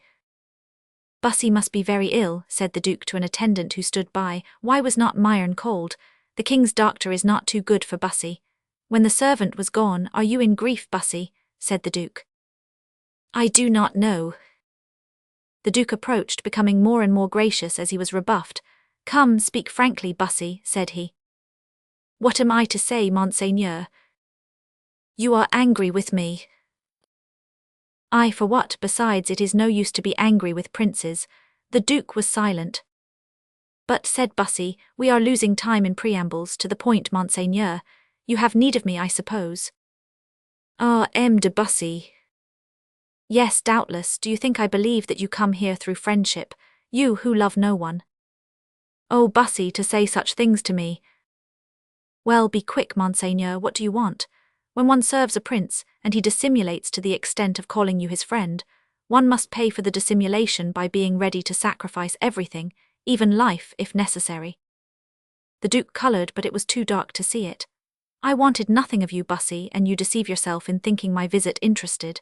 I desire only, seeing the fine evening, and that all Paris is out to sign the league, that you should accompany me a little about the streets." Bussy looked at him. "Have you not Aurelie to go with you?" "A lute player." "Ah, Monseigneur, you do not mention all his qualities. I believed that he fulfilled other functions for you. Besides, you have a dozen other gentlemen. I hear them in the antechamber." At this moment the door opened. "Who is there?" said the Duke haughtily. "Who enters unannounced where I am?" "I, Ramai," replied the young man without any embarrassment. "Who is Ramai?" "The doctor, Monseigneur," said the young man. "And my friend," said Bussy. "You heard what Monseigneur asks," continued he, turning to Ramai. "Yes, that you should accompany him, but—" "But what?" said the Duke. "But you cannot do it." "And why so?" cried the Duke. "Because it is too cold out of doors." "Too cold?" cried the Duke, surprised that anyone should oppose him. "Yes, too cold. Therefore I, who answer for M. Bussy's life to himself and to his friends, must forbid him to go out." And he pressed Bussy's hand in a significant manner. "Very well," said the Duke, "if the risk be so great he must stay." And he turned angrily to the door, but returning to the bed he said, "Then you have decided not to come?" "Monseigneur, you hear that the doctor forbids me." "You ought to see Myron, he is a great doctor." "I prefer my friend." "Then adieu." "Adieu, Monseigneur." No sooner was the Duke gone than Ramai said, "Now, monsieur, get up at once if you please." "What for?" "To come out with me, this room is too warm." "You said just now to the Duke that it was too cold outside." "The temperature has changed since." "So that," said Bussy with curiosity. "So that now I am convinced that the air will do you good." "I do not understand." "Do you understand the medicines I give you? Yet you take them. Come, get up, a walk with M. d'Anjou is dangerous, with me it is healthy. Have you lost confidence in me? If so, send me away." "Well, as you wish it," and he rose pale and trembling. "An interesting paleness," said Ramai. "But where are we going?" "To a place where I have analyzed the air today." "And this air is sovereign for your complaint, Monseigneur." Bussy dressed and they went out. Chapter 43. Etymology of the Rue de la Jussienne. Ramai took his patient by the arm and led him by the Rue Coquillière down to the rampart. "It is strange," said Bussy. "You take me near the marsh of the Grange Baitlieu and call it healthy." "Oh, monsieur, a little patience. We are going to turn round the Rue Pagavin and get into the Rue Montmartre. You will see what a fine street that is." "As if I do not know it." "Well, so much the better. I need not lose time in showing you its beauties, and I will lead you at once into a pretty little street." Indeed, after going a few steps down the Rue Montmartre, they turned to the right. "This," said Ramai, "is the Rue de la Gypetienne, or Egyptian, which you like, often called by the people the Rue de la Gissienne or Jussienne." "Very likely, but where are we going?" "Do you see that little church?" said Ramai. "How nicely it is situated. I dare say you never remarked it before." "No, I did not know it." "Well, now that you have seen the exterior, enter and look at the windows. They are very curious." There was such a pleased smile on the young man's face that Bussy felt sure there must have been some other reason for making him enter than to look at the windows which it was too dark to see. The chapel was lighted, however, for service, and Ramai began examining a fresco of the Virgin Mary, which was a continual source of complaint to the women who frequented the church, as they said that it attracted the attention of the young shopkeepers away from them. "You had some other object in bringing me here than that I should admire the Sainte Marie, had you not?" "Ma foi, no." "Then let us go." "Wait a moment, the service is finishing." "Now let us go," said Bussy. "They are moving," and he walked to the door. "At least take some holy water." Bussy obeyed, and Ramai making a sign to a woman who stood near, she advanced, and Bussy grew suddenly pale, for he recognized Gertrude. She saluted him and passed on, but behind her came a figure which, although closely veiled, made his heart beat fast. Ramai looked at him, and Bussy knew now why he had brought him to this church. Bussy followed the lady, and Ramai followed him. Gertrude had walked on before until she came to an alley closed by a door. She opened it and let her mistress pass. Bussy followed, and the two others disappeared. It was 7:30 in the evening, and near the beginning of May. The air began to have the feeling of spring, and the leaves were beginning to unfold themselves. Bussy looked round him, and found himself in a little garden 50 feet square, surrounded by high walls covered with vines and moss. The first lilacs which had begun to open in the morning sun sent out their sweet emanations, and the young man felt tempted to think that so much perfume and warmth and life came to him only from the presence of the woman he loved so tenderly. On a little wooden bench sat Diana, twisting in her fingers a sprig of wallflower which she had picked without knowing what she did. As Bussy approached her, she raised her head and said timidly, "M. le Comte, all deception would be unworthy of us. If you found me at the church of Sainte Marie l'Egyptienne, it was not chance that brought you there." "No, madame. Ramai took me out without my knowing where I was going, and I swear to you that I was ignorant." "You do not understand me, monsieur. I know well that M. Ramai brought you there, by force perhaps." "No, madame, not by force.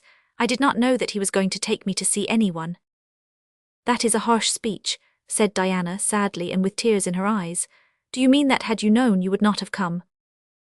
"Oh, madame, it would have been but just, monsieur. You did me a great service and I have not thanked you. Pardon me and receive all my thanks." "Madame," Bussy stopped. He felt so overcome that he had neither words nor ideas. "But I wish to prove to you," continued Diana, "that I am not ungrateful nor forgetful. It was I who begged M. Ramai to procure for me the honor of this interview. It was I who sought for it. Forgive me if I have displeased you." "Oh, madame, you cannot think that." "I know," continued Diana, who was the strongest because she had prepared herself for this interview, "how much trouble you had in fulfilling my commission.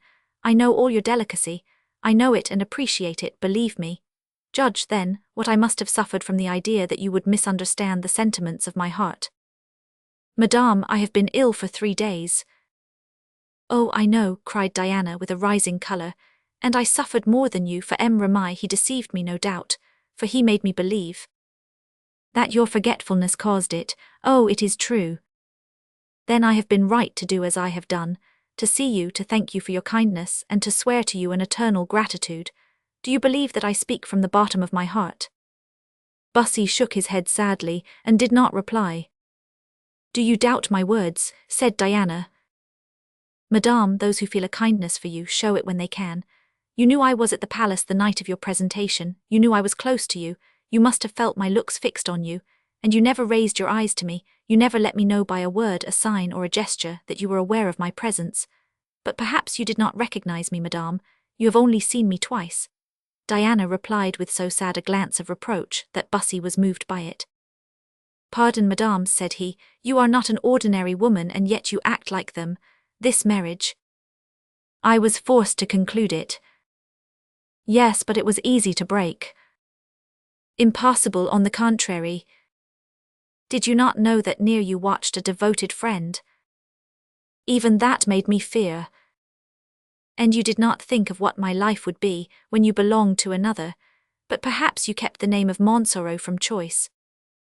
Do you think so? Murmured Diana, so much the better, and her eyes filled with tears. Bussy walked up and down in great agitation. I am to become once more a stranger to you, said he. Alas! Your silence says enough. I can only speak by my silence. At the Louvre you would not see me, and now you will not speak to me. At the Louvre I was watched by M. de Montsoreau, and he is jealous.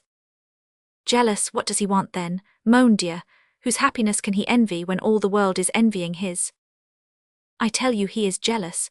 For the last 2 or 3 days he has seen some one wandering round our new abode. Then you have quitted the Rue Saint-Antoine. How? Cried Diana thoughtlessly, then it was not you. Madame, since your marriage was publicly announced, since that evening at the Louvre, where you did not deign to look at me, I have been in bed, devoured by fever, so you see that your husband could not be jealous of me at least. Well, M. le Comte, if it be true that you had any desire to see me, you must thank this unknown man. For knowing M. de Montsoreau as I know him, this man made me tremble for you, and I wished to see you and say to you, do not expose yourself so, M. le Comte, do not make me more unhappy than I am. Reassure yourself, madame, it was not I. Now let me finish what I have to say.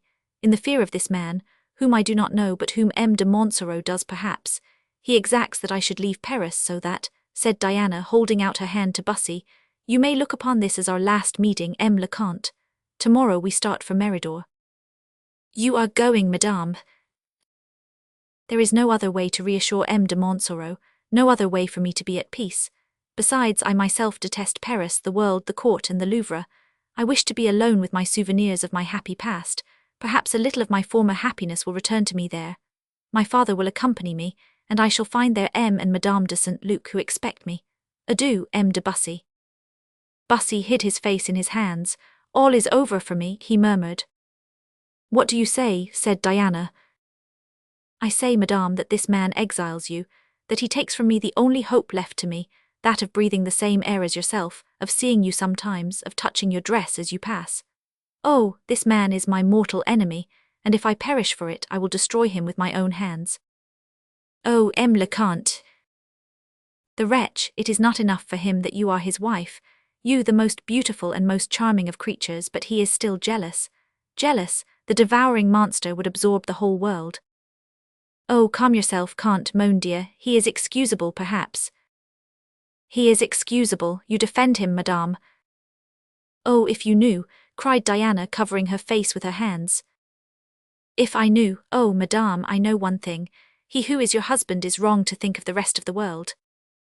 But, cried Diana in a broken voice, if you were wrong, M. le Comte, and if he were not. And the young woman, touching with her cold hand the burning ones of Bussy, rose and fled among the sombre alleys of the garden, seized Gertrude's arm and dragged her away, before Bussy, astonished and overwhelmed with delight, had time to stretch out his arms to retain her. He uttered a cry and tottered. Ramai arrived in time to catch him in his arms and make him sit down on the bench that Diana had just quitted. Chapter 44. How D'Epernon had his doublet torn, and how Charmog was stained blue. While M. la Hurière piled signature upon signature, while Chicot consigned Gorenflot to the corn d'abondance, while Bussy returned to life in the happy little garden full of perfume and love, the king, annoyed at all he had seen in the city, and furious against his brother, whom he had seen pass in the Rue Saint-Honore accompanied by M. de Guise and Montsoreau and followed by a whole train of gentlemen, re-entered the Louvre, accompanied by Modern and Quelus. He had gone out with all 4 of his friends, but at some steps from the Louvre, Skarmug and Depernon had profited by the first crush to disappear, counting on some adventures in such a turbulent night. Before they had gone 100 yards, Depernon had passed his sword sheath between the legs of a citizen who was running, and who tumbled down in consequence, and Skarmug had pulled the cap off the head of a young and pretty woman, but both had badly chosen their day for attacking these good Parisians, generally so patient, for a spirit of revolt was prevalent in the streets, and the bourgeois rose, crying out for aid, and the husband of the young woman launched his apprentices on Skarmug. He was brave, therefore he stopped, put his hand on his sword, and spoke in a high tone. Depernon was prudent, he fled. Henry had entered his room at the Louvre, and seated in his great armchair was trembling with impatience, and seeking a good pretext for getting into a passion. Modern was playing with Narcissus, the large greyhound, and Quelus was sitting near. "They go on," cried Henry, "their plot advances, sometimes tigers, sometimes serpents, when they do not spring they glide." "Oh, sire," said Quelus, "are there not always plots in a kingdom? What the devil could all the sons, brothers, and cousins of kings do if they did not plot?" And Quelus irreverently turned his back to the king. "Here, Modern," said the king, "with what nonsense he tries to put me off." "Well, sire, look at Narcissus. He is a good dog, but when you pull his ears he growls, and when you tread on his toes he bites. Here is the other comparing me to my dog." "Not so, sire. I place Narcissus far above you, for he knows how to defend himself and you do not, and he also turned his back." "That is right," cried the king. "My good friends, for whom they accuse me of despoiling the kingdom, abandon me, insult me. Ah, Chicot, if you were here." At this moment, however, the door opened, and Depernon appeared without hat or cloak, and with his doublet all torn. "Bon Dieu," cried Henry, "what is the matter?" "Sire," said Depernon, "look at me, see how they treat the friends of your majesty." "Who has treated you thus?" "Mordieu, your people, or rather the people of M-le-Duc d'Anjou, who cried, 'Vive la messe, vive Guise, vive Francois, vive everyone in fact except the king.'" "And what did you do to be treated thus?"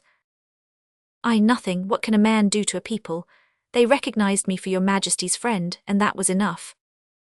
"But Skarmug—" "Well, did he not come to your aid? Did he not defend you?" "Corboeuf, he had enough to do on his own account." "How so?" "I left him in the hands of a dyer whose wife's cap he had pulled off, and who, with his 5 or 6 apprentices, seemed likely to make him pass an unpleasant quarter of an hour." "Par la Mordieu, and where did you leave my poor Skarmug? I will go myself to his aid. They may say," continued he, looking at Modern and Quelus, "that my friends abandon me, but they shall never say that I abandon them." "Thanks, sire," said a voice behind Henry. "Thanks, but here I am. I extricated myself without assistance, but mein Gott, it was not without trouble." "It is Skarmug's voice," cried all, "but where the devil is he?" "Here I am," cried the voice, and indeed in the corner of the room they saw something that looked not like a man but a shadow. "Skarmug," cried the king, "where do you come from and why are you that colour?" Indeed, Skarmug from head to foot was of a most beautiful blue. "Der Teufel," cried he, "the wretches, it is not wonderful that the people ran after me." "But what is the matter?" "The matter is that they dipped me in a vat, the knaves. I believed that it was only water, but it was indigo." "Oh, Mordieu," cried Quelus, bursting out laughing, "indigo is very dear. You must have carried away at least 20 crowns worth of indigo. I wish you had been in my place." "And you did not kill anyone?" "I left my poniard somewhere, that is all I know, up to the hilt in a sheath of flesh. But in a second I was taken, carried off, dipped in the vat and almost drowned." "And how did you get out of their hands?" "By committing a cowardice, sire." "What was that?" "Crying Vive la Ligue." "That was like me, only they made me add Vive le Duc d'Anjou," said Depernon. "And I also," cried Skarmug, "but that is not all." "What, my poor Skarmug, did they make you cry something else?" "No, that was enough, God knows, but just as I cried Vive le Duc d'Anjou, guess who passed?" "How can I guess?" "Bussy, his cursed Bussy, who heard me. He could not understand." "Parbleu, it was not difficult to understand. I had a poniard at my throat and I was in a vat. And he did not come to your rescue. It seemed as though he was in a dreadful hurry. He scarcely seemed to touch the ground. Perhaps he did not recognize you, as you were blue. Ah, very likely. He would be excusable, said the king, for indeed, my poor Skarmurg, I should hardly have known you myself. Never mind, we shall meet some other time when I am not in a vat. Oh, as for me, said Depernon, it is his master I should like to punish. The Duc d'Anjou, whose praises they are singing all over Paris, said Quelus. The fact is that he is master of Paris tonight, said Depernon. Ah, my brother, cried the king. Ah, yes, sire, you cry my brother, but you do nothing against him, and yet it is clear to me that he is at the head of some plot, said Skarmurg. Eh, mordieu, that is what I was saying just before you came in to these gentlemen, and they replied by shrugging their shoulders and turning their backs. Not because you said there was a plot, sire, but because you do nothing to suppress it. And now, said Quelus, we say, save us, sire, or rather save yourself. Tomorrow M. de Guise will come to the Louvre and ask you to name a chief for the League. If you name M. d'Anjou as you promised, he at the head of 100,000 Parisians, excited by this night, can do what he likes. Then, said Henry, if I take a decisive step you will support me. Yes, sire. If, sire, you will only give me time to remodel my dress, said Depernon. Go to my room, Depernon. My valet de chamber will give you what you want. And I, sire, must have a bath, said Skarmurg. Go to my bath. Then I may hope, sire, that my insult will not remain unavenged. Henry remained silent a moment, and then said, Quelus, ask if M. d'Anjou has returned to the Louvre. Quelus went but came back, and said that the Duke had not yet returned. Well, you, Quelus and Modern, go down and watch for his entrance. And then have all the doors shut. Bravo, sire. I will be back in 10 minutes, sire, said Depernon. And my stay will depend on the quality of the dye, said Skarmurg. Come as soon as possible, said the king. The young men went out, and the king, left alone, kneeled down on his prie-dieu. Chapter 45. Chicot more than ever King of France. The gates of the Louvre were generally closed at 12, but the king gave orders that they should be left open on this night till 1. At 1:45 Quelus came up. Sire, said he, the Duke has come in. What is Modern doing? Watching that he does not go out again. There is no danger. Then, let him go to bed quietly. Whom has he with him? M. de Montsoreau and his ordinary gentlemen. And M. de Bussy. No, he is not there. So much the better. What are your orders, sire? Tell Skarmurg and Depernon to be quick, and let M. de Montsoreau know that I wish to speak to him. 5 minutes after, Skarmurg and Depernon entered, the former with only a slight blue tint left, which it would take several baths to eradicate, and the latter newly clothed. After them, M. de Montsoreau appeared. The captain of the guards has just announced to me that your majesty did me the honour to send for me, said he. Yes, monsieur.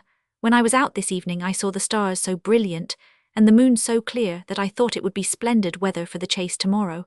So M. le Comte set off at once for Vincennes, and get a stag turned out ready for me. But sire, I thought that tomorrow your majesty had given a rendezvous to Monsieur le Duc d'Anjou and M. de Guise, in order to name a chief for the League. Well, monsieur, said the king haughtily. Sire, there might not be time. There is always time, monsieur, for those who know how to employ it. That is why I tell you to set off at once, so that you may have all ready for tomorrow morning at 10. Quelus, Skarmurg, have the door of the Louvre opened for M. de Montsoreau, and have it closed behind him. The chief huntsman retired in astonishment. It is a whim of the king's, said he to the young men. Yes. They watched him out, and then returned to the king. Now, said Henry, silence and all 4 of you follow me. Where are we going, sire? Said Depernon. Those who follow will see. The king took a lantern in his hand, and led the young men along the secret corridor, which led to his brother's rooms. A valet de chamber watched here, But before he had time to warn his master, Henry ordered him to be silent, and the young men pushed him into a room and locked the door. Henry opened his brother's door. Francois had gone to bed full of dreams of ambition, which the events of the evening had nourished. He had heard his name exalted and the king's abused. Conducted by the Duc de Guise, he had seen the Parisians open everywhere for him and his gentlemen, while those of the king were insulted and hooted. Never since the commencement of his career had he been so popular, and consequently so hopeful. He had placed on the table a letter from M. de Guise, which had been brought to him by M. de Montsoreau. His surprise and terror were great when he saw the secret door open, and still more when he recognized the king. Henry signed to his companions to remain on the threshold, and advanced to the bed, frowning but silent. "Sire," stammered the Duke, "the honor that your Majesty does me is so unlooked for, that it frightens you, does it not?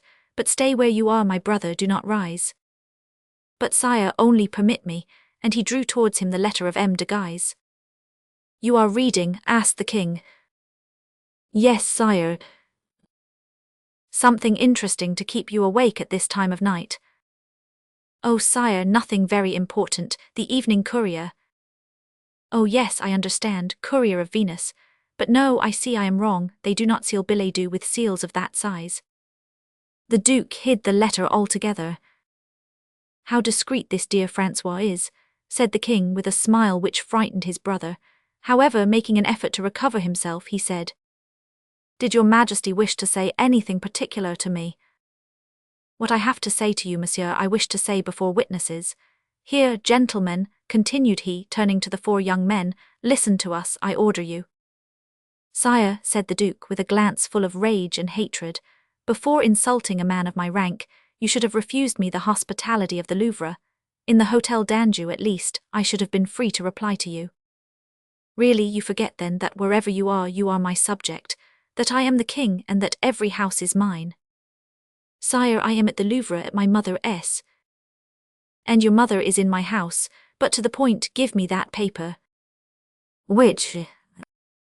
"That which you were reading, which was on your table, and which you hid when I came in." "Sire, reflect." "On what?"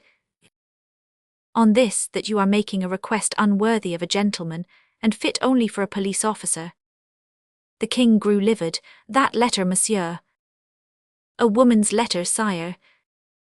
"There are some women's letters very good to see, and dangerous not to see, such as those our mother writes." "Brother." "This letter, monsieur," cried the king, stamping his foot, "or I will have it torn from you by my Swiss." The Duke jumped out of bed, with the letter crumpled in his hand, evidently with the intention of approaching the fire. But Henry, divining his intention, placed himself between him and the fire. "You would not treat your brother thus," cried the Duke. "Not my brother, but my mortal enemy. Not my brother, but the Duc d'Anjou, who went all through Paris with M. de Guise, who tries to hide from me a letter from one of his accomplices, the Lorraine princes." "This time," said the Duke, "your police are wrong. I tell you I saw on the seal the 3 merlets of Lorraine. Give it to me, mordieu, or—" Henry advanced towards his brother and laid his hand on his shoulder. Francois had no sooner felt the touch of his hand than, falling on his knees, he cried out, "Help, help, my brother is going to kill me." These words, uttered in an accent of profound terror, startled the king and mitigated his rage. The idea passed quickly through his mind that in their family, as by a curse, brother had always assassinated brother. "No, my brother," said he, "you are wrong. I do not wish to hurt you, but you cannot contend with me. I am the master, and if you did not know it before, you know it now." "Yes, my brother, I acknowledge it." "Very well, then give me that letter, the king orders it." The Duke let it fall, and the king picked it up, but without reading it put it in his pocket-book. "Is that all?" said the Duke with his sinister glance. "No, monsieur, you must keep your room until my suspicions with respect to you are completely dissipated. The room is commodious and not much like a prison. Stay here. You will have good company, at least outside the door, for this night these 4 gentlemen will guard you. Tomorrow they will be relieved by a guard of Swiss." "But my friends, cannot I see them?" "Who do you call your friends?" "M. de Montsoreau, M. de Riberac, M. Antraigues, and M. de Bussy." "Oh yes, he of course. Has he had the misfortune to displease your Majesty?" Yes. When, sire? Always, but particularly tonight. Tonight, what did he do? Insulted me in the streets of Paris. You, my followers, which is the same thing. Bussy, you have been deceived, sire. I know what I say. Sire, M. de Bussy has not been out of his hotel for 2 days. He is at home, ill in bed, burning with fever. The king turned to Skarmurg, who said, if he had fever, at all events he had it in the Rue Coquelier. Who told you he was there? Said the duke. I saw him. You saw Bussy out of doors? Yes, looking well and happy, and accompanied by his ordinary follower, that Ramai. Then I do not understand it. I saw him in bed myself. He must have deceived me. It is well, he will be punished with the rest, said the king. If M. de Bussy went out alone after refusing to go out with me. You hear, gentlemen, what my brother says, but we will talk of him another time. Now I recommend my brother to your care. You will have the honor of serving as guard to a prince of the blood. Oh, sire, said Quelus, be satisfied. We know what we owe to M. le Duc.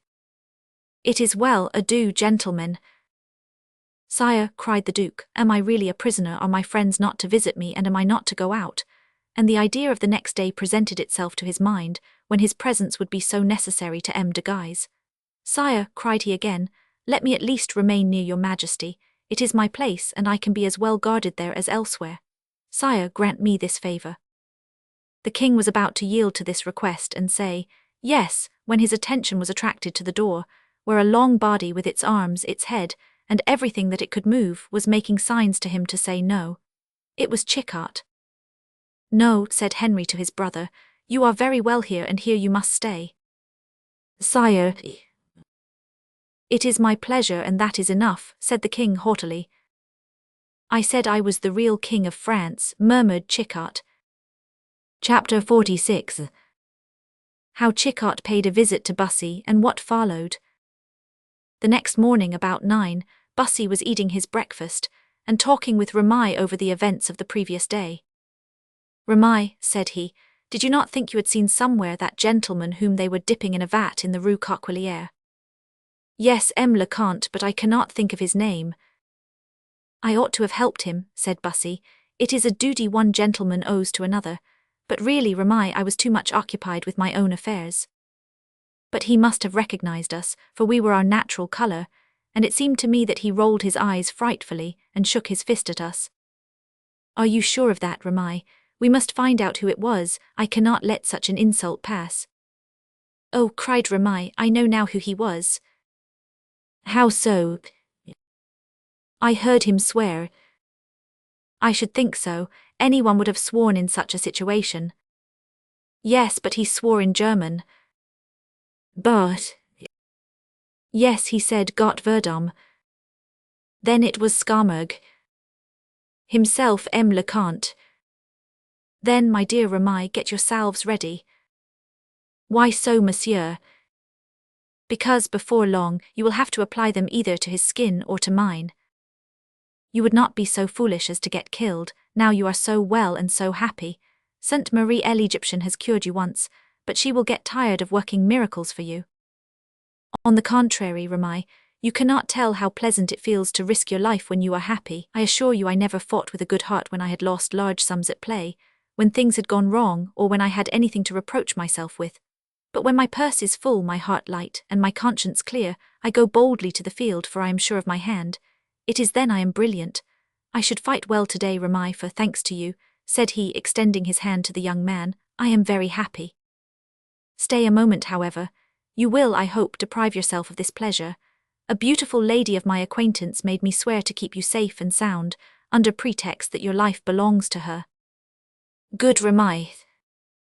You call me good Ramai, because I brought you to see Madame de Montsoreau, but shall you call me so when you are separated from her? And unluckily the day approaches, if it be not come. What do you mean? Do you not know that she is going to Anjou, and that I myself have the grief of being separated from Gertrude? Ah! Bussy could not help smiling at the pretended grief of the young man. You love her then, he said. I should think so, you should see how she beats me. And you let her do it? Oh, yes. But to return to Diana, Ramai, when shall we set off? Ah, I expected that. On the latest possible day, I should say. Why so? Firstly, because it seems to me that Le Duc d'Anjou will want you here. After it. Because M. de Montsoreau, by a special blessing, does not suspect you in the least, and would suspect something immediately if he saw you disappear from Paris at the same time as his wife. What do I care for that? No, but I care. I charge myself with curring the sword strokes received in duels, for as you manage your sword well, you never receive very serious ones, but not the blows given secretly by jealous husbands. They are animals who in such cases strike hard. Well, my dear friend, if it is my destiny to be killed by M. de Montsoreau, well, he will kill me. And then, a week after, Madame de Montsoreau will be reconciled to her husband, which will dreadfully enrage your poor soul, which will see it from above or below, without being able to prevent it. You are right, Ramai, I will live. Quite right, but that is not all, you must be charmingly polite to him. He is frightfully jealous of the Duc d'Anjou, who, while you were ill in bed, promenaded before the house with his orderly. Make advances, then, to this charming husband, and do not even ask him what has become of his wife, since you know quite well. You are right, Ramai, I believe. Now I am no longer jealous of the bear, I will be civil to him. At this moment someone knocked at the door. Who is there? Cried Bussy. Monsieur, replied a page, there is a gentleman below who wishes to speak to you. To speak to me so early, who is it? A tall gentleman, dressed in green velvet. Can it be Scaramouche? He said a tall man. True, then Montsoreau perhaps, well, let him enter. After a minute the visitor entered. M. Chickart, cried Bussy. Himself M. Lecomte. Ramai retired into another room, and then Chickart said, Monsieur, I come to propose to you a little bargain. Speak, Monsieur, said Bussy in great surprise. What will you promise me if I render you a great service? That depends on the service, Monsieur, replied Bussy disdainfully. Chickart feigned not to remark this air of disdain. Monsieur, said he, sitting down and crossing his long legs, I remark that you do not ask me to sit down. The colour mounted to Bussy's face. Monsieur, continued Chickart, have you heard of the League? I have heard much of it, said Bussy. Well, Monsieur, you ought to know that it is an association of honest Christians, united for the purpose of religiously massacring their neighbours, the Huguenots. Are you of the League, Monsieur? I am. But, Monsieur, say only yes or no. Allow me to express my astonishment. I did myself the honour of asking you if you belong to the League.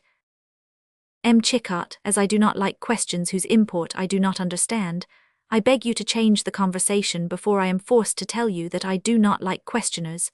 Come, M. Chickart, we have but a few minutes left. Well, in a few minutes one can say a great deal. However, I might have dispensed with asking you the question, as if you do not belong to the League now, you soon will, as M. d'Anjou does. M. d'Anjou, who told you that? Himself, speaking to me in person, as the gentlemen of the law say, or rather write. For example, that dear M. Nicholas David, that star of the Forum Parisiense. Now you understand that as M. d'Anjou belongs to the League, you cannot help belonging to it also. You who are his right arm, the League knows better than to accept a maimed chief. Well, M. Chickart, what then? Why, if you do belong to it, or they think you are likely to do so, what has happened to His Royal Highness will certainly happen to you. And what has happened to him? Monsieur, said Chickart, rising and imitating M. de Bussy's manner of a little before, I do not love questions nor questioners, therefore I have a great mind to let them do to you what they have done tonight to the Duke. M. Chickart, said Bussy with a smile, speak, I beg of you, where is the Duke? He is in prison. Where? In his own room. 4 of my good friends guard him. M. de Scaramouche, who was dyed blue yesterday, as you know, since you passed during the operation, M. d'Epernon, who is yellow from the fright he had, M. de Quelus, who is red with anger, and M. de Modern, who is white with ennui.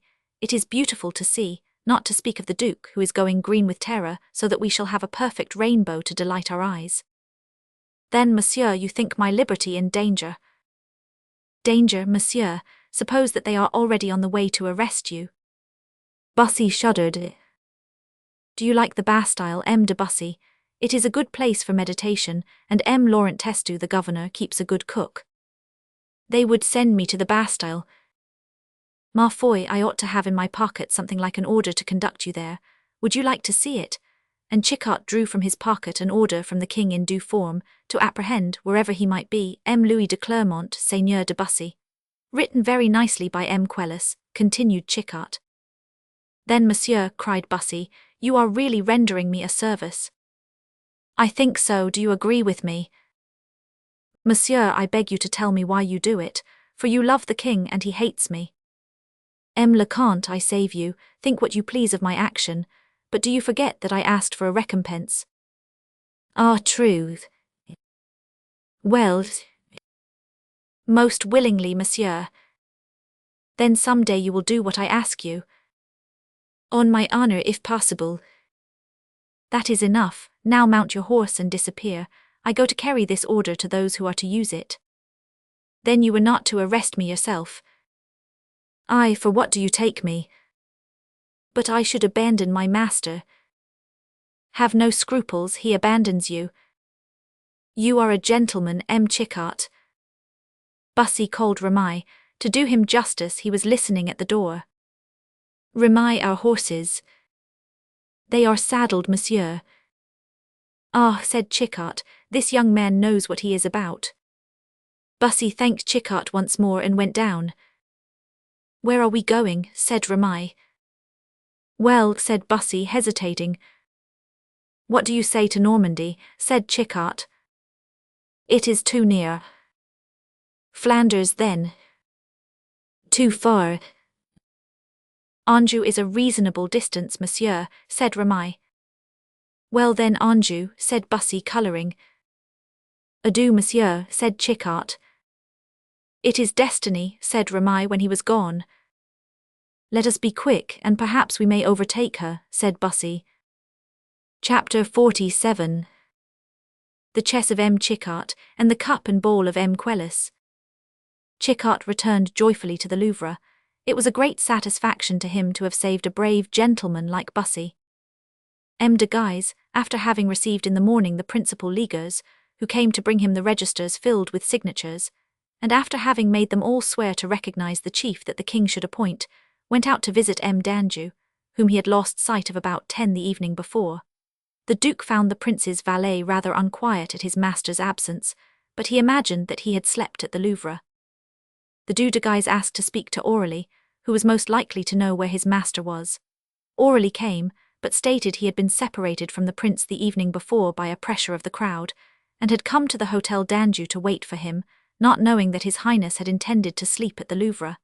He added that he had just sent to the Louvre to inquire, and that a message had been returned that the Duke was still asleep. Asleep at 11 o'clock, not likely. You ought to go to the Louvre, Aurélie. I did think of it, monseigneur, but I feared that this was only a tale invented to satisfy my messenger, and that the prince was seeking pleasure elsewhere, and might be annoyed at my seeking him. Oh no, the Duke has too much sense to be pleasure-seeking on a day like this. Go to the Louvre, you will be sure to find him there. I will if you wish it, but what shall I say to him? Say that the convocation at the Louvre is fixed for 2 o'clock, and that it is necessary that we should have a conference first. It is not at the time when the king is about to choose a chief for the League that he should be sleeping. Very well, monseigneur, I will beg His Highness to come here. And say that I am waiting impatiently for him. Meanwhile I will go and seek M. de Bussy. But if I do not find His Highness, what am I to do? Then make no further search for him. In any event I shall be at the Louvre at 2:15. Aurélie passed through the courtiers who crowded the Louvre, and made his way to the Duke's apartments. At the door he found Chicotte playing chess. Aurélie tried to pass, but Chicotte, with his long legs, blocked up the doorway. He was forced to touch him on the shoulder. Ah, it is you, M. Aurélie. What are you doing, M. Chicotte? Playing chess, as you see. All alone. Yes, I am studying. Do you play? Very little. Yes, I know you are a musician, and music is so difficult an art that those who give themselves to it must sacrifice all their time. You seem very serious over your game. Yes, it is my king who disquiets me. You must know, Orally, that at chess the king is a very insignificant person, who has no will, who can only go one step forward or back, or one to the right or left, while he is surrounded by active enemies, by knights who jump 3 squares at a time, by a crowd of pawns who surround him, so that if he be badly counselled he is a ruined king in no time, ma foi. But Chickart, how does it happen that you are studying this at the door of His Royal Highness' room? Because I am waiting for Quelus, who is in there. Where's? With His Highness. With His Highness, what is he doing there? I did not think they were such friends. Hush, then he whispered in Aurelie's ear. He is come to ask pardon of the Duke for a little quarrel they had yesterday. Really? It was the king who insisted on it. You know on what excellent terms the brothers are just now. The king would not suffer an impertinence of Quelus to pass, and ordered him to apologize. Really? Ah, Aurelie, I think that we are entering the Golden Age. The Louvre is about to become Arcadia, and the two brothers Arcades Ambo. Aurelie smiled, and passed into the antechamber, where he was courteously saluted by Quelus, between whose hands a superb cup and ball of ebony, inlaid with ivory, was making rapid evolutions. Bravo, Quelus, said Aurelie. Ah, my dear Aurelie, when shall I play cup and ball as well as you play the lute? When you have studied your plaything as long as I have my instrument. But where is Monseigneur? I thought you were with him. I have an audience with him, but Skarmogue comes first. What, de Skarmogue also? Oh, mon dear, yes, the king settled all that. He is in the next room.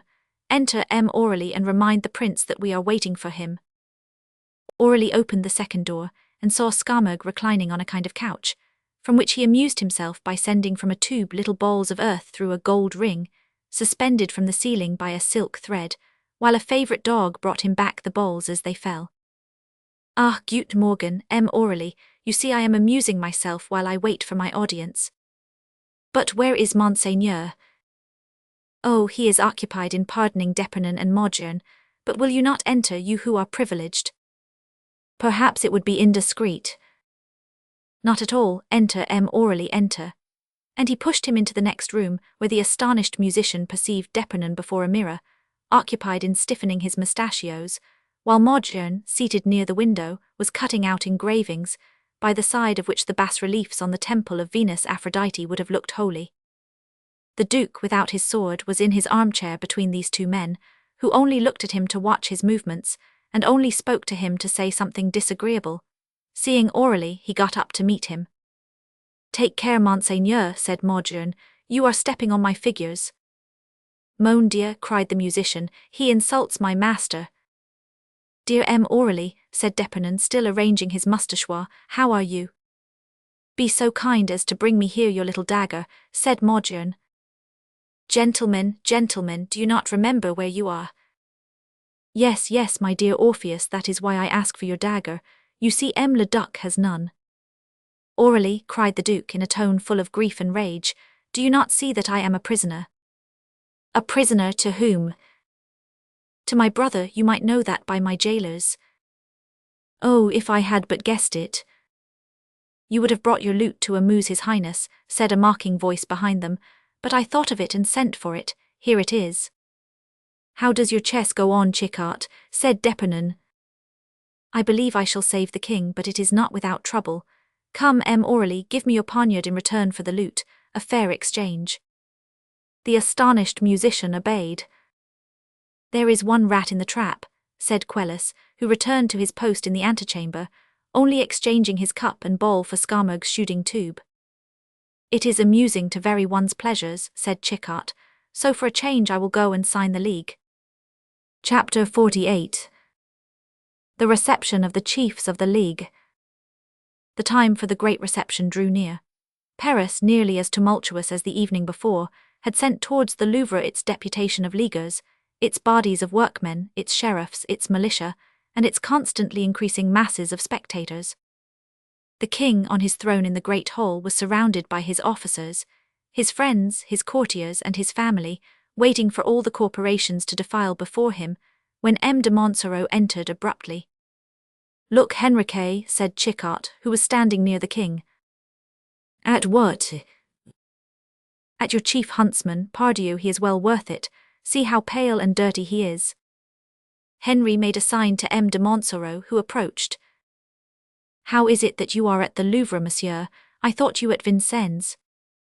"Sire, the stag was turned off at 7 o'clock this morning, but when noon came and I had no news, I feared that some misfortune had happened to your majesty, and I returned." "Really?" "Sire, if I have done wrong, attribute it to an excess of devotion."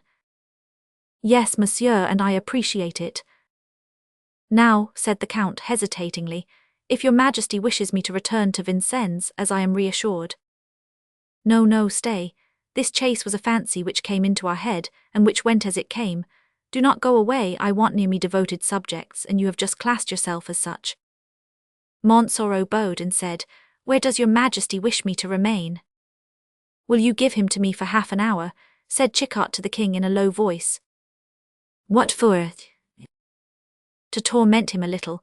You owe me some compensation for obliging me to be present at this tiresome ceremony." "Well, take him." "Where does your majesty wish me to stand?" again asked M. de Montsoreau. "Where you like. Go behind my armchair. That is where I put my friends." "Come here," said Chichart, making room for M. de Montsoreau. "Come and get the scent of these fellows. Here is game which can be tracked without a hound. Here are the shoemakers who pass, or rather who have passed. Then here are the tanners. Mort de Marvaille, if you lose their scent I will take away your place." M. de Montsoreau listened mechanically. He seemed preoccupied and looked around him anxiously. "Do you know what your chief huntsman is hunting for now?" said Chichart in an undertone to the king. "No." "Your brother." "The game is not in sight. Just ask him where his countess is." "What for?" "Just ask." "M. le Comte," said Henry, "what have you done with Madame de Montsoreau? I do not see her here." The count started but replied, "Sire, she is ill. The heir of Paris did not agree with her. So having obtained leave from the queen, she set out last night with her father for Meridor." "Paris is not good for women in her situation," said Chichart. Montsoreau grew pale and looked furiously at him. "This poor countess," continued Chichart, "she will die of ennui by the way." "I said that she travelled with her father." "A father is very respectable, I allow, but not very amusing, and if she had only that worthy baron to amuse her it would be sad, but luckily—" "What?" cried the count. "What? What do you mean by luckily?" "Ah, it was an ellipsis I used." The count shrugged his shoulders. "Oh, but it was. Ask Henry, who is a man of letters." "Yes," said the king, "but what did your adverb mean?" "What adverb?" "Luckily." "Luckily means luckily. Luckily then there exist some of our friends, and very amusing ones, who, if they meet the countess, will amuse her, and as they are going the same way it is probable they will. Oh, I see them from here. Do you not, Henry, you who are a man of imagination? There they go on a good road, well mounted, and saying sweet things to Madame la Comtesse, which she likes very much, dear lady." M. de Montsoreau was furious, but he could not show it before the king, so he said as mildly as he could, "What, have you friends travelling to Anjou?" "Good, pretend to be mysterious." "I swear to you."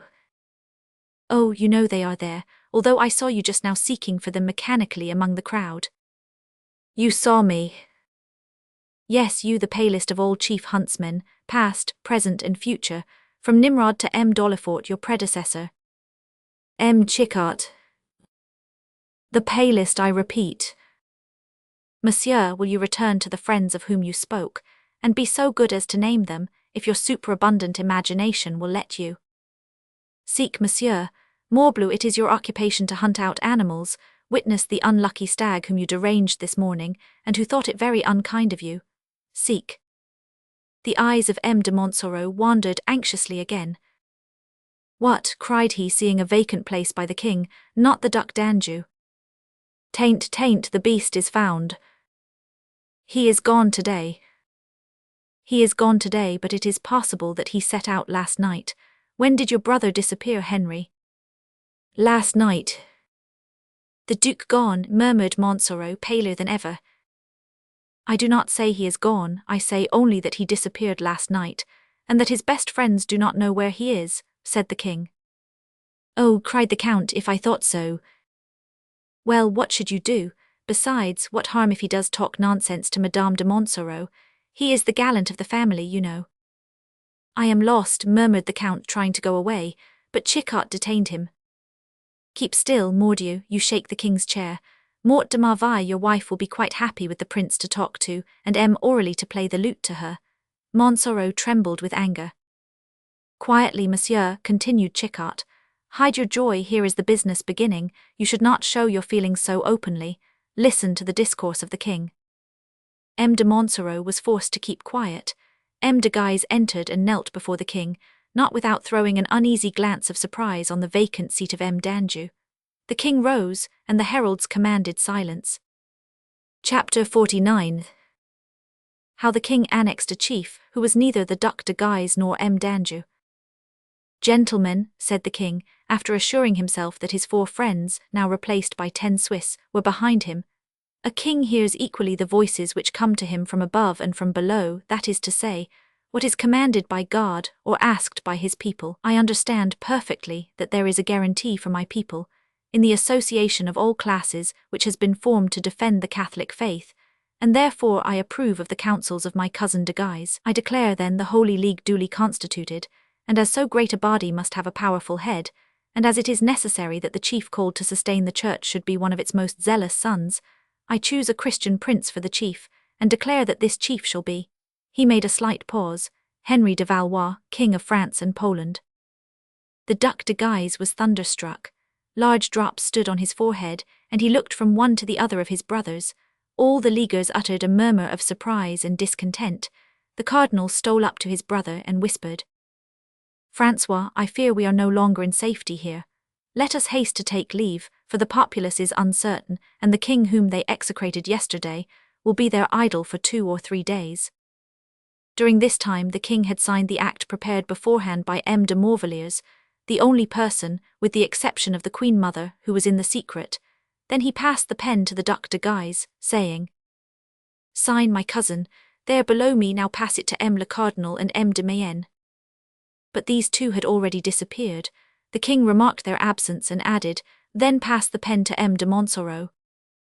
The duke did so and was about to retire, but the king said, Wait.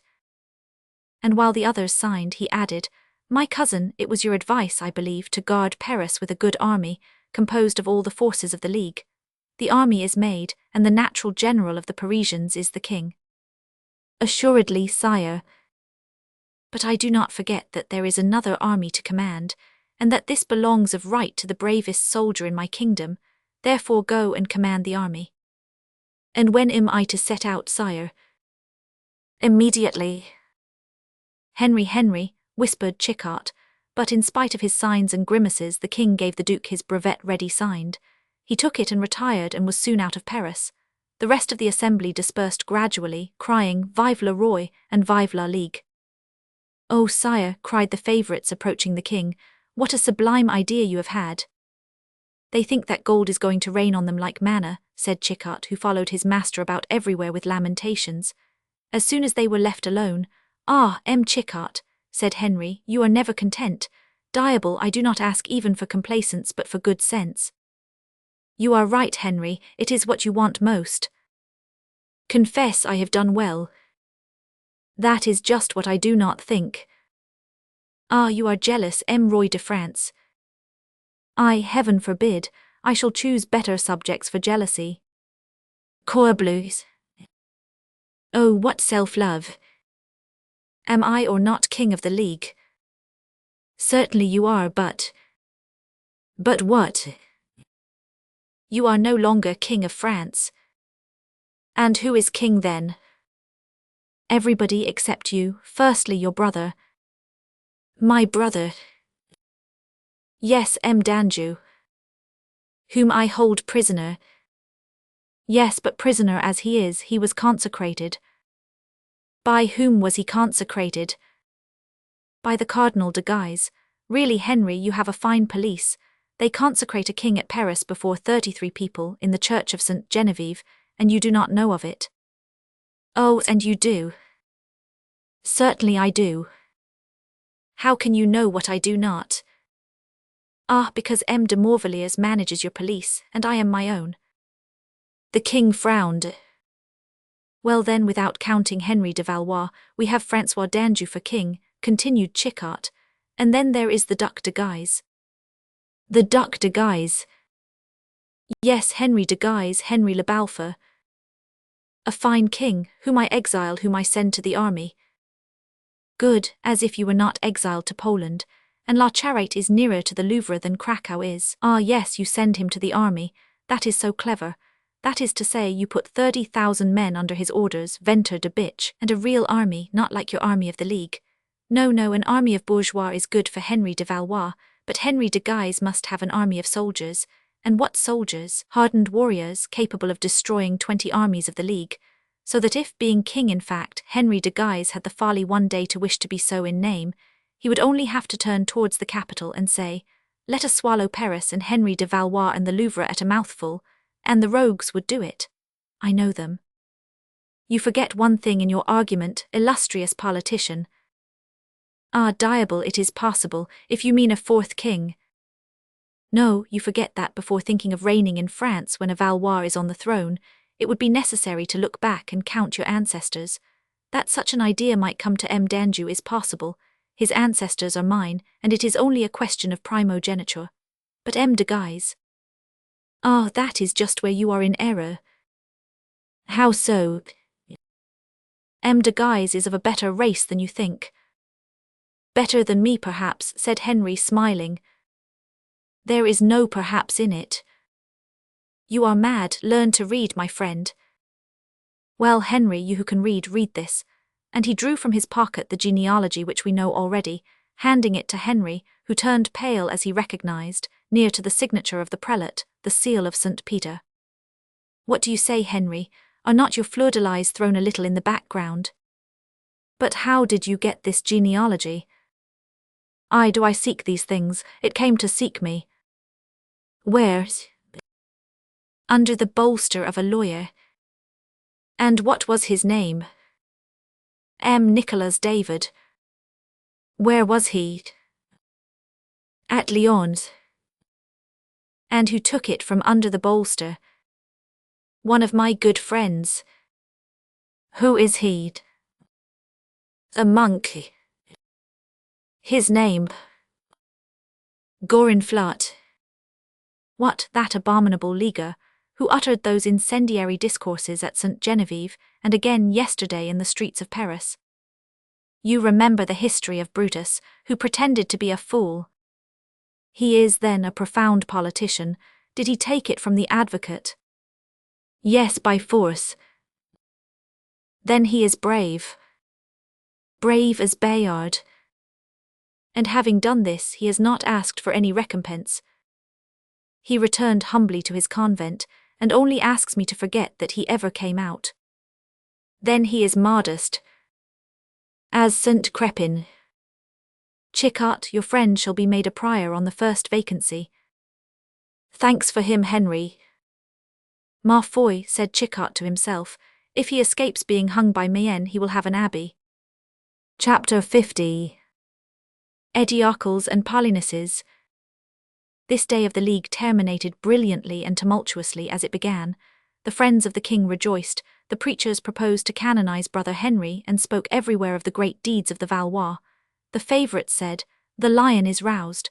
The leaguers said, "The fox has discovered the snare." The 3 Lorraine princes, as we have seen, had left Paris, and their principal agent, M. de Montsoreau, was ready to start for Anjou. But as he was leaving the Louvre, Chickart stopped him. "Where are you going in such a hurry?" said he. "To His Highness." His Highness. Yes, I am unquiet about him. We do not live in times when a prince ought to travel without a good escort. Well, if you are unquiet, so am I. About what? About his Highness also. Why? Do you not know what they say? That he has gone to Anjou. No, that he is dead. Bah, said Montsoreau with a tone of surprise not unmixed with joy. You told me he was travelling. Diable, they persuaded me so, but now I have good reason to think that if the poor prince be travelling, it is to another world. What gives you these mournful ideas? He entered the Louvre yesterday, did he not? Certainly, I came in with him. Well, he has never been seen to come out. From the Louvre? No. Where is Aurélie? Disappeared. But his people disappeared. You are joking, are you not, M. Chickart? Ask. Whom? The king. I cannot question his majesty. Oh yes, if you go about it in the right way. Well, said the count, I cannot remain in this uncertainty, and leaving Chickart he went to the king's apartment. Where is the king? He asked. I have to render an account to him of the execution of some orders he gave me. With M. le Duc d'Anjou, replied the man. With the Duke, then he is not dead. I am not so sure of that. M. de Montsoreau was thoroughly bewildered, for if M. d'Anjou were in the Louvre, his absence on such a day was unaccountable. Immediately after the sitting, Quelus, Maugiron, Scaramouche and d'Epernon, in spite of the ennui they experienced there, were so anxious to be disagreeable to the Duke that they returned to him. He, on his part, was mortally ennuyé as well as anxious, which, it must be confessed, the conversation of these gentlemen was not calculated to remove. Do you know, Quelus, said Maugiron, that it is only now I begin to appreciate our friend Valois. Really he is a great politician. Explain yourself, said Quelus, who was lounging on a chair. While he was afraid of the conspiracy, he kept it quiet. Now he speaks of it openly, therefore he is no longer afraid of it. Well, if he no longer fears it, he will punish it. You know Valois, he has certainly many good qualities, but clemency is not one of them. Granted. Then if he punishes these conspirators there will be a trial, and we shall have a fine spectacle. Unless, which is possible on account of the rank of the accused, they arrange it all quietly. That would be my advice, certainly. It is better in family affairs. Aurélie glanced at the prince. Ma foi, said Maugiron, I know one thing, that in the king's place I would not spare the high heads, which are always the most guilty. I would make an example of one or two at all events. I think it would be well to revive the famous invention of sacks. What was that? A royal fancy in the year 1550. They shut up a man in a sack, in company with 3 or 4 cats, and threw them into the water. The minute the cats felt the water they attacked the man, and there passed in the sack things which unluckily could never be seen. Really, Quelus, you are a well of science, and your conversation is most interesting. They could not apply this invention to the chiefs. They have the right to be beheaded, but to the small fry, I mean the favourites, squires and lute players. Gentlemen, stammered Aurélie. Do not reply to them, Aurélie, said Francois. It cannot be addressed to me. As he spoke, the king appeared on the threshold. The Duke rose. Sire, cried he, I appeal against the unworthy treatment I meet with from your followers. Henry did not seem to hear. Good morning, Quelus, said he, kissing his favourite on both cheeks. Good morning, the sight of you rejoices my soul, and you, my poor Maugiron, how are you? I am terribly ennuyé, sire. When I undertook to guard your brother, I thought he was more amusing. Oh, I the tiresome prince, are you sure he is the son of your father and mother? Sire, you hear, cried the prince. Is it your wish that your brother should be insulted? Silence, monsieur, said Henry. I do not like my prisoners to complain. Prisoner or not, I am your. The title which you are about to invoke, interrupted the king, is fatal to you. My brother guilty is doubly guilty. But if he is not? He is. Of what crime? Of having displeased me. Sire, have our family quarrels need of witnesses? You are right, monsieur. My friends, let me speak a little to my brother. I will take Aurélie, said Maugiron. Now we are alone, monsieur, said the king when they were gone. I waited for this moment impatiently. And I also. Ah, you want my crown, my worthy Eteocles. You made of the Ligue means and of the throne an aim, and were consecrated in a corner of Paris, to be able to proclaim yourself to the Parisians shining with holy oil. Alas, your majesty will not let me speak. What for, to lie or to tell me things which I know already? But no, you would lie, for to confess what you have done would be to confess that you merit death. You would lie, and I would spare you that shame. My brother, is it your intention to overwhelm me with outrages? If what I say is an outrage, it is I who lie, and I ask no better. Speak then, I listen. Tell me you are not disloyal and at the same time unskillful. I do not know what your majesty means. You speak enigmas. Then I will explain my words. You have conspired against me, as formerly you conspired against my brother Charles, only then it was by the aid of Henry of Navarre, and now it is with the assistance of the Duc de Guise. It is true that formerly you crawled like a serpent, now you wish to spring like the lion, after perfidy open force, after poison the sword. Poison, what do you mean? Cried Francois with flashing eyes. The poison with which you assassinated our brother Charles, which you destined for Henry of Navarre, your associate. That fatal poison is known. Our mother has used it so often, which is doubtless the reason why you renounced it on this occasion, and preferred rather the part of captain of the League. But look me in the face, Francois, and learn that a man like you shall never kill me. A sword, ah, I should like to see you here in this room alone with me, holding a sword. I have conquered you in cunning, and in a combat you would be killed. Dream no longer of struggling against me in any manner, for from this moment I act as king, as master, as despot. I shall watch you everywhere, follow you everywhere, and at the least suspicion, I will throw you to the axe of my executioner. This is what I had to say to you in private, and I will order you to be left alone tonight to ponder over my words. Then, sire, for a suspicion, I have fallen into disgrace with you. Say, under my justice. But at least, sire, fix a term to my captivity, that I may know what to expect. You will know when you hear your sentence read. Can I not see my mother? What for? There were but 3 copies in the world of the famous hunting book which killed my poor brother, and of the 2 others, one is in London and the other at Florence. Besides, I am not a Nimrod like my poor brother. Adieu, Francois. Gentlemen, said the king, opening the door, the Duc d'Anjou has requested to be alone tonight to reflect on an answer he has to make to me tomorrow morning. Leave him then alone, except occasional visits of precaution. If he be troublesome, call me. I have the Bastille ready, and the governor, M. Laurent Testu, is the best man in the world to conquer ill tempers. Sire, cried Francois, trying a last effort, remember I am your. You were also the brother of Charles Roman IX, I think. At least restore me to my friends. I deprive myself of mine to give them to you. And Henry shut the door, while the Duke fell in despair into his armchair. Chapter 51. How people do not always lose their time by searching empty drawers. The scene which the Duke had just had with the king made him regard his position as desperate. The minions had not allowed him to be ignorant of what had passed, and he had heard the people cry, "Vive le roi!" He felt himself abandoned by the other chiefs, who had themselves to save. In his quarrels with his brother Charles he had always had for confidants, or rather dupes, those 2 devoted men, Coconnas and La Mole, and for the first time in his life, feeling himself alone and isolated, he felt a kind of remorse at having sacrificed them. During that time his sister Marguerite loved and consoled him. How had he recompensed her?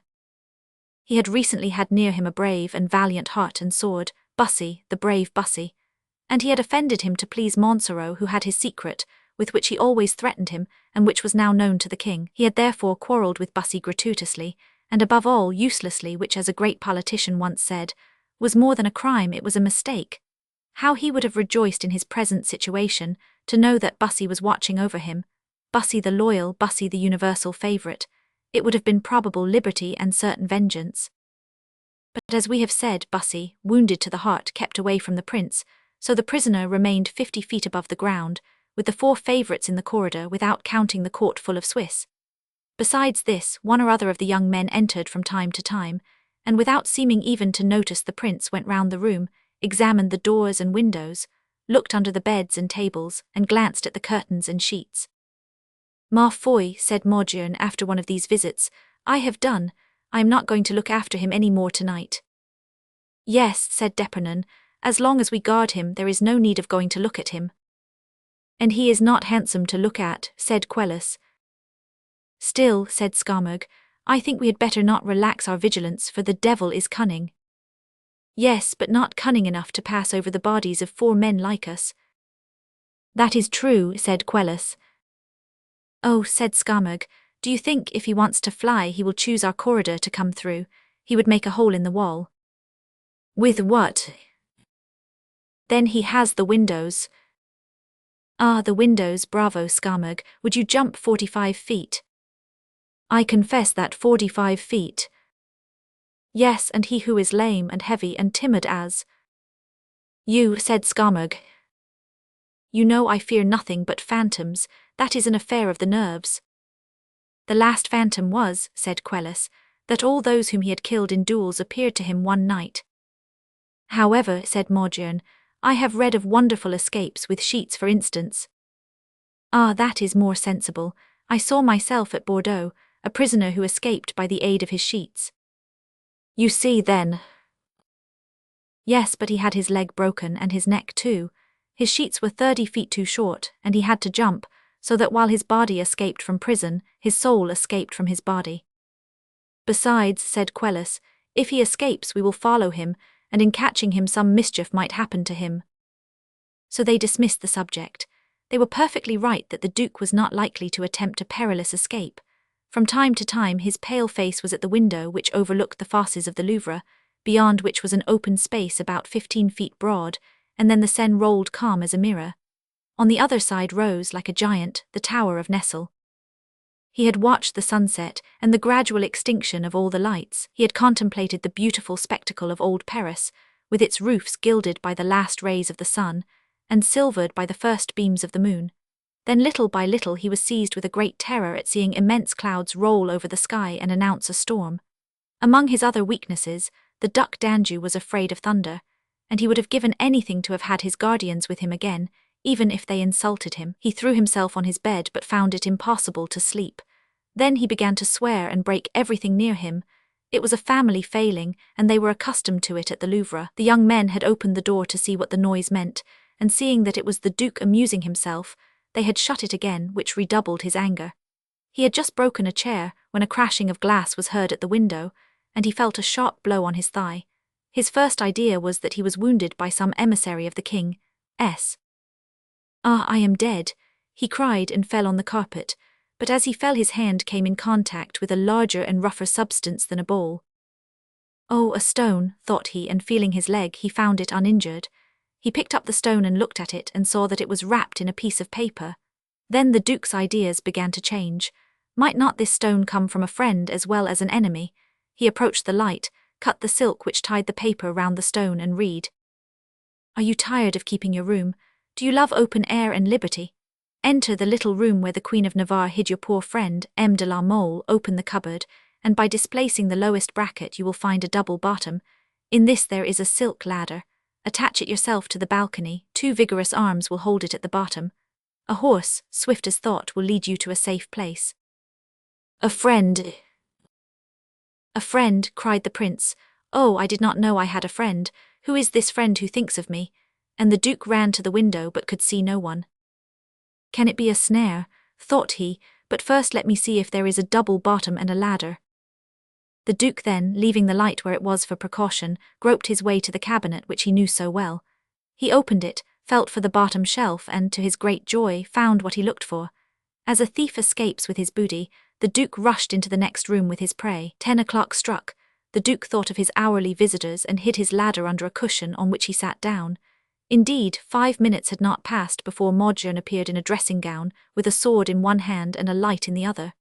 As he came in, one of his friends said to him, The bear is furious, he was breaking everything just now. Take care he does not devour you, Morgion. Morgion made his usual examination. He saw a broken window, but thought the Duke had done it in his rage. Morgion, cried Skarmag from outside, are you already eaten that you do not speak? In that case, sigh at least that we may know and avenge you.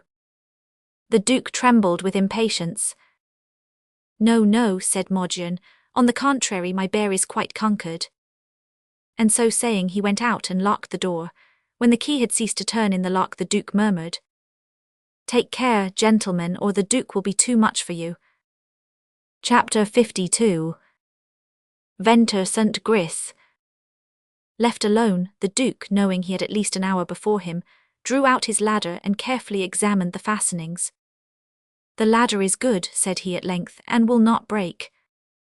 Then he unrolled it all, and counted 38 rounds of 15 inches each. "The length is sufficient," said he, "there is nothing to fear on that point. Ah, but if it were some of those cursed minions who sent me to the ladder, if I attach it to the balcony they will let me do it, and while I am descending they will cut the cords. But no, they could not be foolish enough to think I would fly without barricading the door, and I should have time to fly before they could force it. But what person in the world, except my sister herself, could know of a ladder hidden in her dressing room? What friend of mine can it be?" Suddenly an idea struck him, and he cried, "Bussy!" Indeed, Bussy, whom so many ladies adored, Bussy was a hero to the Queen of Navarre, and his only true friend. Was it Bussy? Everything made him think so. The Duke, of course, did not know all his motives for being angry with him, for he did not know his love for Diana, and believed him to be too noble to think of resentment when his master was a prisoner. He approached the window again, and fancied he could see in the fog the indistinct forms of 3 horses and 2 men by the river. 2 men. These must be Bussy and Ramai. He then looked through the keyhole and saw his 4 guardians. 2 were asleep and 2 had inherited Chicot's chessboard and were playing. He extinguished his light. Then he opened his window and looked over the balcony. The gulf below him looked dreadful in the darkness, and he drew back. But air and liberty have an attraction so irresistible to a prisoner that Francois, on withdrawing from the window, felt as if he were being stifled, and for an instant something like disgust of life and indifference to death passed through his mind. He fancied he was growing courageous, and profiting by this moment of excitement, he seized the ladder, fixed it to the balcony, then barricaded the door as well as he could and returned to the window. The darkness was now great, and the first growlings of the storm began to make themselves heard. A great cloud with silver fringes extended itself like a recumbent elephant from one side to the other of the river. A flash of lightning broke the immense cloud for a moment, and the prince fancied that he saw below him in the fast the same figures he had imagined before. A horse neighed. There was no more doubt. He was waited for. He shook the ladder to see if it was firm. Then he put his leg over the balustrade and placed his foot on the first step. Nothing can describe the anguish of the prisoner at this moment, placed between a frail silk cord on the one hand and his brother's cruel menaces on the other. But as he stood there he felt the ladder stiffened. Someone held it. Was it a friend or an enemy? Were they open arms or armed ones which waited for him? An irresistible terror seized him. He still held the balcony with his left hand and made a movement to remount, when a very slight pull at the ladder came to him like a solicitation. He took courage and tried the second step. The ladder was held as firm as a rock, and he found a steady support for his foot. He descended rapidly, almost gliding down, when all at once, instead of touching the earth which he knew to be near, he felt himself seized in the arms of a man who whispered, "You are saved." Then he was carried along the fast till they came to the end, when another man seized him by the collar and drew him up, and after having aided his companion in the same way, they ran to the river where stood the horses. The prince knew he was at the mercy of his saviours, so he jumped at once on a horse, and his companions did the same. The same voice now said, "Quick!" and they set off at a gallop. "All goes well at present," thought the prince. "Let us hope it will end so." "Thanks, my brave Bussy," said he to his companion on the right, who was entirely covered with a large cloak. "Quick," replied the other. They arrived thus at the great ditch of the Bastille, which they crossed on a bridge improvised by the Leaguers the night before. The 3 cavaliers rode towards Charenton, when all at once the man on the right entered the forest of Vincennes, saying only, "Come." The prince's horse neighed, and several others answered from the depths of the forest. Francois would have stopped if he could, for he feared they were taking him to an ambush, but it was too late, and in a few minutes he found himself in a small open space, where 8 or 10 men on horseback were drawn up. "Oh, oh," said the prince, "what does this mean, monsieur?" "Ventre St. Gris, it means that we are saved." "You, Henry," cried the duke, stupefied, "you, my liberator." "Does that astonish you? Are we not related, Agrippa?" continued he, looking round for his companion. "Here I am," said D'Aubigne. "Are there 2 fresh horses, with which we can go a dozen leagues without stopping?" "But where are you taking me, my cousin?" Where you like, only be quick, for the King of France has more horses than I have, and is rich enough to kill a dozen if he wishes to catch us. Really, then, I am free to go where I like. Certainly, I wait your orders. Well then, to Angers. To Angers, so be it, there you are at home. But you... when we are in sight of Angers I shall leave you, and ride on to Navarre where my good Margaret expects me, and must be much annoyed at my absence. But no one knew you were here. I came to sell 3 diamonds of my wife S. Ah, very well. And also to know if this league was really going to ruin me. You see, there is nothing in it. Thanks to you, no. How, thanks to me? Certainly, if instead of refusing to be chief of the league, when you knew it was directed against me, you had accepted, I was ruined. Therefore, when I heard that the king had punished your refusal with imprisonment, I swore to release you, and I have done so. Always so simple-minded, thought Francois. Really, it is easy to deceive him. Now for Anjou, thought the king. Ah, M. de Guise, I send you a companion you do not want. Chapter 53. The Friends. While Paris was in this ferment, Madame de Montsoreau, escorted by her father and 2 servants, pursued their way to Meridor.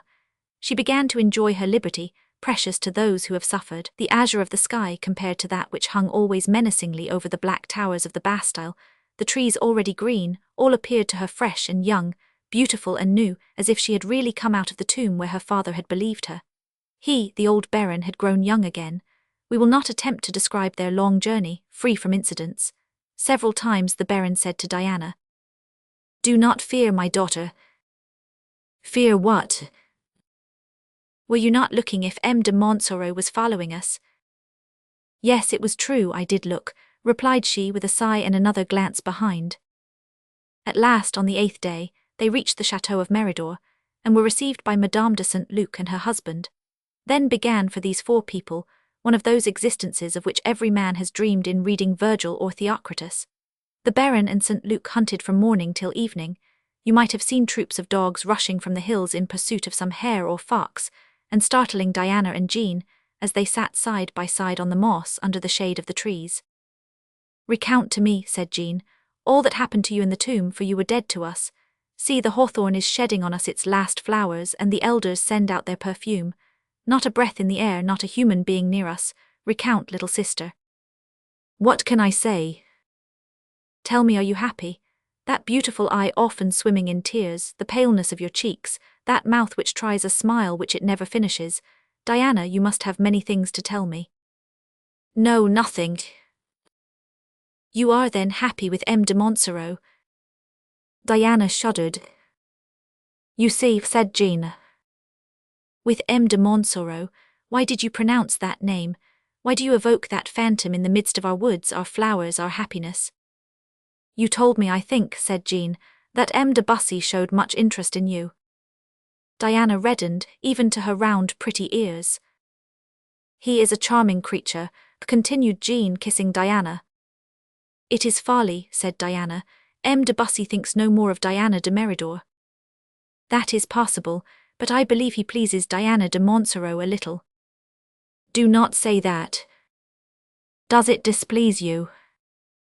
"I tell you he thinks no more of me, and he does well. Oh, I was cowardly." "What do you say?" "Nothing, nothing." "Now, Diana, do not cry, do not accuse yourself. You cowardly, you my heroine, you were constrained." "I believed it, I saw dangers, gulfs under my feet. Now, Jean, these dangers seem to me chimerical, these gulfs, as if a child could cross them. I was cowardly, I tell you. Oh, I had no time to reflect." "You speak in enigmas." "No," cried Diana, rising, "it was not my fault, it was his. The Duc d'Anjou was against him, but when one wishes a thing, when one loves, neither prince nor master should keep you back. See, Jean, if I loved." "Be calm, dear friend." "I tell you we were cowardly."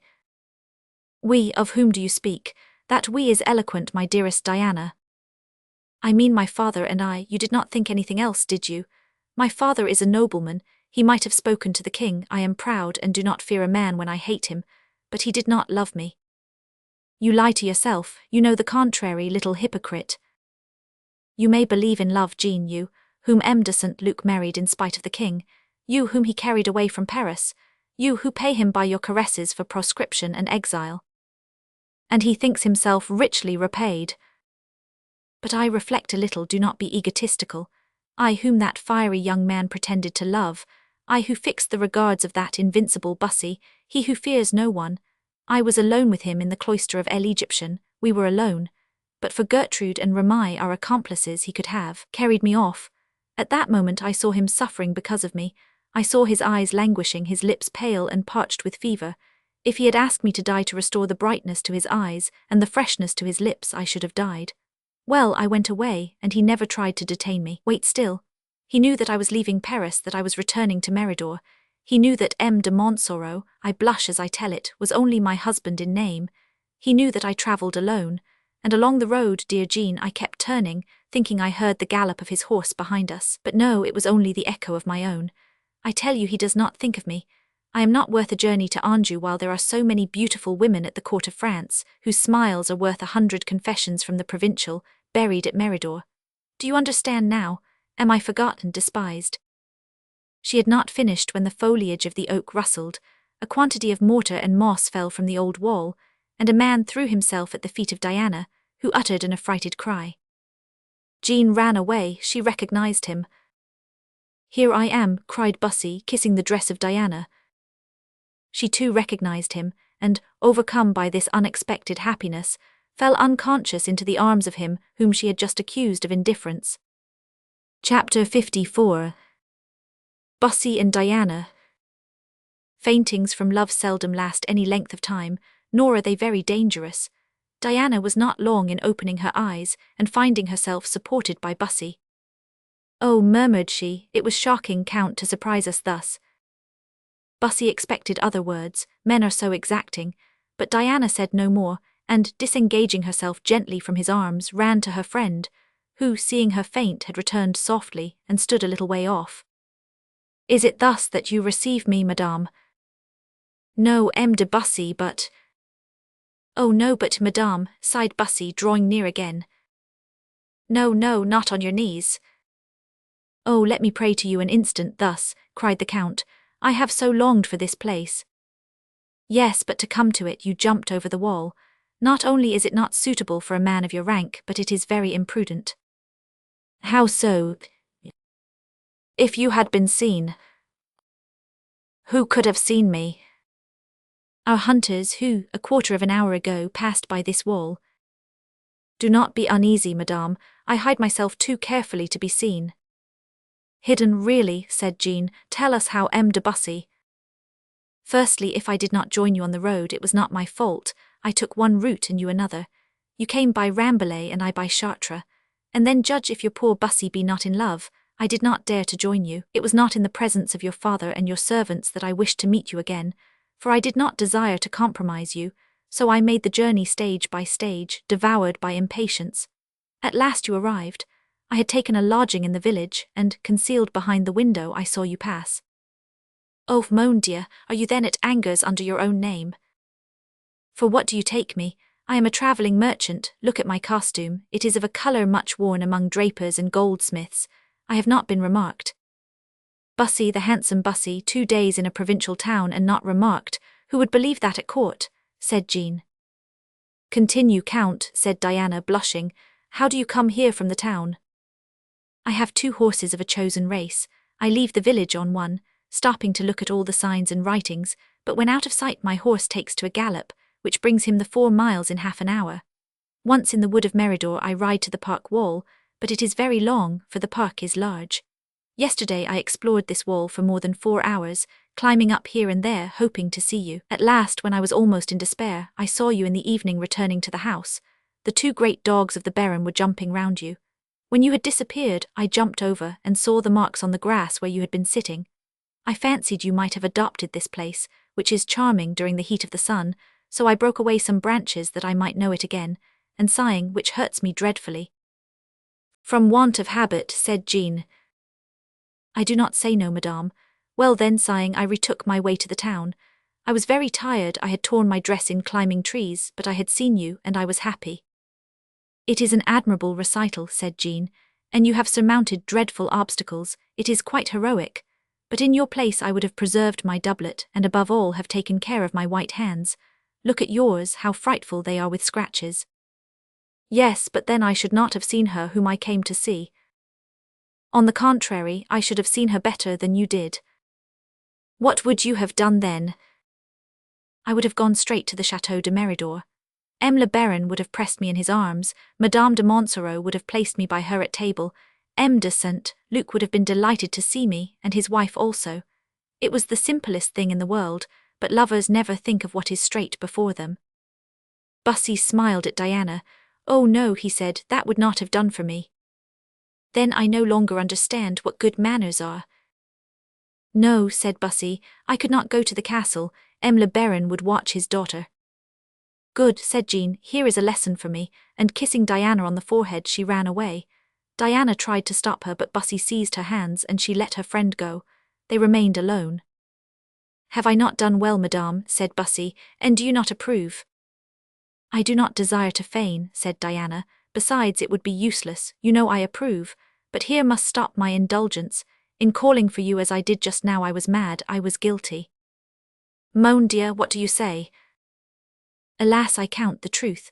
I have a right to make M. de Montsoreau unhappy, to withhold from him my smiles and my love, but I have no right to bestow them on another, for after all he is my master. Now you will let me speak, will you not? Speak. Well, of all that you have just said, you do not find one word in your heart. How? Listen patiently, you have overwhelmed me with sophisms. The commonplaces of morality do not apply here. This man is your master, you say, but did you choose him? No, fate imposed him on you and you submitted. Now do you mean to suffer all your life the consequences of this odious constraint? I will deliver you from it. Diana tried to speak, but Bussy stopped her. Oh, I know what you are going to say, that if I provoke M. de Montsoreau and kill him you will see me no more. So be it. I may die of grief, but you will live free and happy, and you may render happy some gallant man, who in his joy will sometimes bless my name and cry, Thanks, Bussy, thanks, for having delivered us from that dreadful Montsoreau. And you yourself, Diana, who will not dare to thank me while living, will thank me dead. Diana seized his hand. You have not yet implored me, Bussy, you begin with menaces. Menace you? Oh, could I have such an intention, I who love you so ardently, Diana? I know you love me. Do not deny it, I know it, for you have avowed it. Here on my knees before you, my hand on my heart, which has never lied, either from interest or from fear, I say to you, Diana, I love you for my whole life. Diana, I swear to you that if I die for you it will be in adoring you. If you still say to me, go, I will go without a sigh or complaint from this place where I am so happy, and I should say, this woman does not love me and never will love me. Then I should go away and you would see me no more, but as my devotion for you is great, my desire to see you happy would survive the certainty that I could never be happy myself. Bussy said this with so much emotion, and at the same time firmness, that Diana felt sure that he would do all he said, and she cried, Thanks, Count, for you take from me all remorse by your threats. Saying these words she gave him her hand, which he kissed passionately. Then they heard the light steps of Jean, accompanied by a warning cough. Instinctively the clasped hands parted. Jean saw it. Pardon, my good friends, for disturbing you, said she, but we must go in if we do not wish to be sent for. M. le Comte, regain, if you please, your excellent horse and let us go to the house. See what you lose by your obstinacy, M. de Bussy, a dinner at the chateau, which is not to be despised by a man who has had a long ride, and has been climbing trees, without counting all the amusement we could have had, or the glances that might have passed. Come, Diana, come away. Bussy looked at the two friends with a smile. Diana held out her hand to him. Is that all? Said he. Have you nothing to say? Till tomorrow, replied she. Only tomorrow. Tomorrow and always. Bussy uttered a joyful exclamation, pressed his lips to her hand and ran off. Diana watched him till he was out of sight. Now, said Jean when he had disappeared, will you talk to me a little? Oh, yes. Well, tomorrow I shall go to the chase with St. Luc and your father. What, you will leave me alone at the chateau? Listen, dear friend, I also have my principles, and there are certain things that I cannot consent to do." "Oh, Jean," cried Diana, growing pale, "can you say such things to me?" "Yes, I cannot continue thus."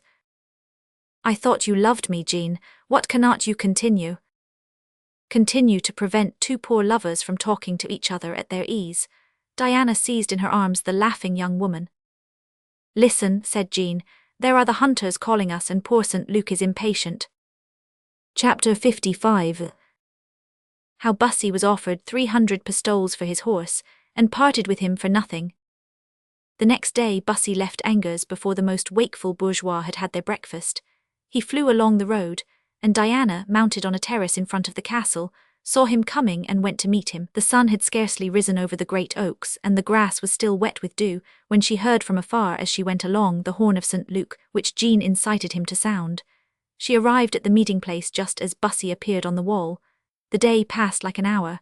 What had they to say? That they loved each other. What had they to wish for? They were together. "Diana," said Bussy at length, "it seems to me as though my life had begun only today. You have shown me what it is to live." "And I," replied she, "who not long ago would have willingly thrown myself into the arms of death, would now tremble to die and lose your love. But why do you not come to the castle?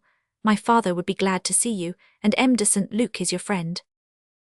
"Alas, Diana, if I came once I should be always there. All the province would know it, and if it came to the ears of that ogre, your husband, he would hasten here. You forbid me to deliver you from him." "Oh, yes. Well then, for the safety of our happiness, we must guard our secret. Madame de St. Luc knows it, and her husband soon will. I have written him a line this morning, asking him for an interview at Angers, and when he comes I will make him promise never to breathe a word of this. It is the more important, dear Diana, as doubtless they are seeking me everywhere. Things looked grave when I left Paris." "You are right, and then my father is so scrupulous that, in spite of his love for me, he is capable of denouncing me to M. de Montsoreau. Let us hide ourselves well then. I fear some evil spirit jealous of our happiness." "Say adieu to me then, and do not ride so fast, your horse frightens me." "Fear nothing, he knows the way and is the gentlest and safest horse I ever rode. When I return to the city, buried in sweet thoughts, he takes the way without my touching the bridle." At last the sound of the returning chase was heard, the horns playing an air agreed upon with Jean, and Bussy left. As he approached the city, he remarked that the time was approaching when the gates of the city would be closed. He was preparing to ride on quickly, when he heard behind him the gallop of horses. For a lover who wishes to remain concealed, as for a robber, everything seems a menace. Bussy asked himself whether he should ride on or draw up and let them pass, but their course was so rapid that they were up to him in a moment. There were two. "Here is the city," said one with a Gascon accent. 300 more blows with the whip and 100 with the spur, courage and vigour.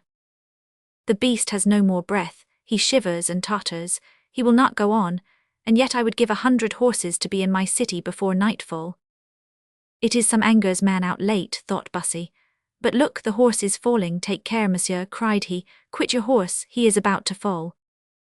Indeed, as he spoke the animal fell heavily on his side, shook his legs convulsively, then suddenly his breath stopped, his eyes grew dim and he was dead. "Monsieur," cried the cavalier to Bussy, 300 pistoles for your horse." "Ah, mon Dieu," cried Bussy, drawing near. "Do you hear me, monsieur? I am in haste." "Ah, my prince, take it for nothing," cried Bussy, who had recognized the Duc d'Anjou. At the same moment they heard the click of a pistol, which was cocked by the Duke's companion. "Stop, M. d'Aubigne," cried the Duke, "it is Bussy, I believe." "Oh yes, my prince, it is I, but what, in heaven's name, are you doing, killing horses on the road at this hour?" "Ah, is it M. de Bussy?" said d'Aubigne, "then you do not want me any more, permit me to return to him who sent me." "Not without receiving my sincere thanks and the promise of a lasting friendship."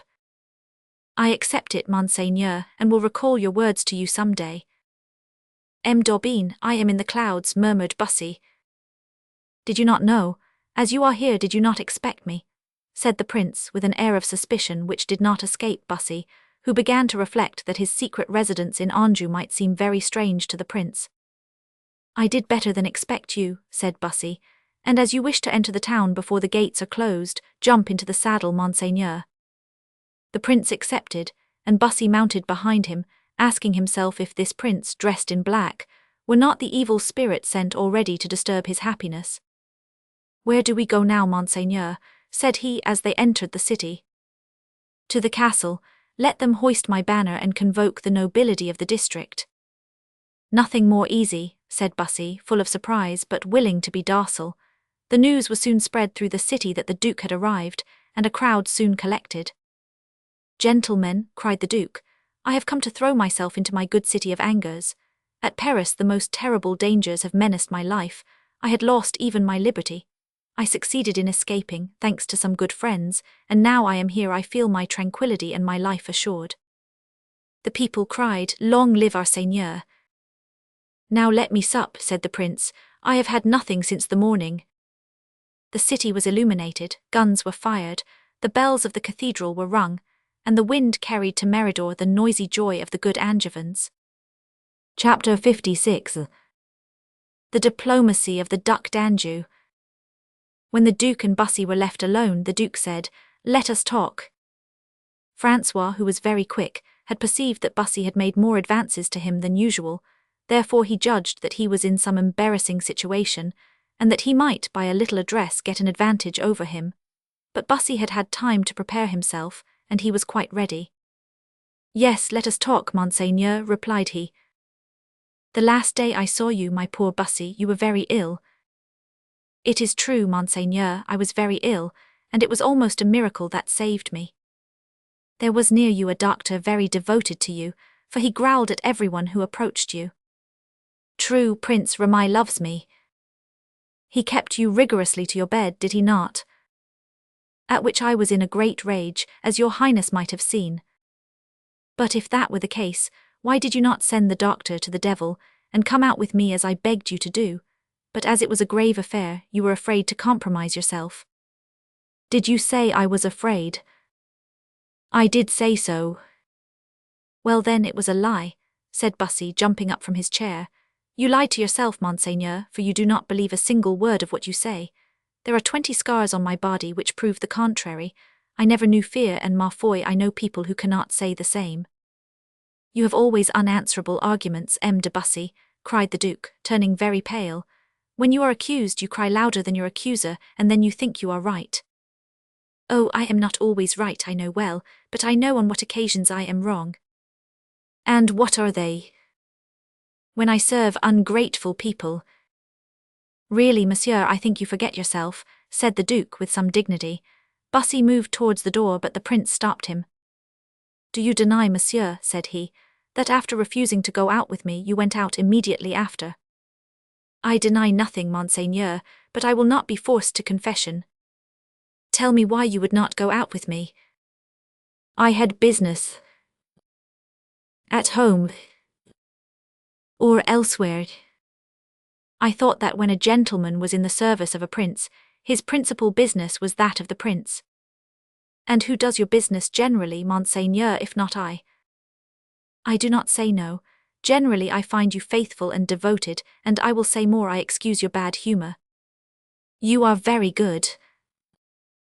"Yes, for you had some reason to be angry."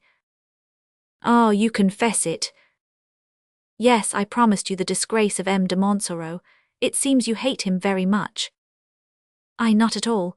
I find him very ugly, and should have liked him away from court not to have had to look at him.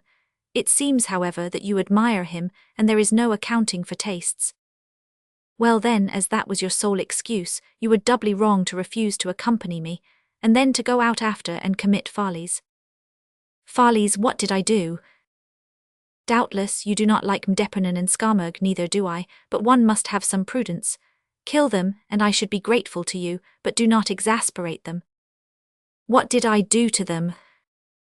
"Why, you had Depernon stoned." "I Yes, so that his clothes were torn to pieces." "Good, and what about M. Skarmurg?" "You will not deny that you had him dyed indigo color. When I saw him 3 hours after, he was still bright blue. Do you call that a joke?"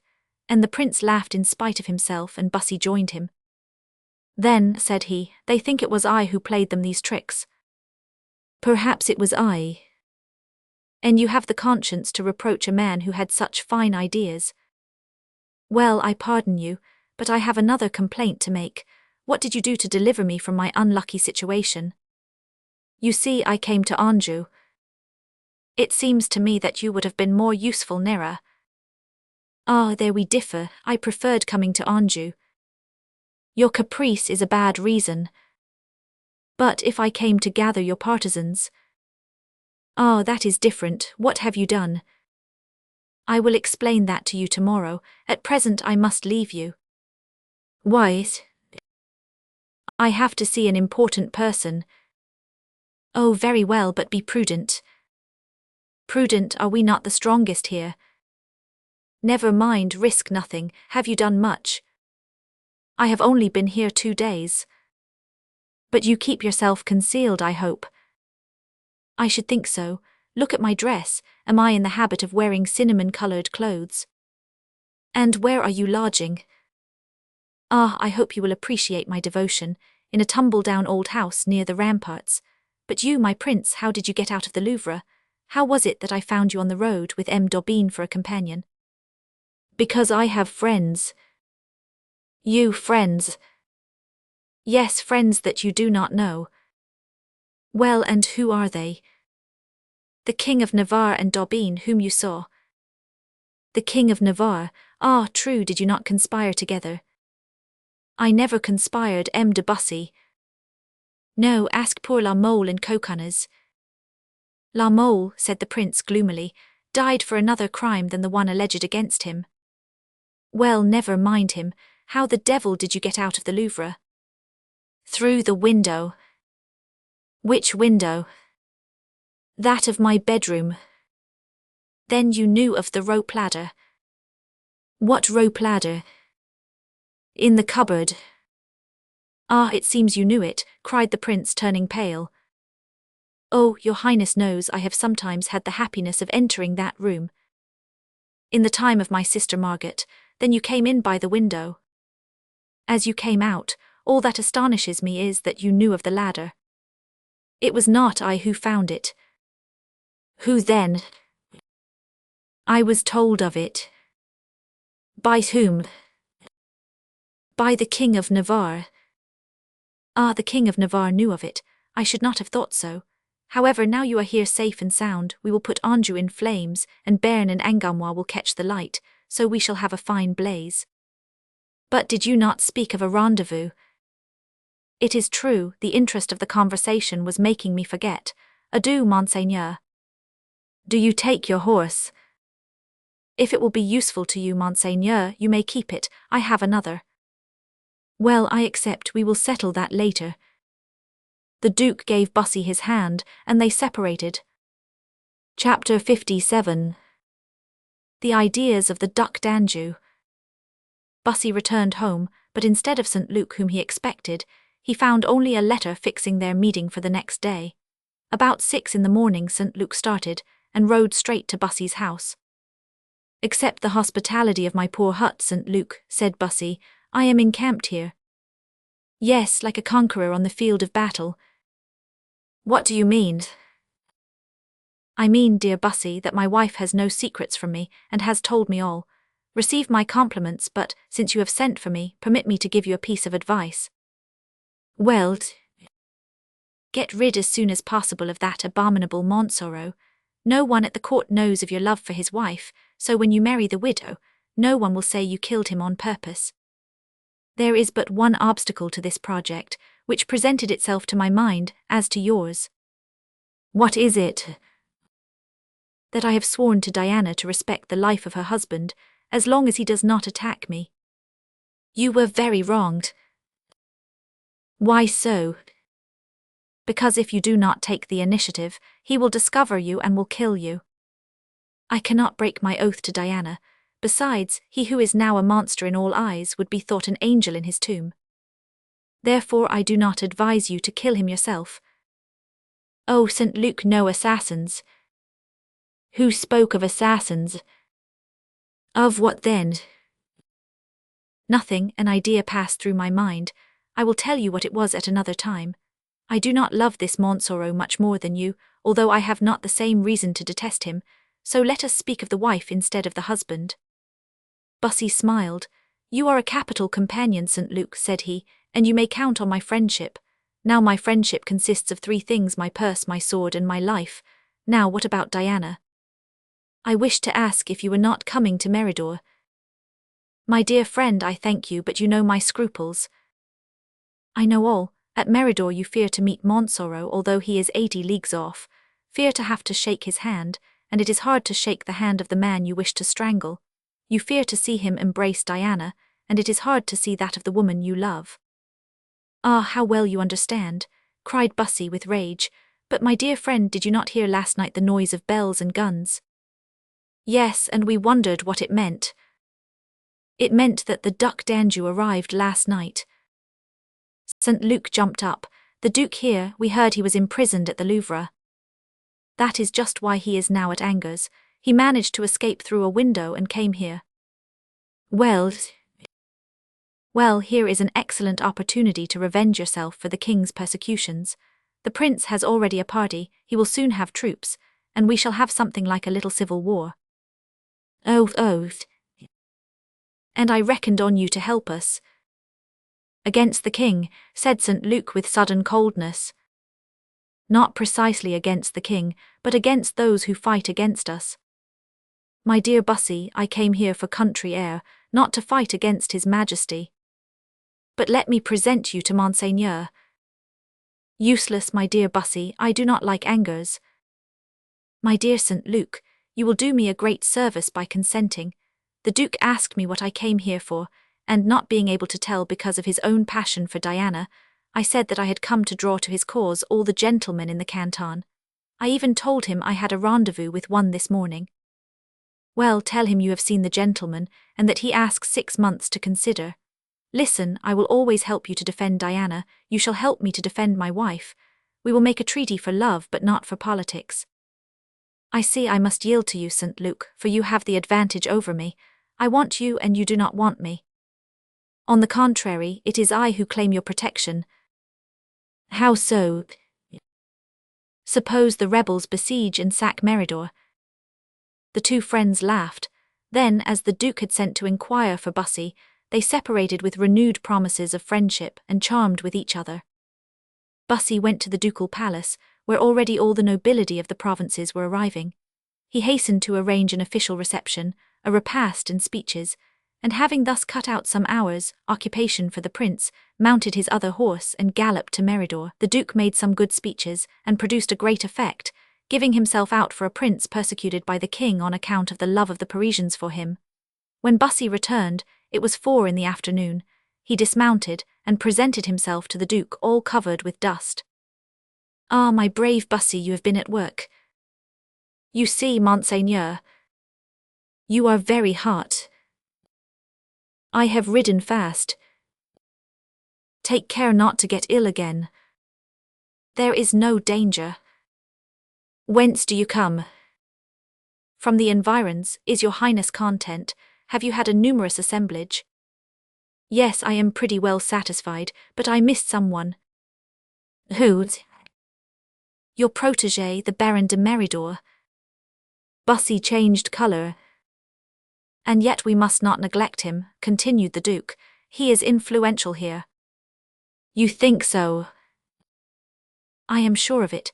He was the correspondent of the League at Angers, chosen by M. de Guise, and the Guises choose their men well. He must come, Bussy." "But if he does not come?" "I will go to him." "To Meridor?" "Why not?" "Oh, why not, certainly," cried Bussy with flashing eyes. "A prince may do anything." "Then you think he is still angry with me?" "How should I know?" "You have not seen him?" "No. As one of the great men of the province, I thought I was not sufficiently fortunate in the former promises. I made him to be in a hurry to present myself to him." "Has he not attained his object?" "How so?" "He wanted his daughter to marry the Count, and she has done so." Bussy turned his back on the Duke, who at the same moment moved towards another gentleman who entered the room. Bussy began to reflect on what the Duke's projects were with regard to the Baron, whether they were purely political, or whether he was still seeking to approach Diana, but he imagined that, embroiled with his brother, banished from the Louvre, and the chief of provincial insurrection, he had sufficiently grave interests at stake to outweigh his love fancies. He passed the night banqueting with the Duke and the Angevin gentlemen, then in dancing with the Angevin ladies. It is needless to say that he was the admiration of the latter, and the hatred of the husbands, several of whom looked at him in a way which did not please him, so that, curling his mustachios, he invited 3 or 4 of them to take a walk with him by moonlight. But his reputation had preceded him, and they all declined. At the door Bussy found a laughing face waiting for him, which he believed to be 80 leagues off. "Ah," cried he joyfully, "it is you, Remy." "Yes, monsieur. I was going to write to you to join me." "Really?" "On my word." "That is capital. I was afraid you would scold me." "For what?" "For coming without leave. But I heard that Monsieur le Duc d'Anjou had escaped and had fled here. I knew you were here also, and I thought there might be civil war and many holes made in skins, so I came." "You did well, Remy. I wanted you." "How is Gertrude, monsieur?" "I will ask Diana the first time I see her. And in return, every time I see her, I will ask for news of Madame de Montsoreau." "You are charming." Meanwhile they had reached Bussy's lodging. "Here is my palace, you must lodge as you can." "It will not be difficult. I could sleep standing, I am so tired." Bussy rose early the next morning and went to the ducal palace, leaving word for Remy to follow him. The Duke had prepared a list of important things to be done. Firstly, a walk round the walls to examine the fortifications. Secondly, a review of the inhabitants and their arms.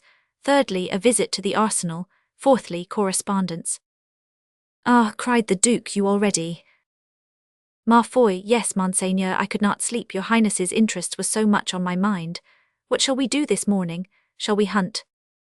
"How," said the Duke, "you pretend to have been thinking all night of my interests, and the result of so much meditation is to propose to me a hunt." "True," said Bussy, "besides we have no hounds." "And no chief huntsman." "Ah, ma foi, the chase would be more agreeable without him." "Ah, I am not like you, I want him, he would have been very useful to us here." "How so?" "He has property here." He or his wife." Bussy bit his lips. "Meridor is only 3 leagues off, you know that," continued the Duke, "you who brought the old Baron to me." "Dame, I brought him because he hung on to my cloak. However, my protection did not do him much good." "Listen," said the Duke, "I have an idea." "Diable," said Bussy, who was always suspicious of the Duke's ideas. "Yes, it is that, if Montsoreau had the advantage over you at first, you shall have it now." "What do you mean?" "It is very simple, you know me, Bussy. I have that misfortune. Think you I am the man to submit to an affront with impunity?" "Explain yourself, Monseigneur." "Well, he stole the young girl I loved to make her his wife. Now I will steal his wife." Bussy tried to smile but made a grimace instead. "Steal his wife," stammered he. "Nothing more easy, she is here, and you told me she hated her husband. Therefore, without too much vanity, I may flatter myself she will give me the preference if I promise her." "What, Monseigneur?" "To get rid of her husband for her." "You will do that." "You shall see. Meanwhile I will pay a visit to Meridor." "You will dare." "Why not?" "You will present yourself before the old Baron, whom you abandoned after promising me." "I have an excellent excuse to give him." "Where the devil will you find it?" "Oh, I will say to him, I did not break this marriage, because Montsoreau, who knew that you were one of the principal agents to the League, threatened to denounce you to the king." "Has your Highness invented that?" "Not entirely." "Then I understand." "Yes, I shall make him believe that by marrying his daughter I saved his life." "It is superb." "Well, order the horses and we will go to Meridor." "Immediately, Monseigneur." Bussy then went to the door but turned back and said, "How many horses will your Highness have?" Oh, 4 or 5, what you like. If you leave it to me, I shall take 100. What for? Cried the prince, surprised. To have at least 25 I can rely on in case of attack. Attack? Yes, I have heard that there are thick woods in that neighborhood, and it would not surprise me if we fell into some ambush. Ah, do you think so? Monseigneur knows that true courage does not exclude prudence. I will order 150. And he moved towards the door. A moment, said the prince. Do you think I am in safety at Angers? Why, the town is not very strong, but well defended. Yes, but it may be badly defended. However brave you are, you can be but in one place at a time. Truth. Then if I am not in safety here, and I am not if Bussy doubts. I did not say I doubted. If I am not safe, I had better make myself so. I will go to the castle and entrench myself. You are right, Monseigneur. And then another idea.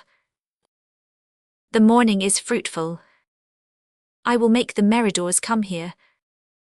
Monseigneur, you are grand today. Now let us visit the castle. Bussy went out while the prince was getting ready and found Ramai waiting. He wrote hastily a little note, picked a bunch of roses from the conservatory, rolled the note round the stems, went to the stable, brought out his horse, and putting Ramai on it and giving him the bouquet, led him out of the city. Now, said he, let Roland go. At the end of this road you will find the forest, in the forest a park, round the park a wall, and at that part of the wall where Roland stops, throw over this bouquet. He whom you expect does not come, said the note, because he who was not expected has come, and is more menacing than ever, for he loves still. Take with the lips and the heart all that is invisible to the eyes in this paper. In half an hour Ramai reached his destination, carried by his horse, and threw over the bouquet. A little cry from the other side told him it had been received. Then Ramai returned in spite of his horse, which seemed much put out at losing its accustomed repast on the acorns. Ramai joined Bussy as he was exploring a cave with the prince. Well, said he to his messenger, what did you hear or see? A wall, a cry, 7 leagues, replied Ramai laconically. Chapter 58. A flight of Angevins. Bussy contrived to occupy the Duke so well with his preparations for war during 2 days, that he found no time to think of Meridor, and from time to time, under pretext of examining the outer fortifications, jumped on Roland and arrived at a certain wall, which he got over all the more quickly because each time he made some stone fall, and was, in fact, gradually making a breach. Towards the end of the 3rd day, as an enormous convoy of provisions was entering the city, the produce of a tax levied by the Duke on his good Angevins, as M. Danjou, to make himself popular, was tasting the black bread and salt fish of the soldiers, they heard a great noise at one of the gates of the city, where a man, mounted on a white horse, had presented himself. Now Bussy had had himself named Captain General of Anjou, and had established the most severe discipline in Angers. No one could go out of or enter the town without a password, all which had no other aim than to prevent the Duke from sending a messenger to Meridor without his knowledge. The man on the white horse had arrived at a furious gallop, and had attempted to enter, but had been stopped. I am Antragues, said he, and desire to speak to the Duc d'Anjou. We do not know Antragues, they replied, but as for seeing the Duke you shall be satisfied, for we shall arrest you and conduct you to him. You are a nice fellow, truly, to talk of arresting Charles Boutsac d'Antragues, Baron de Cuneo, and Comte de Graville. We will do so, however, replied the bourgeois, who had 20 men behind him. Wait a little, my good friends, you do not know the Parisians. Well, I will show you a specimen of what they can do. Let us arrest him, cried the furious militia. Softly, my little lambs of Anjou, it is I who will have that pleasure. What does he say? Asked the bourgeois. He says that his horse has only gone 10 leagues, and will ride over you all. And drawing his sword and swinging it furiously round, he cut off in his passage the blades of the nearest halberts, and in less than 10 minutes 15 or 20 of them were changed into broom handles. Ah, this is very amusing, cried he, laughing, and as he spoke stunning one of the bourgeois with a blow on the head with the flat of his sword. However, as more and more bourgeois crowded to the attack and Antragues began to feel tired, he said, Well, you are as brave as lions, I will bear witness to it. But you see you have nothing left but the handles of your halberts, and you do not know how to load your muskets. I had resolved to enter the city, but I did not know it was guarded by an army of Caesars. I renounce my victory over you. Good evening, I am going away.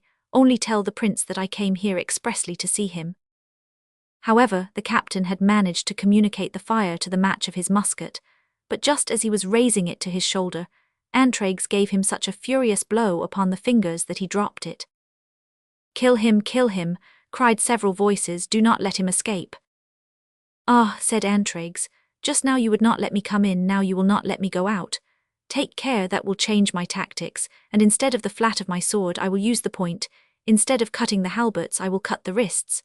Now will you let me go?" "No, no, he is tired, kill him." "Well then, take care of your hands." Scarcely had he spoken when another cavalier appeared, riding furiously also, and who cried out as he approached, "Antragues, what are you doing among all these bourgeois?" "Liverat," cried Antragues, "mon Dieu, you are welcome, Monch and St. Denis to the rescue. I heard 4 hours ago that you were before me, and I have been trying to catch you. But what is the matter, do they want to massacre you?" "Yes, they will neither let me in nor out."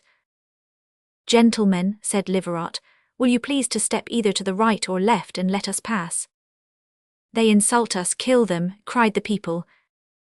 "Oh, this is Anger's manners," said Liverat, drawing his sword. "Yes, you see, unluckily there are so many of them. If there were but 3 of us. And here is Riberac coming. Do you hear him?" "I see him, here Riberac." "Are you fighting?" cried Riberac. "Good morning, Liverat, good morning, Antragues." "Let us charge them," said Antragues. The bourgeois looked in stupefaction at this reinforcement that was about to join the attacking party. "They are a regiment," said the captain of the militia. "This is only the advanced guard," cried another. "We are fathers of families and our lives belong to our children," said others, and they all tried to fly, fighting with each other to get out of the way. At this stage of the affair Bussy and the prince arrived, followed by 20 cavaliers, to ascertain the cause of the tumult. They were told that it was 3 incarnate devils from Paris who were making all the disturbance. "3 men, Bussy, see who they are." Bussy raised himself in his stirrups, and his quick eye soon recognized Liverat. "Mort de Marveille, Monseigneur," cried he, "they are our friends from Paris who are besieging us." "No," cried Liverat, "on the contrary, it is these people who are killing us." "Down with your arms, knaves," cried the Duke, "these are friends." "Friends," cried the bourgeois, "then they should have had the password, for we have been treating them like pagans and they us like Turks." Liverat, Antragues, and Riberac advanced in triumph to kiss the Duke's hand. "Monseigneur," said Bussy, "how many militia do you think there were here?" "At least 150. "You have not very famous soldiers, since 3 men beat them." "True, but I shall have the 3 men who did beat them."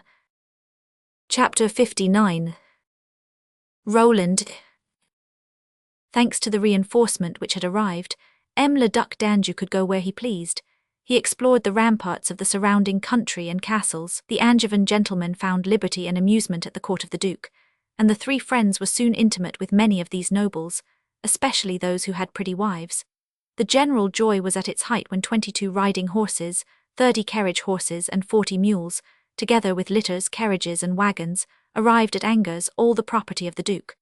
We must allow that the saddles were not paid for, and that the coffers were empty, but still it made a magnificent effect. The Duke's reputation for wealth was henceforward solidly established, and all the province remained convinced that he was rich enough to war against all Europe if need were. Therefore they did not grudge the new tax which the prince imposed upon them. People never mind giving or lending to rich people, only to poor ones. Therefore the worthy prince lived like a patriarch on all the fat of the land. Numerous cavaliers arrived to offer to him their adhesions or their offers of service. One afternoon, however, about 4 o'clock, M. de Montsoreau arrived on horseback at the gates of Angers. He had ridden 18 leagues that day, therefore his spurs were red, and his horse covered with foam and half dead. They no longer made difficulties about letting strangers enter, therefore M. de Montsoreau went straight through the city to the palace, and asked for the Duke. "He is out reconnoitering," replied the sentinel. "Where?" "I do not know." Diable, what I have to say to him is very pressing. First put your horse in the stable, or he will fall. The advice is good. Where are the stables? As he spoke, a man approached and asked for his name. M. de Montsoreau gave it. The major domo, for it was he, bowed respectfully, for the chief huntsman's name was well known in Anjou. Monsieur, said he, please to enter and take some repose. Monseigneur has not been out more than 10 minutes and will not be back till 8 o'clock. 8 o'clock, I cannot wait so long. I am the bearer of news which cannot be too soon known to His Highness. Can I not have a horse and a guide? There are plenty of horses, but a guide is a different thing, for His Highness did not say where he was going. Well, I will take a fresh horse and try to discover him. Probably you will hear where he has passed, monsieur. Do they ride fast? Oh no. Well, get me a horse then. Will monsieur come into the stables and choose one? They all belong to the Duke. Montsoreau entered. 10 or 12 fine horses, quite fresh, were feeding from the manger, which was filled with grain. Montsoreau looked over them and then said, I will take this bay. Roland.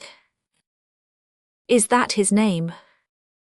Yes, and it is His Highness's favourite horse.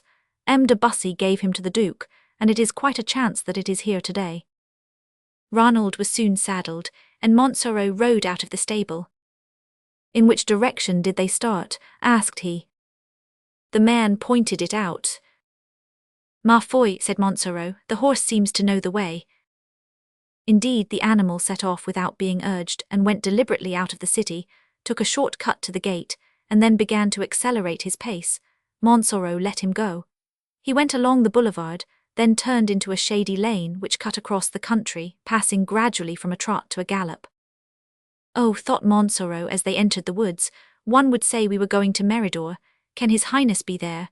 And his face grew black at the thought. Oh, murmured he, I who was going to see the prince and putting off till tomorrow to see my wife, shall I see them both at the same time? The horse went on, turning always to the right. We cannot be far from the park, said he. At that moment his horse neighed, and another answered him. In a minute Montsoreau saw a wall and a horse tied to a neighbouring tree. There is someone, thought he, turning pale. Chapter 60. What M. de Montsoreau came to announce. As M. de Montsoreau approached, he remarked the dilapidation of the wall. It was almost in steps, and the brambles had been torn away and were lying about. He looked at the horse standing there. The animal had a saddle-cloth embroidered in silver, and in one corner an F and an A. There was no doubt then that it came from the prince's stables. The letters stood for Francois d'Anjou. The count's suspicions at this sight became real alarm. The Duke had come here and had come often, for besides the horse waiting there was a second that knew the way. He tied up his horse near to the other, and began to scale the wall. It was an easy task. There were places for both feet and hands, and the branches of an oak tree which hung over had been carefully cut away. Once up he saw at the foot of a tree a blue mantilla and a black cloak, and not far off a man and woman, walking hand in hand, with their backs turned to the wall and nearly hidden by the trees. Unluckily, with M. de Montsoreau's weight a stone fell from the wall on the crackling branches with a great noise. At this noise the lovers must have turned and seen him, for the cry of a woman was heard, and a rustling of the branches as they ran away like startled deer. At this cry Montsoreau felt cold drops on his forehead, for he recognized Diana's voice. Full of fury, he jumped over the wall, and with his drawn sword in his hand, tried to follow the fugitives, but they had disappeared, and there was not a trace or a sound to guide him. He stopped and considered that he was too much under the influence of passion to act with prudence against so powerful a rival. Then a sublime idea occurred to him. It was to climb back again over the wall, and carry off with his on the horse he had seen there. He retraced his steps to the wall and climbed up again, but on the other side no horse was to be seen.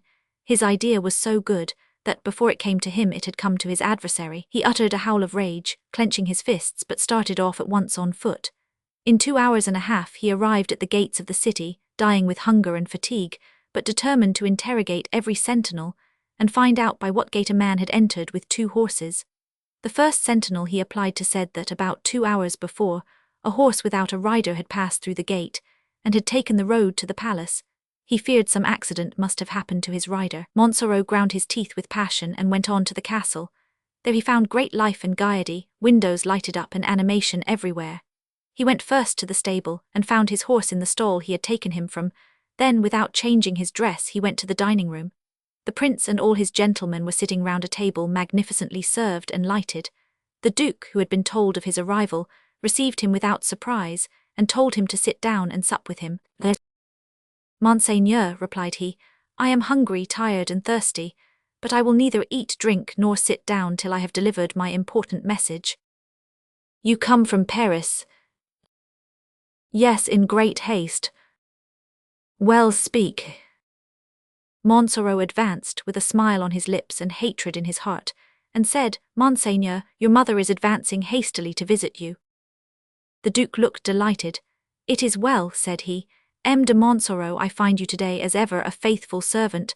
Let us continue our supper, gentlemen." Montsoreau sat down with them, but gloomy and preoccupied.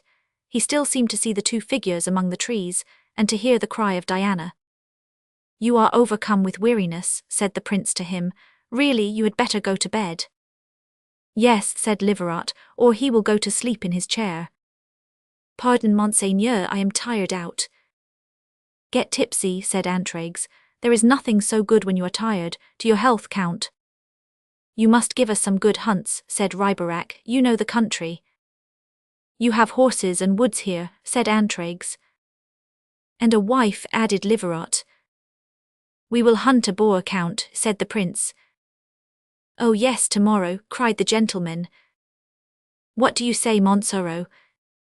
"I am always at your highness's orders, but I am too much fatigued to conduct a chase tomorrow, besides which I must examine the woods." "And we must leave him time to see his wife," cried the duke. "Granted," cried the young men. "We give him 24 hours to do all he has to do." "Yes, gentlemen, I promise to employ them well." "Now go to bed," said the duke, and M. de Montsoreau bowed and went out, very happy to escape. Chapter 61. How the king learned the flight of his beloved brother, and what followed. When Montsoreau had retired, the repast continued, and was more gay and joyous than ever. "Now, Liverat," said the duke, "finish the recital of your flight from Paris," which Montsoreau interrupted. Liverat began again, but as our title of historian gives us the privilege of knowing better than Liverat himself what had passed, we will substitute our recital for that of the young man. Towards the middle of the night Henry Roman III was awoke by an unaccustomed noise in the palace. It was oaths, blows on the wall, rapid steps in the galleries, and amidst all these words continually sounding, "What will the king say?" Henry sat up and called Chickart, who was asleep on the couch. Chickart opened one eye. "Ah, you were wrong to call me Henry," said he. "I was dreaming that you had a son." "But listen." "To what? You say enough follies to me by day without breaking in on my nights." "But do you not hear?" Oh, I do hear cries." "Do you hear what will the king say?" "It is one of two things. Either your dog Narcissus is ill, or the Huguenots are taking their revenge for St. Bartholomew." "Help me to dress." "If you will first help me to get up." "What a misfortune," sounded from the antechamber. "Shall we arm ourselves?" said the king. "We had better go first and see what is the matter." And almost immediately they went out by the secret door into the gallery. "I begin to guess," said Chickart. "Your unlucky prisoner has hanged himself." "Oh no, it cannot be that." "So much the worse." "Come on," and they entered the duke's chamber. The window was open and the ladder still hung from it. Henry grew as pale as death. "Oh, my son, you are not so blasé as I thought," said Chickart. "Escaped," cried Henry in such a thundering voice that all the gentlemen who were crowded round the window turned in terror. Skarmogue tore his hair, Quelus and Modjern struck themselves like madmen. As for D'Epernon, he had vanished. This sight calmed the king. "Gently, my son," said he, laying hold of Modjern. "No, Mordieu," cried he, "I will kill myself," and he knocked his head against the wall. "Olart, help me to hold him." "It would be an easier death to pass your sword through your body," said Chickart. "Quelus, my child," said the king, "you will be as blue as Skarmogue when he came out of the indigo." Quelus stopped, but Skarmogue still continued to tear at his hair. Skarmogue, a little reason, I beg." It is enough to drive one mad. Indeed, it is a dreadful misfortune. There will be a civil war in my kingdom. Who did it? Who furnished the ladder? Mordieu, I will hang all the city. Who was it? 10,000 crowns to whoever will tell me his name, and 100,000 to whoever will bring him to me, dead or alive. It must have been some Angevin, said Morgierne. Oh yes, we will kill all the Angevins, cried Quelus. However, the king suddenly disappeared. He had thought of his mother and without saying a word went to her. When he entered, she was half lying in a great armchair. She heard the news without answering. You say nothing, mother. Does not this flight seem to you criminal and worthy of punishment? My dear son, liberty is worth as much as a crown, and remember, I advised you to fly in order to gain a crown. My mother, he braves me, he outrages me. No, he only saves himself. Ah, this is how you take my part. What do you mean, my son? I mean that with age the feelings grow calm, that you do not love me as much as you used to do. You are wrong, my son, said Catherine coldly. You are my beloved son, but he of whom you complain is also my son. Well then, madame, I will go to find other counsellors capable of feeling for me and of aiding me. Go, my son, and may God guide your counsellors, for they will have need of it to aid you in this strait. Adieu then, madame. Adieu, Henry, I do not pretend to counsel you. You do not need me, I know, but beg your counsellors to reflect well before they advise, and still more before they execute. Yes, madame, for the position is difficult. Very grave, replied she, raising her eyes to heaven. Have you any idea who it was that carried him off? Catherine did not reply. I think it was the Angevins, continued the king. Catherine smiled scornfully. The Angevins? You do not think so? Do you really? Tell me what you think, madame. Why should I? To enlighten me. Enlighten you? I am but a doting old woman, whose only influence lies in her prayers and repentance. No, mother, speak, you are the cleverest of us all. Useless, I have only ideas of the last century. At my age it is impossible I should give good counsel. Well then, mother, refuse me your counsel, deprive me of your aid. In an hour I will hang all the Angevins in Paris. Hang all the Angevins, cried Catherine in amazement. Yes, hang, slay, massacre, burn. Already perhaps my friends are out to begin the work. They will ruin themselves and you with them. How so? Blind, will kings eternally have eyes and not see? Kings must avenge their injuries, it is but justice, and in this case all my subjects will rise to defend me. You are mad. Why so? You will make oceans of blood flow. The standard of revolt will soon be raised, and you will arm against you a host who never would rise for Francois. But if I do not revenge myself, they will think I am afraid. Did anyone ever think I was afraid? Besides, it was not the Angevins. Who was it then? It must have been my brother's friends. Your brother has no friends. But who was it then? Your enemy. What enemy? Oh, my son, you know you have never had but one. Yours, mine, your brother Charles's, always the same. Henry of Navarre, you mean? Yes, Henry of Navarre. He is not at Paris. Do you know who is at Paris and who is not? No, you are all deaf and blind. Can it have been he? My son, at every disappointment you meet with, at every misfortune that happens to you of which the author is unknown, do not seek or conjecture, it is useless. Cry out, it is Henry of Navarre, and you will be sure to be right. Strike on the side where he is, and you will be sure to strike right. Oh, that man, he is the sword suspended over the head of the Valois. Then you think I should countermand my orders about the Angevins? At once, without losing an instant, hasten, perhaps you are already too late. Henry flew out of the Louvre to find his friends, but found only Chicot drawing figures in the sand with a stone. Chapter 62. How, as Chicot and the Queen Mother were agreed, the king began to agree with them. Is this how you defend your king? Cried Henry. Yes, it is my manner, and I think it is a good one. Good indeed. I maintain it and I will prove it. I am curious to hear this proof. It is easy, but first we have committed a great folly. How so? Cried Henry, struck by the agreement between Chichart and his mother. Yes, replied Chichart, your friends are crying through the city, death to the Angevins, and now that I reflect it was never proved that they had anything to do with the affair. And your friends, crying thus through the city, will raise that nice little civil war of which the Guys have so much need, and which they did not succeed in raising for themselves. Besides which your friends may get killed, which would not displease me, I confess, but which would afflict you, or else they will chase all the Angevins from the city, which will please Danju enormously.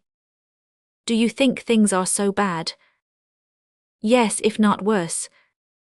But all this does not explain what you do here, sitting on a stone. I am tracing a plan of all the provinces that your brother will raise against you, and the number of men each will furnish to the revolt. Chichart, you are a bird of bad augury. The owl sings at night, my son, it is his hour. Now it is dark, Henry, so dark that one might take the day for the night, and I sing what you ought to hear. Look. At what?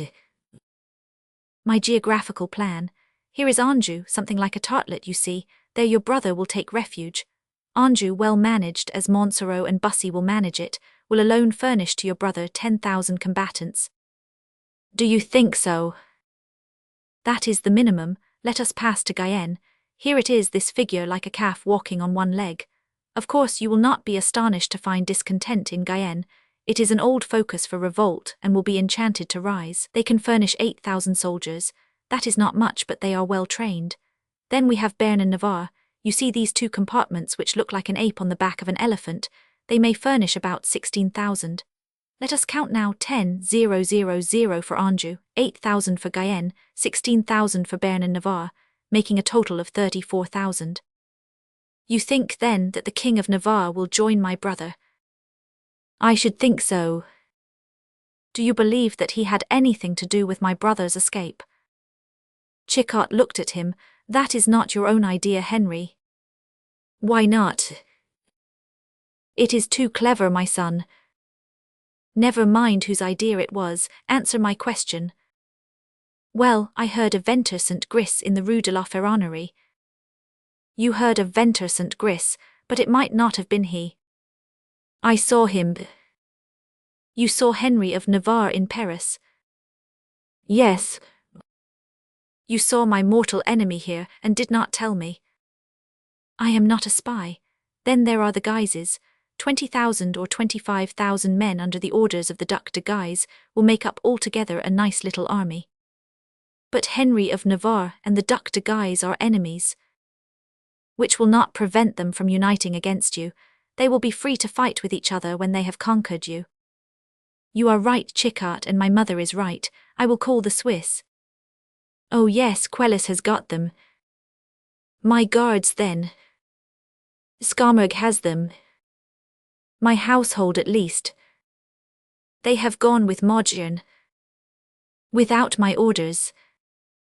And when do you ever give orders, except perhaps to flagellate either your own skin or that of others? But about government. Bah, allow me to observe that you have been a long time finding out that you rank 7th or 8th in this kingdom. Here they are, cried the king as 3 cavaliers approached, followed by a crowd of men on foot and on horseback. Skarmurg, Quelus, come here, cried the king. They approached.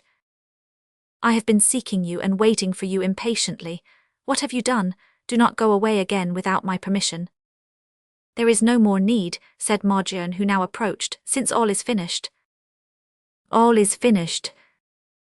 Heaven be praised, said D'Epernon, appearing all at once, no one knew from whence. Then you have killed them, cried the king. Well, at least the dead do not return. Oh, we had not that trouble. The cowards ran away, we had scarcely time to cross our swords with them. Henry grew pale. With whom? Said he. With Antraigues. On the contrary, he killed a lackey of Quelus S. Oh, murmured the king, here is a civil war lighted up. Quelus started. It is true, said he.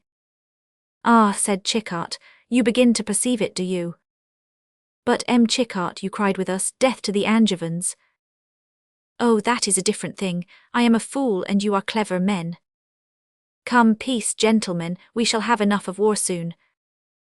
What are your Majesty's orders? That you employ the same ardor in calming the people as you have done in exciting them, and that you bring back all the Swiss, my guards and my household, and have the doors of the Louvre closed, so that perhaps tomorrow the bourgeois may take the whole thing for a sortie of drunken people. The young men went off, and Henry returned to his mother. Well, said she, what has passed? All you foresaw, mother. They have escaped. Alas, yes. What else? Is not that enough? The city is in tumult, but that is not what disquiets me. No, it is the provinces which will revolt. What shall you do? I see but one thing. What is that? To withdraw the army from La Charette and march on Anjou. And M. de Guise. Oh, I will arrest him if necessary. And you think violent measures will succeed? What can I do then? Your plan will not do. Well, what is your idea? Send an ambassador. To whom? To your brother. An ambassador to that traitor. You humiliate me, mother. This is not a moment to be proud. An ambassador will ask for peace. Who will buy it if necessary? With what, mon Dieu? If it were only to secure quietly afterwards those who have gone to make war on you. I would give much for that. Well then, the end is worth the means. I believe you are right, mother, but whom shall I send? Seek among your friends. My mother, I do not know a single man to whom I could confide such a mission. Confide it to a woman, then. My mother, would you consent? My son, I am very old and very weak, and death will perhaps await me on my return. But I will make this journey so rapidly that your brother and his friends will not have had time to learn their own power. Oh, my good mother, cried Henry, kissing her hands, you are my support, my benefactress. That means that I am still Queen of France, murmured she. Chapter 63, in which it is proved that gratitude was one of St. Luc's virtues. The next morning M. de Montsoreau rose early and descended into the courtyard of the palace.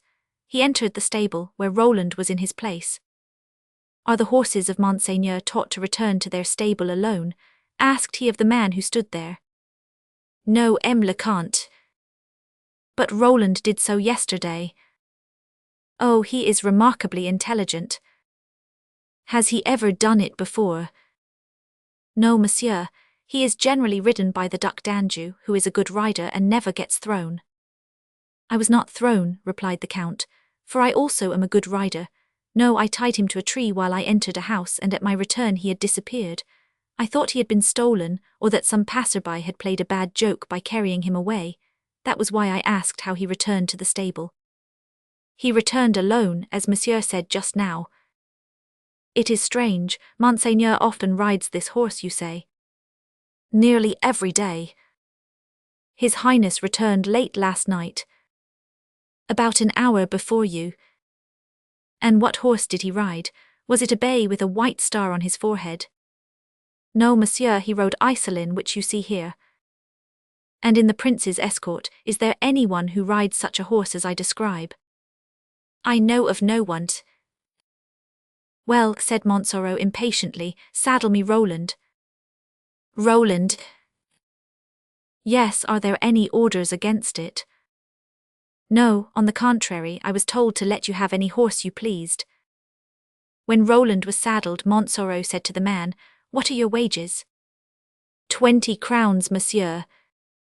Will you earn 10 times that sum at once?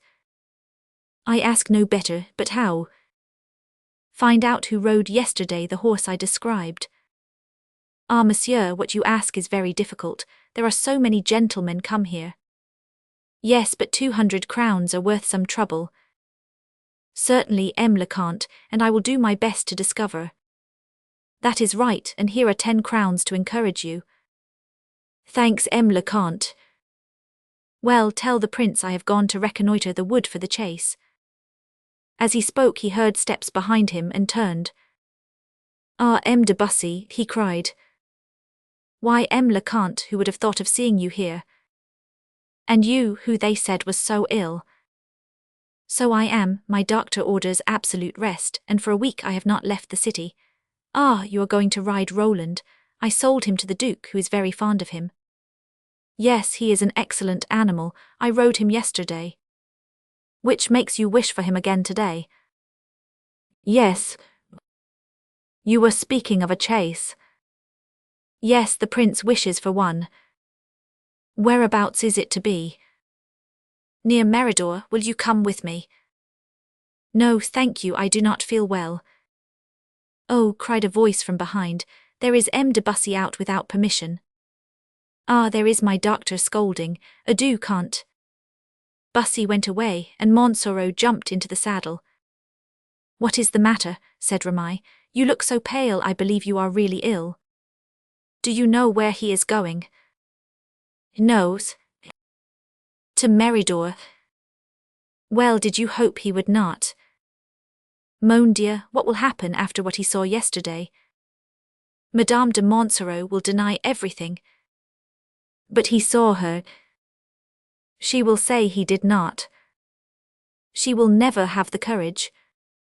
Oh, M. de Bussy, is it possible you do not know women better than that? Ramai, I feel very ill. So I see, go home and I will prescribe for you. What? A slice of fowl and ham and some lobster. Oh, I am not hungry. The more reason I should order you to eat. Ramai, I fear that that wretch will make a great scene at Meridor. I ought to have gone with him when he asked me. What for? To sustain Diana. Oh, she will sustain herself. Besides, you ought not to be out. We agreed you were too ill. I could not help it, Ramai, I was so unquiet. Ramai carried him off and made him sit down to a good breakfast. M. de Montsoreau wished to see if it were chance or habit that had led Roland to the park wall, therefore he left the bridle on his neck. Roland took precisely the same road as on the previous day, and before very long M. de Montsoreau found himself in the same spot as before. Only now the place was solitary, and no horse was there. The Count climbed the wall again, but no one was to be seen. Therefore, judging that it was useless to watch for people on their guard, he went on to the park gates. The Baron, seeing his son-in-law coming over the drawbridge, advanced ceremoniously to meet him. Diana, seated under a magnificent sycamore, was reading poetry, while Gertrude was embroidering at her side. The Count, seeing them, got off his horse and approached them. Madame, said he, will you grant me the favour of an interview? Willingly, monsieur. What calm, or rather what perfidy, thought the Count. Do you do us the honour of remaining at the chat? Asked the Baron. Yes, monsieur, until tomorrow at least. The Baron went away to give orders, and Diana reseated herself, while Montsoreau took Gertrude's chair, and with a look sufficient to intimidate most people, said, Madame, who was in the park with you yesterday. At what time? Said Diana in a firm voice. At 6. Where? Near the copse.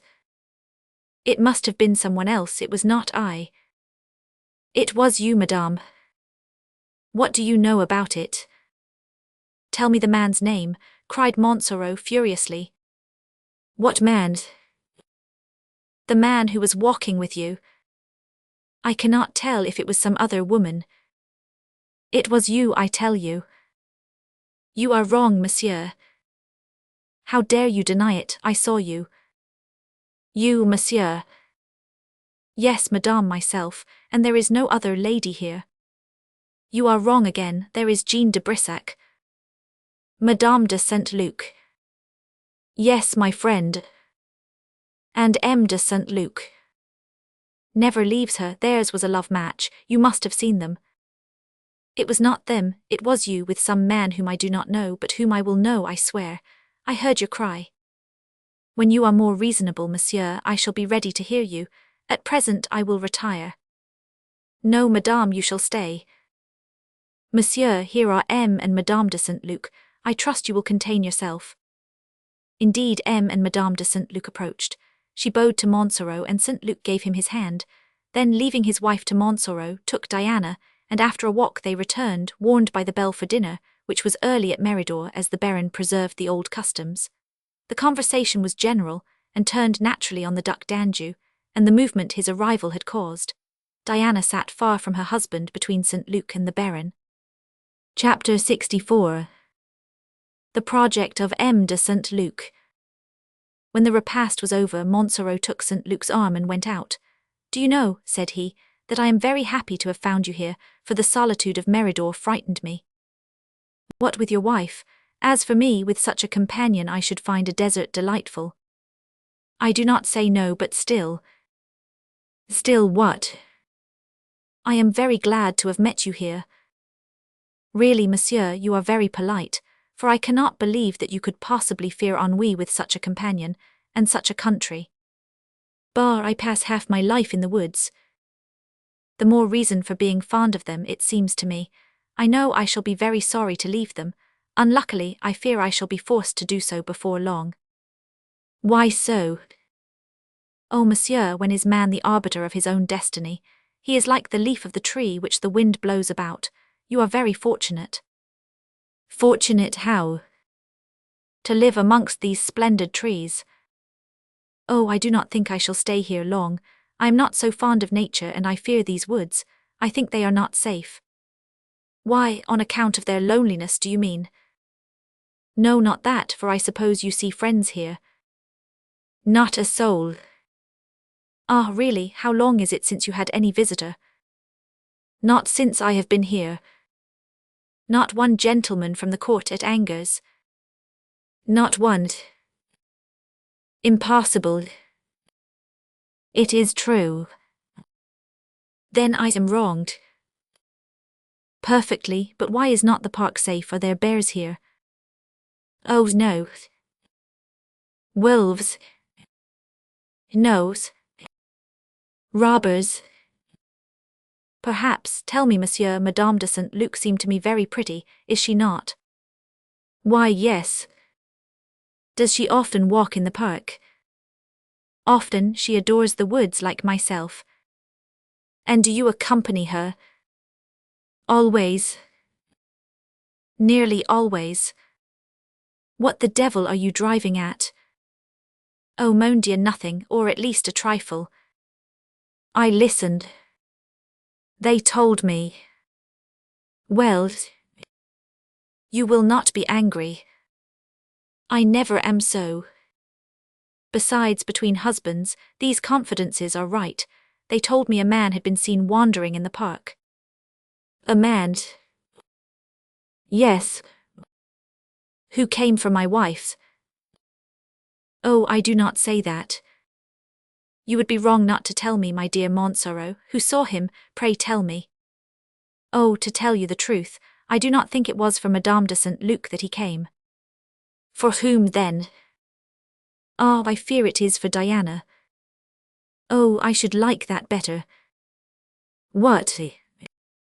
"Certainly, you know we husbands are an egotistical set, everyone for himself and God for us all." "The devil rather." "Then you think a man entered here?" "I think so." "And I do more than think," said St-Luc, "for I saw him." "You saw a man in the park?" "Yes." "When?"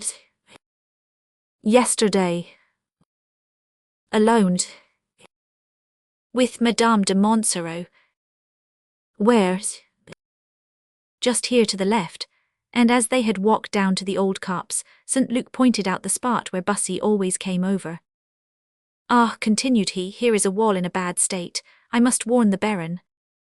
"Whom do you suspect?" "Of what?" "Of climbing over here to talk to my wife." St-Luc seemed to reflect.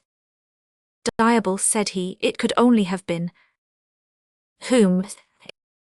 "Why, yourself." "Are you joking, M. de St-Luc?" "Ma foi, no, when I was first married I did such things." "Come, you are trying to put me off, but do not fear, I have courage. Help me to seek, you will do me an immense favor." St. Luc shook his head. It must have been you, said he. Do not jest, I beg of you, the thing is serious. Do you think so? I am sure of it. Oh, and how does this man come? Secretly. Often. I fear so, look at the marks in the wall. Well, I suspected it, but I always fancied it was you. But I tell you no. Oh, I believe you, my dear sir. Well then. It must have been someone else. Montsoreau began to look black, but St. Luc preserved his easy nonchalance. I have an idea, said he. Tell me. If it were. Well. But no. Pray speak. The Duc d'Anjou. I thought so at first, but I have made inquiries, and it could not have been he. Oh, he is very cunning. Yes, but it was not he. Wait then. Well, I have another idea. If it was neither you nor the Duke, it must have been I. You? Why not? You to come on horseback to the outside of the park when you live inside. Oh, mon dear, I am such a capricious being. You, who fled away when you saw me. Oh, anyone would do that. Then you were doing wrong, cried the Count, no longer able to keep in his anger. I do not say so. You are mocking me, cried the Count, growing very pale, and have been doing so for a quarter of an hour. You are wrong, monsieur, said St. Luc, drawing out his watch and looking steadily at him. It has been 20 minutes. You insult me. And you insult me with your questions like a constable. Ah, now I see clearly. How wonderful at 10 o'clock in the morning, but what do you see? I see that you act in concert with the traitor, the coward, whom I saw yesterday. I should think so, he is my friend. Then I will kill you in his place. Bah, in your own house and without crying gare. Ah, M. de Montsoreau, how badly you have been brought up, and how living among beasts spoils the manners. Do you not see that I am furious? Howled the Count. Yes, indeed, I do see it, and it does not become you at all, you look frightful. The Count drew his sword. Ah, said St. Luc, you try to provoke me, you see I am perfectly calm. Yes, I do provoke you. Take the trouble to get over the wall, on the other side we shall be on neutral ground. What do I care? I do not want to kill you in your own house. Very well, said Montsoreau, climbing over. Take care, pray do not hurt yourself, my dear Count, those stones are loose, said St. Luc. Then he also got over. Chapter 65. How M. de St. Luc showed M. de Montsoreau the thrust that the king had taught him. Are you ready? Cried Montsoreau.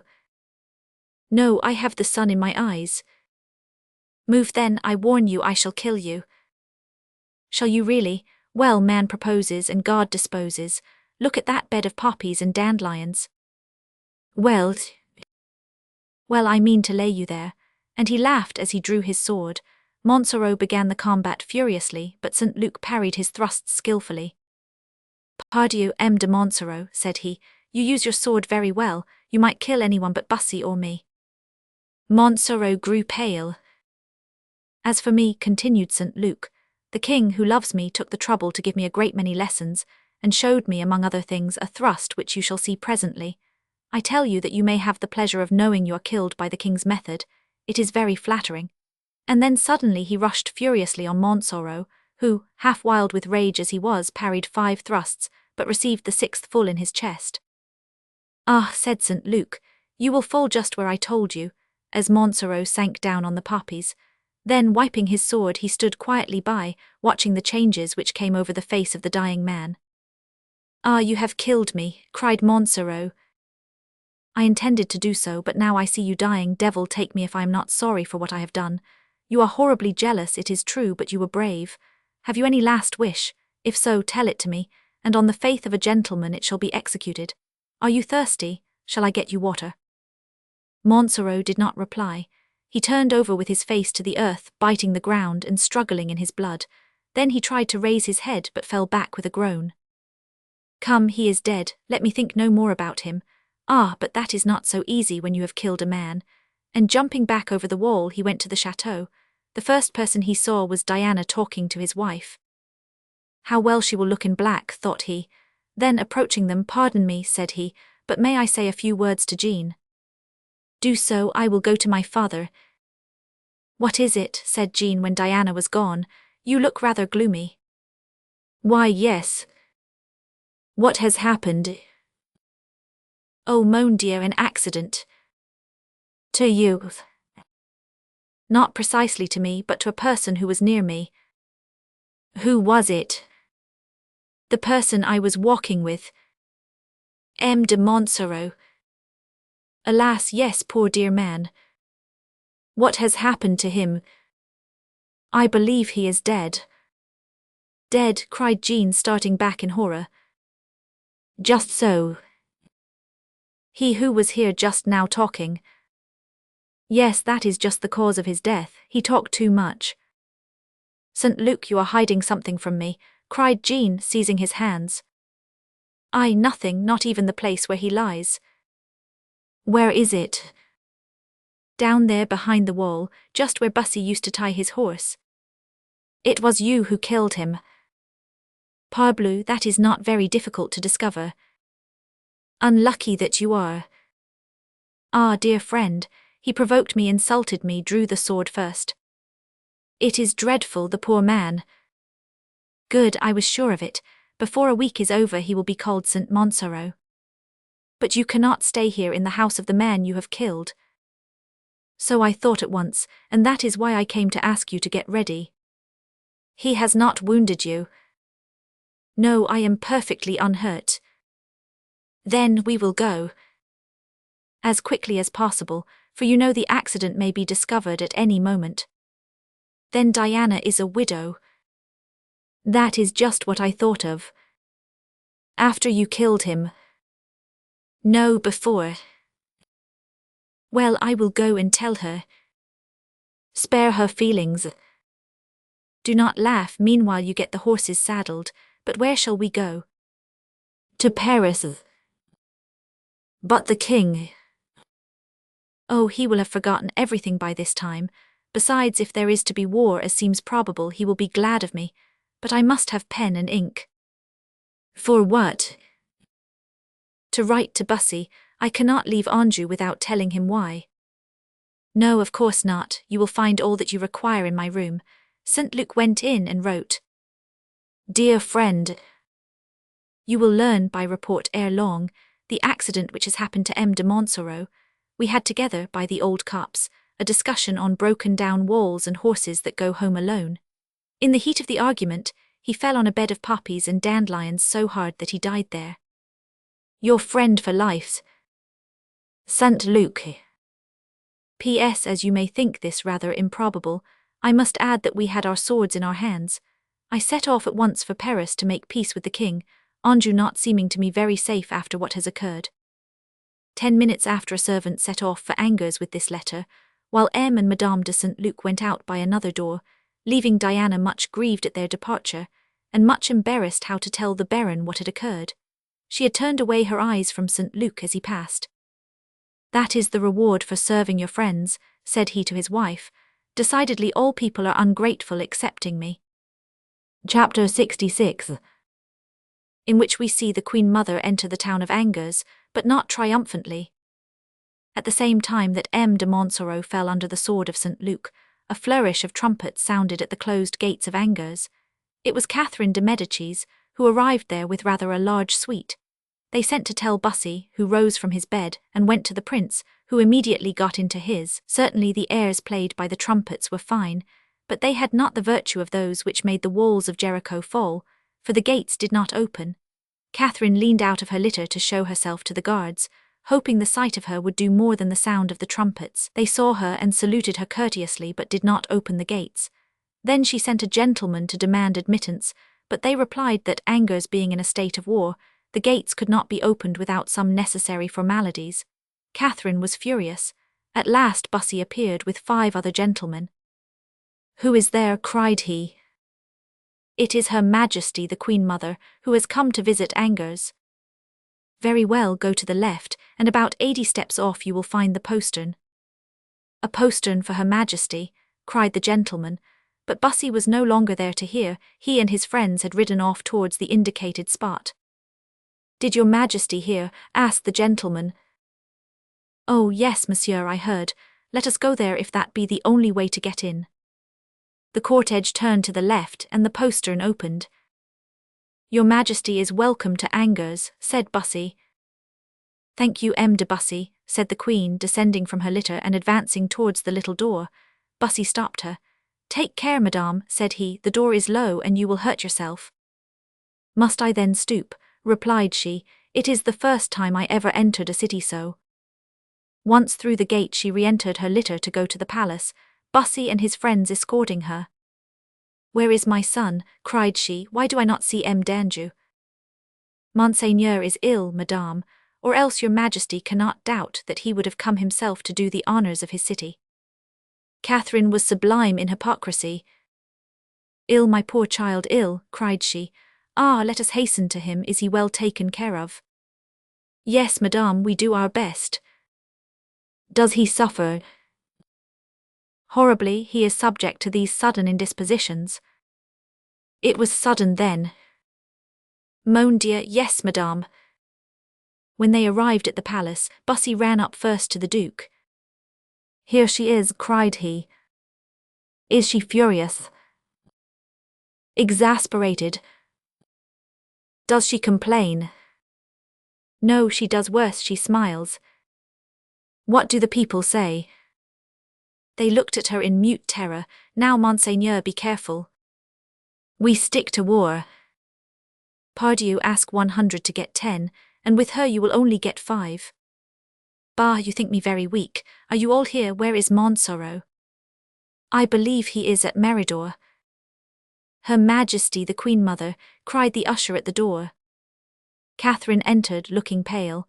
The Duke made a movement to rise, but she threw herself into his arms and half stifled him with kisses. She did more, she wept. "We must take care," said Antragues to Riberac. "Each tear will be paid for by blood." Catherine now sat down on the foot of the bed. At a sign from Bussy, everyone went away but himself. "Will you not go and look after my poor attendants, M. de Bussy? You who are at home here," said the Queen. It was impossible not to go, so he replied, "I am happy to please your Majesty," and he also retired. Catherine wished to discover whether her son were really ill or feigning, but he, worthy son of such a mother, played his part to perfection. She had wept, he had a fever.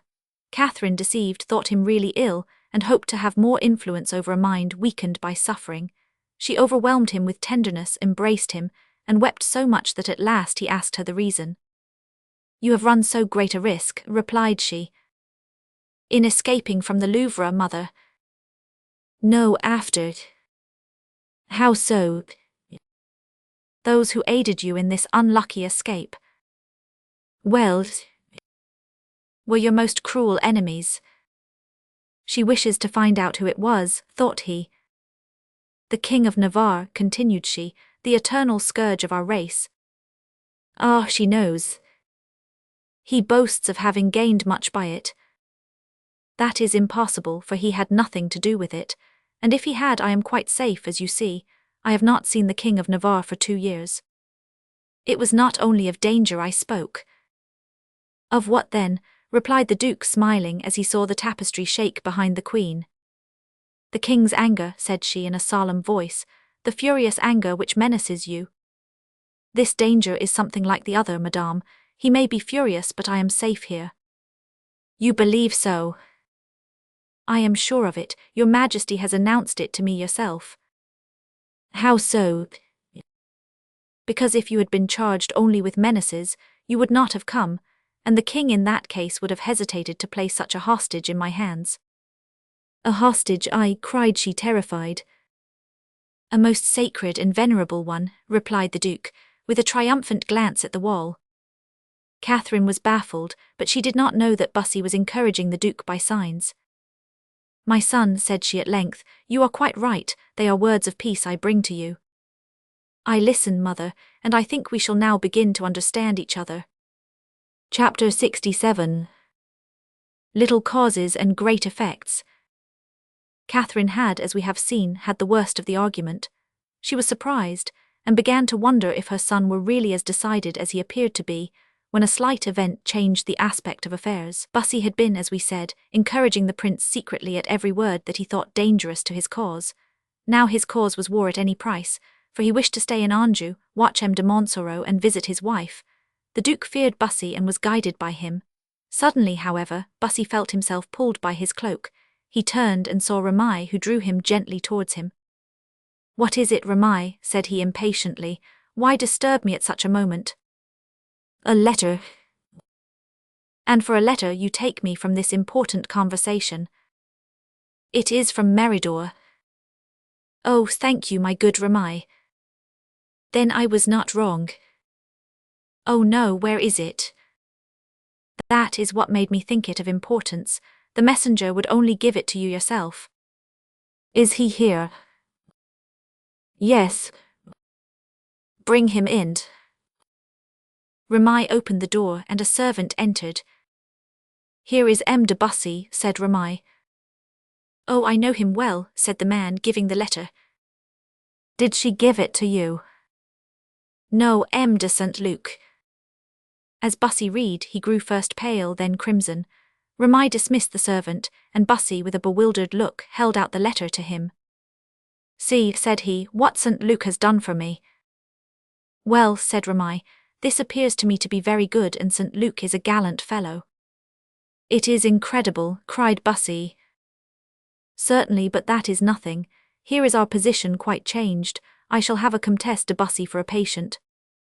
Yes, she shall be my wife, so he is dead. So you see, it is written. Oh, it seems like a dream, Ramai. What, shall I see no more that spectre always coming between me and happiness? It cannot be true. It is true, read again, he died there. But Diana cannot stay at Meridor. I do not wish it, she must go where she will forget him. Paris will be best, people soon forget at Paris. You are right, we will return to the little house in the Rue des Tournelles, and she shall pass there her months of widowhood in obscurity. But to go to Paris you must have. What? Peace in Anjou. True, oh mon Dieu, what time lost. That means that you are going at once to Meridor. No, not I, but you. I must stay here. Besides, she might not like my presence just now. How shall I see her? Shall I go to the castle? No, go first to the old copse and see if she is there. If she is not, then go to the castle. What shall I say to her? Say that I am half mad. And pressing the young man's hand, he returned to his place behind the tape's try. Catherine had been trying to regain her ground. My son, she had said, it seemed to me that a mother and son could not fail to understand each other. Yet you see that happens sometimes. Never when she wishes it.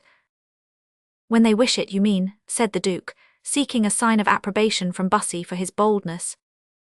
But I wish it, my son, and am willing to make any sacrifices to attain peace.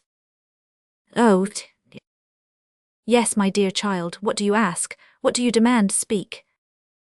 Oh, my mother, said Francois, almost embarrassed at his own easy victory. Listen, my son, you do not wish to drown the kingdom in blood, it is not possible, you are neither a bad Frenchman nor a bad brother. My brother insulted me, madame, and I owe him nothing, either as my brother or king. But I, Francois, you cannot complain of me. Yes, madame, you abandoned me. Ah, you wish to kill me. Well, a mother does not care to live to see her children murder each other, cried Catherine, who wished very much to live. Oh, do not say that, madame, you tear my heart, cried Francois, whose heart was not torn at all. Catherine burst into tears. The Duke took her hands and tried to reassure her, not without uneasy glances towards the tapestry. But what do you want or ask for, mother? I will listen, said he. I wish you to return to Paris, dear child, to return to your brother's court, who will receive you with open arms. No, madame, it is not he whose arms are open to receive me, it is the Bastille.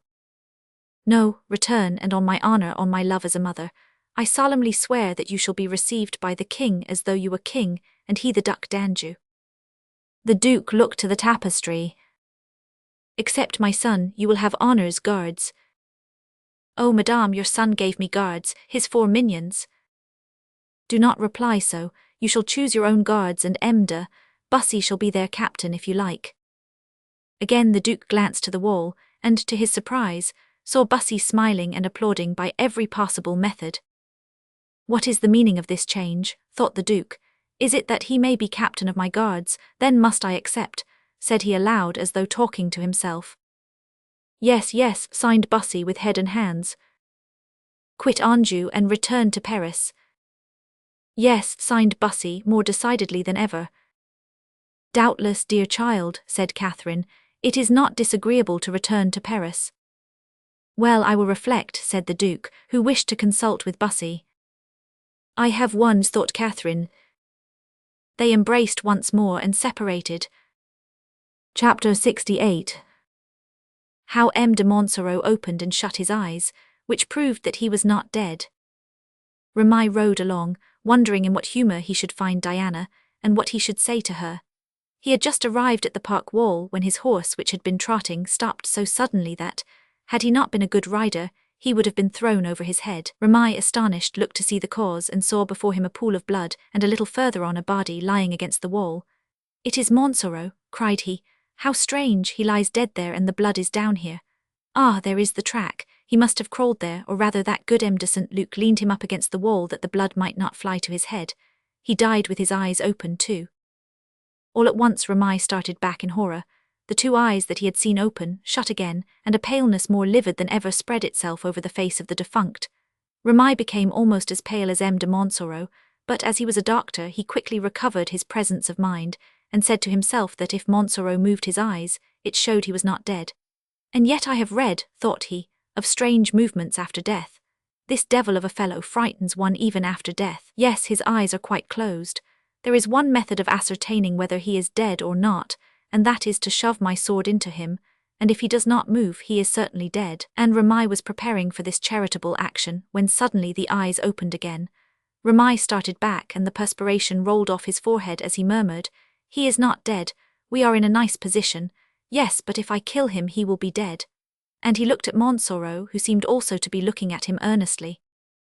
"Oh," cried Remy, "I cannot do it. God knows that if he were upright before me I would kill him with all my heart, but as he is now helpless and 3 parts dead, it would be an infamy." "Help," murmured Montsoreau, "I am dying." Mordieu, thought Remy, my position is embarrassing. I am a doctor and as such bound to succour my fellow creatures when they suffer.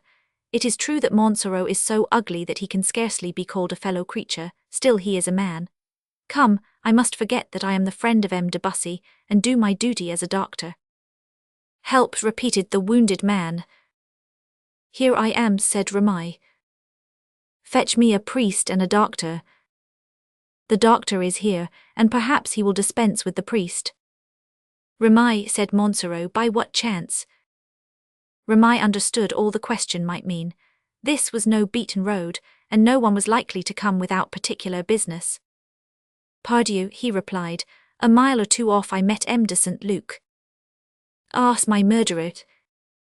And he said, "Remy, go to the old copse, there you will find a man dead." "Dead?" "Yes, he thought so. Well, I came here and saw you. And now, tell me frankly, am I mortally wounded?" "I will try to find out." Remy approached him carefully, took off his cloak, his doublet and shirt. The sword had penetrated between the 6th and 7th ribs. "Do you suffer much?" "In my back, not in my chest." "Ah, let me see, where?"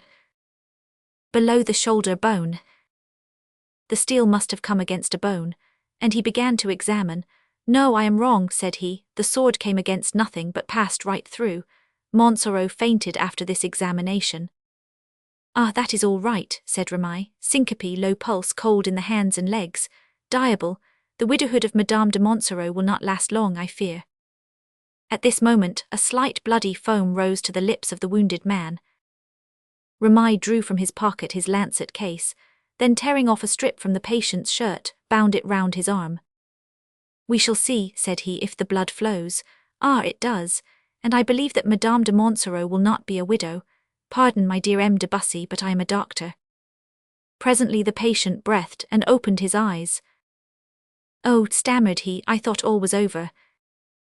"Not yet, my dear monsieur, it is even possible that I live." "Oh, mon Dieu, yes, but let me close the wound. Stop, do not move, nature at this moment is aiding my work. I make the blood flow and she stops it. Ah, nature is a great doctor, my dear sir. Let me wipe your lips, see the bleeding has stopped already. Good, all goes well, or rather badly." "Badly?" "No, not for you, but I know what I mean." "You think I shall get well?" "Alas, yes." "You are a singular doctor, M. Ramay." "Never mind as long as I cure you," said he, rising. "Do not abandon me," said the Count. "Ah, you talk too much, Diable, I ought to tell him to cry out."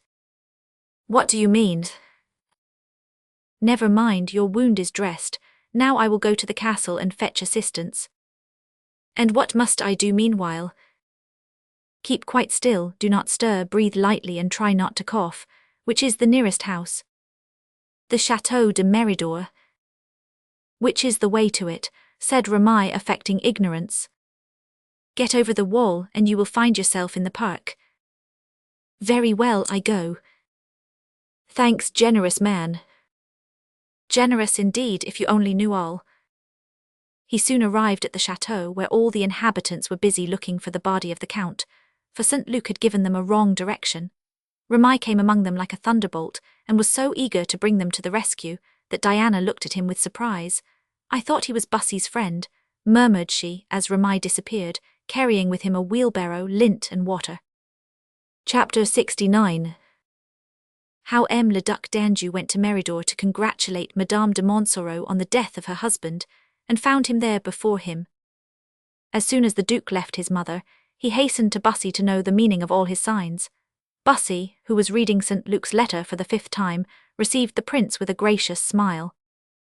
"How, Monseigneur takes the trouble to come to my house to seek me?" "Yes, mordieu, I want an explanation."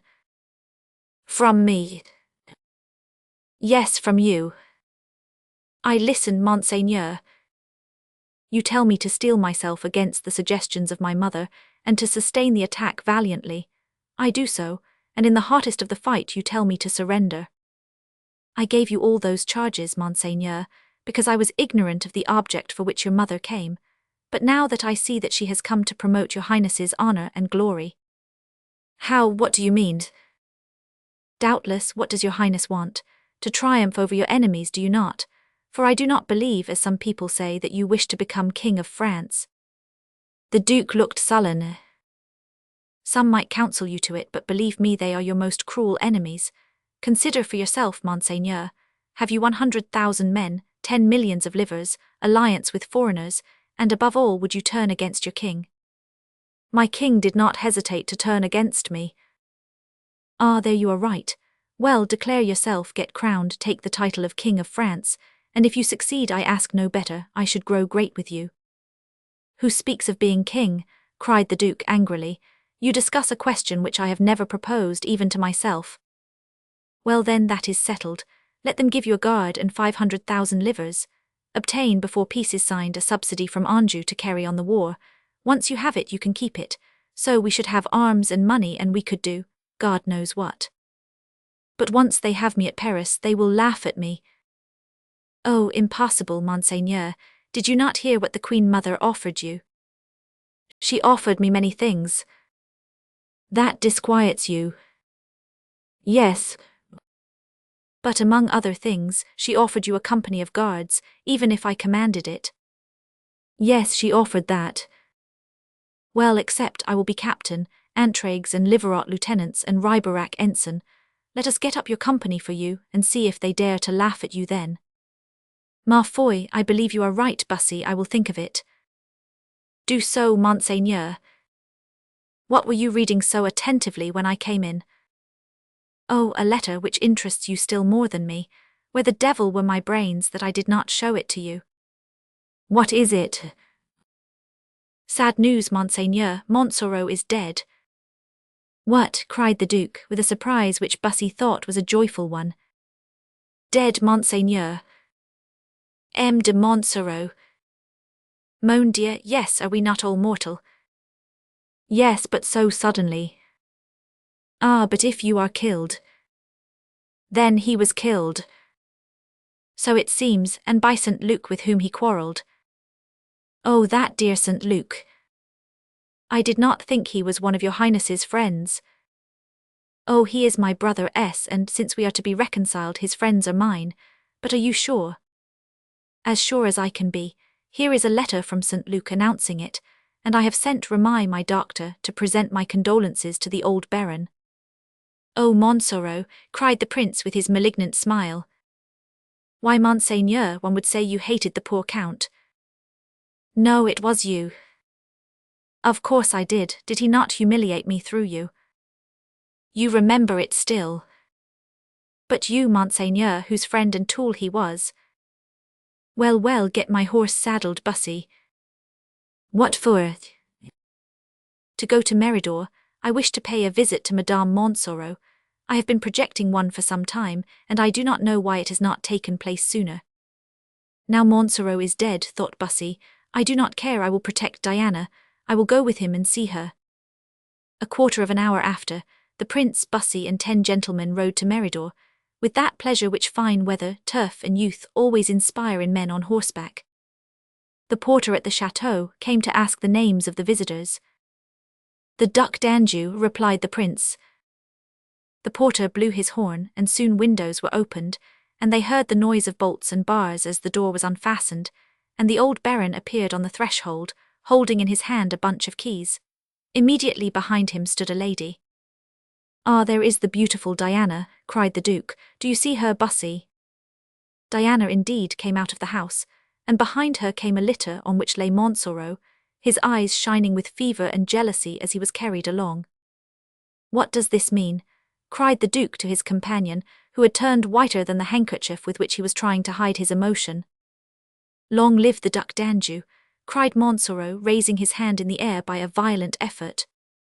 Take care, you will hurt yourself, said a voice behind him. It was Ramai. Surprise does not last long at court, so with a smile the Duke said, Oh, my dear Count, what a happy surprise. Do you know we heard you were dead? Come near, Monseigneur, and let me kiss your hand. Thank God, not only I am not dead, but I shall live.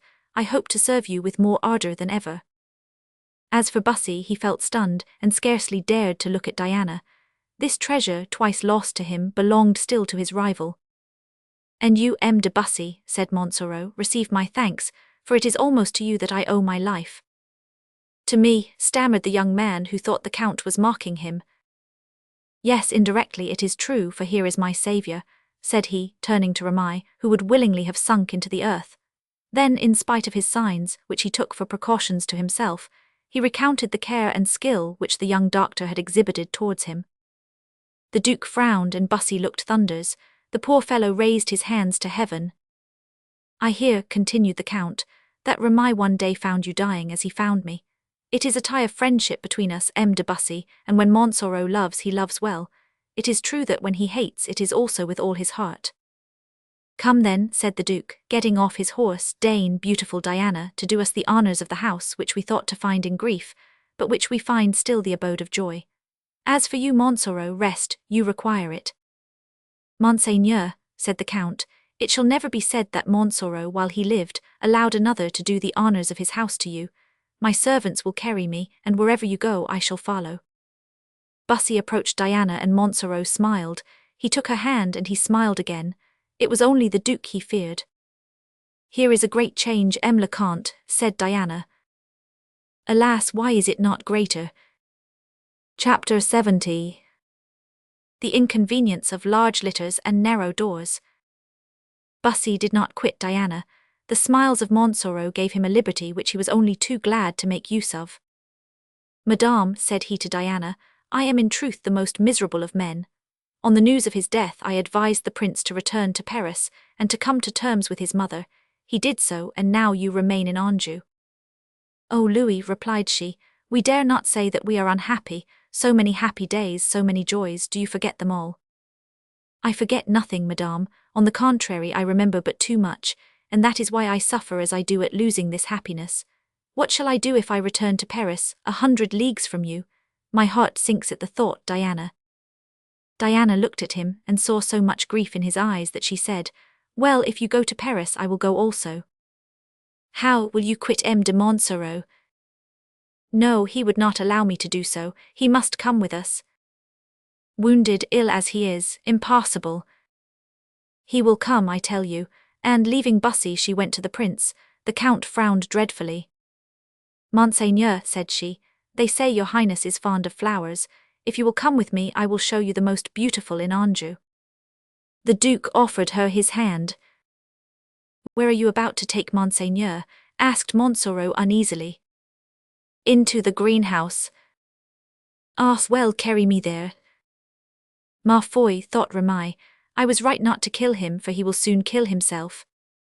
Diana smiled on Bussy, and said to him in a low voice, Do not let M. de Montsoreau suspect that you are about to leave Anjou, and I will manage all. Good, said Bussy, and approaching the prince he whispered, Do not let Montsoreau know that we intend to make peace. Why not?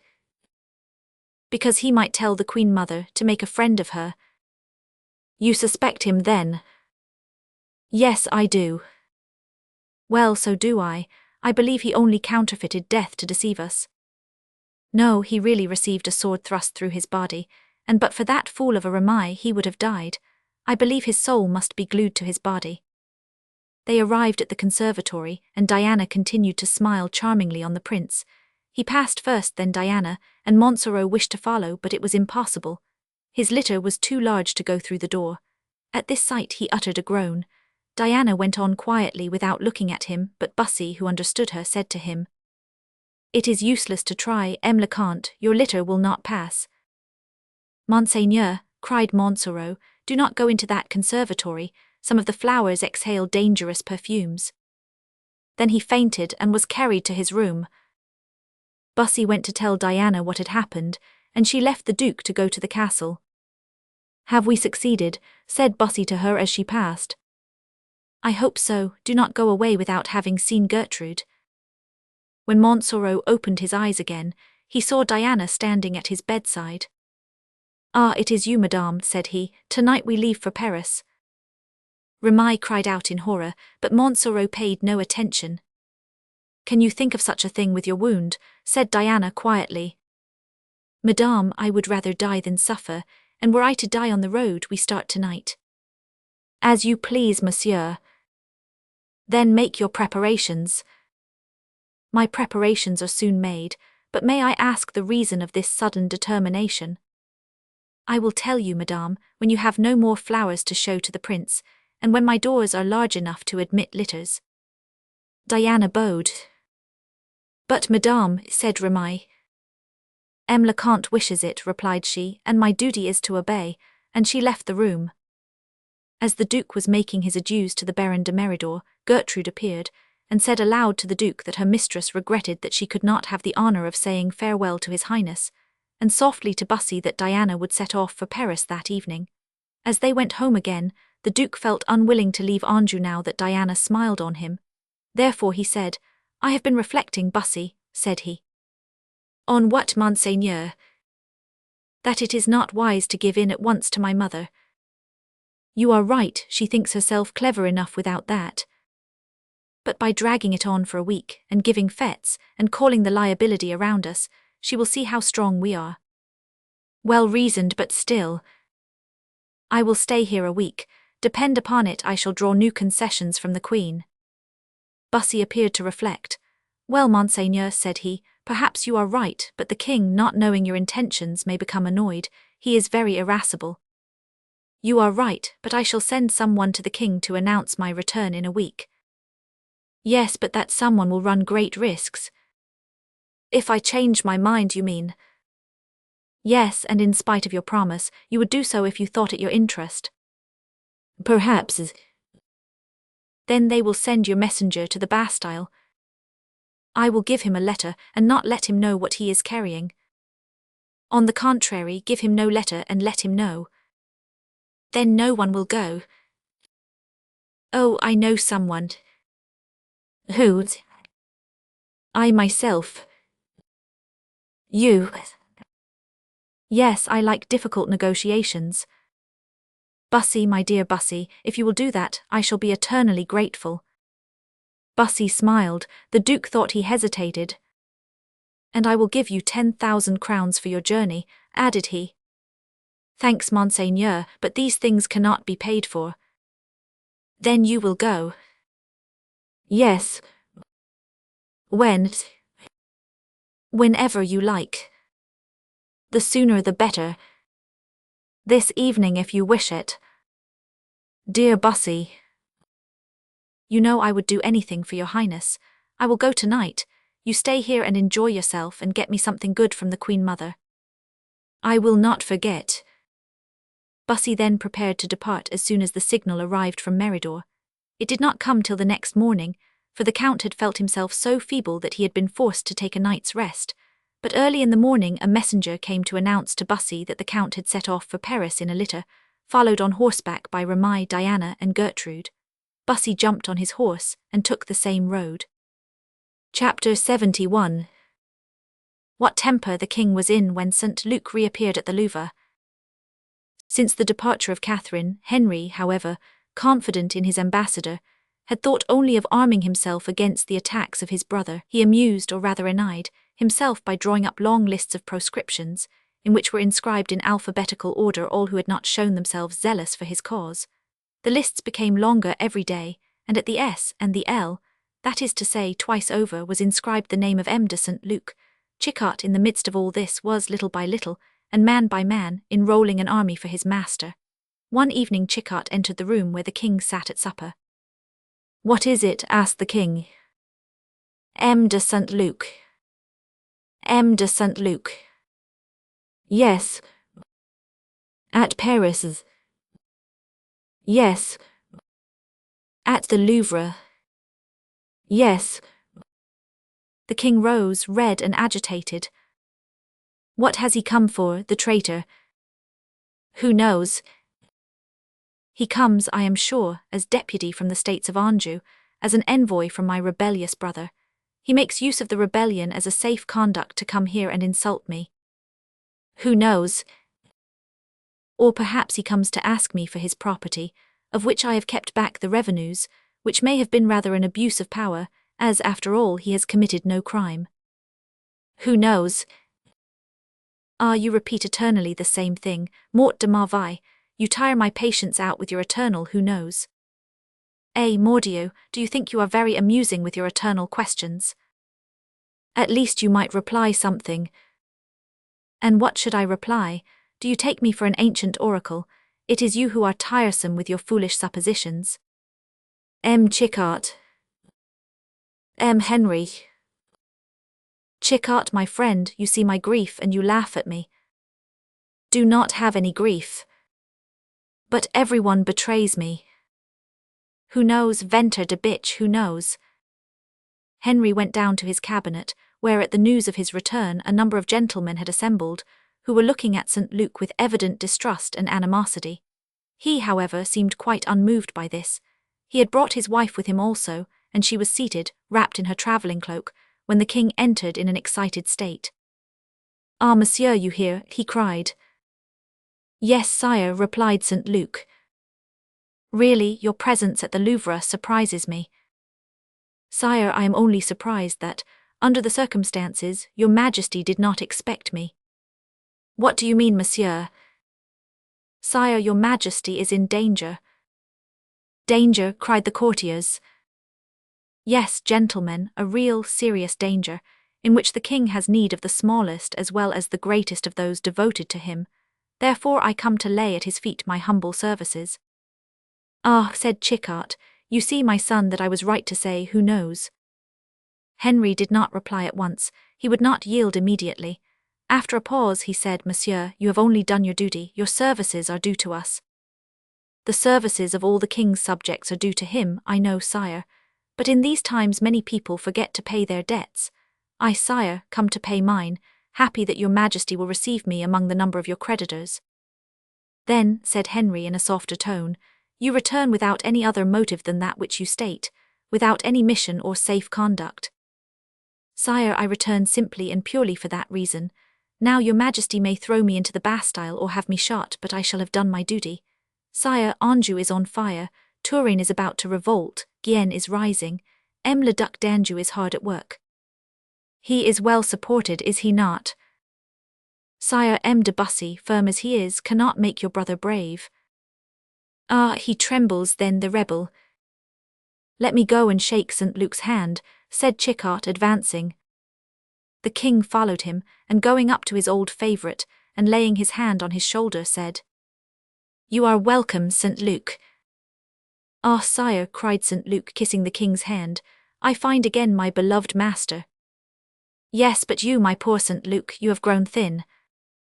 It is with grief at having displeased your majesty, said a feminine voice.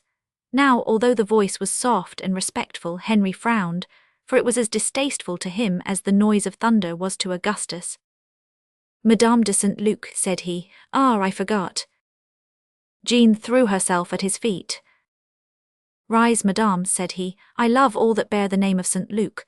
Jean took his hand and kissed it, but he withdrew it quickly. You must convert the king, said Chichart to the young woman, you are pretty enough for it. But Henry turned his back to her, and passing his arm round St. Luc's neck, said, Then we have made peace, St. Luc. Say rather, sire, that the pardon is granted. Madame, said Chichart, a good wife should not leave her husband, and he pushed her after the king and St. Luc. Chapter 72, in which we meet two important personages, whom we have lost sight of for some time. There are two of the personages mentioned in this story, about whom the reader has the right to ask for information. We mean an enormous monk, with thick eyebrows and large lips, whose neck was diminishing every day, and a large donkey whose sides were gradually swelling out like a balloon. The monk resembled a hogshead, and the ass was like a child's cradle, supported by 4 posts. The one inhabited a cell at St. Genevieve, and the other the stable at the same convent. The one was called Gorenflot, and the other Panurge. Both were enjoying the most prosperous lot that ever fell to a monk and an ass. The monks surrounded their illustrious brother with cares and attentions, and Panurge fared well for his master's sake. If a missionary arrived from foreign countries, or a secret legate from the Pope, they pointed out to him brother Gorenflot, that double model of the church preaching and militant.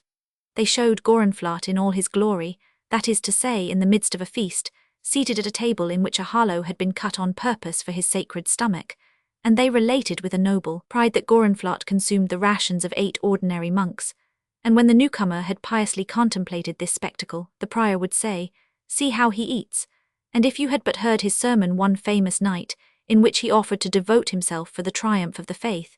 It is a mouth which speaks like that of St. Chrysostom, and swallows like that of Gargantua. Every time that any one spoke of the sermon, Gorenflot sighed and said, What a pity I did not write it.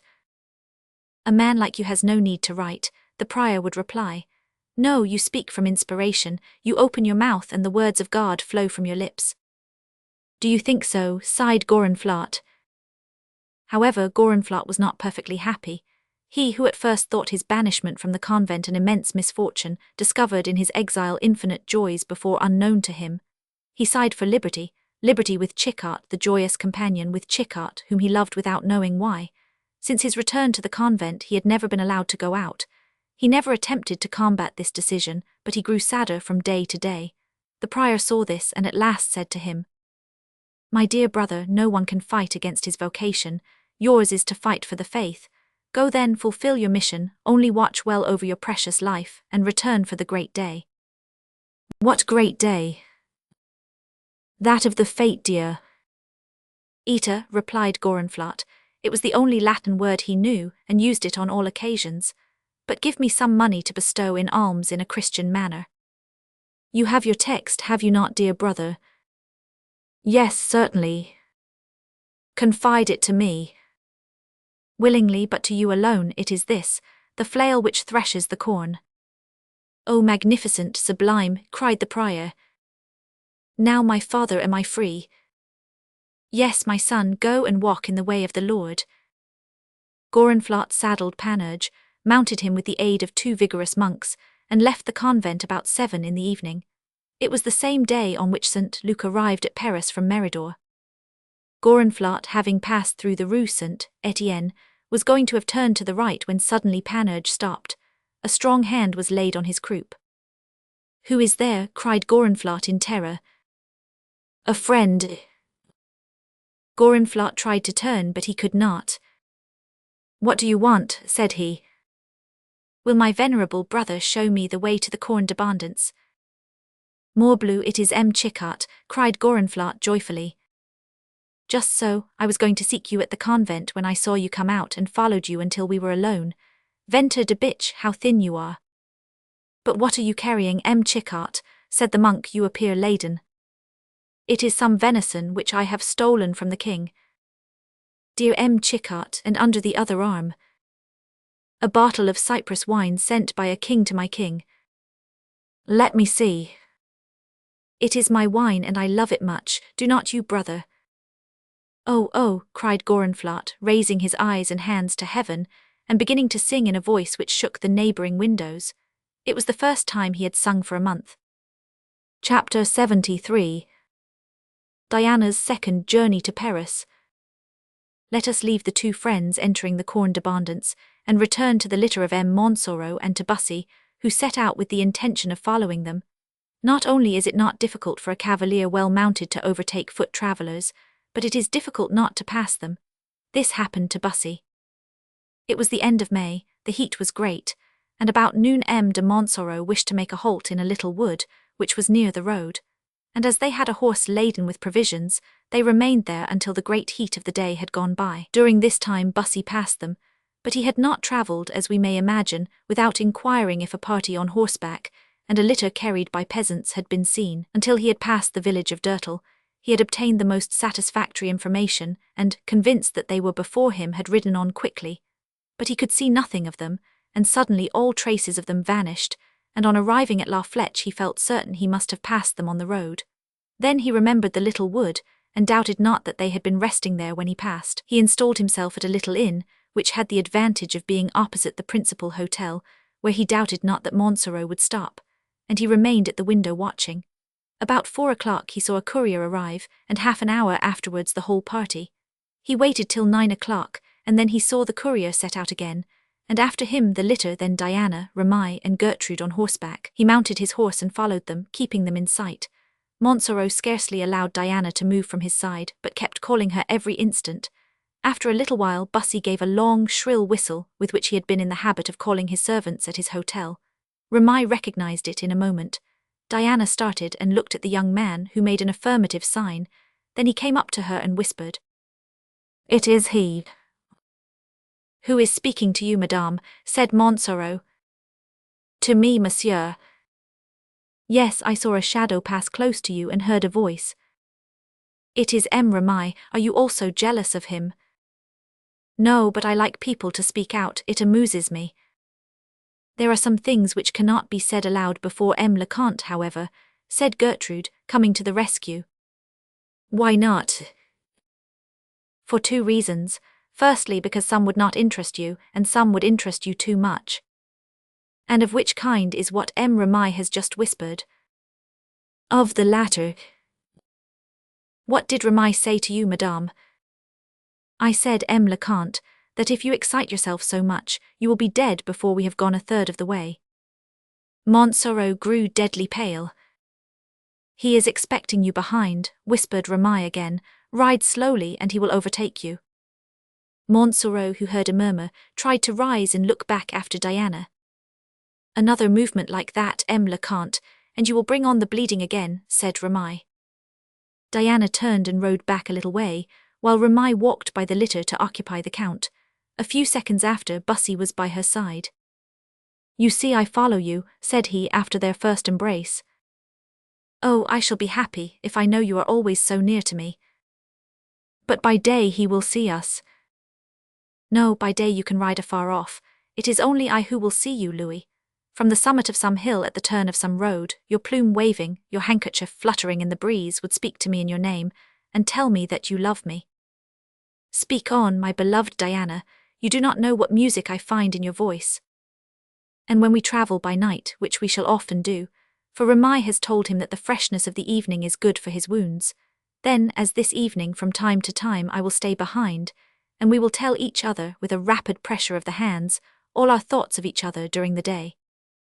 Oh, I love you, murmured Bussy. Oh, to see you, to press your hand, Diana.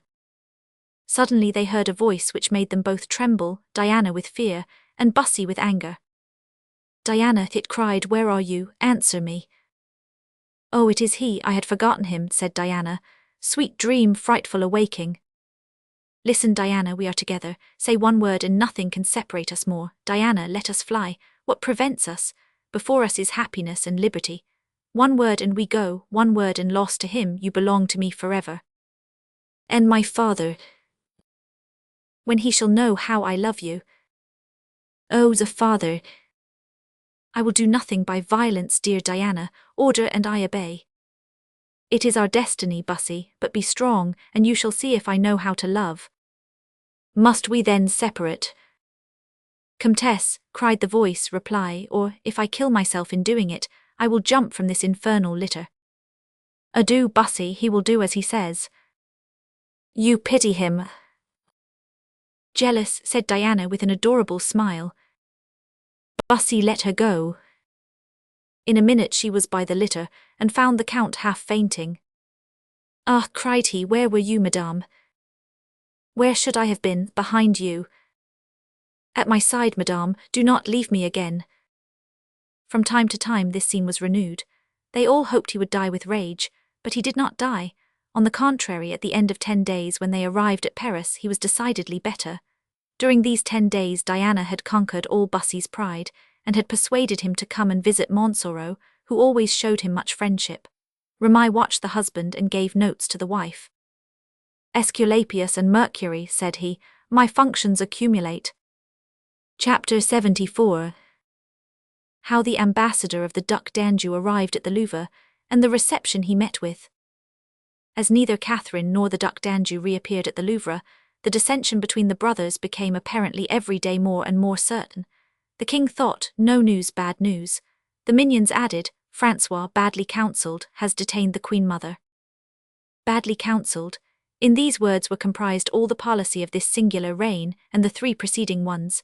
Badly counselled was Charles Roman IX, when he authorized the massacre of St. Bartholomew. Badly counselled was Francois Roman II, when he ordered the massacre at Amboise. Badly counselled had been Henry Roman II, when he burned so many heretics and conspirators. And now they dared not say, your brother has the family blood in his veins, he wishes, like the rest, to dethrone or poison. He would do to you what you did to your elder brother, what your elder brother did to his, what your mother has taught you to do to one another.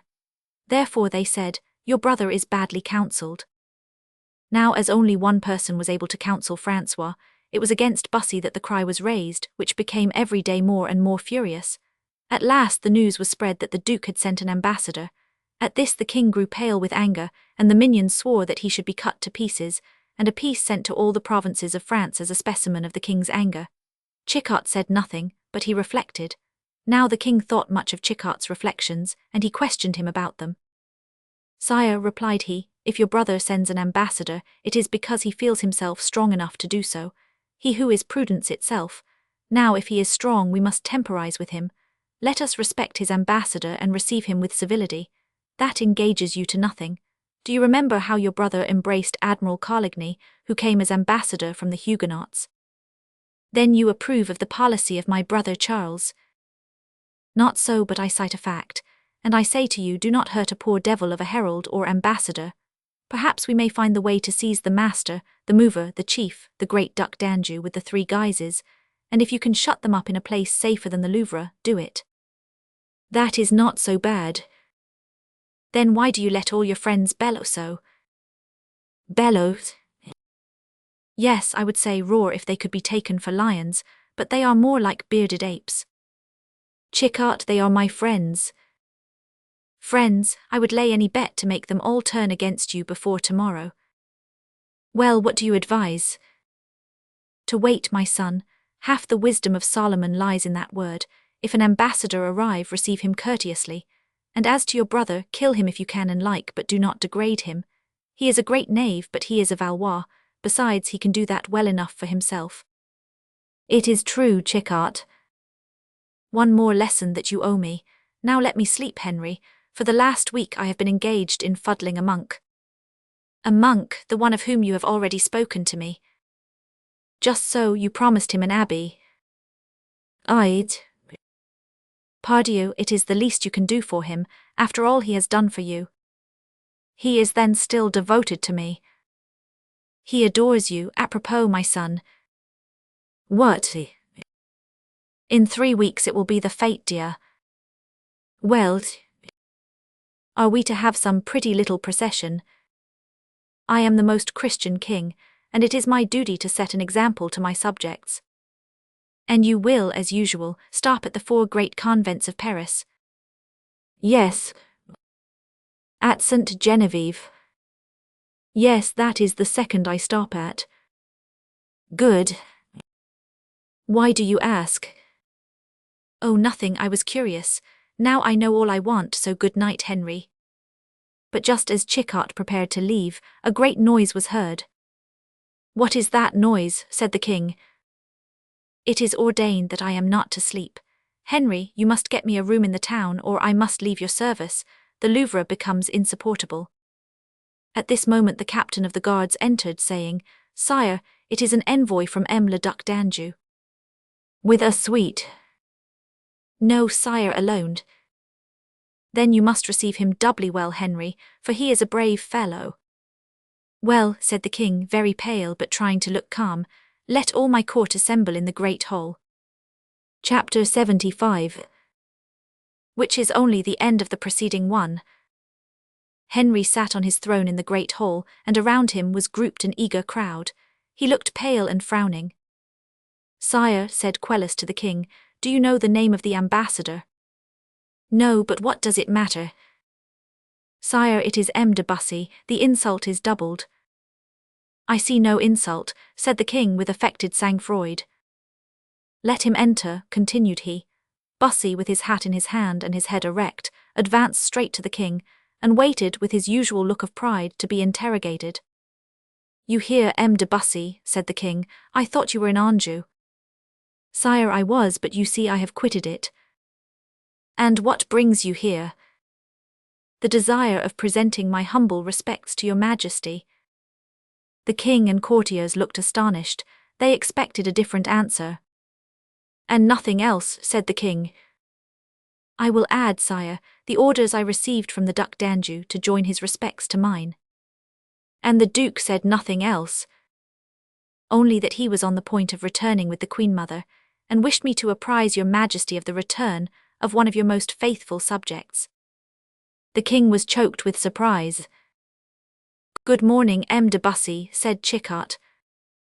Bussy turned, astonished to find a friend in that place. Good day, M. Chickart, I am delighted to see you. Is that all you have to say, M. de Bussy? Asked the king. Yes, sire, anything that remains to be said will be said by the duke himself. The king rose and went away, and Bussy continued to converse with Chickart until the king called to him. As soon as Bussy was alone, Quelus approached him. Good morning, M. Quelus, said Bussy graciously. May I have the honor of asking how you are? Very bad. Oh, mon dear, what is the matter? Something annoys me infinitely. Something, and are you not powerful enough to get rid of it? It is not something but someone that M. Quelus means, said Maugiron advancing. And whom I advise him to get rid of, said Scaramouche, coming forward on the other side. Ah, M. de Scaramouche, I did not recognize you. Perhaps not, is my face still blue? Not so, you are very pale, are you not well? Yes, it is with anger. Oh, then you have also someone who annoys you. Yes, monsieur. And I also, said Maugiron. Really, gentlemen, you all look very gloomy. You forget me, said d'Epernon, planting himself before Bussy. Pardon me, M. d'Epernon, you were behind the others as usual, and I have so little the pleasure of knowing you, that it was not for me to speak first. It was strange to see Bussy smiling and calm among those 4 furious faces, whose eyes spoke with so terrible an eloquence, that he must have been blind or stupid not to have understood their language. But Bussy never lost his smile. "It seems to me that there is an echo in this room," said he quietly. "Look, gentlemen," said Quelus, "how provincial M. de Bussy has become. He has a beard and no knot to his sword. He has black boots and a grey hat." "It is an observation that I was just making to myself, my dear sir. Seeing you so well dressed, I said to myself, how much harm a few weeks' absence does to a man. Here am I, Louis de Clermont, forced to take a little Gascon gentleman as a model of taste. But let me pass. You are so near to me that you tread on my feet, and I feel it in spite of my boots." And turning away, he advanced towards St. Luc, whom he saw approaching. "Incredible," cried all the young men, "we insulted him, he took no notice." "There is something in it," said Quelus. "Well," said the king, advancing, "what were you and M. de Bussy saying?" "Do you wish to know what M. de Bussy said, sire?" "Yes, I am curious." "Well, I trod on his foot and insulted him, and he said nothing." "What gentleman?" cried Henry, feigning anger. "You dared to insult a gentleman in the Louvre?" "Alas, yes, sire, and he said nothing." "Well, I am going to the queen." As the king went out of the great door, St. Luc re-entered by a side one and advanced towards the four gentlemen. "Pardon, M. Quelus," said he, "but do you still live in the Rue St. Honore?" "Yes, my dear friend, why do you ask?" "I have 2 words to say to you." "Oh, and you, M. de Scamargue?" "Rue Bethisy," said Scamargue, astonished. "D'Epernon's address I know." "Rue de Grenelle." "You are my neighbour, and you Modjean." "Near the Louvre, but I begin to understand, you come from M. de Bussy." "Never mind from whom I come, I have to speak to you, that is all." "To all 4 of us?" "Yes." "Then if you cannot speak here, let us all go to Scamargues, it is close by." "So be it." And the 5 gentlemen went out of the Louvre arm in arm. Chapter 76. How M. de St. Luc acquitted himself of the commission given to him by Bussy. Let us leave St. Luc a little while in Scamargues' room, and see what had passed between him and Bussy. Once out of the hall, St. Luc had stopped, and looked anxiously at his friend. "Are you ill?" said he. "You are so pale, you look as though you were about to faint." "No, I am only choking with anger." "You do not surely mind those fellows?" "You shall see." "Come, Bussy, be calm." "You are charming, really, be calm indeed. If you had had half said to you that I have had, someone would have been dead before this." "Well, what do you want?" "You are my friend, you have already given me a terrible proof of it."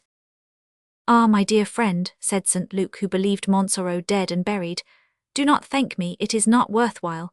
Certainly the thrust was a good one and succeeded admirably, but it was the king who showed it me when he kept me here a prisoner at the Louvre." "Dear friend." "Never mind Montsoreau, tell me about Diana. Was she pleased at last? Does she pardon me? When will the wedding take place?" "Oh, my dear friend, we must wait till Montsoreau is dead." "What?" cried St. Luc, starting back as though he had put his foot on a pointed nail. "Yes, poppies are not such dangerous plants as you thought. He did not die from his fall on them, but is alive and more furious than ever." "Really?" "Yes, and he talks of nothing but vengeance, and of killing you on the first occasion. And I have announced his death to everyone. He will find his heirs in mourning. But he shall not give me the lie. I shall meet him again, and if he escapes me a second time." "Calm yourself, my dear St. Luc. Really, I am better off than you would think. It is the Duke whom he suspects, and of whom he is jealous. I am his dear Bussy, his precious friend. That is only natural, for it was that fool of a Ramay who cured him." "What an idiot he must have been!" "He has an idea that, as an honest man and a doctor, it is his duty to cure people. However, Montsoreau says he owes his life to me, and confides his wife to my care." "Ah, I understand that this makes you wait more patiently for his death. However, I am quite thunderstruck at the news." "But now, my friend, let us leave Montsoreau." "Yes, let us enjoy life while he is still ill. But once he is well, I shall order myself a suit of mail, have new locks put on my doors, and you must ask the duck Danju if his mother has not given him some antidote against poison. Meanwhile, let us amuse ourselves. Well, my dear friend, you see you have only rendered me half a service. Do you wish me to finish it? Yes, in another way. Speak. Are you great friends with those 4 gentlemen? Ma foi, we are something like cats and dogs in the sun. As long as we can get the heat, we agree, but if one of us took the warmth from another, then I do not answer for the consequences. Well, will you go for me to M. Quellis first? Oh, and ask him what day it will please him that I should cut his throat, or he mine. I will. You do not mind it? Not the least in the world. I will go at once if you wish it. One moment, as you go, just call on M. Skarmug and make him the same proposal. Skarmug too, diable how you go on, well as you wish. Then, my dear St. Luke, as you are so amiable, go also to M. Modern and ask him to join the party. What 3, Bussy, you cannot mean it, I hope that is all. No, from him go to Depernon. 4. Even so, my dear friend, I need not recommend to a man like you to proceed with courtesy and politeness towards these gentlemen. Let the thing be done in gallant fashion. You shall be content, my friend. What are your conditions? I make none, I accept theirs. Your arms. What they like. The day, place and hour. Whatever suits them. But, Oh, never mind such trifles, but do it quickly. I will walk in the little garden of the Luxembourg. You will find me there when you have executed your commission. You will wait then? Yes. It may be long. I have time. We know how St. Luke found the 4 young men and accompanied them to Skarmug's house. St. Luke remained in the antechamber, waiting until, according to the etiquette of the day, the 4 young men were installed in the saloon ready to receive him. Then an usher came and saluted St. Luke, who followed him to the threshold of the saloon, where he announced M. d'Espinay de St. Luke. Skarmug then rose and saluted his visitor, who, to mark the character of the visit, instead of returning it, put on his hat. Skarmug then, turning towards Quellis, said, I have the honour to present to you M. Jacques de Levis, Comte de Quellis. The 2 gentlemen bowed, and then the same ceremony was gone through with the others.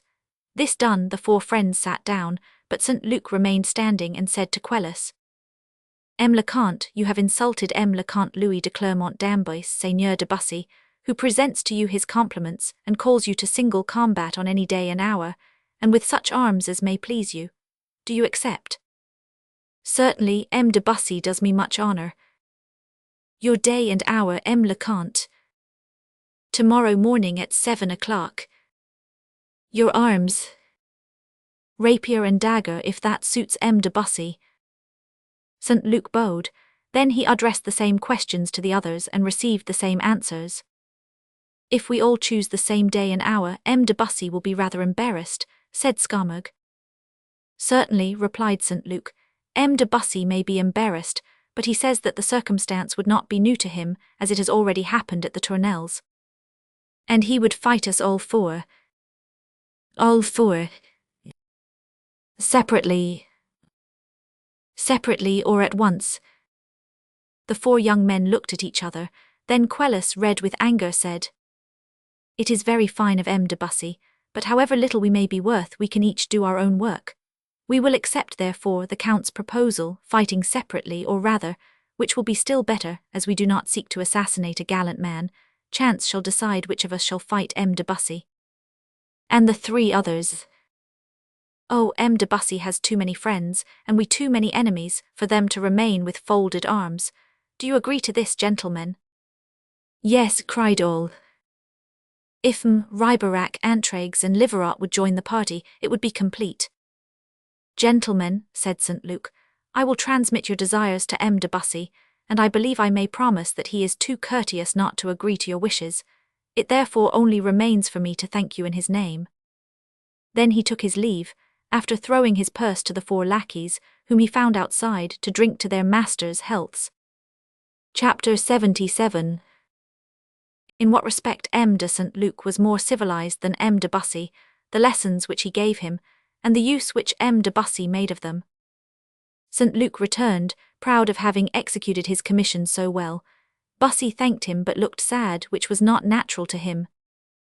"Have I done badly?" said St. Luc. "Ma foi, my dear friend, I only regret you did not say, at once." "Why, what is the hurry?" "I wish to die as soon as possible." St. Luc looked at him in astonishment. "Die at your age with your name and Diana?" "Yes, I shall kill them, I know, but I shall receive some good blow which will tranquilize me forever." "What black ideas, Bussy!" "A husband whom I thought dead and who has returned to life, a wife who can scarcely quit the bedside of the pretended dying man, not to see her, smile on her, touch her hand. Mon Dieu!" St. Luc interrupted him with a burst of laughter. "Oh," cried he, "the innocent man, why no lover can be more fortunate than you." "Prove that to me." "You are the friend of M. de Montsoreau." "Yes, I am ashamed to say, he calls me his friend." "Well, be his friend." "Oh, and abuse this title." "Is he really your friend?" "He says so." "No, for he makes you unhappy. Now the end of friendship is to make one another happy. At least so His Majesty says, and he is learned in friendship. So if he makes you unhappy, he is not your friend. Therefore you may treat him either as a stranger, and take his wife from him, or as an enemy, and kill him if he murmurs. In fact, I hate him, but do you not think he loves me? Diable, take away his wife and see. I must continue to be a man of honor. And let Madame de Montsoreau cure her husband both physically and morally, for it is certain that if you get yourself killed, she will attach herself to the only man who remains to her." Bussy frowned. "But," added St. Luc, "here is my wife, she always gives good advice. She has been picking herself a bouquet in the gardens of the Queen Mother and will be in a good humor. Listen to her, she speaks gold." Jean arrived radiant, full of happiness and fun. Bussy saluted her in a friendly manner, and she held out her hand to him, saying with a smile, "How go on the love affairs?" "They are dying. They are wounded and fainting. Perhaps you can restore them, Jean." "Let me see, show me the wound." "In 2 words, this is it. M. de Bussy does not like smiling on M. de Montsoreau, and he thinks of retiring. And leaving Diana to him." "Oh, Madame, St. Luc does not tell you that I wish to die." "Poor Diana," murmured Jean, "decidedly men are ungrateful." "Good, this is the conclusion my wife draws." "I ungrateful," cried Bussy, "because I fear to render my love vile by practicing a disgraceful hypocrisy." "Oh, monsieur, that is only a pretext. If you were really in love you would fear but one thing, not to be loved in return." "But madame, there are sacrifices." "Not another word. Confess that you love Diana no longer, it will be more worthy of a gallant man." Bussy grew pale. "You do not dare to tell her. Well, I will." Madame. You are rich, you men, with your sacrifices. And does she make none? What, expose herself to be massacred by that tiger of a Montsoreau, preserve her position only by employing a strength of will of which Samson or Hannibal would have been incapable? Oh, I swear, Diana is sublime. I could not do a quarter of what she does every day." "Thank you," said St. Luc. "And he hesitates," continued she, "he does not fall on his knees and say his mea culpa." "You are right," said Bussy. "I am but a man, that is to say an imperfect creature, inferior to the most commonplace woman." "It is lucky you are convinced of it." "What do you order me?" "To go at once and pay it visit." "To M. de Montsoreau." "Who speaks of him to Diana?" "But he never leaves her." "When you went so often to see Madame de Barbezieux, had she not always near her that great ape who bit you because he was jealous?" Bussy began to laugh, and St. Luc and Jean followed his example. "Madame," then said Bussy, "I am going to M. de Montsoreau's house, adieu." He went there and found the Count in bed. He was delighted to see him, and told him that Ramai promised that his wound would be cured in 3 weeks. Bussy recounted to him the commission with which he had been charged, and his visit to the court. The Duke has still projects on foot, has he not? I believe so. Do not compromise yourself for that bad man. I know him. He is perfidious and will not hesitate to betray you. I know it. You are my friend, and I wish to put you on your guard. You must sleep after the dressing of your wound, said Ramai. Yes, my dear doctor. My friend, take a turn in the garden with Madame de Montsoreau. I am at your orders, replied Bussy. Chapter 78. The precautions of M. de Montsoreau. St. Luc was right, and Jean was right, and Bussy soon acknowledged it. As for Diana, she gave herself up to the two instincts that Figaro recognizes as inborn in mankind, to love and to deceive. M. de Montsoreau grew better and better. He had escaped from fever, thanks to the application of cold water, that new remedy which Providence had discovered to Ambrose Père, when all at once he received a great shock at hearing of the arrival in Paris of the Duke with the Queen Mother. The day after his arrival, the Duke, under the pretext of asking after him, presented himself at his hotel, and it was impossible to close his door against a prince who showed so much interest in him. M. de Montsoreau therefore was obliged to receive the prince, who was most amiable to him and to his wife. As soon as he was gone, M. de Montsoreau took Diana's arm, and in spite of Ramai's remonstrances walked 3 times round his armchair, and from his satisfied air, Diana was sure he was meditating on some project. The next day the Duke came again, and this time Montsoreau walked round his room. That evening Diana warned Bussy that her husband had certainly some project in his head. A few minutes after, when Bussy and Montsoreau were alone, "When I think," said Montsoreau, "that this prince who smiles on me is my mortal enemy, and tried to have me assassinated by M. de St. Luc." "Oh, assassinated. Take care, M. le Comte. St. Luc is a gentleman, and you confess yourself that you provoked him, drew the sword first, and received your wound in fair fight." "Certainly, but it is not the less true that he obeyed the wishes of M. d'Anjou."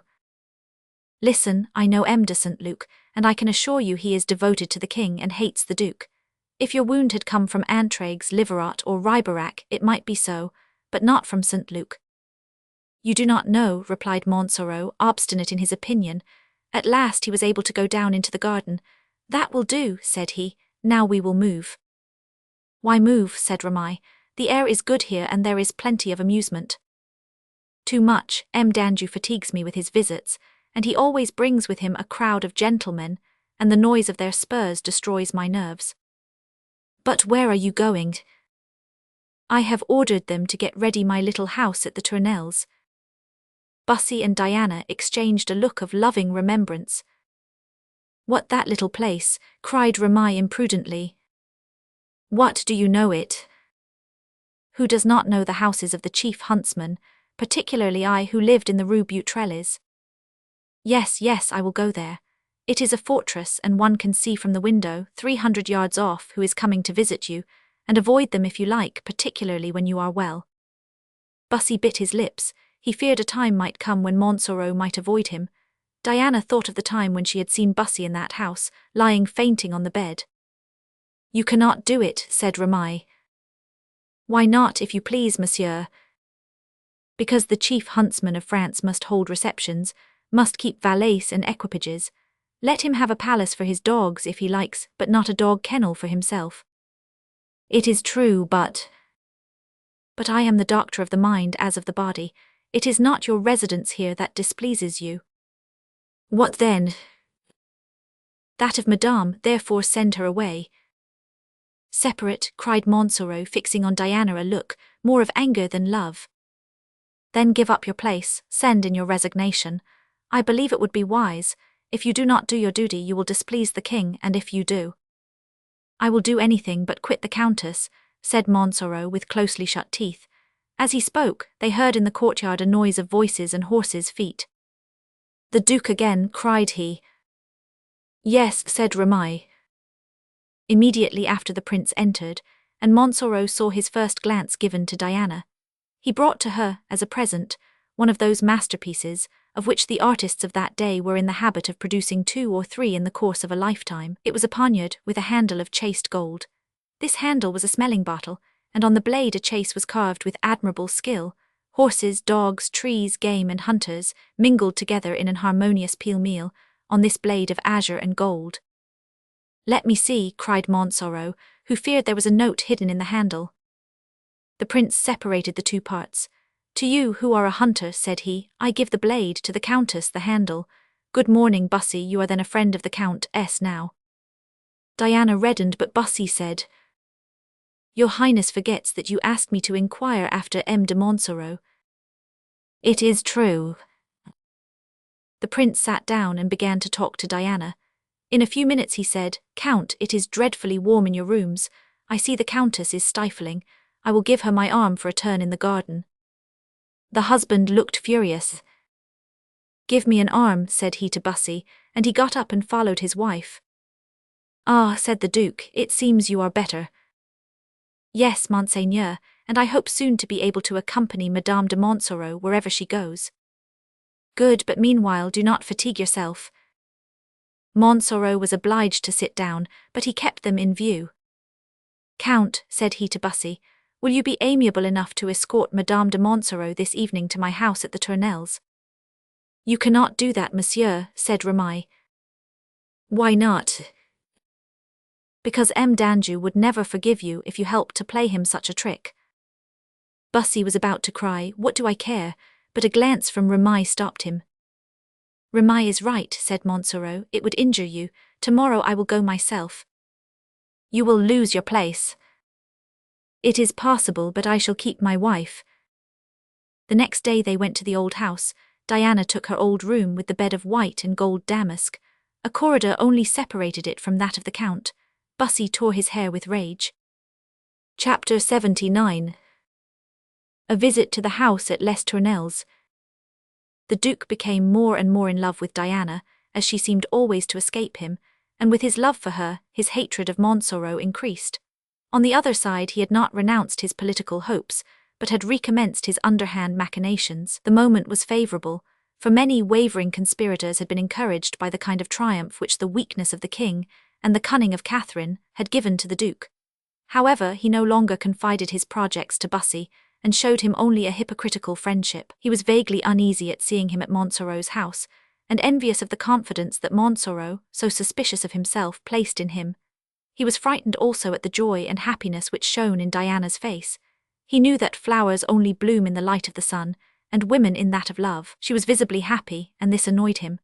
Determined to use his power both for love and vengeance, he thought it would be absurd to be stayed in this purpose by such ridiculous obstacles as the jealousy of a husband and the repugnance of a wife.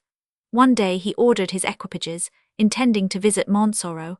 He was told that he had moved to his house in the Rue Saint-Antoine. Let us go there, said he to Bussy. Soon the place was in commotion at the arrival of the 24 handsome cavaliers, each with 2 lackeys who formed the prince's suite. Both Bussy and the prince knew the house well.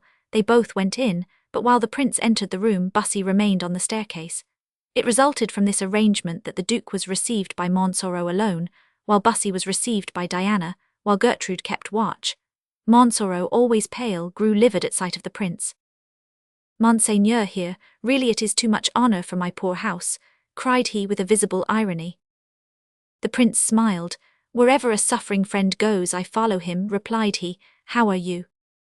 Oh, much better. I can already walk about, and in a week I shall be quite well. Was it your doctor who prescribed for you the air of the Bastille? Asked the prince with the most innocent air possible.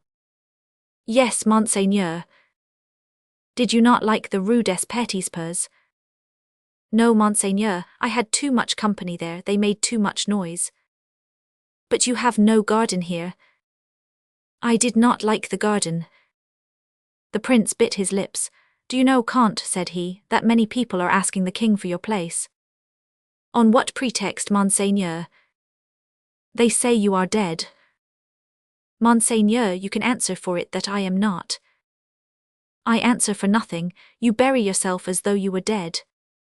It was Montsoreau's turn to bite his lips.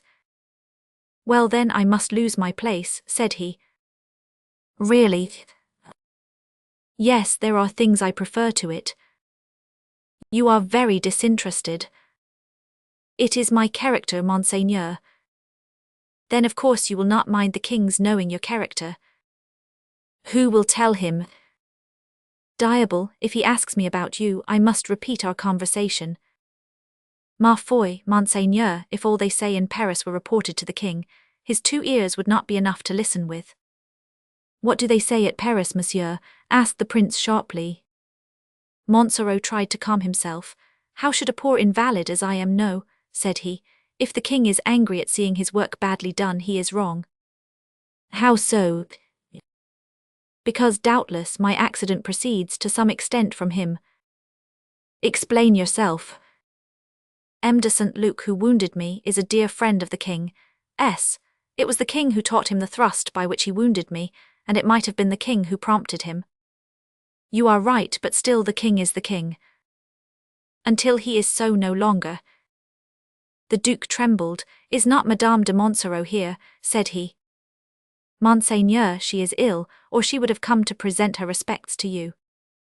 Ill, poor woman, it must be grief at seeing you suffer. Yes, and the fatigue of moving. Let us hope it will be a short indisposition.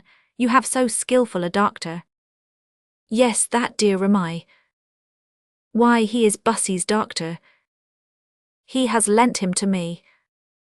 You are then great friends. He is my best, I might say my only friend. Adieu, come. As the Duke raised the tapestry, he fancied he saw the skirt of a dress disappear into the next room, and immediately Bussy appeared at his post in the middle of the corridor. Suspicion grew stronger with the Duke. We are going, said he to Bussy, who ran downstairs without replying, while the Duke, left alone, tried to penetrate the corridor where he had seen the silk dress vanish.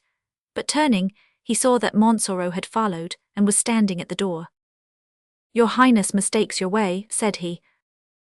True, said the Duke, thank you, and he went down with rage in his heart. When he returned home, Aurélie glided into his room. Well, said the Duke, I am baffled by the husband. And perhaps also by the lover, Monseigneur. What do you say? The truth. Speak then. I hope your Highness will pardon me, it was in your service. I pardon you in advance, go on. After your Highness had gone upstairs, I watched under a shed in the courtyard. Ah, what did you see? I saw a woman's dress. I saw this woman lean forward, and then I heard the sound of a long and tender kiss. But who was the man?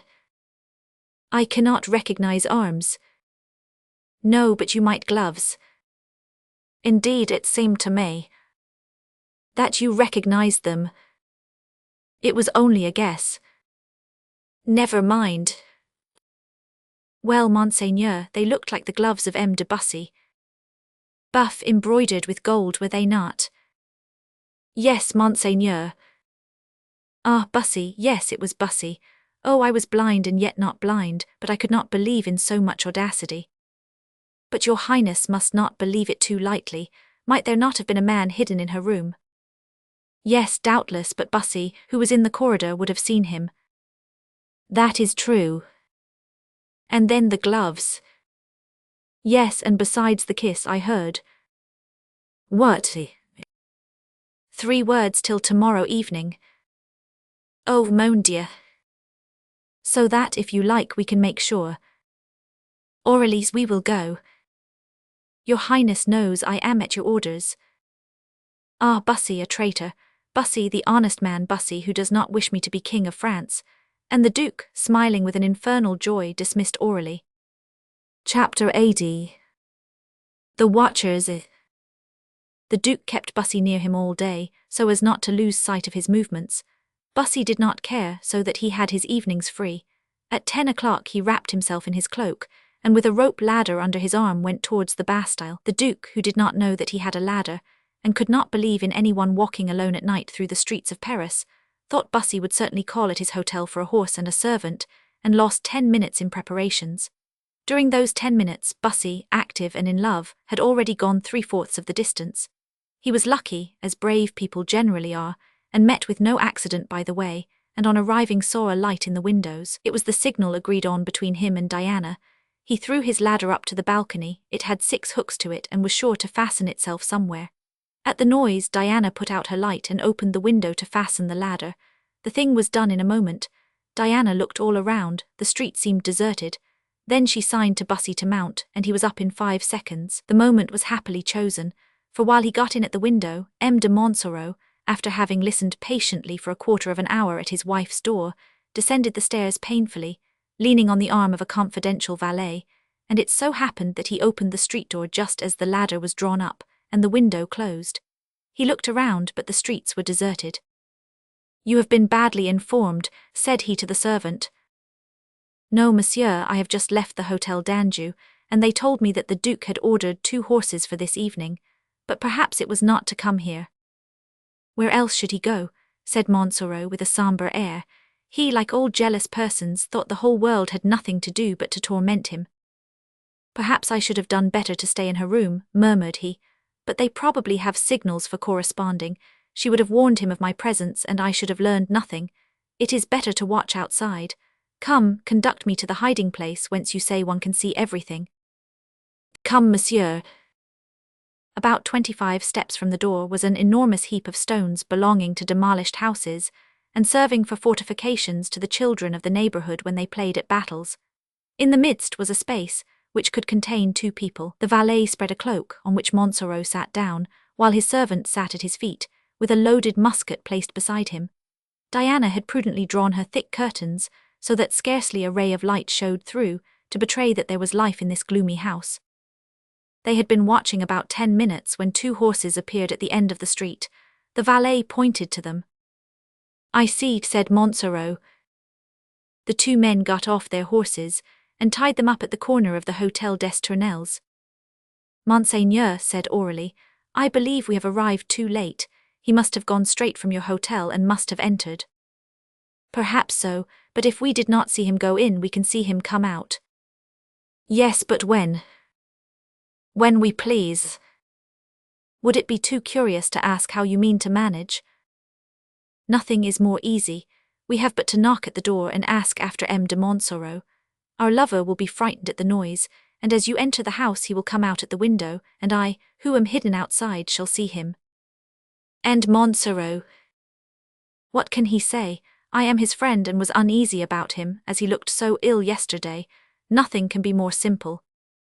"It is very ingenious, Monseigneur." "Do you hear what they say?" asked Montsoreau of his valet. "No, monsieur, but we soon shall, for they are coming nearer." "Monseigneur," said Aurélie, "here is a heap of stones which seems made on purpose for us." "Yes, but wait a moment, perhaps we can see through the opening of the curtain." And they stood for some minutes trying to find a place to peep through.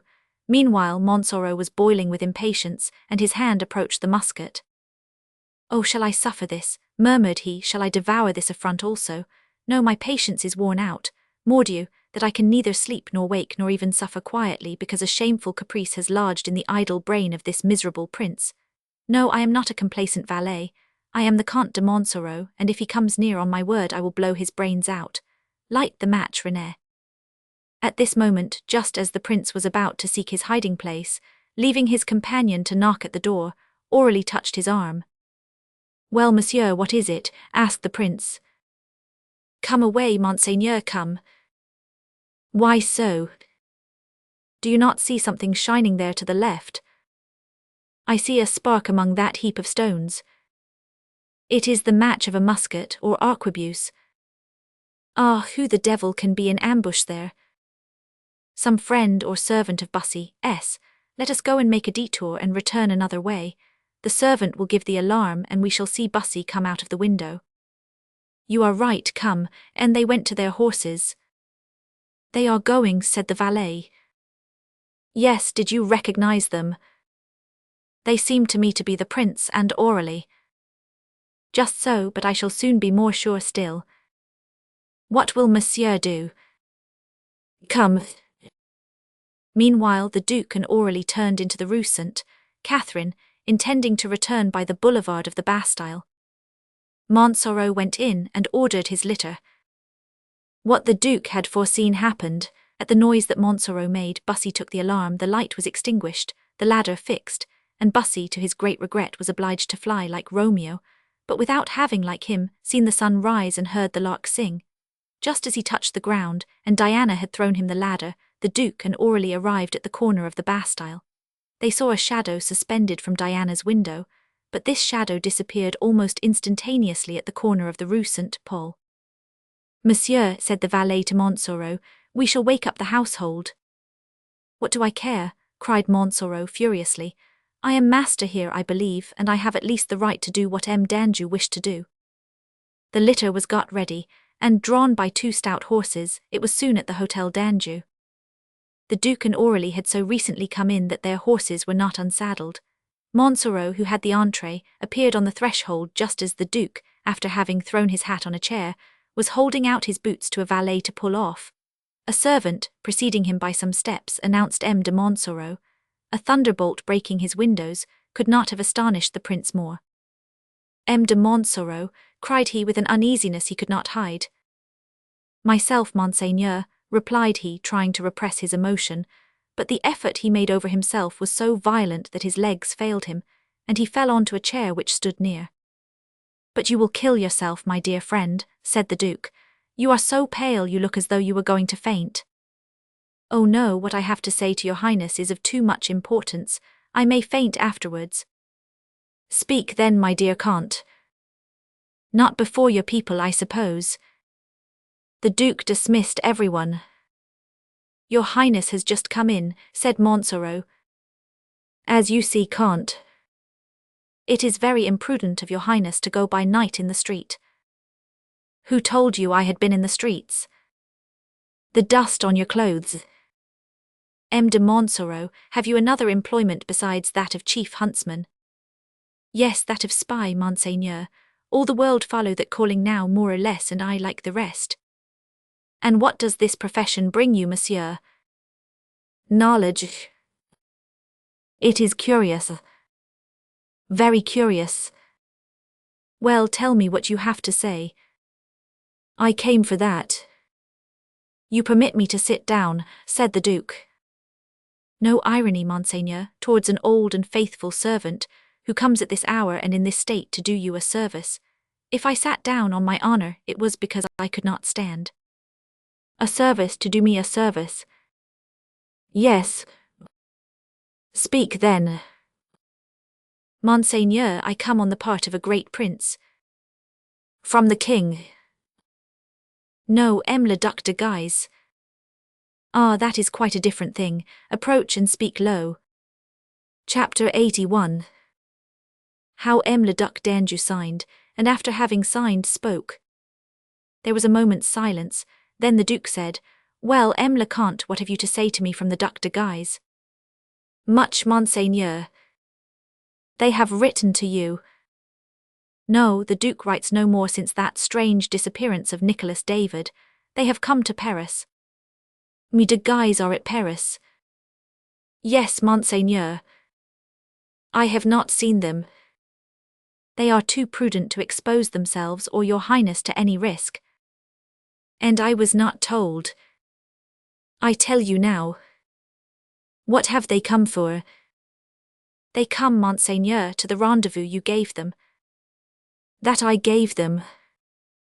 "Doubtless, on the day when your Highness was arrested, you received a letter from M. de Guise, and replied to it verbally through me, that they were to come to Paris from the 31st of May to the 2nd of June.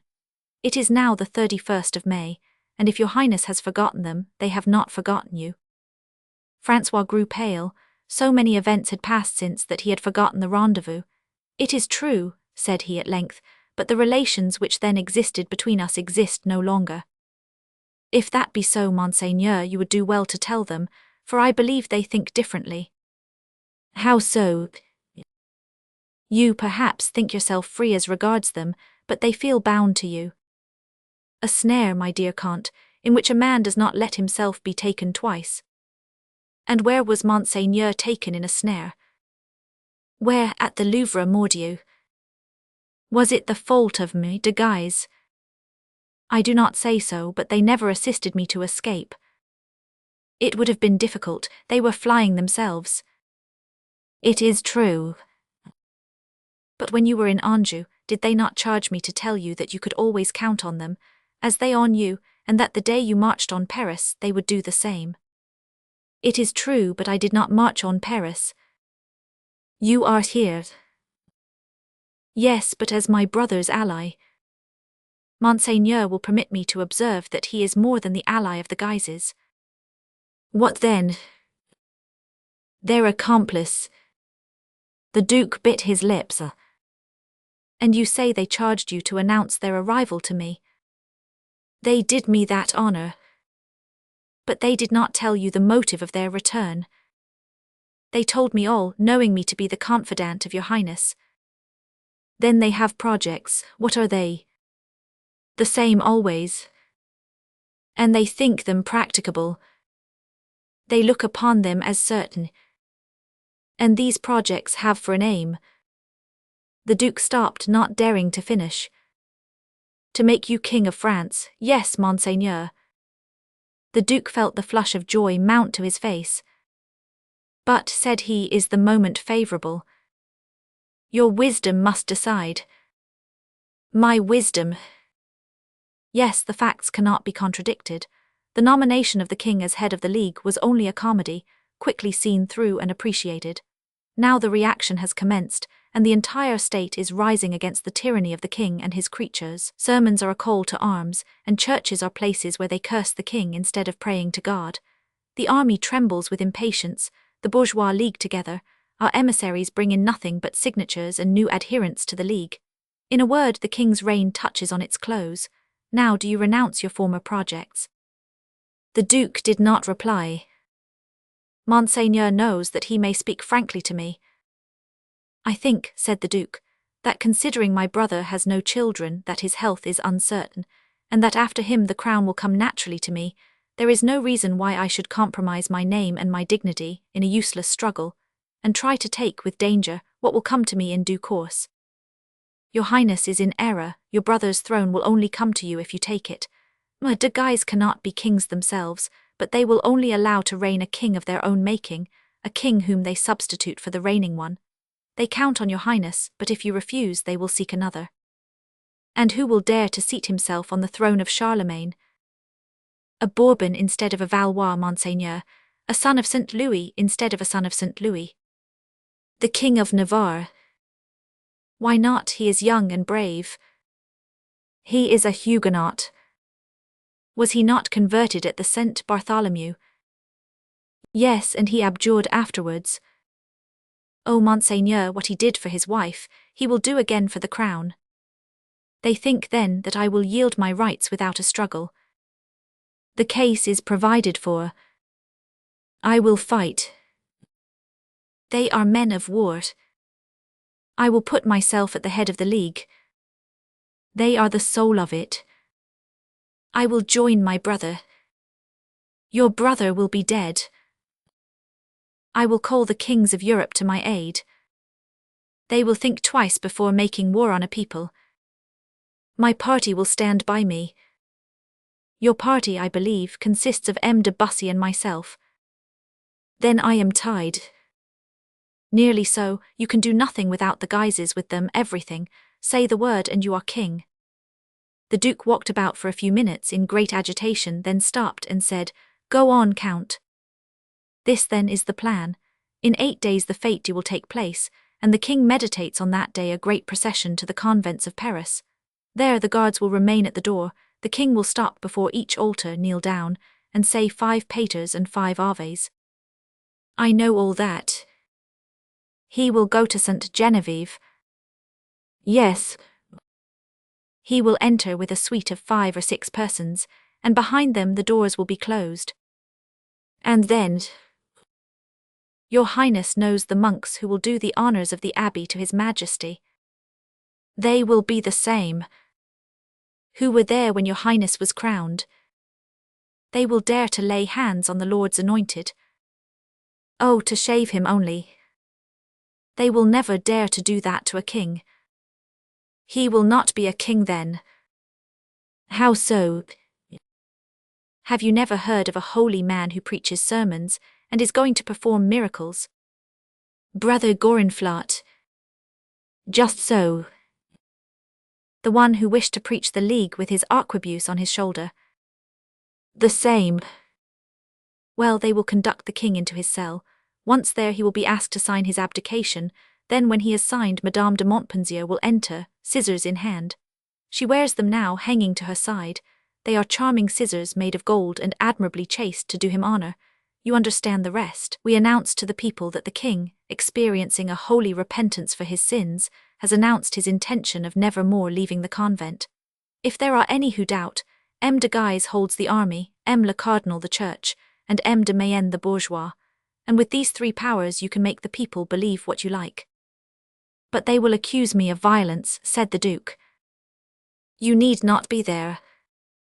They will look on me as a usurper. Monseigneur forgets the abdication. The king will refuse. It seems that Brother Gorenflot is not only clever, but strong. The plan is then settled. Quite. And they do not fear that I shall denounce it. No, Monseigneur, for in that case they have another not less sure. Oh, yes. And this one. I do not know, they thought me too much your friend to trust me with it. Well, I yield, Count, what must I do? Approve. I do. Words are not enough. What then? Writing. It is a folly to suppose I will ever consent to that. And why not? If the conspiracy fail, it is just in case it should that they ask for your signature. Then they wish to shelter themselves behind my name. Just so. Then I refuse. You cannot. I cannot refuse. No. Are you mad? To refuse is to betray. Let them think as they like, at all events I will choose my own danger. Monseigneur, you choose badly. I will risk it, cried Francois, endeavouring to keep firm. For your own interest I advise you not to do so. But I shall compromise myself by signing. In refusing, you assassinate yourself. Francois shuddered. They would dare, said he. They would dare anything, Monseigneur. The conspirators have gone so far that they must succeed at any cost. The Duke, with his usual indecision, felt terribly perplexed. I will sign, said he at last. When? Tomorrow. No, Monseigneur, if you sign it must be at once. But M. de Guise must draw up the agreement. It is already drawn, here it is, and Montsoreau drew a paper from his pocket. It was a full adhesion to the scheme. The Duke read it though, growing more and more pale as he did so.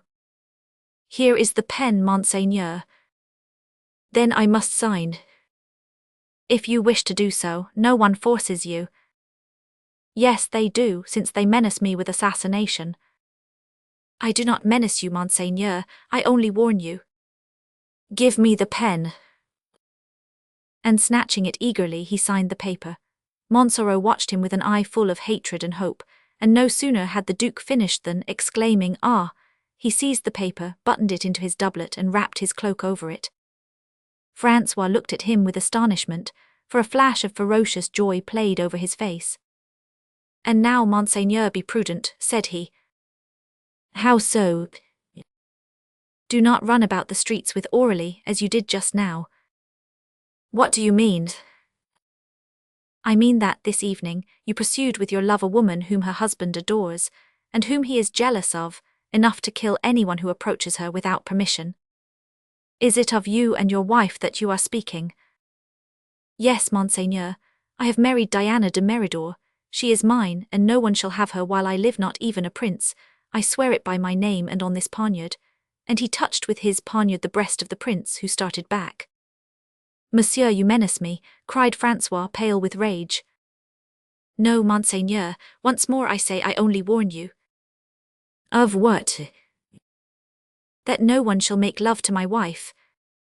And I warn you that you are too late, and that someone makes love to her already. Montsoreau uttered a terrible cry. Is it you? Cried he.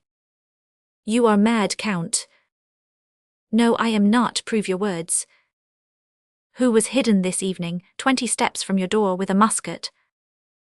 I. Well, can't, during that time there was a man with your wife. You saw him go in. I saw him come out. By the door. No, by the window. Did you recognize him? Yes. Name him, Monseigneur, or I do not answer for myself. The Duke half smiled. Le Comte, said he, on my faith as a prince, on my soul, within a week I will tell you his name. You swear it? I swear it. Well, Monseigneur, you have a week, but, said he, touching the paper in his breast. Come back in 8 days. Good, in 8 days I shall have regained all my strength, ready for vengeance. Chapter 82. A promenade at the Tournelles. In course of time, the Angevin gentlemen had returned to Paris, although not with much confidence.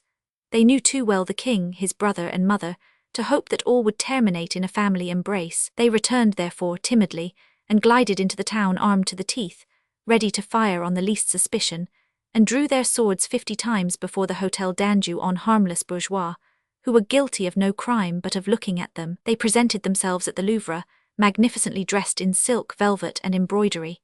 Henry Roman III would not receive them. They waited vainly in the gallery. It was Quelus, Maugiron, Scaramouche, and D'Epernon who came to announce this news to them with great politeness and expressing all the regrets in the world. Ah, gentlemen, said Antragues, the news is sad, but coming from your mouths it loses half its bitterness. Gentlemen, said Scaramouche, you are the flower of grace and courtesy. Would it please you to change the reception which you have missed into a little promenade? Ah, gentlemen, we were about to propose it. Where shall we go? Said Quelus. I know a charming place near the Bastille, said Scaramouche. We follow you, go on. Then the 8 gentlemen went out, arm in arm, talking gaily on different subjects, until Quelus said, Here is a solitary place with a good footing. Ma foi, yes. Well, we thought that you would one day accompany us here to meet M. de Bussy, who has invited us all here. It is true, said Bussy. Do you accept? Said Maugiron. Certainly, we rejoice at such an honor. That is well, said Scaramouche. Shall we each choose an opponent? No, said Bussy, that is not fair. Let us trust to chance, and the first one that is free can join the others. Let us draw lots then, said Quelus. One moment, said Bussy. First let us settle the rules of the game. They are simple, we will fight till death ensues. Yes, but how? With sword and dagger. On foot. Oh yes, on horseback one's movements are not so free. Then on foot. What day? The soonest possible. No, said D'Epernon, I have 1,000 things to settle and a will to make. I would rather wait 5 or 6 days. So be it. Then draw lots. One moment, divide the ground into 4 compartments, each for a pair. Well said. I propose for number 1, the long square between the chestnuts. It is a fine place. Agreed. But the sun, one would be turned to the east. No, said Bussy, that is not fair, and he proposed a new position which was agreed to. Scaramouche and Riberac came first. They were the first pair, Quelus and Antragues the second, then Livarot and Maugiron the third. D'Epernon, who saw himself left to Bussy, grew very pale. Now, gentlemen, said Bussy, until the day of the combat let us be friends. Will you accept a dinner at the Hôtel Bussy? All agreed, and returned with Bussy to his hotel, where a sumptuous banquet united them till morning. Chapter 83. In which Chickart sleeps. The movements of the young men had been remarked by the king and Chickart. The king walked up and down, waiting impatiently for his friends to return, but Chickart followed them at a distance, and saw enough to be satisfied of their intentions. When he returned to the house he found the king, walking up and down, muttering. Ah, my dear friend, do you know what has become of them? Cried Henry. Whom, your minions? Alas, yes, my poor friends. They must lie very low by this time. Have they been killed? Cried Henry. Are they dead? Dead, I fear.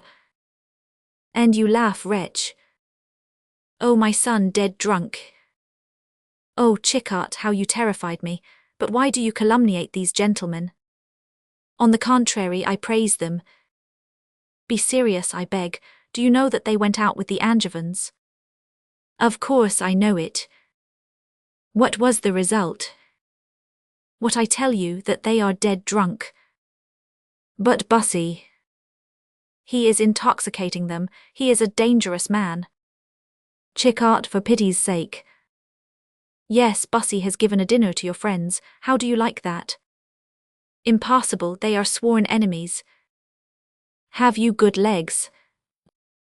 What do you mean? Will you go to the river? I would go to the end of the world to see such a thing. Well, go only to the Hotel Bussy. Will you accompany me? Thank you, I have just come from there. But oh no, I who have seen do not need to be convinced. Go, my son, go. You disquiet yourself about your friends. You first pity them as if they were dead, and when you hear they are not dead, you are uneasy still. You are intolerable, M. Chickart. Would you have preferred that they should each have had 7 or 8 wounds by a rapier? I should like to be able to depend on my friends. Oh, ventre de bitch, depend upon me. I am here, my son, only feed me. I want pheasant and truffles. Henry and his only friend went to bed early, the king still sighing. The next day at the petite levee of the king, Muquelus, Scarmurg, Modjern and Depernon presented themselves. Chickart still slept. The king jumped from his bed in a fury, and tearing off the perfumed mask from his face, cried, "Go out from here." The young men looked at each other in wonder. But, sire, we wished to say to your majesty that you are no longer drunk, I suppose. Chickart opened his eyes. Your majesty is in error, said Quelus gravely. And yet I have not drunk the wine of Anjou. Oh, I understand, said Quelus smiling. What? If your majesty will remain alone with us, we will tell you. I hate drunkards and traitors. Sire, cried 3 of the gentlemen. Patience, gentlemen, said Quelus. His majesty has slept badly and had unpleasant dreams. A few words will set all right. Speak then, but be brief. It is possible, sire, but difficult. Yes, one turns long round certain accusations. No, sire, we go straight to it, replied Quelus, looking again at Chickart and the usher, as though to reiterate his request that they might be left alone. The king signed to the usher to leave the room, but Chickart said, "Never mind me, I sleep like a top," and closing his eyes again, he began to snore with all his strength. Chapter 84. Where Chickart wakes. Your majesty, said Quelus, knows only half the business, and that the least interesting half. Assuredly we have all dined with M. de Bussy, and to the honour of his cook, be it said, dined well. There was, above all, a certain wine from Austria or Hungary, which really appeared to me marvellous. But during the repast, or rather after it, we had the most serious and interesting conversation concerning your majesty's affairs. You make the exordium very long. How talkative you are, Valois, cried Chickart. Oh, M. Gascon, said Henry, if you do not sleep you must leave the room. Pardieu, it is you who keep me from sleeping, your tongue clacks so fast. Quelus, seeing it was impossible to speak seriously, shrugged his shoulders and rose in anger. We were speaking of grave matters, said he. Grave matters? Yes, said Depernon, if the lives of 8 brave gentlemen are worth the trouble of your majesty's attention. What does it mean, my son? Said Henry, placing his hand on Quelus's shoulder. Well, sire, the result of our conversation was that royalty is menaced, weakened, that is to say, that all the world is conspiring against you. Sire, you are a great king, but you have no horizon before you. The nobility have raised so many barriers before your eyes that you can see nothing, if it be not the still higher barriers that the people have raised. When, sire, in battle one battalion places itself like a menacing wall before another, what happens? Cowards look behind them, and seeing an open space they fly. The brave lower their heads and rush on. Well then, forward, cried the king. Mordieu, am I not the first gentleman in my kingdom? Were they not great battles that I fought in my youth? Forward then, gentlemen, and I will take the lead. It is my custom in the melee. Oh yes, sire, cried the young men with one voice. And, said Quelus, against these ramparts which are closing round your majesty, 4 men will march, sure to be applauded by you, and glorified by posterity. What do you mean, Quelus? Cried the king with eyes in which joy was tempered by solicitude. Who are these 4 men? I and these other gentlemen, replied Quelus with pride. We devote ourselves, sire. To what? To your safety. Against whom? Against your enemies. Private enmities of young men. Oh, sire, that is the expression of vulgar prejudice. Speak like a king, sire, not like a bourgeois. Do not profess to believe that Modern detests Antragues, that Skarmurg dislikes Liverot, that Depernon is jealous of Bussy, and that I hate Riberac. Oh no, they are all young and agreeable and might love each other like brothers. It is not, therefore, a rivalry between man and man, which places the swords in our hands. It is the quarrel of France with Anjou, the dispute as to the rights of the populace against the prerogatives of the king. We present ourselves as champions of royalty in those lists, where we shall be met by the champions of the League, and we came to say, bless us, sire, smile on those who are going to die for you. Your blessing will, perhaps, give us the victory, your smile will make us die happy. Henry, overcome with emotion, opened his arms to Quelus and the others. He united them in his heart, and it was not a spectacle without interest, a picture without expression, but a scene in which manly courage was allied to softer emotions, sanctified by devotion. Chicot looked on, and his face, ordinarily indifferent or sarcastic, was not the least noble and eloquent of the 6. Ah, cried the king, I am proud today not of being king of France but of being your friend. At the same time as I know my own interests best, I will not accept a sacrifice, of which the result will deliver me up if you fall into the hands of my enemies. France is enough to make war on Anjou. I know my brother, the Guises and the League, and have often conquered more dangerous foes. But sire, soldiers do not reason thus, they never take ill luck into their calculations. Pardon me, Modern, a soldier may act blindly but the captain reflects. Reflect then, sire, and let us act who are only soldiers, said Skarmurg. Besides, I know no ill luck, I am always successful. Friend, friend, said the king sadly, I wish I could say as much. It is true you are but 20. Sire, said Quelus, on what day shall we meet Bussy, Liverot, Antragues and Riberac? Never, I forbid it absolutely.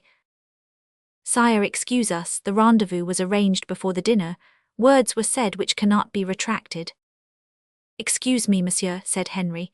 The king absolves from oaths and promises by saying, I will or I will not, for the king is all-powerful.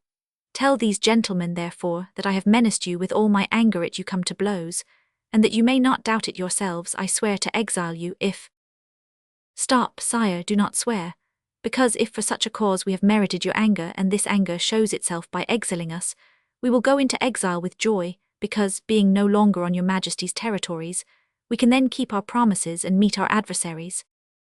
If these gentlemen approach you within range of an arquebuse, I will throw them all into the Bastille. Sire, if you do so we will all go barefooted, and with cords round our necks, to Testu, the governor, and pray to be incarcerate with them. I will have them beheaded then, I am king, I hope. We will cut our throats at the foot of their scaffold. Henry kept silent for a long time, then raising his eyes said, God will surely bless a cause defended by such noble hearts. Yes, they are noble hearts, said Chicot, rising. Do what they wish and fix a day for their meeting. It is your duty, my son. Oh, I mon Dieu, murmured Henry. Sire, we pray you, cried all the 4 gentlemen, bending their knees. Well, so be it. Let us trust that God will give us the victory, but let us prepare for the conflict in a Christian manner. If I had time I would send all your swords to Rome that the Pope might bless them. But we have the shrine of St. Genevieve which contains most precious relics. Let us fast and do penance and keep holy the great day of the fête dieu, and then the next day. Ah, sire, thanks, that is in 8 days, cried the young men. And they seized the hands of the king, who embraced them all once more, and going into his oratory melted into tears. Our cartel is ready, said Quelus. We have but to add the day and hour. Write Modern the day after the fête dieu, here is a table. It is done, said Modjern. Now who will carry the letter? I will, if you please, said Chickart, approaching, but I wish to give you a piece of advice. His Majesty speaks of fasts and macerations. That is all very well after the combat, but before I prefer good nourishment, generous wine, and 8 hours, sleep every night. Bravo, Chickart. Adieu, my little lions, replied the Gascon. I go to the Hotel Bussy. He went 3 steps and returned and said, Apropos, do not quit the king during the fete, dear. Do not go to the country, any of you, but stay by the Louvre. Now I will do your commission. Chapter 85. The fete, dear. During these 8 days events were preparing themselves, as a tempest gathers in the heavens during the calm days of summer. Montsoreau had an attack of fever for 24 hours, then he rallied and began to watch himself, but as he discovered no one, he became more than ever convinced of the hypocrisy of the Duc d'Anjou, and of his bad intentions with regard to Diana. Bussy did not discontinue his visits by day, but, warned by Ramai of this constant watchfulness, came no more at night to the window. Chickart divided his time between the king, whom he watched like a child, and his friend Gorenflot, whom he had persuaded to return to his convent. He passed hours with him in his cell, always bringing with him large bottles in his pocket, and the report began to be spread that Gorenflot had nearly persuaded him to turn monk. As for the king, he gave constant lessons in fencing to his friends, teaching them new thrusts, and above all exercising D'Epernon, to whom fate had given so skilful an adversary, that he was visibly preoccupied by it. Anyone walking in the streets of Paris at certain hours might have met the strange monks, of whom our first chapters furnished some description, and who resembled troopers more than monks. Then, to complete the picture, we must add that the Hôtel de Guise had become at once mysterious and turbulent, the most peopled within and the most deserted without that can be imagined. That meetings were held every night in the great hall, and with all the blinds and windows hermetically closed, and that these meetings were preceded by dinners, to which none but men were invited and which were presided over by Madame de Montpensier. Of all these meetings, however important though they were, the police suspected nothing. On the morning of the great day, the weather was superb, and the flowers which filled the streets sent their perfumes through the air. Chickart, who for the last fortnight had slept in the king's room, woke him early. No one had yet entered the royal chamber. "Oh, Chickart," cried the king, "you have woke me from one of the sweetest dreams I ever had in my life." "What was it, my son?" "I dreamed that Quelus had run Antragues through the body and was swimming in the blood of his adversary. Let us go and pray that my dream may be realized. Call, Chickart, call." "What do you want?" "My haircloth and my scourge." "Would you not prefer a good breakfast?" "Pagan, would you go to hear mass on the fete, dear, with a full stomach?" "Even so." "Call, Chickart." "Patience, it is scarcely 8 o'clock, and you will have plenty of time to scourge yourself. Let us talk first. Converse with your friend. You will not repent it, Valois, on the faith of a Chickart." "Well, talk, but be quick." "How shall we divide our day, my son?" "Into 3 parts. "In honor of the Trinity. Very well, let me hear these 3 parts. "First, Mass at Saint-Germain-l'Auxerrois." "Well." "Return to the Louvre for a collation." "Very good." Then a procession of penitents through the streets, stopping at the principal convent of Paris, beginning at the Jacobine and finishing at St. Genevieve, where I have promised the prior to stay till tomorrow in the cell of a saint, who will pray for the success of our arms. "I know him." "The saint?" "Yes, perfectly." "So much the better. You shall accompany me and we will pray together." "Yes, make yourself easy." "Then dress yourself and come." "Wait a little." "What for?" "I have more to ask." "Be quick then, for time passes." "What is the court to do?" "Follow me." "And your brother?" "Will accompany me." "Your guard?" "The French guard wait for me at the Louvre, and the Swiss at the door of the abbey." "That will do, now I know all." "Then I may call?" "Yes." Henry struck on his gong. "The ceremony will be magnificent," said Chickart. God will accept our homage, I hope. But tell me, Henry, before anyone comes in, have you nothing else to say to me? No, I have given you all the details. Have you settled to sleep at St. Genevieve? Doubtless. Well, my son, I do not like that part of the program. How so? When we have dined, I will tell you another plan that has occurred to me. Well, I consent. Whether you consent or not, it will be all the same thing. What do you mean? Hush, here are your valets. As he spoke, the ushers opened the door, and the barber, perfumer, and valet of the king entered, and commenced to execute upon his majesty one of those toilets which we have described elsewhere. When the king was dressing, the Duc d'Anjou was announced. He was accompanied by M. de Montsoreau, d'Epernon, and Aurélie. Henry, at the sight of Montsoreau, still pale and looking more frightful than ever, could not repress a movement of surprise. You have been wounded, Count, have you not? Yes, sire. At the chase, they told me. Yes, sire. But you are better now. I am well. Sire, said the Duke, would it please you that, after our devotions, M. de Montsoreau should go and prepare a chase for us in the woods of Campigny? But do you not know that tomorrow? He was going to say, 4 of your friends are to fight 4 of mine, but he stopped, for he remembered that it was a secret. I know nothing, said the Duke, but if your Majesty will inform me. I meant that, as I am to pass the night at the Abbey of St. Genevieve, I should perhaps not be ready for tomorrow, but let the Count go. If it be not tomorrow, it shall be the day after. You hear, said the Duc de Montsoreau. Yes, Monseigneur. At this moment Quelus and Scamargue entered. The king received them with open arms. Montsoreau said softly to the Duke, You exile me, Monseigneur. Is it not your duty to prepare the chase for the king? I understand. This is the last of the 8 days fixed by your Highness, and you prefer sending me to Campigny to keeping your promise. No, on the contrary, I keep my promise. Explain yourself. Your departure will be publicly known. Well, do not go, but hide near your house. Then, believing you gone, the man you wish to know will come. The rest concerns yourself. I engage for no more. Ah, if that be so. You have my word. I have better than that, I have your signature. Oh yes, Mordieu, I know that.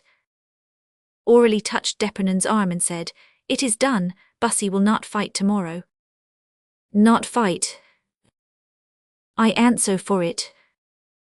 Who will prevent it? Never mind that.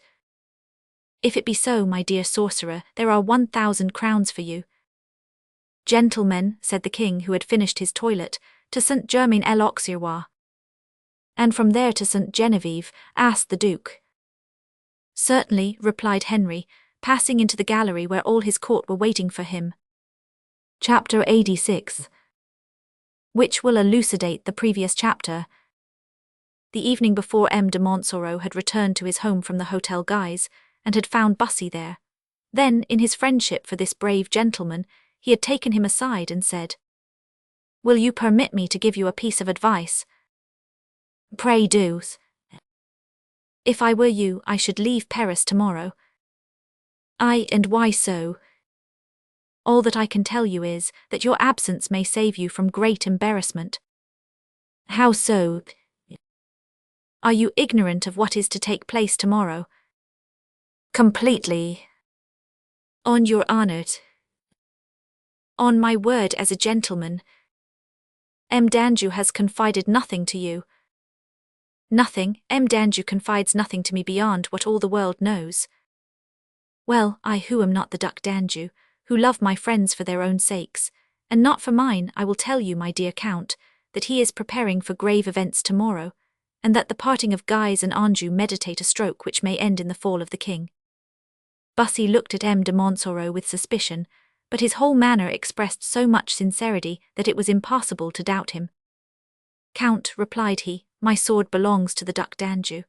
The king, against whom I have done nothing, hates me, and has never let slip an occasion of doing or saying something wounding to me. And tomorrow, I tell you, but you alone remember, I am about to risk my life to humiliate Henry de Valois in the person of his favourites. Then you are resolved to risk all the consequences of your adherence to the Duke. Yes. You know where it may lead you. I know where I will stop. Whatever complaints I have against the king, I will never lift a hand against him, but I will let others do what they like, and I will follow M. Danjou to protect him in case of need.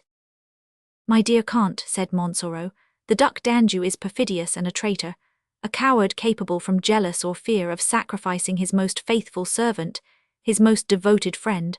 Abandon him, take a friend's counsel, pass the day in your little house at Vincennes, go where you like except to the procession of the Fête Dieu. But why do you follow the Duke yourself? For reasons which concern my honour, I have need of him for a little while longer. Well, that is like me, for things which concern my honour I must follow the Duke.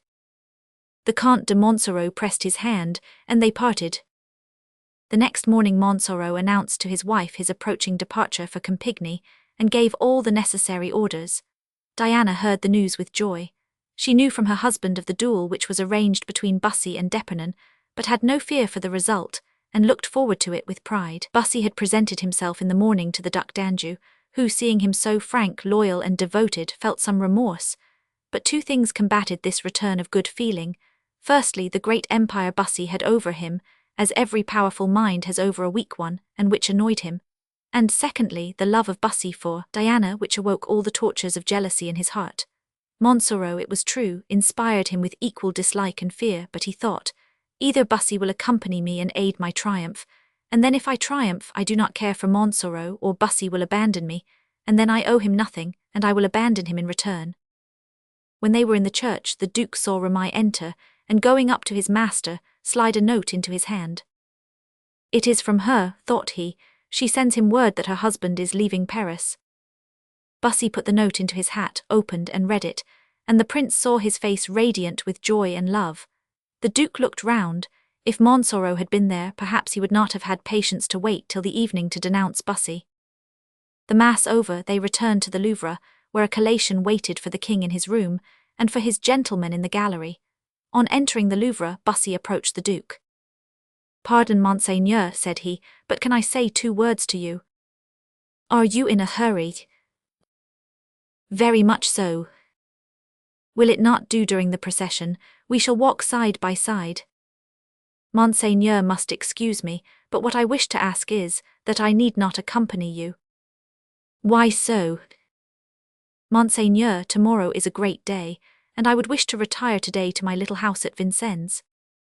Then you do not join the procession with the king and court? No, Monseigneur, if you will excuse me. Will you not rejoin me at St. Genevieve? Monseigneur, I wish to have the whole day to myself. But if anything should occur when I have need of my friends, as Monseigneur would only want me to draw my sword against my king, it is a double reason for excusing myself, replied Bussy. My sword is engaged against M. d'Epernon. Montsoreau had told the Duke the night before that he might reckon on Bussy. This change, therefore, must have been occasioned by Diana's note. Then, said the Duke, you abandon your chief and master. Monseigneur, he who is about to risk his life in a bloody duel, as ours will be, has but one master, and it is to him my last devotions will be paid. You know that I am playing for a throne, and you leave me. Monseigneur, I have worked enough for you. I will work again tomorrow, do not ask me for more than my life. It is well, said the Duke in a hollow voice, you are free, go M. de Bussy. Bussy, without caring for the prince's evident anger, ran down the staircase of the Louvre, and went rapidly to his own house. The Duke called orally. Well, he has condemned himself, said he. Does he not follow you? No. He goes to the rendezvous. Yes. Then it is for this evening. It is. Is M. de Montsoreau warned? Of the rendezvous, yes, but not yet of the man. Then you have decided to sacrifice the Count? I have determined to revenge myself. I fear now but one thing. What is that? That Montsoreau will trust to his strength, and that Bussy will escape him. Reassure yourself, Monseigneur. Why Is M. de Bussy irrevocably condemned? Yes, mordieu, a man who dictates to me, who takes away from me her whom I was seeking for, who is a sort of lion of whom I am less the master than the keeper. Yes, Aurelie, he is condemned without mercy. Well then, be easy, for if he escape Montsoreau, he will not escape from another. And who is that? Does your Highness order me to name him? Yes, I do. It is M. d'Epernon. D'Epernon, who was to fight him tomorrow? Yes, Monseigneur. How is that? Aurelie was about to reply when the Duke was summoned, for the king was at table and had sent for his brother. You shall tell me during the procession, said the Duke. We will now tell our readers what had passed between Aurelie and d'Epernon. They had long known each other, for Aurelie had taught d'Epernon to play on the lute, and as he was fond of music, they were often together. He called upon Aurelie to tell him of his approaching duel, which disquieted him not a little. Bravery was never one of d'Epernon's prominent qualities, and he looked on a duel with Bussy as certain death. When Aurelie heard it, he told d'Epernon that Bussy practiced fencing every morning with an artist lately arrived, who was said to have borrowed from all nations their best points, until he had become perfect. During this recital d'Epernon grew livid with terror. Ah, I am doomed, said he. Well, but it is absurd to go out with a man who is sure to kill me. You should have thought of that before making the engagement. Peste, I will break the engagement. He is a fool who gives up his life willingly at 25, but now I think of it. Well, M. de Bussy is sure to kill me. I do not doubt it. Then it will not be a duel but an assassination. Perhaps so. And if it be, it is lawful to prevent an assassination by a murder. Doubtless. What prevents me, since he wishes to kill me, from killing him first? Oh, mon Dieu, nothing, I thought of that myself. It is only natural. Very natural. Only, instead of killing him with my own hands, I will leave it to others. That is to say, you will hire assassins. Ma foi, yes, like M. de Guise for St. Migram. It will cost you dear. I will give 3,000 crowns. You will only get 6 men for that, when they know who they have to deal with. Are not 6 enough?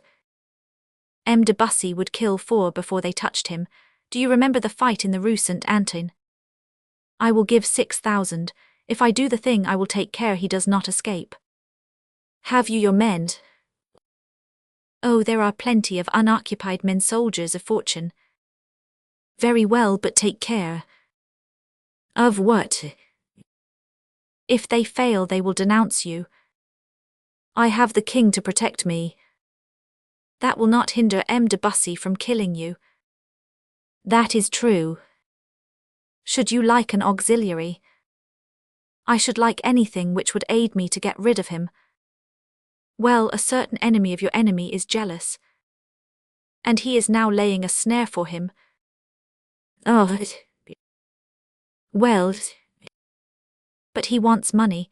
With your 6,000 crowns he will take care of your affair as well as his own. You do not wish the honor of the thing to be yours, I suppose. Mon Dieu, no, I only ask to remain in obscurity. Send your men and he will use them. But I must know who it is. I will show you in the morning. Where? At the Louvre. Then he is noble. Yes. Aurelie, you shall have the 6,000 crowns. Then it is settled.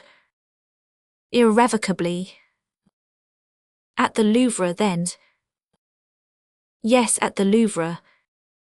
We have seen in the preceding chapter how Aurelie said to d'Epernon, "Be easy, Bussy will not fight tomorrow." Chapter 87. The procession. As soon as the collation was over, the king had entered his room with Chickart, to put on his penitent's robe, and had come out an instant after with bare feet, a cord round his waist, and his hood over his face. The courtiers had made the same toilet. The weather was magnificent, and the pavements were strewn with flowers, An immense crowd lined the roads to the 4 places where the king was to stop. The clergy of St. Germain led the procession, and the Archbishop of Paris followed, carrying the Holy Sacrament. Between them walked young boys, shaking censers, and young girls scattering roses. Then came the king, followed by his 4 friends, barefooted and frocked like himself. The Duc d'Anjou followed in his ordinary dress, accompanied by his Angevins. Next came the principal courtiers and then the bourgeois. It was 1 o'clock when they left the Louvre. Crillon and the French guards were about to follow, but the king signed to them to remain. It was near 6 in the evening before they arrived before the old abbey, where they saw the prior and the monks drawn up on the threshold to wait for his majesty. The Duc d'Anjou a little before had pleaded great fatigue, and had asked leave to retire to his hotel, which had been granted to him. His gentlemen had retired with him, as if to proclaim that they followed the duke and not the king, besides which, they did not wish to fatigue themselves before the morrow. At the door of the abbey the king dismissed his 4 favourites, that they also might take some repose. The archbishop also, who had eaten nothing since morning, was dropping with fatigue, so the king took pity on him and on the other priests and dismissed them all. Then, turning to the prior, Joseph Foulon, "Here I am, my father," said he. "I come, sinner as I am, to seek repose in your solitude." The prior bowed, and the royal penitent mounted the steps of the abbey, striking his breast at each step, and the door was immediately closed behind him. "We will first," said the prior, "conduct your majesty into the crypt, which we have ornamented in our best manner to do honour to the King of heaven and earth." No sooner had the king passed through the sombre arcade, lined with monks, and turned the corner which led to the chapel, than 20 hoods were thrown into the air, and eyes were seen brilliant with joy and triumph. Certainly they were not monkish or peaceful faces displayed, but bristling moustaches and embrowned skins, many scarred by wounds, and by the side of the proudest of all, who displayed the most celebrated scar, stood a woman covered with a frock, and looking triumphant and happy. This woman, shaking a pair of golden scissors which hung by her side, cried, "Ah, my brothers, at last we have the Valois." "Ma foi, sister, I believe so." "Not yet," murmured the cardinal. "How so?" "Shall we have enough bourgeois guards to make head against Crillon and his guards?" "We have better than bourgeois guards, and believe me, there will not be a musket shot exchanged." "How so?" said the duchess. "I should have liked a little disturbance." "Well, sister, you will be deprived of it. When the king is taken he will cry out, but no one will answer. Then, by persuasion or by violence, but without showing ourselves, we shall make him sign his abdication. The news will soon spread through the city, and dispose in our favour both the bourgeois and the troops." "The plan is good and cannot fail," said the duchess. "It is rather brutal," said the Duc de Guise, "besides which the king will refuse to sign the abdication. He is brave and will rather die." "Let him die, then." "Not so," replied the duke firmly. "I will mount the throne of a prince who abdicates and is despised, but not of an assassinated man who is pitied. Besides, in your plans you forget le Duc d'Anjou, who will claim the crown." "Let him claim, mordieu," said Mayenne. "He shall be comprised in his brother's act of abdication. He is in connection with the Huguenots and is unworthy to reign." "Are you sure of that?" "Pardieu, did he not escape from the Louvre by the aid of the King of Navarre?" "Well, then another clause in favour of our house shall follow. This clause shall make you lieutenant general of the kingdom, from which to the throne is only a step." "Yes, yes," said the cardinal, "all that is settled, but it is probable that the French guards, to make sure that the abdication is a genuine one, and above all a voluntary one, will insist upon seeing the king, and will force the gates of the abbey if they are not admitted. Crillon does not understand joking, and he is just the man to say to the king, 'Sire, your life is in danger, but before everything let us save our honour.' The general has taken his precautions. If it be necessary to sustain a siege, we have here 80 gentlemen, and I have distributed arms to 100 monks. We could hold out for a month against the army. Besides, in case of danger, we have the cave to fly to with our prey." "What is the Duc d'Anjou doing?" "In the hour of danger he has failed as usual. He has gone home, no doubt, waiting for news of us through Bussy or Montsoreau." "Mon Dieu, he should have been here, not at home." "You are wrong, brother," said the cardinal. "The people and the nobles would have seen in it a snare to entrap the family. As you said just now, we must above all things avoid playing the part of usurper. We must inherit. By leaving the Duc d'Anjou free and the Queen Mother independent, no one will have anything to accuse us of. If we acted otherwise, we should have against us Bussy and 100 other dangerous swords. Bah, Bussy is going to fight against the king's minions. Pardieu, he will kill them and then he will join us, said the Duc de Guise. He is a superior man and one whom I much esteem, and I will make him general of the army in Italy, where war is sure to break out. And I, said the Duchess, if I become a widow, will marry him. Who is near the king? Asked the Duke. The prior and brother Gorenflot. Is he in the cell? Oh no, he will look first at the crypt and the relics. At this moment a bell sounded. The king is returning, said the Duc de Guise. Let us become monks again. And immediately the hoods covered ardent eyes and speaking scars, and 20 or 30 monks conducted by the three brothers went towards the crypt. Chapter 88. Chicot the First. The king visited the crypt, kissed the relics often, striking his breast, and murmuring the most doleful psalms. At last the prior said, Sire, will it please you now to depose your earthly crown at the feet of the eternal king? Let us go, said the king. They arrived at the cell, on the threshold of which stood Gorenflot, his eyes brilliant as carbuncles. Henry entered. Hic portus salutis, murmured he. Yes, replied Foulon. Leave us, said Gorenflot with a majestic gesture, and immediately the door shut and they were left alone. Here you are then, Herod, pagan Nebuchadnezzar, cried Gorenflot suddenly. Is it to me you speak, my brother? Cried the king in surprise. Yes, to you. Can one accuse you of anything so bad that it is not true? My brother. Bah, you have no brother here. I have long been meditating a discourse and now you shall have it. I divide it into 3 heads. First, you are a tyrant. Second, you are a satyr. Third, you are dethroned. Dethroned. Neither more or less. This abbey is not like Poland and you cannot fly. Ah, the snare. O Valois, learn that a king is but a man. You are violent, my brother. Pardieu, do you think we imprison you to flatter you? You abuse your religious calling. There is no religion. Oh, you are a saint and say such things. I have said it. You speak dreadfully, my brother. Come, no preaching, are you ready? To do what? To resign your crown. I am charged to demand it of you. You are committing a mortal sin. Oh, I have right of absolution and I absolve myself in advance. Come, renounce, brother Valois. Renounce what? The throne of France. Rather death. Oh, then you shall die. Here is the prior returning, decide. I have my guards, my friends, they will defend me. Yes, but you will be killed first. Leave me at least a little time for reflection. Not an instant. Your zeal carries you away, brother, said the prior, opening the door, and saying to the king, Your request is granted. He shut it again. Henry fell into a profound reverie. I accept the sacrifice, he said after the lapse of 10 minutes. It is done, he accepts, cried Gorenflot. The king heard a murmur of joy and surprise. Read him the act, said a voice, and a monk passed a paper to Gorenflot. Gorenflot read it to the king, who listened with his head buried in his hands. If I refuse to sign, cried he, shedding tears. It will be doubly your ruin, said the Duc de Guise from under his hood. Look on yourself as dead to the world, and do not force your subjects to shed the blood of a man who has been their king. I will not be forced.